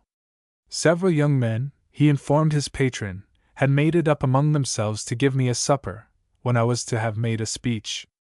But as soon as I heard of it, I declined it, telling them if they expected a speech from me they need prepare no supper, for that would serve me for everything. And so I got off, to which the peddler poet appended some moralizings, exclaiming, "Really this speechifying is a sore humbug, and the sooner it is out of fashion the better." It was strange how little John Clare understood the world in which he lived. The visit to Boston was to have been followed by a trip to other places in the eastern counties, but Clare felt unequal to the task. A 3 days' sojourn at the White Hart gave him an insight into the nature of the work required from a traveling provincial lion, and he became conscious that he was not fitted for the calling. So he hurried home in great haste, after having sold his little stock of books. The jolly mayor was kind enough to purchase 2 sets of the poetical works, on the condition of getting the author's autograph, together with his own name at full length, in every volume. But the lady who talked so sweetly of the poets refused to buy anything, pleading that her bookcase was quite full already. The truly liberal among the people of Boston were the young men whose supper Clare refused. They made a collection among themselves, and, unknown to the poet, put £10 into his little wallet. He did not find the gift of his unknown friends till he returned to Helpston, and the discovery affected him to tears. For the first time in his life he regretted not having made a speech, even at the risk of breaking down in the middle of it. Clouds and sunshine. The journey to Boston was followed by a 3 months' illness. A low fever, of the typhoid kind, was part of the result of his trip into the Fen country, and of the sudden change of his diet, to which he had been driven in the intercourse with the hospitable mayor and his friends. The disease spread through his whole family, attacking each member in turn, and for a moment threatening to be fatal to the youngest child. However, all recovered in the end, though very gradually, it being not till towards the spring of 1829 that the doctor's visits to the little hut came to an end. The consequences of the illness did not end so soon. Having been unable to do any work for months, and incurred, moreover, great expenses for medical assistance and other items connected therewith, Clare found himself now deeper than ever in debt, and with scarcely any prospects of raising himself from his abject state of poverty. Nevertheless, he struggled on bravely, once more trusting to his pen and poetical inspiration. That book hawking would not open the road to success, but if anything, lead him into an opposite direction, had become clear to him by this time, and he resolved, therefore, to put himself once more into communication with the editors of the annuals, so as to earn a few shillings in writing poetry by the yard. In order to extend the circle of his editorial acquaintances, he wrote letters to several of his friends in London, notably to Mr. John Taylor and Allan Cunningham. In the note to his publisher, the old grievance of Clare came at length to be touched upon by him in an almost piteous manner. The poor poet's inexperience of the world was strikingly shown in the tone as well as contents of this letter, bearing date April 3d, 1829, and traced apparently in a trembling hand. After referring to his continued efforts to dispose of his books by means of advertisements in the Stamford News, with the appended doleful remark, "If I succeed in selling them, all well and good, if not, it will not be the first disappointment I have met with," Clare continues, "And now, my dear Taylor, I will, as a man of business, say what I have long neglected to tell you. I never like to refer to it, but it is a thing to be done, and be it as it may, it will never interfere in our friendship. So I should like to know at your leisure how I stand with you in my accounts, and my mind will be set at rest on that score at once. For if there is anything owing to me it will be acceptable at any time, and if there is nothing, I shall be content. The number printed of the first 3 volumes I have known a long while by Drury's account, but whether I have overrun the Constable or not since then, I cannot tell, and that is what I should like to know at the first opportunity. I hope you will not feel offended at my mentioning the matter, as I do it with no other wish than to make us greater and better friends, if possible." Notwithstanding this extreme humility of tone, Mr. John Taylor felt offended at the letter of his Northamptonshire peasant, and man of business to boot. He told the man of business that he was asking indiscreet questions, and recommended him once more to try success as a bagman, and to write for the annuals in his spare hours. To assist him in the latter object, Mr. Taylor was kind enough to recommend his poet to a Monsieur Vento Willock, 14, Gumming Street, Pentonville, an enterprising professor of French, who was about entering upon the souvenir and keepsake speculation. John Clare, all eagerness, wrote at once to Monsieur Vento Willock, and was informed in return that the new annual, to be called the Iris, would be published in the autumn, and that his offerings would be welcome. Thereupon he sat down to write at once a poem of 25 verses, entitled The Triumph of Time, and sent it off in great haste to 14, Gumming Street, Pentonville, with a request to forward the amount for the trifle inserted at the earliest convenience. The Iris made its appearance at the appointed time, as advertised, bound in silk, with numerous embellishments got up regardless of expense. But John Clare's Triumph of Time was not in the Iris, the able editor having placed it among his waste papers, with a pencil note, to be shortened 1/2 next year. The old MS, brown with age, has survived the wreck of 1,000 other manuscripts, and remains in the world, melancholy to look at as a memorial of the fate of poetry and poets. Clare's success with the annuals, now as formerly, was of a most unsatisfactory nature. Acting upon Mr. Taylor's advice, he continued sending verses to the wonderful periodicals, bound in silk, and got up regardless of expense, but seldom received any money in return. Some took his verses, and some did not, and nearly all forgot the fact of other acknowledgment being due besides complimentary letters. Even Mr. Alaric Watts, who had made Clare's personal acquaintance the year previous, forgot his promise to insert one of his poems in the literary souvenir, preferring jingling rhyme manufactured to suit the embellishments, almost the only one who took Clare's verses, as well as paid for them, was brave Alan Cunningham, who stood fast to his friend amidst all the deluge of silk-bound volumes. During the present summer, as in former years, Clare continued his contributions, consisting, in this instance, of several pastorals and sonnets, among them some verses dedicated to Mrs. Emerson. But, owing to Clare's rather illegible handwriting, Mr. Cunningham misread the address of these lines, which so much affected the poet that he wrote a long and curious note of explanation to Mrs.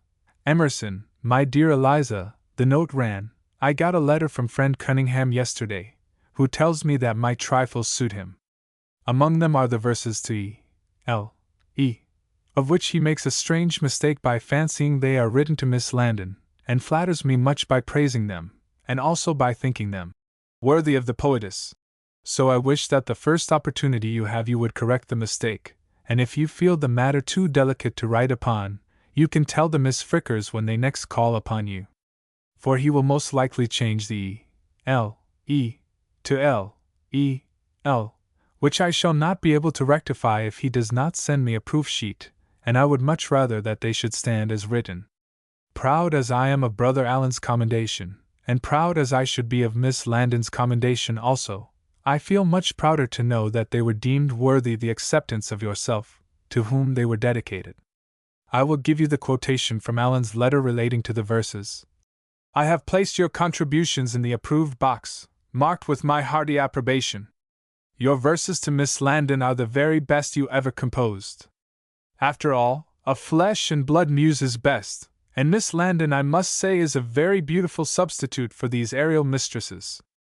I shall show it to her. How Allen should mistake E.L.E. for L.E.L. I cannot say, but in his hurry he must have overlooked it, and I hope he will rectify the error. I did not tell him to whom the verses were written, because I thought as was not necessary, but I wish I had now power to prevent the mistake that may get into the proof sheet, and remain there if not corrected. To judge by the earnestness with which he dwells upon the subject, these little troubles of authorship had nearly as deep an effect upon Clare's sensitive mind as some of his real-life sorrows. When Clare came to make up the account of his income derived from the annuals, he found that his labors in this direction were less remunerative than stone-breaking on the road would have been. He thereupon determined to break his connection with the silk-bound periodicals, with the exception of 2 or 3 of the class, Allen Cunningham's anniversary among the number. But with Allen, too, he had occasion to find fault, not indeed for paying him too little, but too highly. I do not, he wrote to him, in 1829, expect pay by the foot or page, but I like to give good measure and throw in an extra gratis. You gave me too much for my last, and I hope you will keep that in mind next year and not do so, for I never feel the loss of independence worse than when I cannot serve a friend without knowing that I receive a recompense in return far more than the labor is entitled to. Allen Cunningham responded nobly to this disinterested communication. He told his friend that, though his poetry was of the highest excellence, he was a writer altogether unfit for the annuals, and the great world of printers and publishers. In half playful and half serious mood, he advised him to try his hand again at farming, offering some assistance for the purpose. Clare hesitated for a while, but having carefully considered the matter, accepted the kindly help tendered by his friend. His chief hope was in the expectation that he should be able to profit by past experience, and avoiding former errors, convert failure into success. So he took again a small plot of land, for farming purposes, in the autumn of 1829. There did not seem at first much prospect of good fortune in the new speculation, nevertheless it turned out remarkably well in the end. Clare had no sooner returned to his old labors in the field than his health improved visibly. His mind became more cheerful, and everything around him seemed to assume a bright and sunny look. His pecuniary circumstances, too, improved considerably. Small sums sufficient to pay the most pressing of his debts came in payment for his books, and even the proprietor of a London annual had the extreme generosity to pay for contributions sent to him 3 years previously. Best of all, he got some regular employment on a farm belonging to Earl Fitzwilliam, which, together with the cultivation of his own little plot of land, served to fill up his whole time, leaving him no leisure for writing, but adding a fair sum to his income. This enforced rest from his poetical labors proved of the greatest benefit to Clare. The immense mass of verses which he had produced within the last few years threatened to be highly detrimental to his genius, in exhausting his mind, and destroying the very sap of his poetical imagination. He required mental rest, more than anything else, and this being not only given, but enforced in his new occupation as both cottage farmer and agricultural laborer, he found himself almost suddenly a better, wiser, and more prosperous man. Clare never spent a happier Christmas than that of 1829. With his little baby boy, now 18 months old, on his knees, his Patty and 4 eldest children around the table, and his aged parents seated comfortably at the place of honor near the fireside, he thought himself truly blessed, and on the very zenith of earthly joys. There was scarcely a wish of his heart left for fulfillment, save, perhaps, the old dream to possess a little strip of the surface of Mother Earth, and be a king on his own land, instead of a serf laboring for others. It was the one lasting dream of his life, a dream unfortunately never destined to be realized. The next 12 months of Clare's life were uneventful. He worked hard and wrote little, and with increasing bodily and mental health, got more and more at ease in his worldly circumstances. Even his little attempt at farming was not altogether unsuccessful, for though it did not bring much direct gain, it secured to him the esteem of his neighbors, and a feeling of self-dependence which he had never before known. When Patty presented him with another baby, 6th in the list, baptized Sophia, on the 3d of October, 1830, he felt by no means despondent as on a former occasion, but joyful in the extreme. The dread vision of poverty, so long before his eyes, had suddenly vanished, giving way to fancies of roseate hue. He almost wondered why he had ever despaired. Happiness, after all, seemed so cheap and within such easy reach. There was wealth and health sufficient springing from his daily labor, and abundant joy in the constant sight of green fields, rippling brooks, and the smiling faces of his little ones at home. And there was joy scarce ever known when sitting down, at rare intervals, to the inspiration of the muse. Here was the supreme bliss of existence. Clare knew that the poetry, offspring of these happy hours, was far superior to anything that had ever flown from his pen. He almost felt as if now, and now only, he was becoming a true poet. In truth, Clare never was a writer of perfect melodious verse till this time. A poet he had always been, had been from the day when, a tottering child, with senses scarce awakened, he thought to discover at the faint outline of the distant horizon the touch of heaven and earth. But hitherto, and up to this period, the tumultuous inspiration of his soul had never found vent in soft and even flow of language. The poet had never been completely able to clothe noble thoughts into noble form.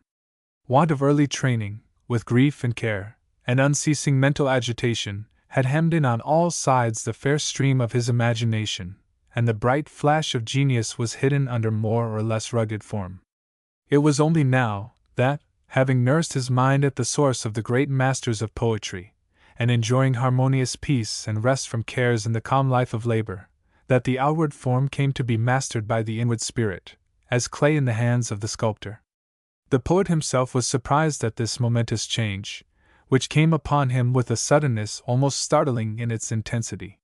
He had left off writing verses for many months, devoting every moment of leisure to calm study and happy wanderings through woods and fields, when one evening, with the setting sun before his eyes, he felt a powerful longing to make one more attempt in poetical composition. Full of this feeling, he sat down at the borders of Helpstone Heath, lost in heavenly visions, and as he sat there the verses came flowing from his pen. Muse of the fields! Oft have I said farewell to thee, my boon companion, loved so long, and hung thy sweet harp in the bushy dell for abler hands to wake an abler song.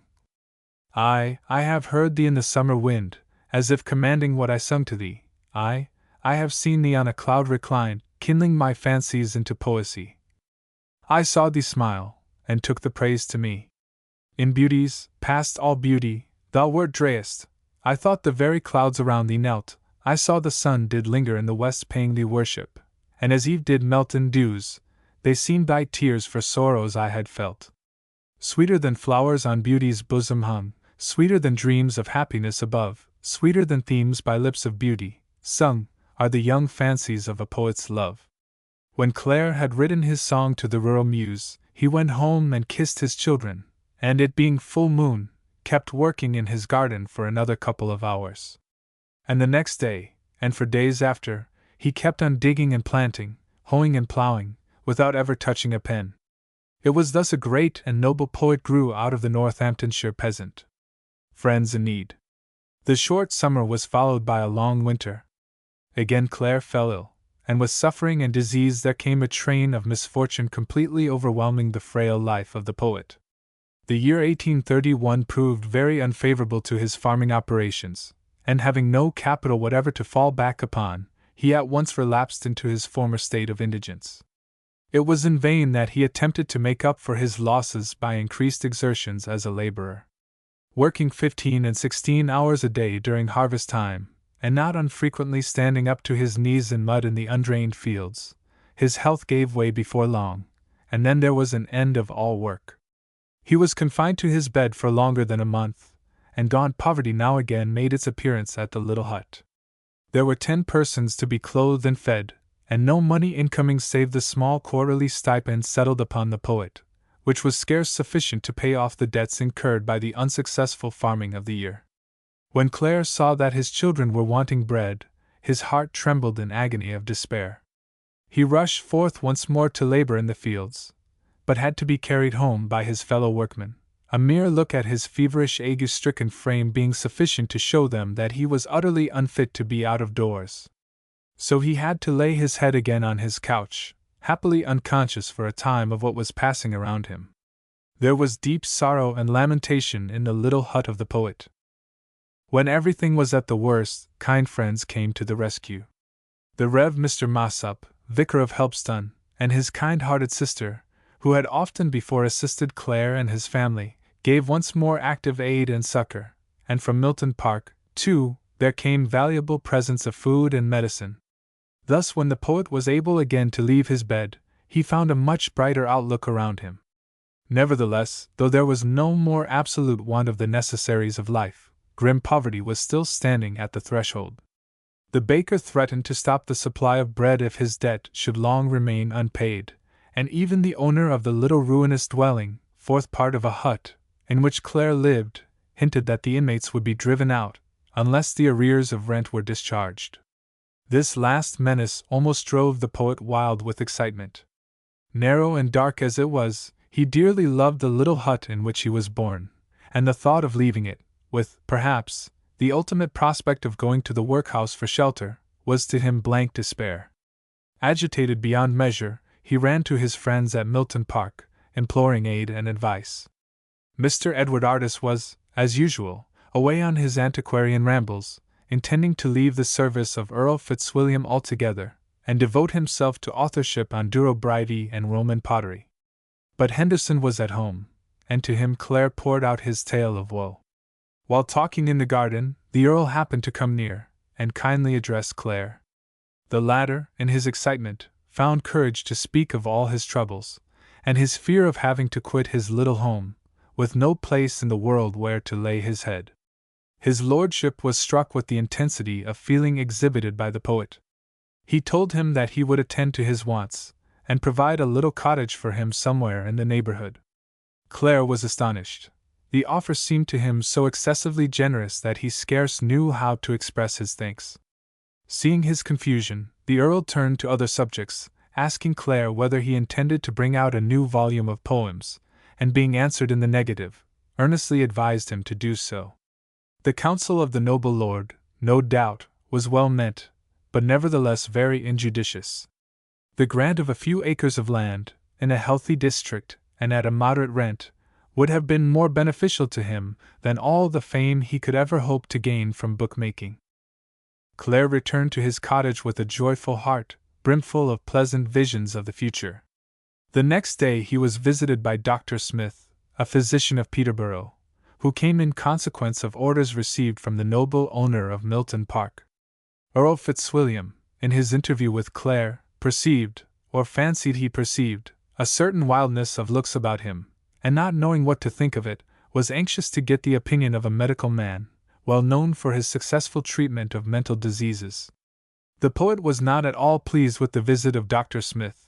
However, in gratitude to his benefactor, he willingly submitted to a lengthened examination. It had for result a report by the Peterborough physician to Earl Fitzwilliam, stating that there was no mental derangement whatever visible in Clare, but that his brain, developed to an unusual degree, was liable to great and sudden fits of excitement, from which it ought to be guarded by constant employment and a fair share of physical labor. Here was useful advice, but which, unfortunately, was misunderstood by his lordship. The Earl quite agreed with the counsel of giving employment, but fancied the most natural work for a poet was that of writing poetry, at almost any time, and to any extent. In consequence, he sent for Clare, and repeating his promise of giving him a neat little cottage with garden for occupation, urged him strongly not to neglect writing poetry, and to publish his new volume as soon as possible. Clare was but too willing to follow the advice of the noble lord. The visits of Dr. Smith to Helpston did not cease with the first. Having been very favorably impressed with the character of the poet, the Peterborough physician took a great liking to him, and lost no occasion for friendly intercourse. Clare being devoted anew to writing poetry, some of the verses fell under the notice of the doctor, who expressed his approbation of them in rapturous terms. This naturally won the heart of the author, and being urgently pressed, he consented to pay a visit to his medical friend at Peterborough, and stay a few days at his house. The visit took place in the spring of 1832, and led to some not unimportant results. Having communicated to his friend his former unfavorable attempts of book publishing, and how the 4 volumes which had been issued had brought him nothing more substantial than fame, Dr. Smith felt moved by compassion, and began earnestly to reflect upon the great problem of converting poetry into cash. The result of these meditations came out in the shape of strong advice to Clare to fall back upon the old plan he had once entertained of publishing his verses by subscription. This was coupled with the promise that he would do his best to procure subscribers, and otherwise assist in the matter.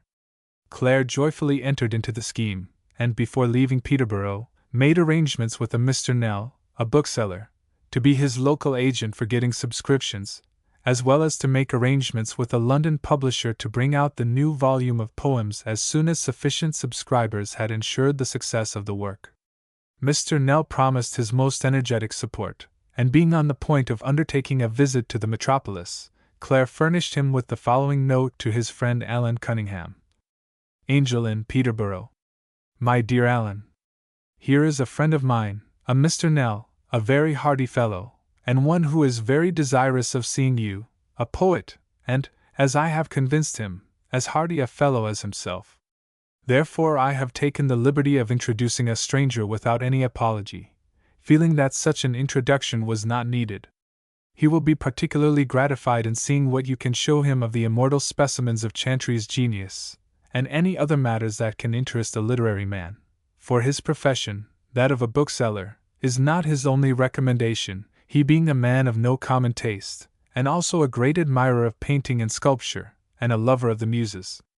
Here ends my introduction of my friend Mr. Nell. And now, my dear Alan, how are you? How is Mrs. Cunningham and your family, and our old friend George Darley? As for myself, I am as dull as a fog in November, and as far removed from all news of literary matters as the man in the moon. Therefore I hope you will excuse this dull scrawl, and believe me, as I really am, yours heartily and affectionately, John Clare. Has Hogg visited London yet? When he does, tell me, and I'll see if I don't muster up every atom of my strength to have a sight of him. Having left your address at Helpston, I am obliged to trust this letter and my friend to Providence to find you, which I trust he will readily. Your J. C. Alan Cunningham, Esq. London. Favored by my friend Mr. Nell. Although as dull as a fog in November, Clare was in a hopeful mood at this time. Sanguine as ever, and more than ever imbued with the consciousness of his poetical power, he dreamt that his new publication would be a success, and that his verses at last would gain a sufficient circle of admirers to encourage him in writing more, and thus securing independence for the rest of his days. This hopefulness was somewhat disturbed after a while by news from his friends at Peterborough, who told him that subscribers were coming in but very slowly. These unfavorable tidings he communicated to Mr. Artis, in a note dated May, 1832, in which he said, "I want to get out a new volume, but the way in which I have started is not very practicable, for I want to make it a source of benefit." The words bear a striking melancholy sound. Evidently the poor poet, deeply impressed with his sad experience of the past, scarcely dared to expect the golden millennium when his verses should actually prove a source of profit to him as well as to the booksellers. There probably never lived a poet, a printing and publishing poet, full of more sublime meekness and resignation. Northborough. Earl Fitzwilliam punctually kept his promise to assign a new dwelling to Clare. The latter received notice at the beginning of May that he might remove in the course of the month to a pretty and substantial cottage which his lordship had erected for him at the hamlet of Northborough, 3 miles from Helpston, nearer to the Peterborough Great Fen. The news did not bring joy to the poet, but bitter sorrow. His heart was full of anguish at the thought of quitting the little hut where he was born, the village which he so dearly loved, and all the familiar scenes and objects amidst which the quiet course of his existence had rolled on for nearly 40 years. He went over to Northborough, and saw the neat dwelling which the kindness of Earl Fitzwilliam had prepared for him, and though he liked the place, he could no more than before reconcile his mind to the thought of leaving his dear old home and all its cherished associations.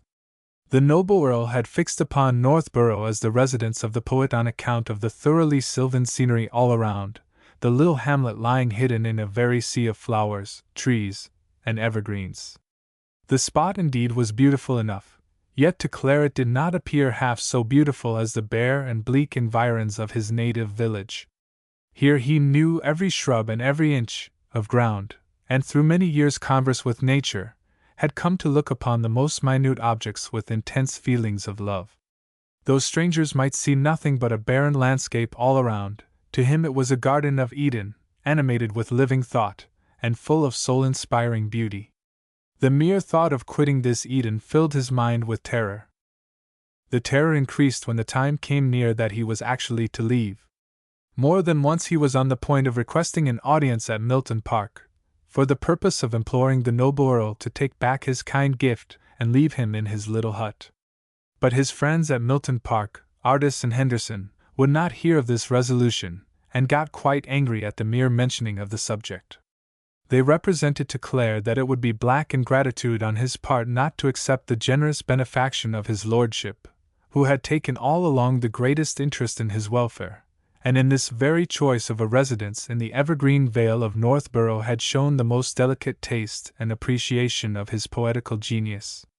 Clare could not deny the force of these arguments, and, after another inward struggle, decided to go to Northborough, at any sacrifice to his feelings.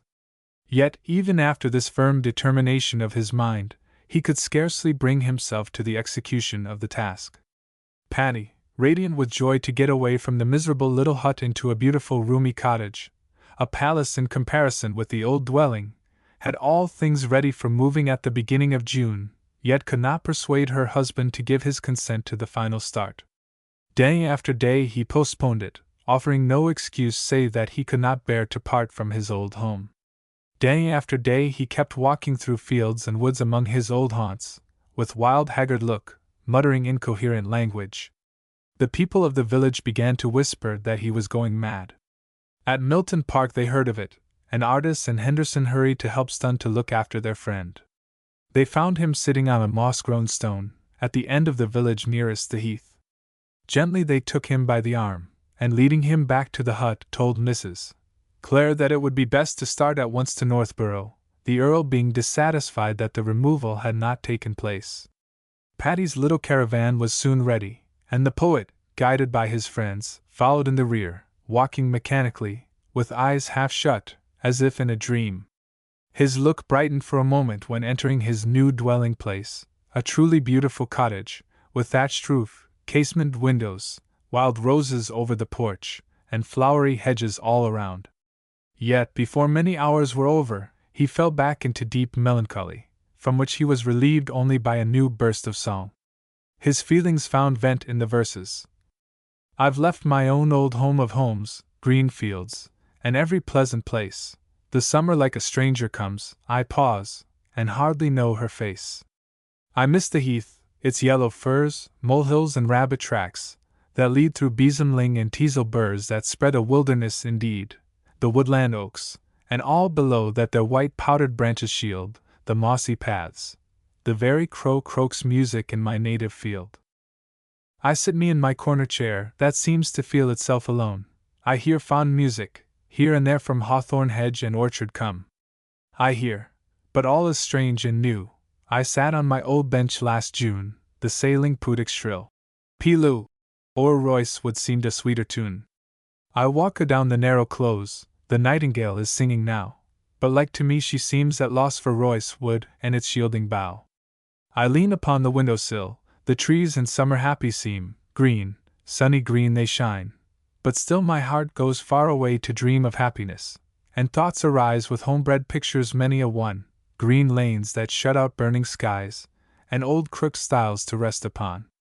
I dwell on trifles like a child, I feel as ill becomes a man, and yet my thoughts like weedlings wild grow up and blossom where they can. Northborough, June 20th, 1832, these lines were written. They formed the beginning of a new era in the life of the sorrowing poet. Happiness never came to Clare in his rose-enshrined cottage at Northborough. His poetical powers culminated at this period, but his mind gradually gave way under a burthen of sorrows and cares. Perhaps some of them were fanciful, and such as ill become a man, but the bulk had their roots in bitter reality. Clare now had a pretty cottage to live in, yet, for all that, remained as poor as ever. In truth, he was, if anything, poorer, for having left his old neighborhood, and come to dwell among strangers, he had lost his chances of finding work as a farm laborer. His little garden, it was true, yielded a few fruits and vegetables for his family, yet there was not a tithe enough for their support, and dire want was standing at the door with as grim aspect as ever. Then there came new expenses for keeping the larger cottage in repair, and for fitting it with appropriate furniture, and a mountain of fresh debt was added to the old liabilities which so sorely pressed upon the poor poet. It was a pressure nigh overwhelming to a tenderly susceptible mind. Clare's removal to Northborough had the immediate effect, not desirable by any means, of drawing upon him the attention of a number of persons more or less acquainted with his works, but by whom he had been forgotten. As usual, public rumor magnified to an enormous extent the nature of the bounty conferred by Earl Fitzwilliam, and while the most moderate statement was that the poet had an annual allowance of £200 a year from his lordship, besides a fine house to live in, others went so far as to raise the 200 to 1,000, and the house to a mansion. Local newspapers busily printed these attractive items of public intelligence, and the consequence was that the cottage at Northborough was for some months quite besieged with visitors, all come to congratulate. Clare felt in no mood to give or receive compliments, and positively refused to entertain the stream of kind friends of whose friendships he had never before been aware. With a few of the visitors, however, with whom he had been previously acquainted, he entered into conversation, speaking frankly of his actual circumstances, and of the entire untruth of the rumors which asserted his sudden wealth. Among the friends who gained his confidence to this extent was a Mr. Clark, editor of a literary magazine, who, with the view of making a little article out of his visit, questioned and cross-questioned Clare in the most minute way as to his financial circumstances, and the number of his patrons. John Clare, as to all men, so here to this supposed friend, spoke in a frank and confiding manner, not hiding the fact that his poetry had never been remunerative, nor that, though having many patrons left, he was on the very brink of starvation. This was interesting news to Mr. Clark, and the matter being eminently fit for raising the old discussion about poets and their patrons, he spun it into a flaming article, duly painted and colored, which was printed in the literary magazine. The poet was immensely astonished when, at the beginning of October, he received a paper containing an account of himself and his troubles. It was stated that his publishers had robbed him of the profits of his works, that some noble patrons, alluded to in no complimentary terms, kept feeding him with compliments, but left him to starve, and much more to the same effect. The whole account deeply hurt his feelings, and he at once sent a letter to a friend at Stamford, contributor to Mr. Clarke's magazine. The letter ran, "My dear friend, I am obliged to write to you to contradict the misrepresentations in your paper of October the 5th, which I received on Saturday. As long as my own affairs are misrepresented, I care nothing about it, but such falsehoods as are bandied about in this article not only hurt my feelings but injure me." Mr. Clarke, in making these statements, must have known that he was giving circulation to lies, and had I been aware of his intentions to meddle in my affairs, I should most assuredly have treated him as a foe in disguise. For enemies I care nothing, from friends I have much to fear, it seems. There never was a more scandalous insult to my feelings than this officious misstatement. I am no beggar, for my income is £36, and though I have had no final settlement with Taylor, I expect to have one directly. The letter, after going into the details of his commercial transactions both with Mr. Drury and Mr. Taylor, not altogether complimentary to the former, ended with a positive demand that the statements made in the magazine should be retracted. But no attention was paid to this demand. The result was that Clare got more gloomy and melancholy than ever, hiding himself for whole days in the neighboring woods, and refusing to see even the most intimate of his friends. The publication of the unfortunate magazine article and officious misstatement, of which there appeared no public contradiction, was likewise not without effect upon the demeanor of Clare's patrons. Earl Fitzwilliam, after providing him with a suitable dwelling in an unexpectedly generous manner, subsequently left him to his fate. Thus the poet sank deeper and deeper into poverty and wretchedness, until he could sink no further. Alone. The publication of the new volume of verses made little progress for a long time to come. Notwithstanding the strenuous exertions of Dr. Smith and other friends, the desired subscribers were very slow in presenting themselves, poetry being evidently at a discount at the border of the Fen regions. In the spring of 1833, Clare informed his kind friend, the Vicar of Helpston, who continued to assist him in his needs, that he had secured subscribers for 49 copies of his intended new volume, adding, however, the dismal fact of 18 among them being rather doubtful. Thus a poet, who was famed the leading organ of criticism, the Quarterly Review, had proclaimed a dozen years before, and who was now at the very zenith of his power, was actually unable to find more than 30 persons in his own neighborhood, where he was best known, who would support him to the extent of a few pence. Nor was Clare more fortunate in his endeavors to find patronage among the great publishers of the metropolis.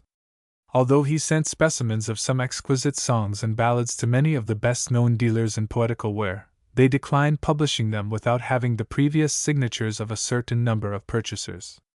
One of the specimen poems thus sent to London was the following song, entitled Woman's Love.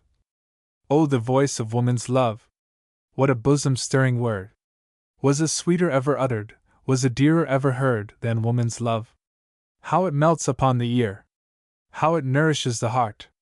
Cold, cold must his appear who has never shared a part of woman's love. 'Tis pleasure to the mourner, 'tis freedom to the thrall, the pilgrimage of many, and the resting place of all, is woman's love. 'Tis the gem of beauty's birth, it competes with joys above. What were angels upon earth if without woman's love? A woman's love. It did not seem to strike the publishers, to whom this poem, with many similar ones, was submitted, that there was anything beautiful in it, and after having traveled up and down Paternoster Row, the verses were returned to the author, with thanks. One bookseller, indeed, offered to bring out the volume, but on condition that Clare was to advance £100, to be spent in steel engravings and other embellishments. Without embellishments, he told his correspondent, the verses would never attract public attention, the taste of the day being all for high art, as exhibited in the annuals. Clare wrote an angry note in return, deeming it an insult that a man should ask him to spend £100 upon steel engravings, when he was in want of bread. The winter of 1832-3 proved the greatest trial the unhappy poet had yet undergone. With scarcely food for his children, with not money enough to satisfy even a fraction of the claims of his most importunate creditors, and with no expectations of earning anything, either by work in the fields or by the publication of his new volume of verses, he saw nothing but the dreariest prospect of misery staring him in the face. He wept bitterly when, on the 4th of January 1833, his wife brought him another boy, his 7th child. Passionately fond of his little ones, and devoted to them heart and soul, he could not bear the thought of the coming day when he might have no bread to give them. The mere idea made him feel faint and giddy, and he rushed forth into the fields to cool his throbbing head. Not returning in time for the evening meal, his eldest daughter went in search through all the neighborhood. After long inquiries and searching, she found her father lying on an embankment, close to a footpath leading from Northborough to the village of Eton. He looked deadly pale, and being quite insensible, had to be carried home on the shoulders of some laborers, who were called for assistance. Consciousness did not return till some hours after, and for nearly a month he was unable to leave his bed. The parish doctor, when called in, shook his head, talked something of ague and fever, and ended by sending some bottles full of yellowish stuff, which Clare refused to take. He knew, better than the doctor, that something else than medicine was required to restore his health of the mind, as well as of the body. When the spring came, Clare had gathered sufficient strength to be able to leave the house. But he now, to the infinite surprise of his family, refused to leave it. He seemed to have lost, all at once, his old love for flowers, sunshine, and green trees, and kept sitting in his little study, silently writing verses, or poring over his books. In vain his children begged him to go with them into the smiling fields, spread out temptingly on all sides around their pretty cottage. He went, now and then, as far as the garden, but quickly returned, sitting down again to his books and papers. Some theological works in his collection, which had been presented to him years ago, but at which he had scarcely ever looked before, now chiefly engrossed his attention. He sat reading them all day long, and often till late at night, neglecting food and rest over the perusal of these works. Sometimes he ceased reading for a few hours, and took to writing religious verses, attempting paraphrases of the Psalms, the Proverbs, and the Book of Job. Visitors he now altogether refused to see, and even to his wife and children he spoke but little. Thus the news of his illness did not spread beyond the village, and remained unknown even to his friends at Milton Park. It was quite accidentally that Dr. Smith looked in upon his friend one day, and was admitted after some difficulty. The doctor was startled on seeing the pale and haggard face of Clare, and the fixed stare of his eyes.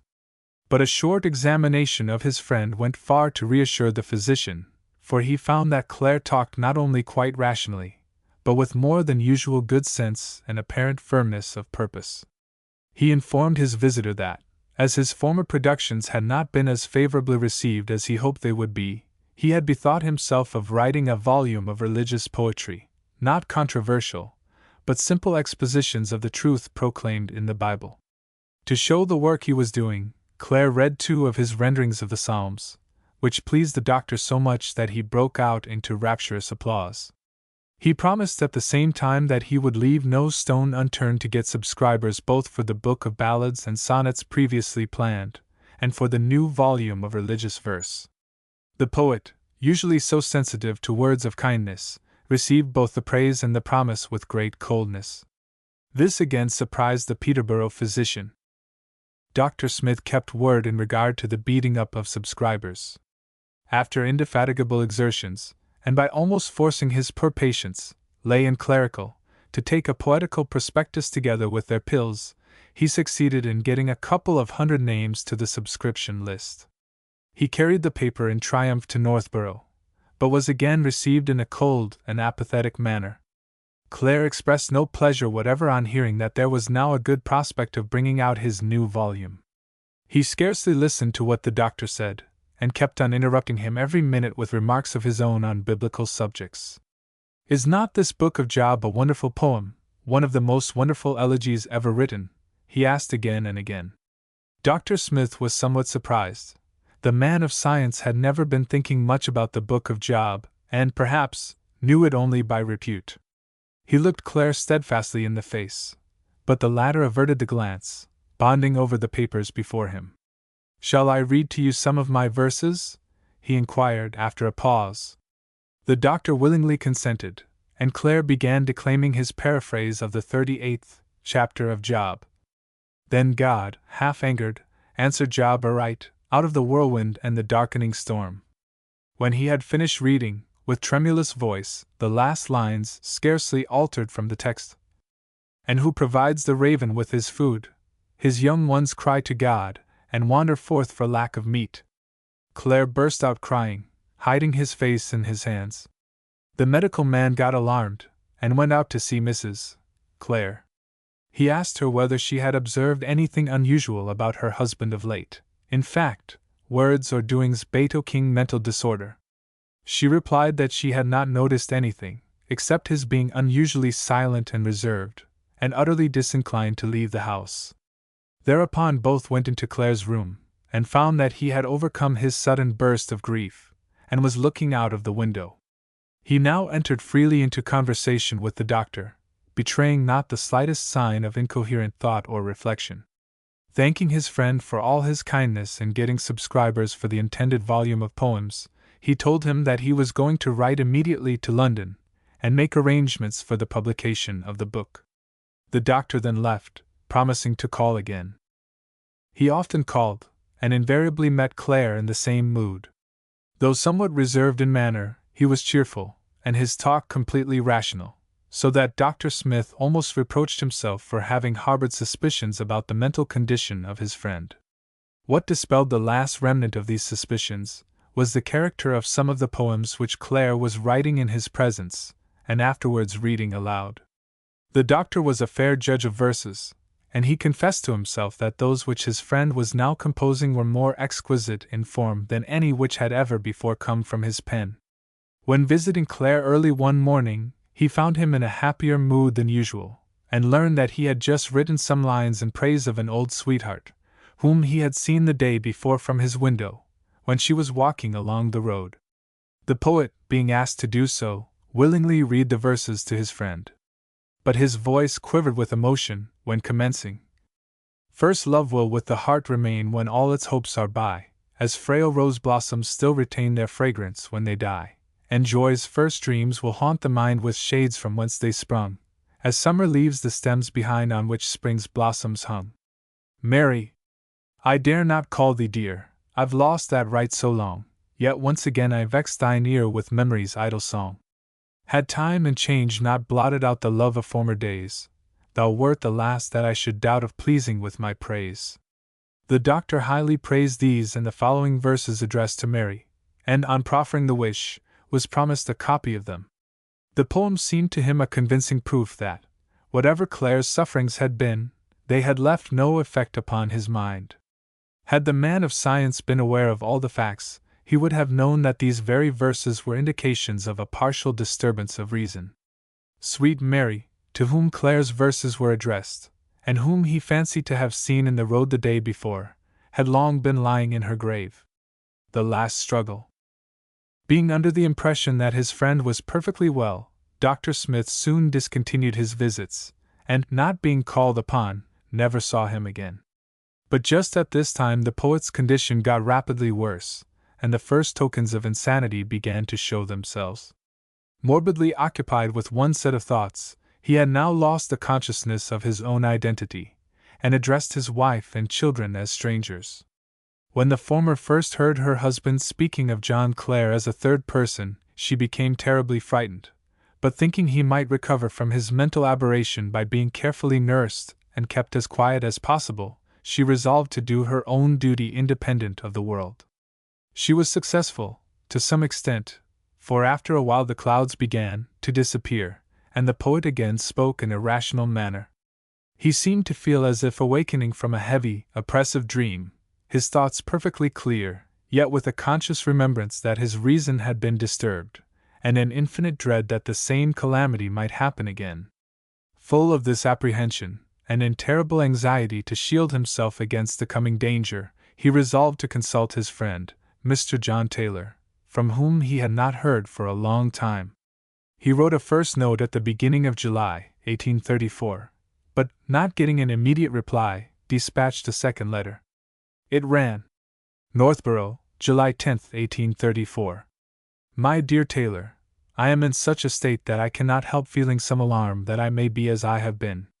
You must excuse my writing, but I feel if I do not right now I shall not be able. What I wish is to get under Dr. Darling's advice, or to have his advice to go somewhere, for I have not been from home this 12-month, and cannot get anywhere. Yet I know if I could reach London I should be better, or else get to salt water. Whatever Dr. Darling advises I will do if I can. Mrs. Emerson, I think, has forsaken me.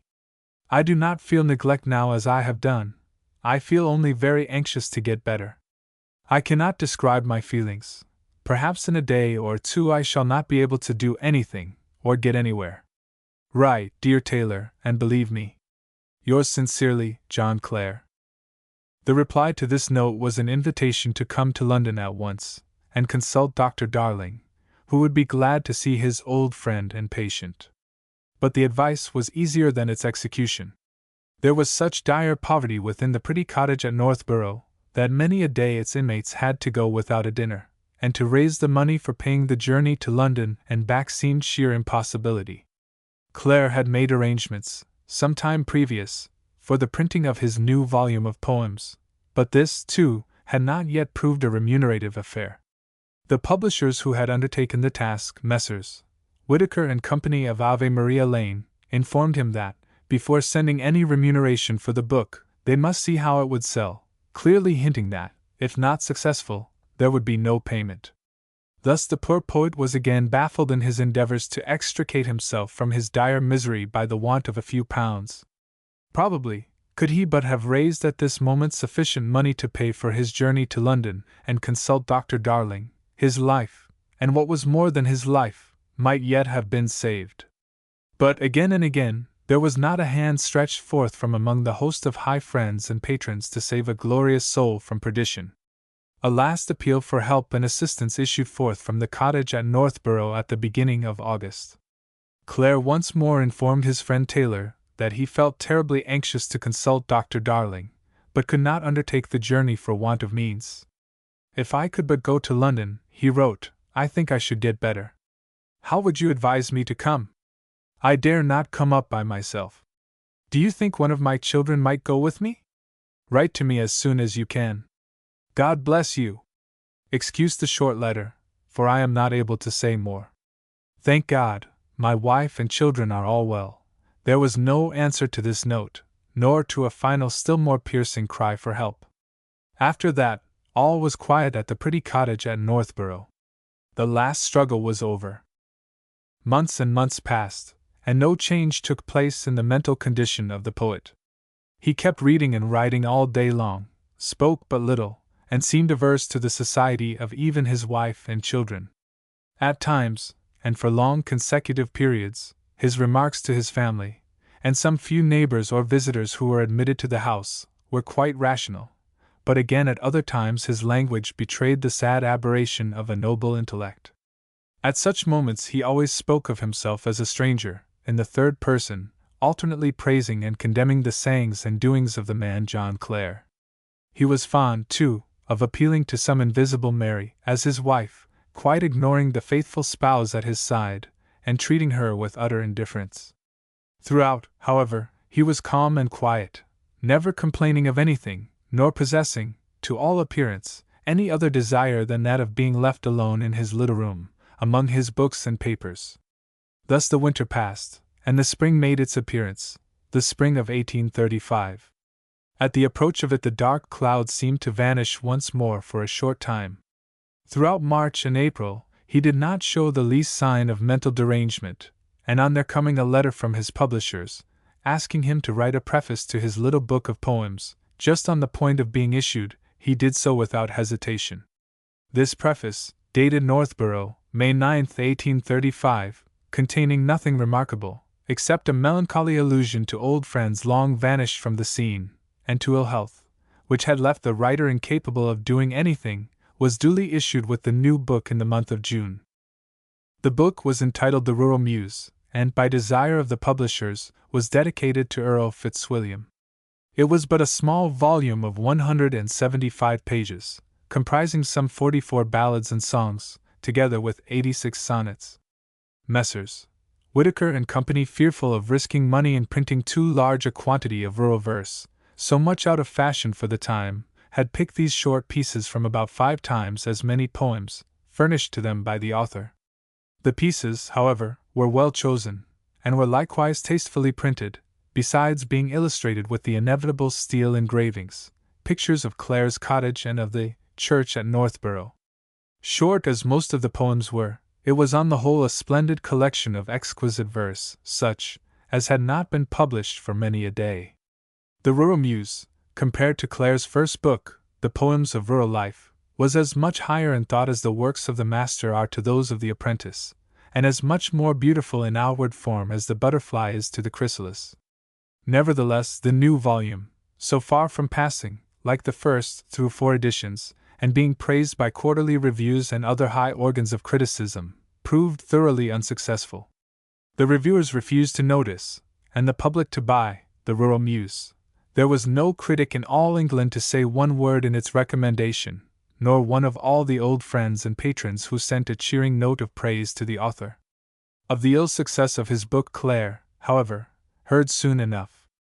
The publishers let him know that he could expect no remuneration, the entire receipts being insufficient to pay the expenses, including the cost of the much admired steel engravings. Clare received the information very calmly. His soul, once more, was beyond the strife of hopes and fears. Though there was no literary review in England to say a word in favor of the forgotten poet at Northborough, there was one in Scotland. Professor Wilson, of Edinburgh, had no sooner seen the new book when he broke forth in eloquent praise of it in Blackwood's magazine. In the number for August 1835, he gave an article of 16 pages, headed Clare's Rural Muse, containing not a few strong honest words about the poet and the unjust neglect under which he was suffering. After comparing Clare with Burns, and setting him, at the same time, far above Bloomfield, Professor Wilson broke forth in indignant strain. Our well-beloved brethren, the English, who, genteel as they are, have a vulgar habit of calling us the Scotch, never lose an opportunity of declaiming on the national disgrace incurred by our treatment of Burns. We confess that the people of that day were not blameless, nor was the bard whom now all the nations honor. There was some reason for sorrow, and perhaps for shame, and there was avowed repentance. Scotland stands where it did in the world's esteem. The widow outlived her husband nearly 40 years, she wanted nothing, and was happy. The sons are prosperous, or with a competence. All along with that family all has been right. England never had a Burns. We cannot know how she would have treated him had he walked in glory and in joy upon her mountain side. But we do know how she treated her Bloomfield. She let him starve. Humanly speaking, we may say that but for his imprisonment, his exclusion from light and air, he would, now, have been alive. As it was, the patronage he received served but to prolong a feeble, a desponding, a melancholy existence, cheered at times but by short visits from the Muse, who was scared from that dim abode, and fain would have wafted him with her to the fresh fields and the breezy downs. But his lot forbade, and generous England. There was some talk of a subscription, and Southey, with hand open as day to melting charity, was foremost among the poets. But somehow or other it fell through, and was never more heard of, and meanwhile Bloomfield died. Hush then about Burns. When brave Christopher North wrote these lines in Blackwood, he probably knew nothing about the actual position of Clare, except the general rumor that he was not very well off, though not absolutely poor. He therefore thought to do enough in inviting all the admirers of genuine poetry to purchase the Rural Muse, in order that the poet's family be provided with additional comforts. That some comforts were theirs already, Professor Wilson judged from the elaborate steel engraving of Clare's dwelling, prefixed to the new volume. The creeping plants, he said, look pretty in front of the poet's cottage, but they bear no fruit. There is, however, a little garden attached, and in it may he dig without anxiety, nor need to grudge among the esculents the gaddying flowers. Clare is contented, and his Patty has her handful for the beggar at the door, her heartful for a sick neighbor. Alas! Had but Professor Wilson known the bitter actual truth, the frightful condition of another Burns, it might have been time yet to rouse with thunder voice the heart of England and of Scotland, to prevent another national disgrace. Burst of insanity. The article in Blackwood's magazine occasioned some talk in the literary world of London, but on the whole made little impression, and probably did not contribute much to the sale of the Rural Muse. The old patrons of Clare were glad to learn, on the authority of a great writer, that he was tolerably comfortable and contented, with something to spare for the beggar at the door. And for the rest, people did not trouble themselves much about national disgrace, engendered by the treatment of rural poets. 3 months after the publication of his Rural Muse, Clare was as much forgotten as ever, his name never mentioned in polite society, and the copies of his book lying unsold on the shelves of Messrs. Whitaker and Company in Ave Maria Lane. The poet himself was not affected by it, for he had ceased to suffer from the neglect of the world and the rude buffetings of poverty and misery. Like Hamlet, he, repulsed, fell into sadness, then into a fast, thence to a watch, thence into a weakness, thence to a lightness, and by this declension, into the madness wherein now he raves. In the winter of 1835-6 the poet's mental state became alarming. His ordinarily quiet behavior gave way at times to fits of excitement, during which he would talk in a violent manner to those around him. However, his wife and children were as yet almost the only people who knew of his mental derangement, the world being still entirely ignorant that the Northamptonshire peasant, who had just issued a new book of poetry, was a madman. Even Clare's own neighbors knew little of his state. To them he always was an inexplicable, erratic being, with words and actions not to be measured by the ordinary standard, and they, therefore, took little notice of occasional strange scenes which they witnessed. This was fortunate, in so far as it contributed to put poor Mrs. Clare more at her ease. She rightly judged that if she could but induce her husband to leave his narrow room and his books, and enjoy again as of old the sight of flowers, trees, and green fields, his health would be greatly improved. With this constant aim in view, she succeeded at last in drawing her unhappy partner from his gloomy retirement. The spring of 1836 was unusually fine, and when nature had put on her first smiling green, and the whole little village was wrapped in a belt of fragrant blossoms and flowers, Patty instructed her 2 eldest daughters to lead their father for a short walk through the neighborhood. The poet, this time, made no resistance whatever, but allowed himself to be guided by his children. He returned much pleased with his excursion, expressing a wish to go again the next day. From the second walk he came back still more delighted, and the daily rambles continuing for more than a month, Clare at last seemed almost recovered from his malady. Except at rare intervals, when his speech would become somewhat wild and incoherent, his behavior showed not the least signs of eccentricity, and though more quiet and subdued than formerly, the conversation he carried on seemed perfectly judicious and rational. Once more, Patty fervently hoped heaven would restore her husband. It was not long before Clare's old love of nature came back with such renewed ardor that he could not be made to stop a single day at home. Whenever the weather was moderately fine, he sallied forth, mostly unaccompanied by anyone, and seldom returned before the sun had set. He extended his excursions as far as Helpston Heath on the one side, and Peterborough on the other, seemingly as much as ever acquainted with every nook and piece of ground for miles around the neighborhood of his ancient haunts. One day, when rambling about on the confines of the cathedral city, he met and was recognized by Mrs. Marsh.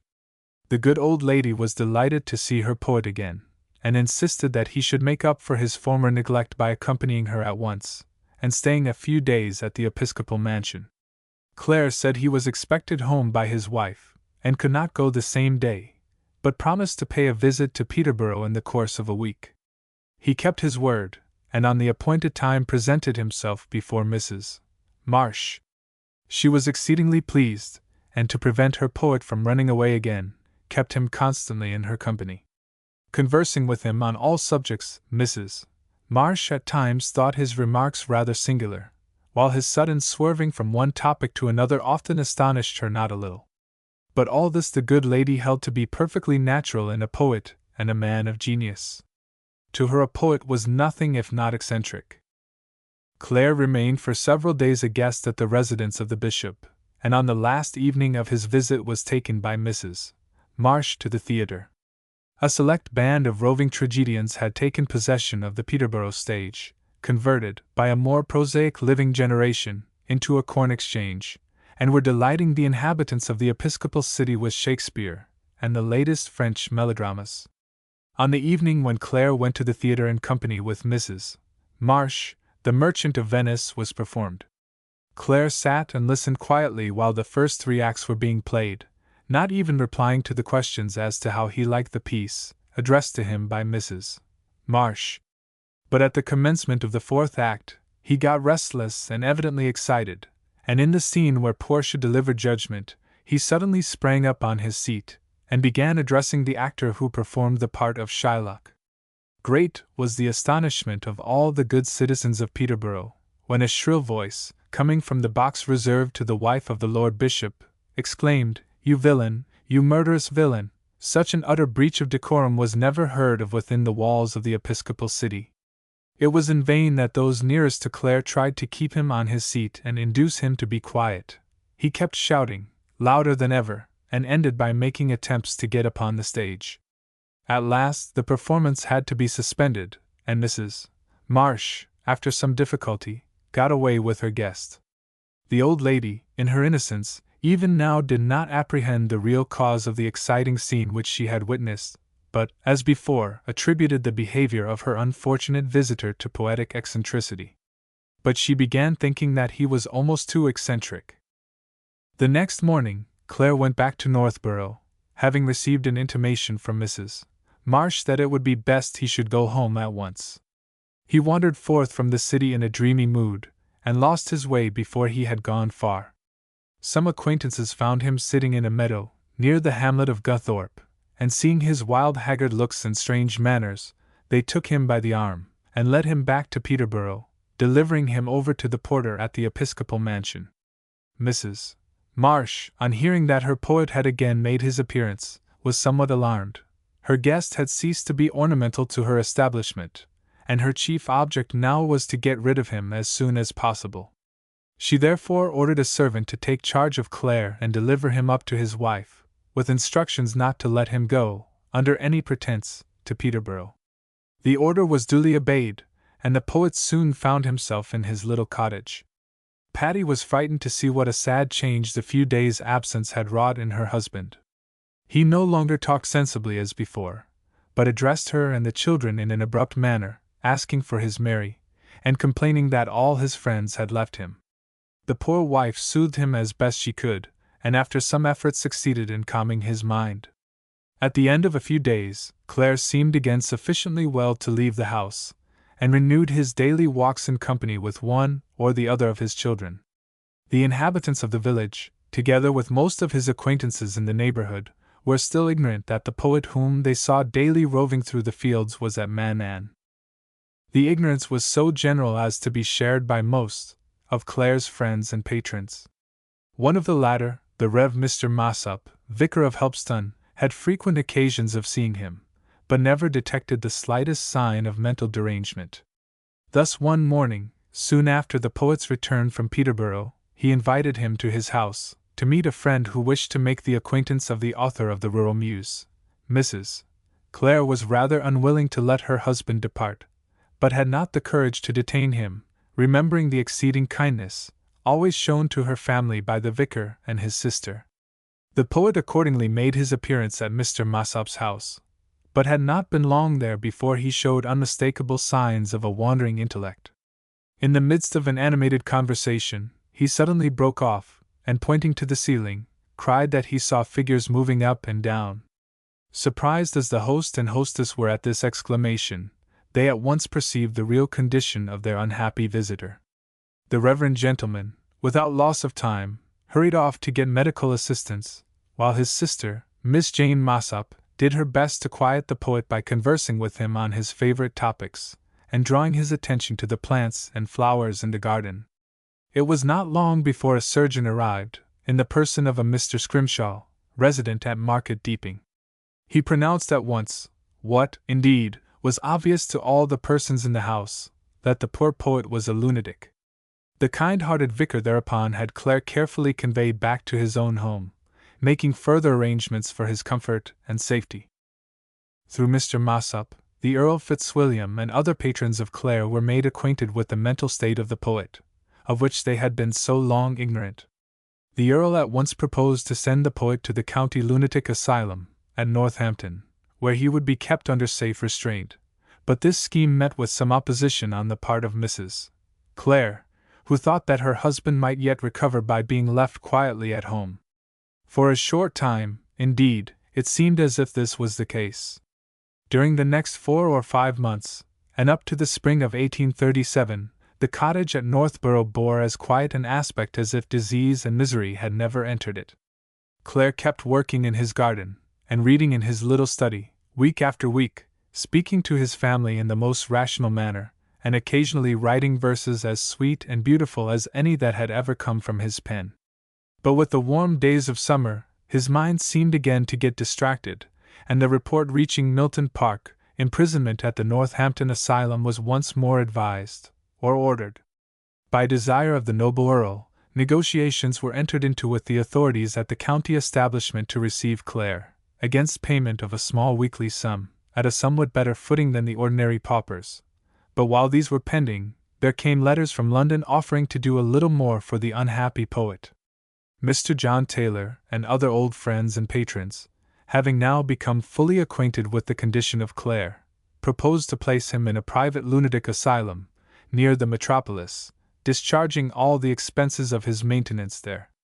The Earl, being a clear gainer by this new arrangement, had no objection whatever to make against it, and signified his desire of having his pensioner at Northborough at once removed to the new place of safety. This was done without loss of time. Early on the morning of the 16th of July 1837, Clare was led away from his wife and children, by 2 stern-looking men, who placed him in a small carriage and drove rapidly away southward. Late the same day, the poet found himself an inmate of Dr. Allen's private lunatic asylum, at Fairmead House, High Beach, in the centre of Epping Forest. Glimmers of county patronage. The news that Clare had been taken to a lunatic asylum did not become generally known till many months after the event had taken place. In the meanwhile, however, the few persons who still took an interest in the Northamptonshire peasant heard vague rumours that he was living at home in a state of extreme destitution, productive at times of mental derangement, and on the initiative of the most energetic of these old friends another appeal was made to the public for pecuniary aid. Allan Cunningham was the first to call upon the admirers of Clare to help him in his distress, and the editors of various more or less fashionable annuals, published in the autumn of 1837, followed the example. Though it did not lead to the desired result, the movement thus set on foot was curious, as showing the estimation in which the poet was held by some of those who wished to figure as his patrons. Among them was the Marquis of Northampton, a nobleman who, though never having in the least assisted Clare, fancied himself a sort of protector of the poet, for the sole reason that he was living in the county. This sort of county property feeling, common to not a few of Clare's noble patrons, was expressed to a notable degree in a letter which the Marquis wrote in reply to one of the appeals in favour of the Northamptonshire peasant. The appeal in question appeared in the Book of Gems, an annual edited by Mr. S. C. Hall. The writer, after stating that Clare had for many years existed in a state of poverty, as utter and hopeless as that in which he passed his youth, that he had a wife and a very large family, and that at times his mind is giving way under the sickness of hope deferred, finished with an eloquent address to some noble-minded patron of poetry to come forward and help Clare. "It is not yet too late," the writer exclaimed, "for a hand to reach him. A very envied celebrity may be obtained by some wealthy and good Samaritan. Strawberry Hill might be gladly sacrificed for the fame of having saved Chatterton." The Marquis of Northampton replied to this address. His lordship evidently was hankering after the envied celebrity, but wished to get it as cheap as possible. So he wrote a long letter to the editor of the Book of Gems, making his bid for fame, and expressing at the same time his opinion about one whom he considered a county poet. His lordship's letter, in which, it will be noticed, the county predominates over all heavenly and earthly things, ran as follows. Castle Ashby, Northampton, October 17, 1837. Sir, though an utter stranger, I think you will excuse my troubling you with this present letter, but I will not waste your time with a lengthened apology. I was this morning reading the collection of poetry which you have lately published. The Book of Gems, 1838. And I was at the same time struck and shocked by what you say on the subject of our county poet, Clare. I must confess that I am not of his exceeding admirers, and should by no means be disposed to place him in the same rank with Hogg, or even with Bloomfield and Crockford. Still, he is undoubtedly a great credit to our county, and it would, I think, be a great disgrace to it if Clare was left in the state in which you mention him to be. Now it appears to me that the most feasible means of relieving him would be for him to publish a collection of all his poems in a volume by subscription. Probably there would be found a good many persons in this county who would subscribe for 5 or 10 copies each. Northamptonshire is not a large county, nor is it either wealthy from manufactures or from a dense population. It has, however, some considerable source of wealth.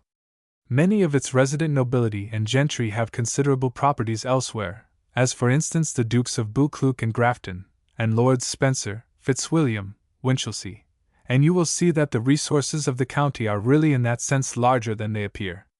However, I must confess that I do not think that we are very literary, and probably such a speculation would hardly succeed unless in addition to the copies taken here there were hopes of a sale elsewhere. On this subject you are far better able to judge than I can be. You know also more exactly how Clare is situated, at least you could find out. If Her Majesty would allow the book to be dedicated to her, that would probably be a considerable advantage, and through Lord Lilford, who I think is a lord of the bedchamber, permission might be obtained. But in this I speak at random. If such a plan was taken up, I should myself be willing to subscribe for 10 or 20 copies, and I have no doubt that I could obtain subscriptions from others. But I could not myself do more for this scheme. In fact, I should not be able to do quite so much now in this way in consequence of a late publication of mine, as I could not in general apply to the same subscribers. Still, I could apply to many on the ground of it being a county question. But still, as I said before, the question is whether the public in general would be likely to join the effort. Pray let me know what you think of the matter. If a direct subscription for Clare should be proposed in lieu of the publication, I should be happy to contribute towards it, but I should doubt its being as productive as the book. It would be probably well if there were some new poems in the book in addition to the old ones. Perhaps there may be a difficulty to get the copyright if he has sold it to a bookseller. I am, sir, your humble servant. Northampton. The philanthropic scheme of the Marquis of Northampton in favor of our county poet was destined not to be realized. Whether the failure was owing to the mysterious lord of the bedchamber, or to differences of opinion in respect to Clare being a great credit to our county, and his relief a county question, so much is certain, the not very literary county subscribers declined to come forward, although a number of prospectuses were printed and issued to them. Thus there remained the great disgrace. To Professor Wilson it simply was a national disgrace, but the most honorable the Marquis of Northampton undoubtedly felt it deeper by declaring it to be a disgrace to our county. Dr. Allen's Asylum. Dr. Matthew Allen, of Fairmead House, into whose asylum Clare had been taken, was among the first reformers who adopted the mild system of treatment for the insane, both on medical and philanthropic grounds. He argued, in the teeth of a whole legion of irate professional brethren, that kindness would be more powerful than cruelty in curing human beings deranged in intellect, and that, even if incurable, the poor creatures whom God had afflicted did not deserve being laid in fetters and treated like savage animals. The doctor necessarily made a great many enemies by preaching this new doctrine, but he likewise was fortunate enough to gain a few friends, who advocated his cause and rendered active aid in carrying it into practice. It was with the help of these friends that Dr. Allen was enabled to set up a large private asylum in the center of Epping Forest, the establishment consisting of half a dozen houses, connected together, and surrounded by large gardens. Here the unhappy sufferers from mental derangement were kept under no more restraint than was absolutely necessary for their own safety and that of others, and while under the best medical care and attention, were allowed an abundant amount of indoor recreation as well as outdoor exercise. When Clare arrived, there were about 50 inmates at Fairmead House, all of them belonging to the middle and upper classes. Feeling deep sympathy with the unfortunate position of the poet, Dr. Allen admitted him at a mere nominal rate of payment, treating him nevertheless exactly on the same footing as the most favored of his patients. The poet's existence at Fairmead House for several years flowed on monotonous enough, even more so than that of the other inmates of the asylum. He longed to see his family, to meet familiar faces, and to read and write poetry, but neither wife, nor children, nor any friends ever came to visit him, and the supply of books was necessarily scant and not altogether to his taste. Dr. Allen's treatment of his patients was based on the principle of giving them as much physical labor and exercise as possible, so as to destroy all tendency to a morbid concentration of thought, and thus Clare was kept away from books and paper, and made to go into the garden, to plant, and dig, and water the flowers. He seemed to fret at first on being deprived of the solace of his poetry, and eagerly seized every occasion to scribble verses upon odd slips of paper, or with chalk against the wall. But as the months passed on, his new forced habits grew upon him, and he left off writing to a great extent, and was foremost among the workers in the fields and garden. His mental state, however, did not improve, although his physical strength appeared to gain by this change. He got stout and robust, and able to go through a greater amount of physical labor than in former days. What seemed to contribute to soothe and quiet, or, perhaps, deaden, his mental energies, was the habit of smoking, which he acquired from his companions. He would smoke for whole days and weeks, either working in the garden, or sitting on the stump of a tree in Epping Forest, without uttering a word. Yet, notwithstanding the visible and increasing derangement of his mental faculties, Clare's poetical powers seemed to be nearly as great and as brilliant as ever. Rare as were the opportunities when he was allowed to indulge in the luxury of writing verses, whenever they offered, the stream of poetry came flowing on swiftly and sweetly. Some accidental visitors to Fairmead House one day offered him a pencil and sheet of paper, when he sat down on a bench in the garden, and without further musing wrote the following lines. By a cottage near the wood where lark and thrushes sing, in dreaming hours I stood, through summer and through spring. There dwells a lovely maiden whose name I sought in vain, some call her pretty Lucy, and others honest Jane. By that cottage near a wood I often stood alone in sad or happy mood, and wished she was my own. The birds kept sweetly singing, but nature pleased in vain, for the dark and lovely maiden I never saw again. By the cottage near the wood I wished in peace to be, the blossoms where she stood were more than gems to me. More fair or sweeter blossoms my rambles sought in vain, but the dark and lovely maiden I never found again. By that cottage near a wood the children held her gown, and on the turf before her ran laughing up and down. They played around her beauty, while I sought joys in vain, she fled, the lovely maiden I could not find again. By that cottage near the wood, where children used to play, spring often burst the bud, and as often passed away. And with them passed my visions of her whom I adore, for the dark and lovely maiden, I love her evermore. When Clare had been above a year at the asylum, and it was found that he was perfectly harmless and inoffensive, he was allowed to roam at his will all over the neighborhood and through the whole of the forest. This freedom he greatly enjoyed, and not a day passed without his taking long excursions in all directions. In these wanderings he was mostly accompanied by T.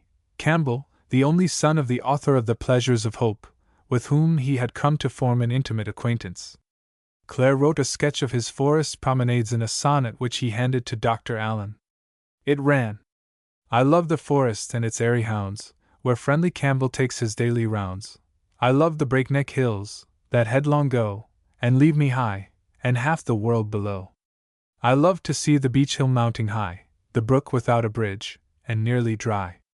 There's Bucket's Hill, a place of firs and clouds, which evening in a golden blaze enshrouds. I hear the cows go home with tinkling bell, and see the woodman in the forest dwell, whose dog runs eager where the rabbit's gone. He eats the grass, then kicks and hurries on, then scrapes for hoarded bone, and tries to play, and barks at larger dogs and runs away. His acquaintance with young Thomas Campbell brought to Clare occasional presents, and now and then, the pleasant face of a visitor. Among them was Mr. Cyrus Bedding, who left a record of his visit in the English Journal. Describing Dr. Allen's asylum, he says, the situation is lofty, and the patients inhabit several houses at some distance from each other. These houses stand in the midst of gardens, where the invalids may be seen walking about, or cultivating the flowers, just as they feel inclined. The visitor, who was accompanied by a friend who had known Clare previously, found him working in a field, apart from his companions, busily engaged with the hoe and smoking. On being called, he came at once, and very readily entered into conversation. Our friend was surprised to see how much the poet was changed in personal appearance, having gained flesh, and being no longer, as he was formerly, attenuated and pale of complexion. We found a little man, of muscular frame and firmly set, his complexion fresh and forehead high, a nose somewhat aquiline, and long full chin. The expression of his countenance was more pleasing but somewhat less intellectual than that in the engraved portrait prefixed to his works in the edition of The Village Minstrel, published in 1821. He was communicative, and answered every question put to him in a manner perfectly unembarrassed. He spoke of the quality of the ground which he was amusing himself by hoeing, and the probability of its giving an increased crop the present year, a continued smile playing upon his lips. He made some remarks illustrative of the difference between the aspect of the country at High Beach and that in the fens from whence he had come, alluded to Northborough and Peterborough, and spoke of his loneliness away from his wife, expressing a great desire to go home, and to have the society of women. He said his solace was his pipe. He had no other, he wanted books. On being asked what books, he said Byron, and we promised to send that poet's works to him. The principal token of his mental eccentricity was the introduction of prize fighting, in which he seemed to imagine he was to engage, but the allusion to it was made in the way of interpolation in the middle of the subject on which he was discoursing, brought in abruptly, and abandoned with equal suddenness, and an utter want of connection with any association of ideas which it could be thought might lead to the subject at the time, as if the machinery of thought were dislocated, so that one part of it got off its pivot, and protruded into the regular workings, or as if a note had got into a piece of music which had no business there.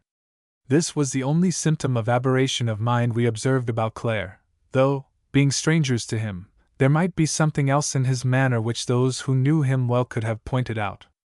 To our seeming, his affection was slight, and it is not at all improbable that a relief from mental anxiety might completely restore him. The finer organization of such a humanity, if more easily put out of order than that of a more obtuse character, is in all probability more likely to retune itself, the evil cause being removed. Mr. Cyrus Bedding was mistaken in the anticipation that Clare's machinery of thought would ever get again into the regular workings. At the very time when the visit described here took place, the poet's mental state was worse than before, and there seemed less chance than ever of restoring the finer organization of such a humanity. Clare was haunted now, wherever he went, by the vision of his first ideal love. His ever-sought Mary. He fancied that she was his wife, torn from him by evil spirits, and that he was bound to seek her all over the earth. In his wild hallucinations, he confounded his real with his ideal spouse, addressing the latter in language wonderfully sweet, though exhibiting strange flights of imagination. On one occasion, the poet handed to Dr. Allen the following piece of poetry, which he called a sonnet, with the remark that it should be sent to his wife. Maid of walk heard, meet again, by the wilding in the glen, by the oak against the door, where we often met before. By thy bosom's heaving snow, by thy fondness none shall know, maid of walk heard, meet again, by the wilding in the glen. By thy hand of slender make, by thy love I'll ne'er forsake, by thy heart I'll ne'er betray, let me kiss thy fears away. I will live and love thee ever, leave thee and forsake thee never. Though far in other lands to be, yet never far from love and thee. Dr. Allen told his patient that he thought his verses very beautiful, at which Clare seemed pleased, and expressed his intention to take them home to his wife, his Mary. The doctor paid little heed to this remark, which, however, was seriously meant. To see his beloved Mary again, now became the one all-absorbing thought of the poet's mind. He appeared to have a vague notion that she was far away, but determined, nevertheless, to seek her, even at the risk of his life. In the spring of 1841, having been nearly 4 years at Fairmead House, he made several attempts to escape, but was frustrated each time, being brought back by people who met him wandering at a distance. Dr. Allen, notwithstanding these warnings, continued to allow full liberty to his patient, ascribing his occasional flights to a mere propensity for roaming about. Clare, as before, took his daily excursions, sometimes in company with his friend Campbell, but oftener alone. One day, in the middle of July, 1841, he stayed away unusually long. When the sun had set without his returning home, attendants were dispatched in all directions, but after a long and minute search over the whole neighborhood, they came back, late at night, reporting that they had been unsuccessful in tracing the lost patient. Some persons who knew him by sight had seen him passing through Enfield in a northerly direction, but beyond this fact nothing could be ascertained. Dr. Allen felt very uneasy at this mysterious disappearance, and the next day dispatched 2 horsemen in search of Clare. But even they could discover no trace of him beyond Enfield. John Clare was never seen again at Fairmead House, Epping Forest. Escape from the asylum. Clare's flight from Dr. Allen's custody was accomplished by dint of extraordinary perseverance, involving an amount of physical suffering almost unexampled, and approaching starvation and the most horrible of deaths. The poet started early on the morning of the 20th of July, with not a penny in his pocket, and no other knowledge of the road than that given to him by a gypsy whom he had met a few days before. This gypsy at first promised more active assistance in his flight, but did not keep his word, owing, probably, to the inability of the poor lunatic to procure any tangible reward. However, urged onward by his intense desire to see his Mary again, Clare did not hesitate to start alone on his unknown journey, and groping his way along, like one wrapped in blindness, he at once succeeded so far as to get into the right track homewards. The first day he walked above 20 miles, to Stevenage, in Hertfordshire, where he arrived late at night, footsore and faint, having been without any refreshment the whole day. He rested for the night in an old barn, on some trusses of clover, taking the singular precaution, before lying down, of placing his head towards the north, so as to know in which direction to start the next morning. This day, the 21st of July, he rose early, pursuing his way northward, and crawling more than walking along the road. A man threw him a penny which he used to get a glass of ale, but beyond this he had again no refreshment. After a second night spent in the open air, he rose once more to crawl onward, slowly but steadily. To stifle the torments of hunger, he now took to the frightful expedient of eating grass with the beasts in the field. The grass served to appease the dreadful pains of his stomach, yet left him in the same drowsy condition in which he was before. His feet were bleeding, the dry gravel of the road having penetrated his old worn-out shoes, but he heeded it not, and steadfastly pursued his way northward. Alternately sleeping and walking, sometimes wandering about in a circle, lying down in ditches at the roadside, and continuing to eat grass, together with a few bits of tobacco which he found in his pocket, he at length reached the neighborhood of Peterborough and scenes familiar to his eye. But he was now fast breaking down under hunger and fatigue, having had no food for more than 90 hours. Hearing the well-known place, he could get no further, but sank down on the road, more dead than alive. A great many people passed, people rich and poor, on foot and in carriages, in clerical habit and in broadcloth, but not one gave alms, or even noticed, or had a kind word for the dying man at the roadside. There was not one good Samaritan among all the wayfarers from the rich episcopal city. At last there passed a cart, containing some persons from Helpston. They recognized their old neighbor, although he was terribly altered, with the livid signs of starvation impressed upon his face.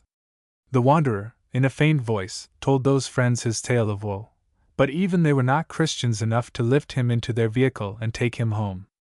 All that they did was to give him a few pence, not even placing the money in his hand, with, perhaps, a kindly greeting, but throwing it at him from their cart. The wretched poet crept along the road to gather the coppers, and then crawled a little farther on to a public house, where he procured some refreshment. The food, the first he had taken for nigh 4 days, enabled him to pursue his journey slowly, and he hobbled on through Peterborough, the blood still trickling from his wounded feet. At every stone heap at the roadside he rested himself, until he came to the hamlet of Warrington, where a cart ran up against him, out of which sprang a woman who took him in her arms. It was Patty, who had heard from the charitable Helpston people that her husband was lying on the road, and had come in search of him. But Clare did not know her.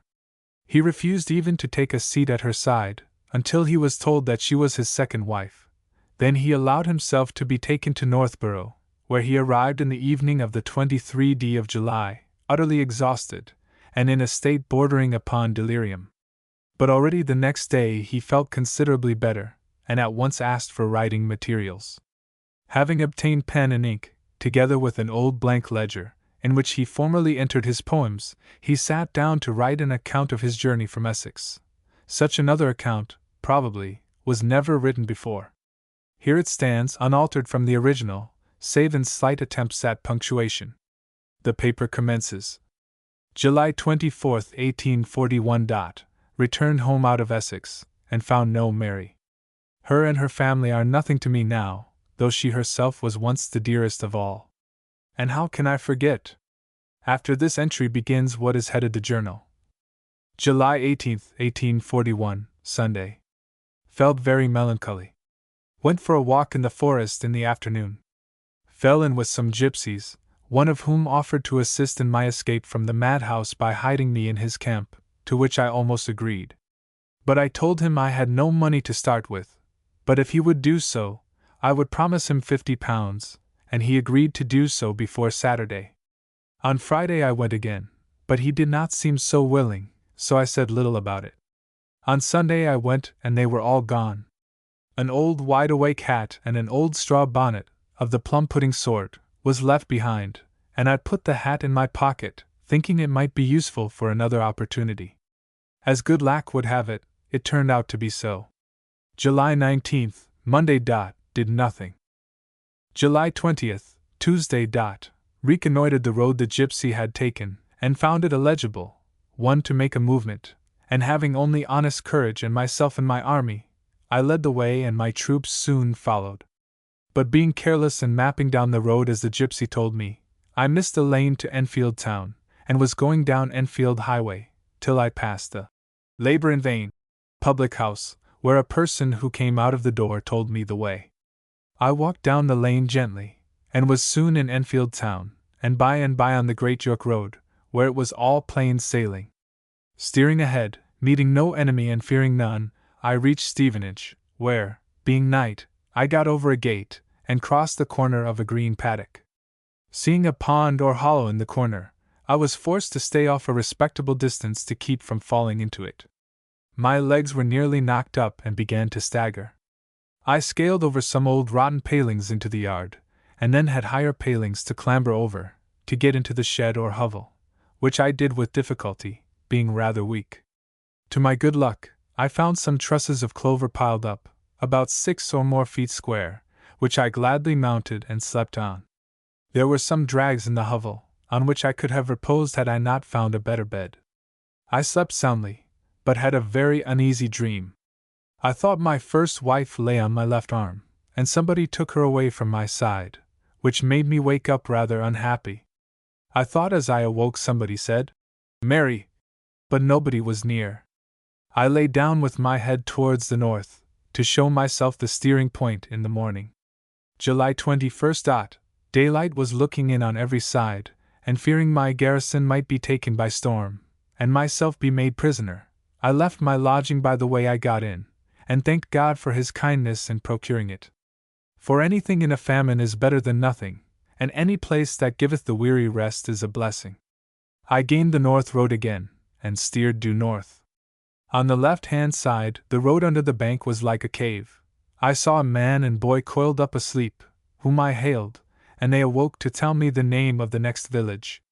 Somewhere on the London side, near the Plough public house, a man passed me on horseback, in a slop frock, and said, "Here's another of the broken-down haymakers," and threw me a penny to get a half-pint of beer, which I picked up, and thanked him for, and when I got to the Plough, I called for a half-pint and drank it.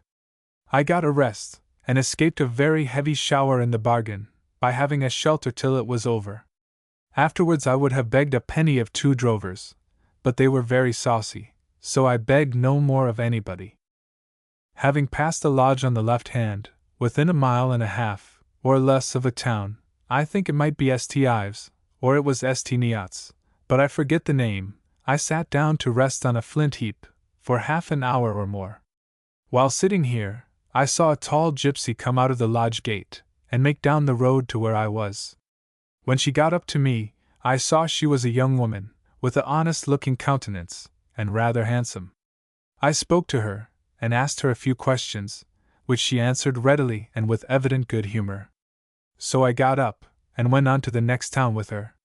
She cautioned me on the way to put something in my hat to keep the crown up, and said in a lower tone, "You'll be noticed."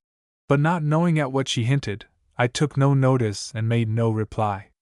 At length she pointed to a small church tower, which she called Shefford Church, and advised me to go on a footway, which would take me direct to it, and would shorten my journey 15 miles by doing so. I would gladly have taken the young woman's advice, feeling that it was honest, and a nigh guess towards the truth, but fearing I might lose my way, and not be able to find the north road again, I thanked her, and told her I should keep to the road. She then bid me good day, and went into a house or shop on the left-hand side of the road. Next I passed 3 or 4 good-built houses on a hill, and a public house on the roadside in the hollow below them. I seemed to pass the milestones very quick in the morning, but towards night they seemed to be stretched further asunder. I now got to a village of which I forget the name. The road on the left hand was quite overshadowed by trees, and quite dry. So I sat down half an hour, and made a good many wishes for breakfast. But wishes were no meal, so I got up as hungry as I sat down. I forget here the names of the villages I passed through, but recollect at late evening going through Potton, in Bedfordshire, where I called in a house to light my pipe.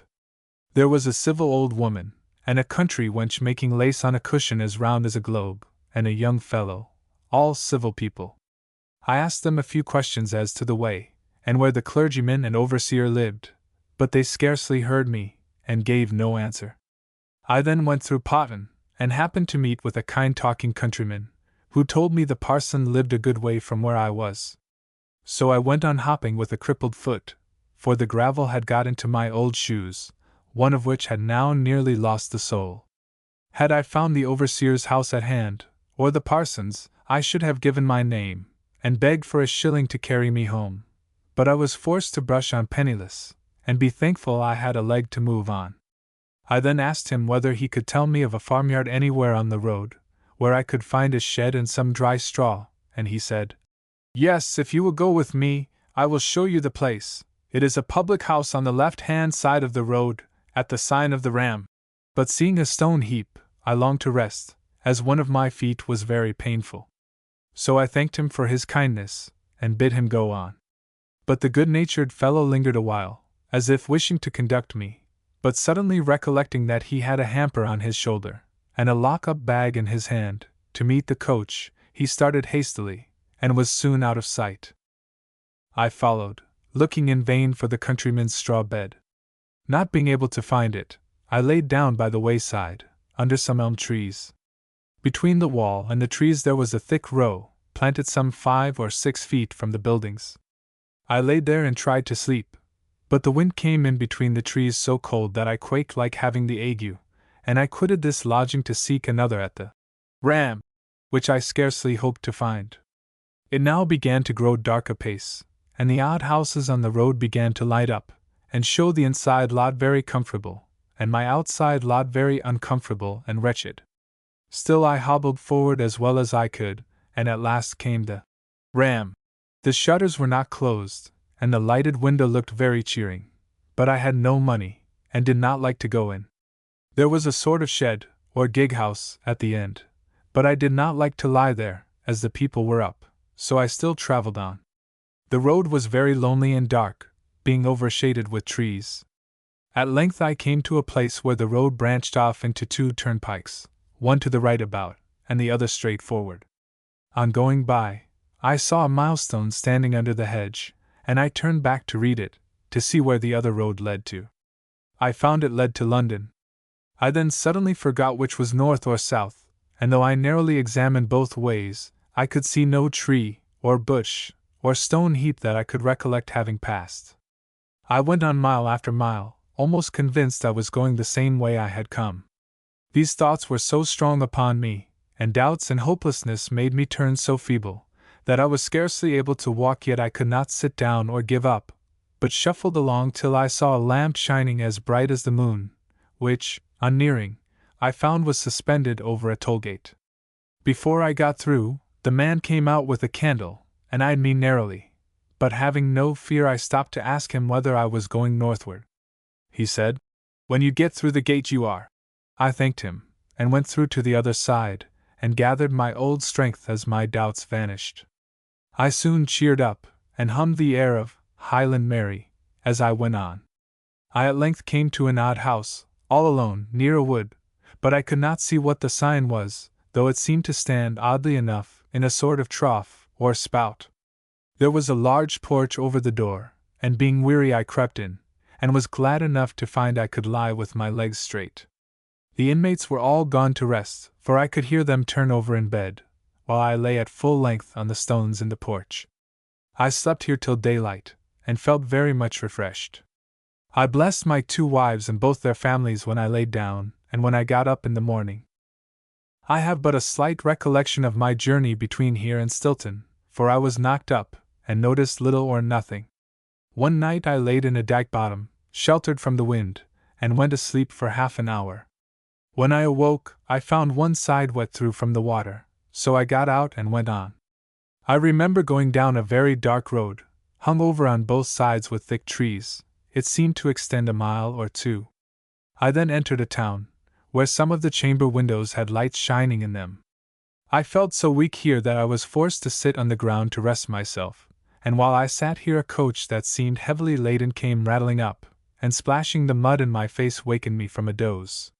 When I had knocked the gravel out of my shoes I started again. There was little to notice, for the road very often looked as stupid as myself. I was often half asleep as I went on. The 3rd day I satisfied my hunger by eating the grass on the roadside, which seemed to taste something like bread. I was hungry, and ate heartily till I was satisfied. In fact, the meal seemed to do me good. The next and last day I remembered that I had some tobacco, and my box of lucifers being exhausted, I could not light my pipe. So I took to chewing tobacco all day, and eat it when I had done. I was never hungry afterwards. I remember passing through Buckden, and going the length of road afterwards, but I do not recollect the name of any place until I came to Stilton, where I was completely footsore, bleeding, and broken down. When I had got about halfway through the town, a gravel causeway invited me to rest myself, so I laid down and nearly went to sleep.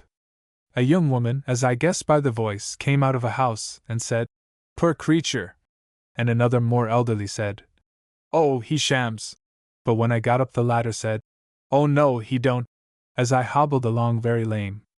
I heard the voices, but never looked back to see where they came from. When I got near the inn at the end of the gravel walk, I met 2 young women, and asked one of them whether the road branching to the right by the inn did not lead to Peterborough. She said, "Yes." As soon as ever I was on it, I felt myself on the way home, and went on rather more cheerful, though I was forced to rest oftener than usual. Before I got to Peterborough, a man and woman passed in a cart, and on hailing me as they passed, I found they were neighbors from Helpston, where I used to live. I told them I was knocked up, which they could easily see, and that I had neither food nor drink since I left Essex. When I had told my story they clubbed together, and threw me 5 pence out of the cart. I picked it up, and called at a small public house near the bridge, where I had 2 half-pints of ale, and 2 pennyworth of bread and cheese. When I had done, I started quite refreshed, only my feet were more crippled than ever, and I could scarcely bear walk over the stones. Yet I was half ashamed to sit down in the street, and forced myself to keep on the move. I got through Peterborough better than I expected. When I came to the high road, I rested on the stone heaps, till I was able to go on afresh. By and by I passed Walton, and soon reached Warrington. I was making for the Beehive, as fast as I could when a cart met me, with a man, a woman, and a boy in it. When nearing me the woman jumped out and caught fast hold of my hands, and wished me to get into the cart. But I refused. I thought her either drunk or mad.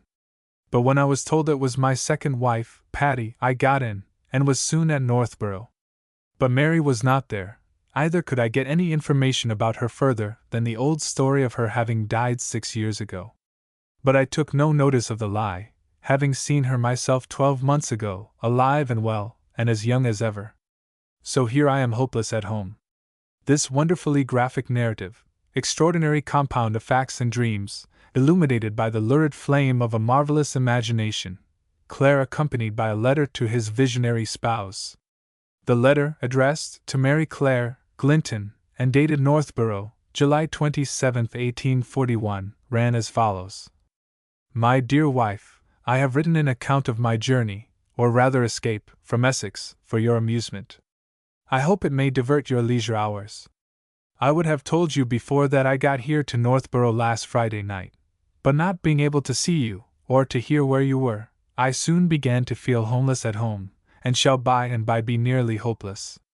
But I am not so lonely as I was in Essex, for here I can see Glinton Church, and feeling that my Mary is safe, if not happy, I am gratified. Though my home is no home to me, my hopes are not entirely hopeless while even the memory of Mary lives so near me. God bless you, my dear Mary. Give my love to our dear beautiful family and to your mother, and believe me, as ever I have been and ever shall be, my dearest Mary, your affectionate husband, John Clare. The poet's glorious intellect was gone. He sat there bereft of reason, body and soul alike shattered and broken to pieces. Yet on the wreck and ruins of all this mass of marvelous life, there still sat enthroned the memory of his first love. For love is strong as death, says the Song of Songs. Finus. Happy for Clare if his weary life had been allowed to end here, in dreams of his first, his purest love. But it was ordained otherwise, and he had yet to drag a miserable course of earthly existence for more than 20 years. The period was one of great physical and mental suffering. Much of it might have been, if not prevented, at least softened and alleviated, but for the fresh interference of troublesome foes and ignorant friends. There was clearly no harm in leaving the poet in his little cottage at Northborough, allowing him to tend his flowers, to listen to the song of birds, and to write verses to his Mary in heaven. Now as ever, he was as harmless and guileless as a child. He would not hurt the worm under his feet, and even in his most excited moods not an unkind word to those around him escaped his lips. A little additional assistance, if only from the county, of which a noble earl held him to be a great credit, might have made his own and his wife's existence perfectly free from cares, and softened the evening of their lives. But the great patrons would have it otherwise. Clare had no more books to dedicate to honorables and most honorables, and they thought that the best thing to be done was to get such a useless county poet out of the way and out of sight. Clare had not been many weeks at his little home, resting from his fatigue, and enjoying the caresses of his children, when he was visited by the Mr. Scrimshaw, of Market Deeping, who had attended him on a former occasion. This person, who called himself a doctor, had a notion that poets were always and naturally insane, and that the very fact of a man being given to write verses was decisive proof of his madness. Mr. Scrimshaw, therefore, had little trouble in consigning Clare to another lunatic asylum. All that was necessary was to engage the help of a brother doctor to go through a slight legal formality.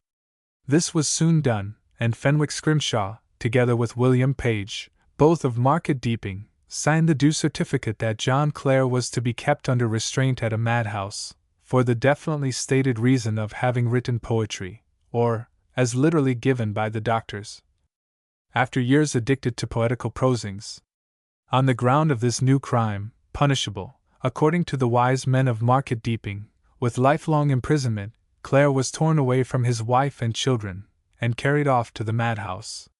He struggled hard when the keepers came to fetch him, imploring them, with tears in his eyes, to leave him at his little cottage, and seeing all resistance fruitless, declaring his intention to die rather than to go to such another prison as that from which he had escaped. Of course, it was all in vain. The magic handwriting of Messrs. Fenwick Scrimshaw and William Page, backed by all the power of English law, soon got the upper hand, and the criminal addicted to poetical prosings was led away, and thrust into the jail for insane at Northampton. It was, perhaps, with some regard to Clare being considered, on high authority, our county poet, that he was consigned to the county lunatic asylum at Northampton, instead of being taken hack to the more respectable refuge of Dr. Allen, who was anxious to see him again under his charge, and even expressed strong hopes of an ultimate cure. The change was not a hopeful one, though, as far as the patient's physical comforts were concerned, there was no suffering attached to it. During the whole of his long sojourn at Northampton, the poet was treated with a kindness and consideration beyond all praise, and which, indeed, he had scarcely a right to expect from his position. Earl Fitzwilliam, who had taken him under his charge, only allowed 11 shillings a week for his maintenance, which small sum entitled Clare to little better than pauper treatment.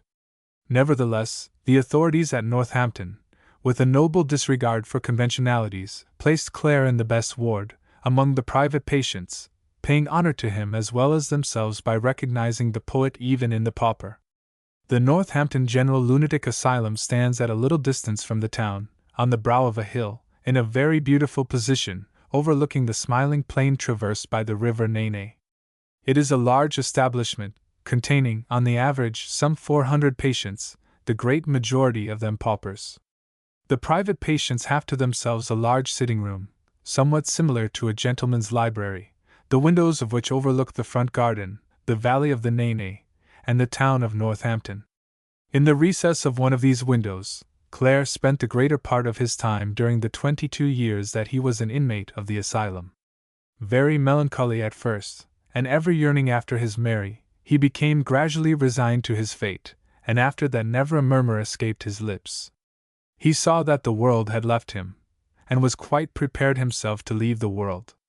During the whole 22 years, not one of all his former friends and admirers, not one of his great or little patrons ever visited him. This he bore quietly, though he seemed to feel it with deep sorrow that even the members of his own family kept aloof from him. Patty never once showed herself in the 22 years, nor any of her children, except the youngest son, who came to see his father once. The neglect thus shown long preyed upon his mind, till it found vent at last in a sublime burst of poetry. I am. Yet what I am who cares or knows? My friends forsake me like a memory lost.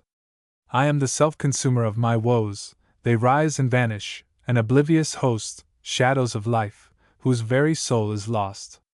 And yet I live, though I am tossed into the nothingness of scorn and noise, into the living sea of waking dream, where there is neither sense of life, nor joys, but the huge shipwreck of my own esteem and all that's dear. Even those I love the best are strange, nay, they are stranger than the rest. I long for scenes where man has never trod, for scenes where woman never smiled or wept, there to abide with my Creator, God, and sleep as I in childhood sweetly slept full of high thoughts, unborn. So let me lie, the grass below, above the vaulted sky. This was the last poem which Clare wrote, the last, and we think, the noblest of all his poems. Clare's swan song, we fervently hope, will live as long as the English language. For the last 10 or 12 years of his existence the poet suffered much from physical infirmities. Previously he was allowed to go almost daily into the town of Northampton, where he used to sit under the portico of All Saints' Church, watching the gambols of the children around him, and the fleeting clouds high up in the sky. When these excursions came to be forbidden, he retired to his window recess in the asylum, reading little and speaking little, dreaming unutterable dreams of another world. Sometimes his face would brighten up as if illuminated by an inward sun, overwhelming in its glory and beauty. This life of contemplation, extending over many years, was followed by a singular change in the physical constitution. The head seemed to expand vastly, the bushy eyebrows grew downward until they almost obscured the eyes, and the abundant hair, white as snow, came to fall in long curls over the massive shoulders. In outward appearance the poet became the patriarch. The inmates of the asylum treated Clare with the greatest respect, far greater than that previously allotted to him by the world without. To his fellow sufferers he always was John Clare the poet, never Clare the farm laborer or the lime burner.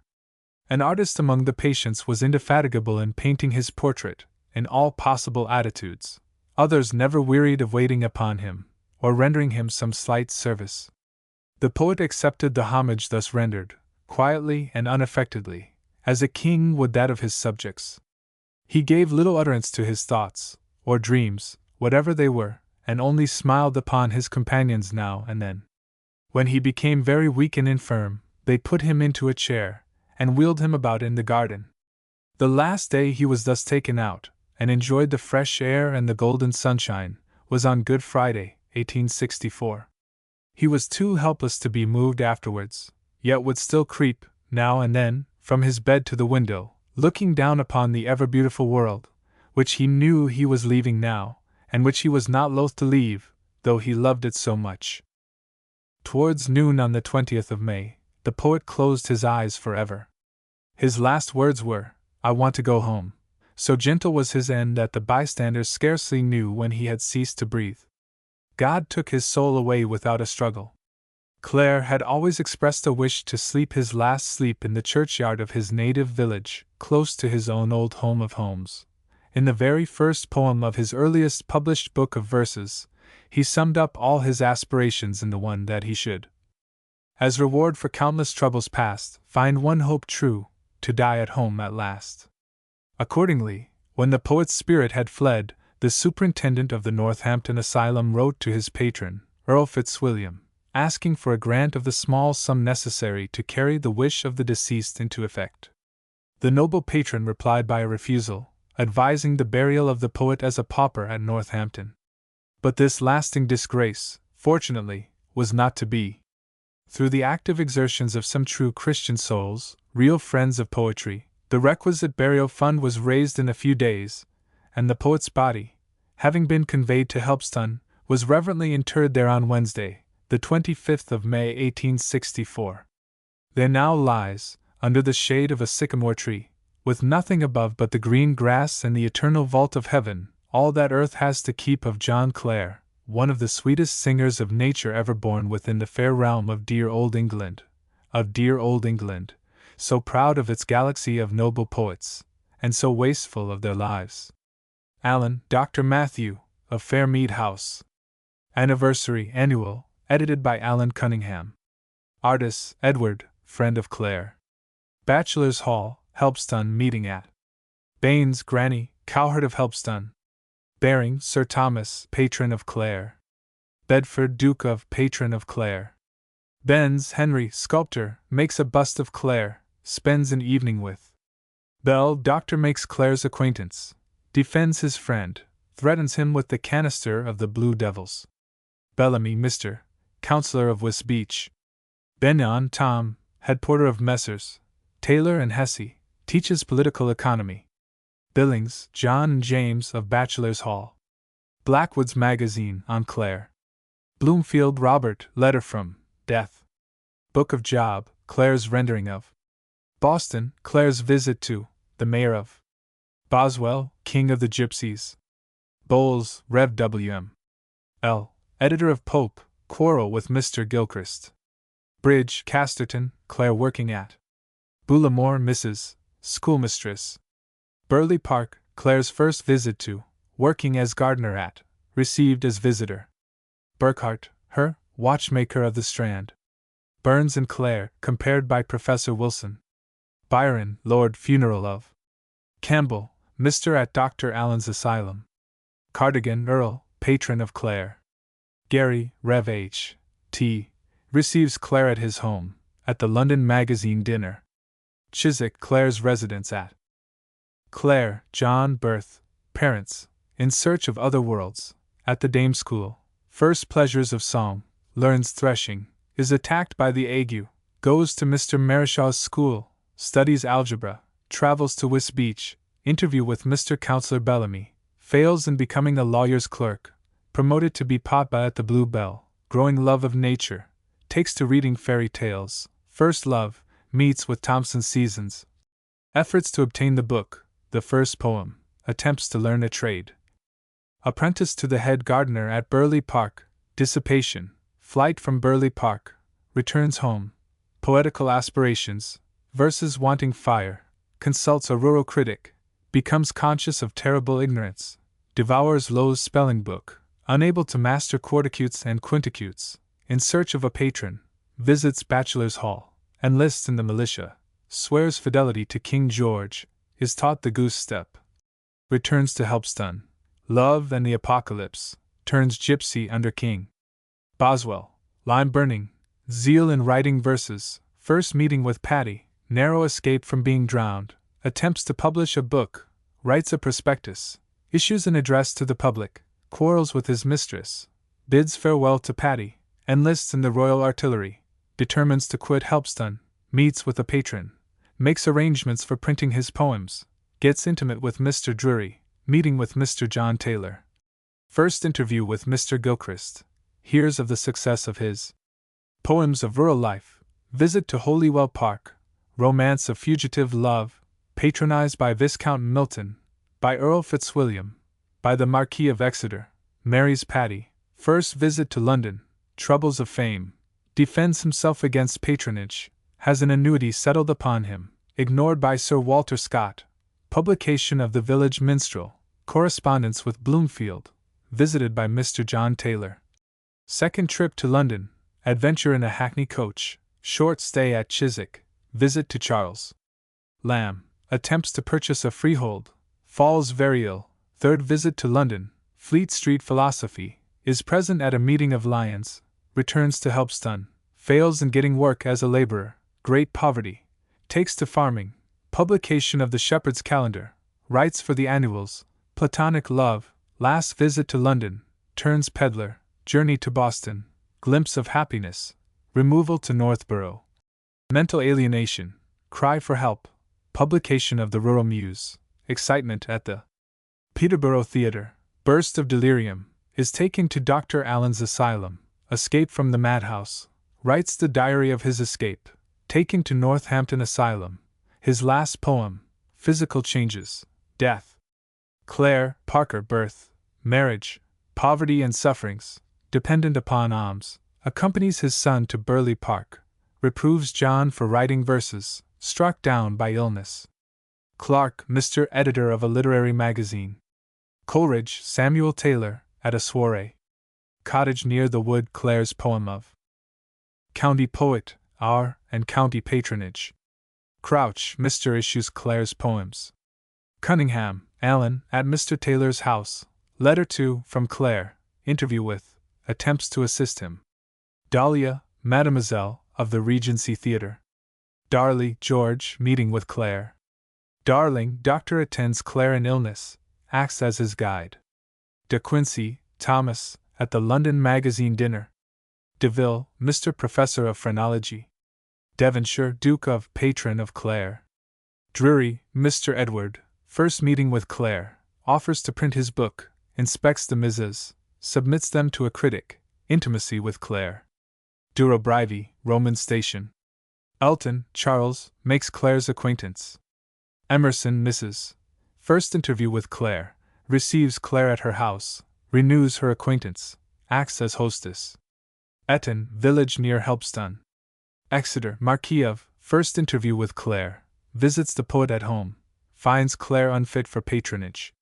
Fair Mead House Lunatic Asylum, Clare's stay at.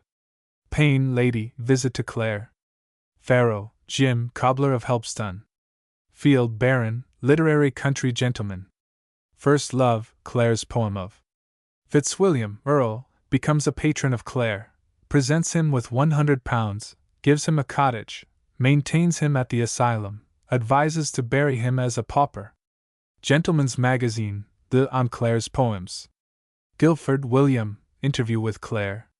Gilchrist, Octavius, first meeting with Clare, becomes his patron, accompanies him to London, gives his opinion on Sir Walter Scott, disputes with the Rev. Mr. Bowles, engaged in Battle of the Windmills, falls seriously ill, meets Clare at London, last interview with Clare, death. Glinton, the home of Mary, memorial of Clare's first love. Grantham, visit of John Clare to Gregory, Francis, landlord of the Blue Bell. Grill, Monsieur, cook at Milton Park.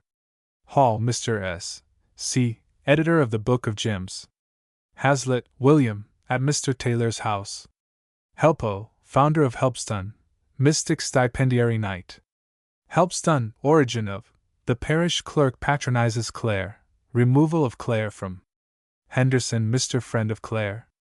Henson, Mr. First interview with Clare, agrees to publish his original trifles, returns Clare's manuscripts. Hilton William paints Clare's portrait. Hogarth's house at Chiswick. Hole-in-the-wall public house, the Holland Rev. Mr. makes Clare's acquaintance, brings news of his success. Holywell Park, visit to. Home of Homes, Clare's poem of. Hood Thomas, sub-editor of London Magazine. Iris, the contribution of Clare to. Joyce, Mary, John Clare's first love. Keats, John, gift to from Earl Fitzwilliam. Lamb, Charles, visited by Clare, at the London Magazine dinner. Landon, Miss, error of dedication. Langley Bush, sketched by Clare. Leopold, King of Belgium, gift to Clare. Laleham Briggs, near Helpston. London, as seen from the distance. London Magazine, the on Clare's poems. Low's critical spelling book. Manton, Bill, stonecutter at Market Deeping. Market Deeping, visit to horse dealers at. Marsh, Mrs., visits Clare, receives him at her mansion, takes him to the theatre. Maxey, village near Helpston. Marischal, Mr. Schoolmaster at Glinton. Milton Park, Clare's first visit to. Milton, Viscount, interview with John Clare, takes Clare under his patronage. Militia, life in the morning walk, the Clare's first poem. Mossop, Rev. Mr. Patron of Clare. Mounsey, Rev. Mr. of Stamford. Murray, Mr. John, interview with. Nell, Mr. Bookseller of Peterborough. Newark upon Trent, John Clare at. Newcomb, Mr. Proprietor of the Stamford Mercury. New Monthly Magazine, the on Clare's poems. North, Christopher on Clare. Northborough, Clare's removal to. Northampton, Marquis of, threatens to patronize Clare. Northampton Asylum, Clare's stay at. Northumberland, Duke of, patron of Clare. Offley's Tavern, visit of Clare to. Original Trifles, a first poetical speculation. Oundle, militia drill at. Page, Mr. certifies to Clare's insanity. Parker, grandfather of John Clare. Paddy, Clare's first sight of, meeting with, wavering between two suitors, supposed last interview, reconciliation, marriage. Peterborough, Bishop of, visit to Clare. Peterborough, the Red Lion, Episcopal Palace, Clare's visit to, theatre, Clare's visit to. Pickworth, Clare working at. Poems of Rural Life, publication of. Poetical Prosings, new form of insanity. Poets, their patronage and income. Poets and the poor rates. Porter, Thomas, of Ashton Green. Preston, Mr. a brother poet. Quarterly Review, the on Clare's poems. Radstock, Lord, first meeting with Clare, refuses to assist him, interferes with Mr. Taylor, death. Reading, Cyrus, visit to Clare. Regency Theatre, Tottenham Court Road. Reinardson, General, meets Clare, shows his residence. Reynolds, William, at the London Magazine dinner. Rippingill, Mr. Friend of Clare, leaves him in difficulties. Rossini, sets Clare's verses to music. Rural Muse, addressed to. Rural Muse, the publication of. Russell, Lord John, patron of Clare. Scott, Sir Walter, and John Clare, judged by Mr. Gilchrist. Shepherd's Calendar, publication of. Shewell, Captain, friend of Sir Walter Scott. Scrimshaw, Mr. sees Clare, certifies to his insanity. Smith, Doctor Physician of Peterborough. Spencer, Earl, grants an annuity to Clare. Stamford, the Dolphin Inn, the new public library. Stamford Bookseller, the and John Clare. Stimson, John, Shepherd of Castor. Stimson, Morris, visits John Clare, tries to lift him into a profession. Taylor, Mr. John, first interview with Clare, receives him at London, procures an annuity for Clare, visit to Helpston, receives Clare a second time, reproves him for his ambition, receives Clare on his third visit to London, last interview with. Taylor and Hesse, publishers, gift to Clare. Tickencote, hamlet near Stamford. Townsend, Mr. Chauncey Hare, visits Clare. Twopenny, the Rev. Mr., incumbent of Little Casterton. Turnill, John, teaches Clare algebra. Ventowillick, Monsieur, publisher of the Iris. Vestris, Madam, reciting Clare's poems. Village Minstrel, publication of Walkherd Lodge, home of Paddy. What's Alaric makes Clare's acquaintance. Wilders, Mr. of Bridge Casterton. Wilson, Professor, on Clare's poetical genius. Wisbeach, John Clare's journey to Withers, nurseryman, employs Clare. Woman's Love, Clare's poem of the End. End of Project Gutenberg's The Life of John Clare, by Frederick Martin.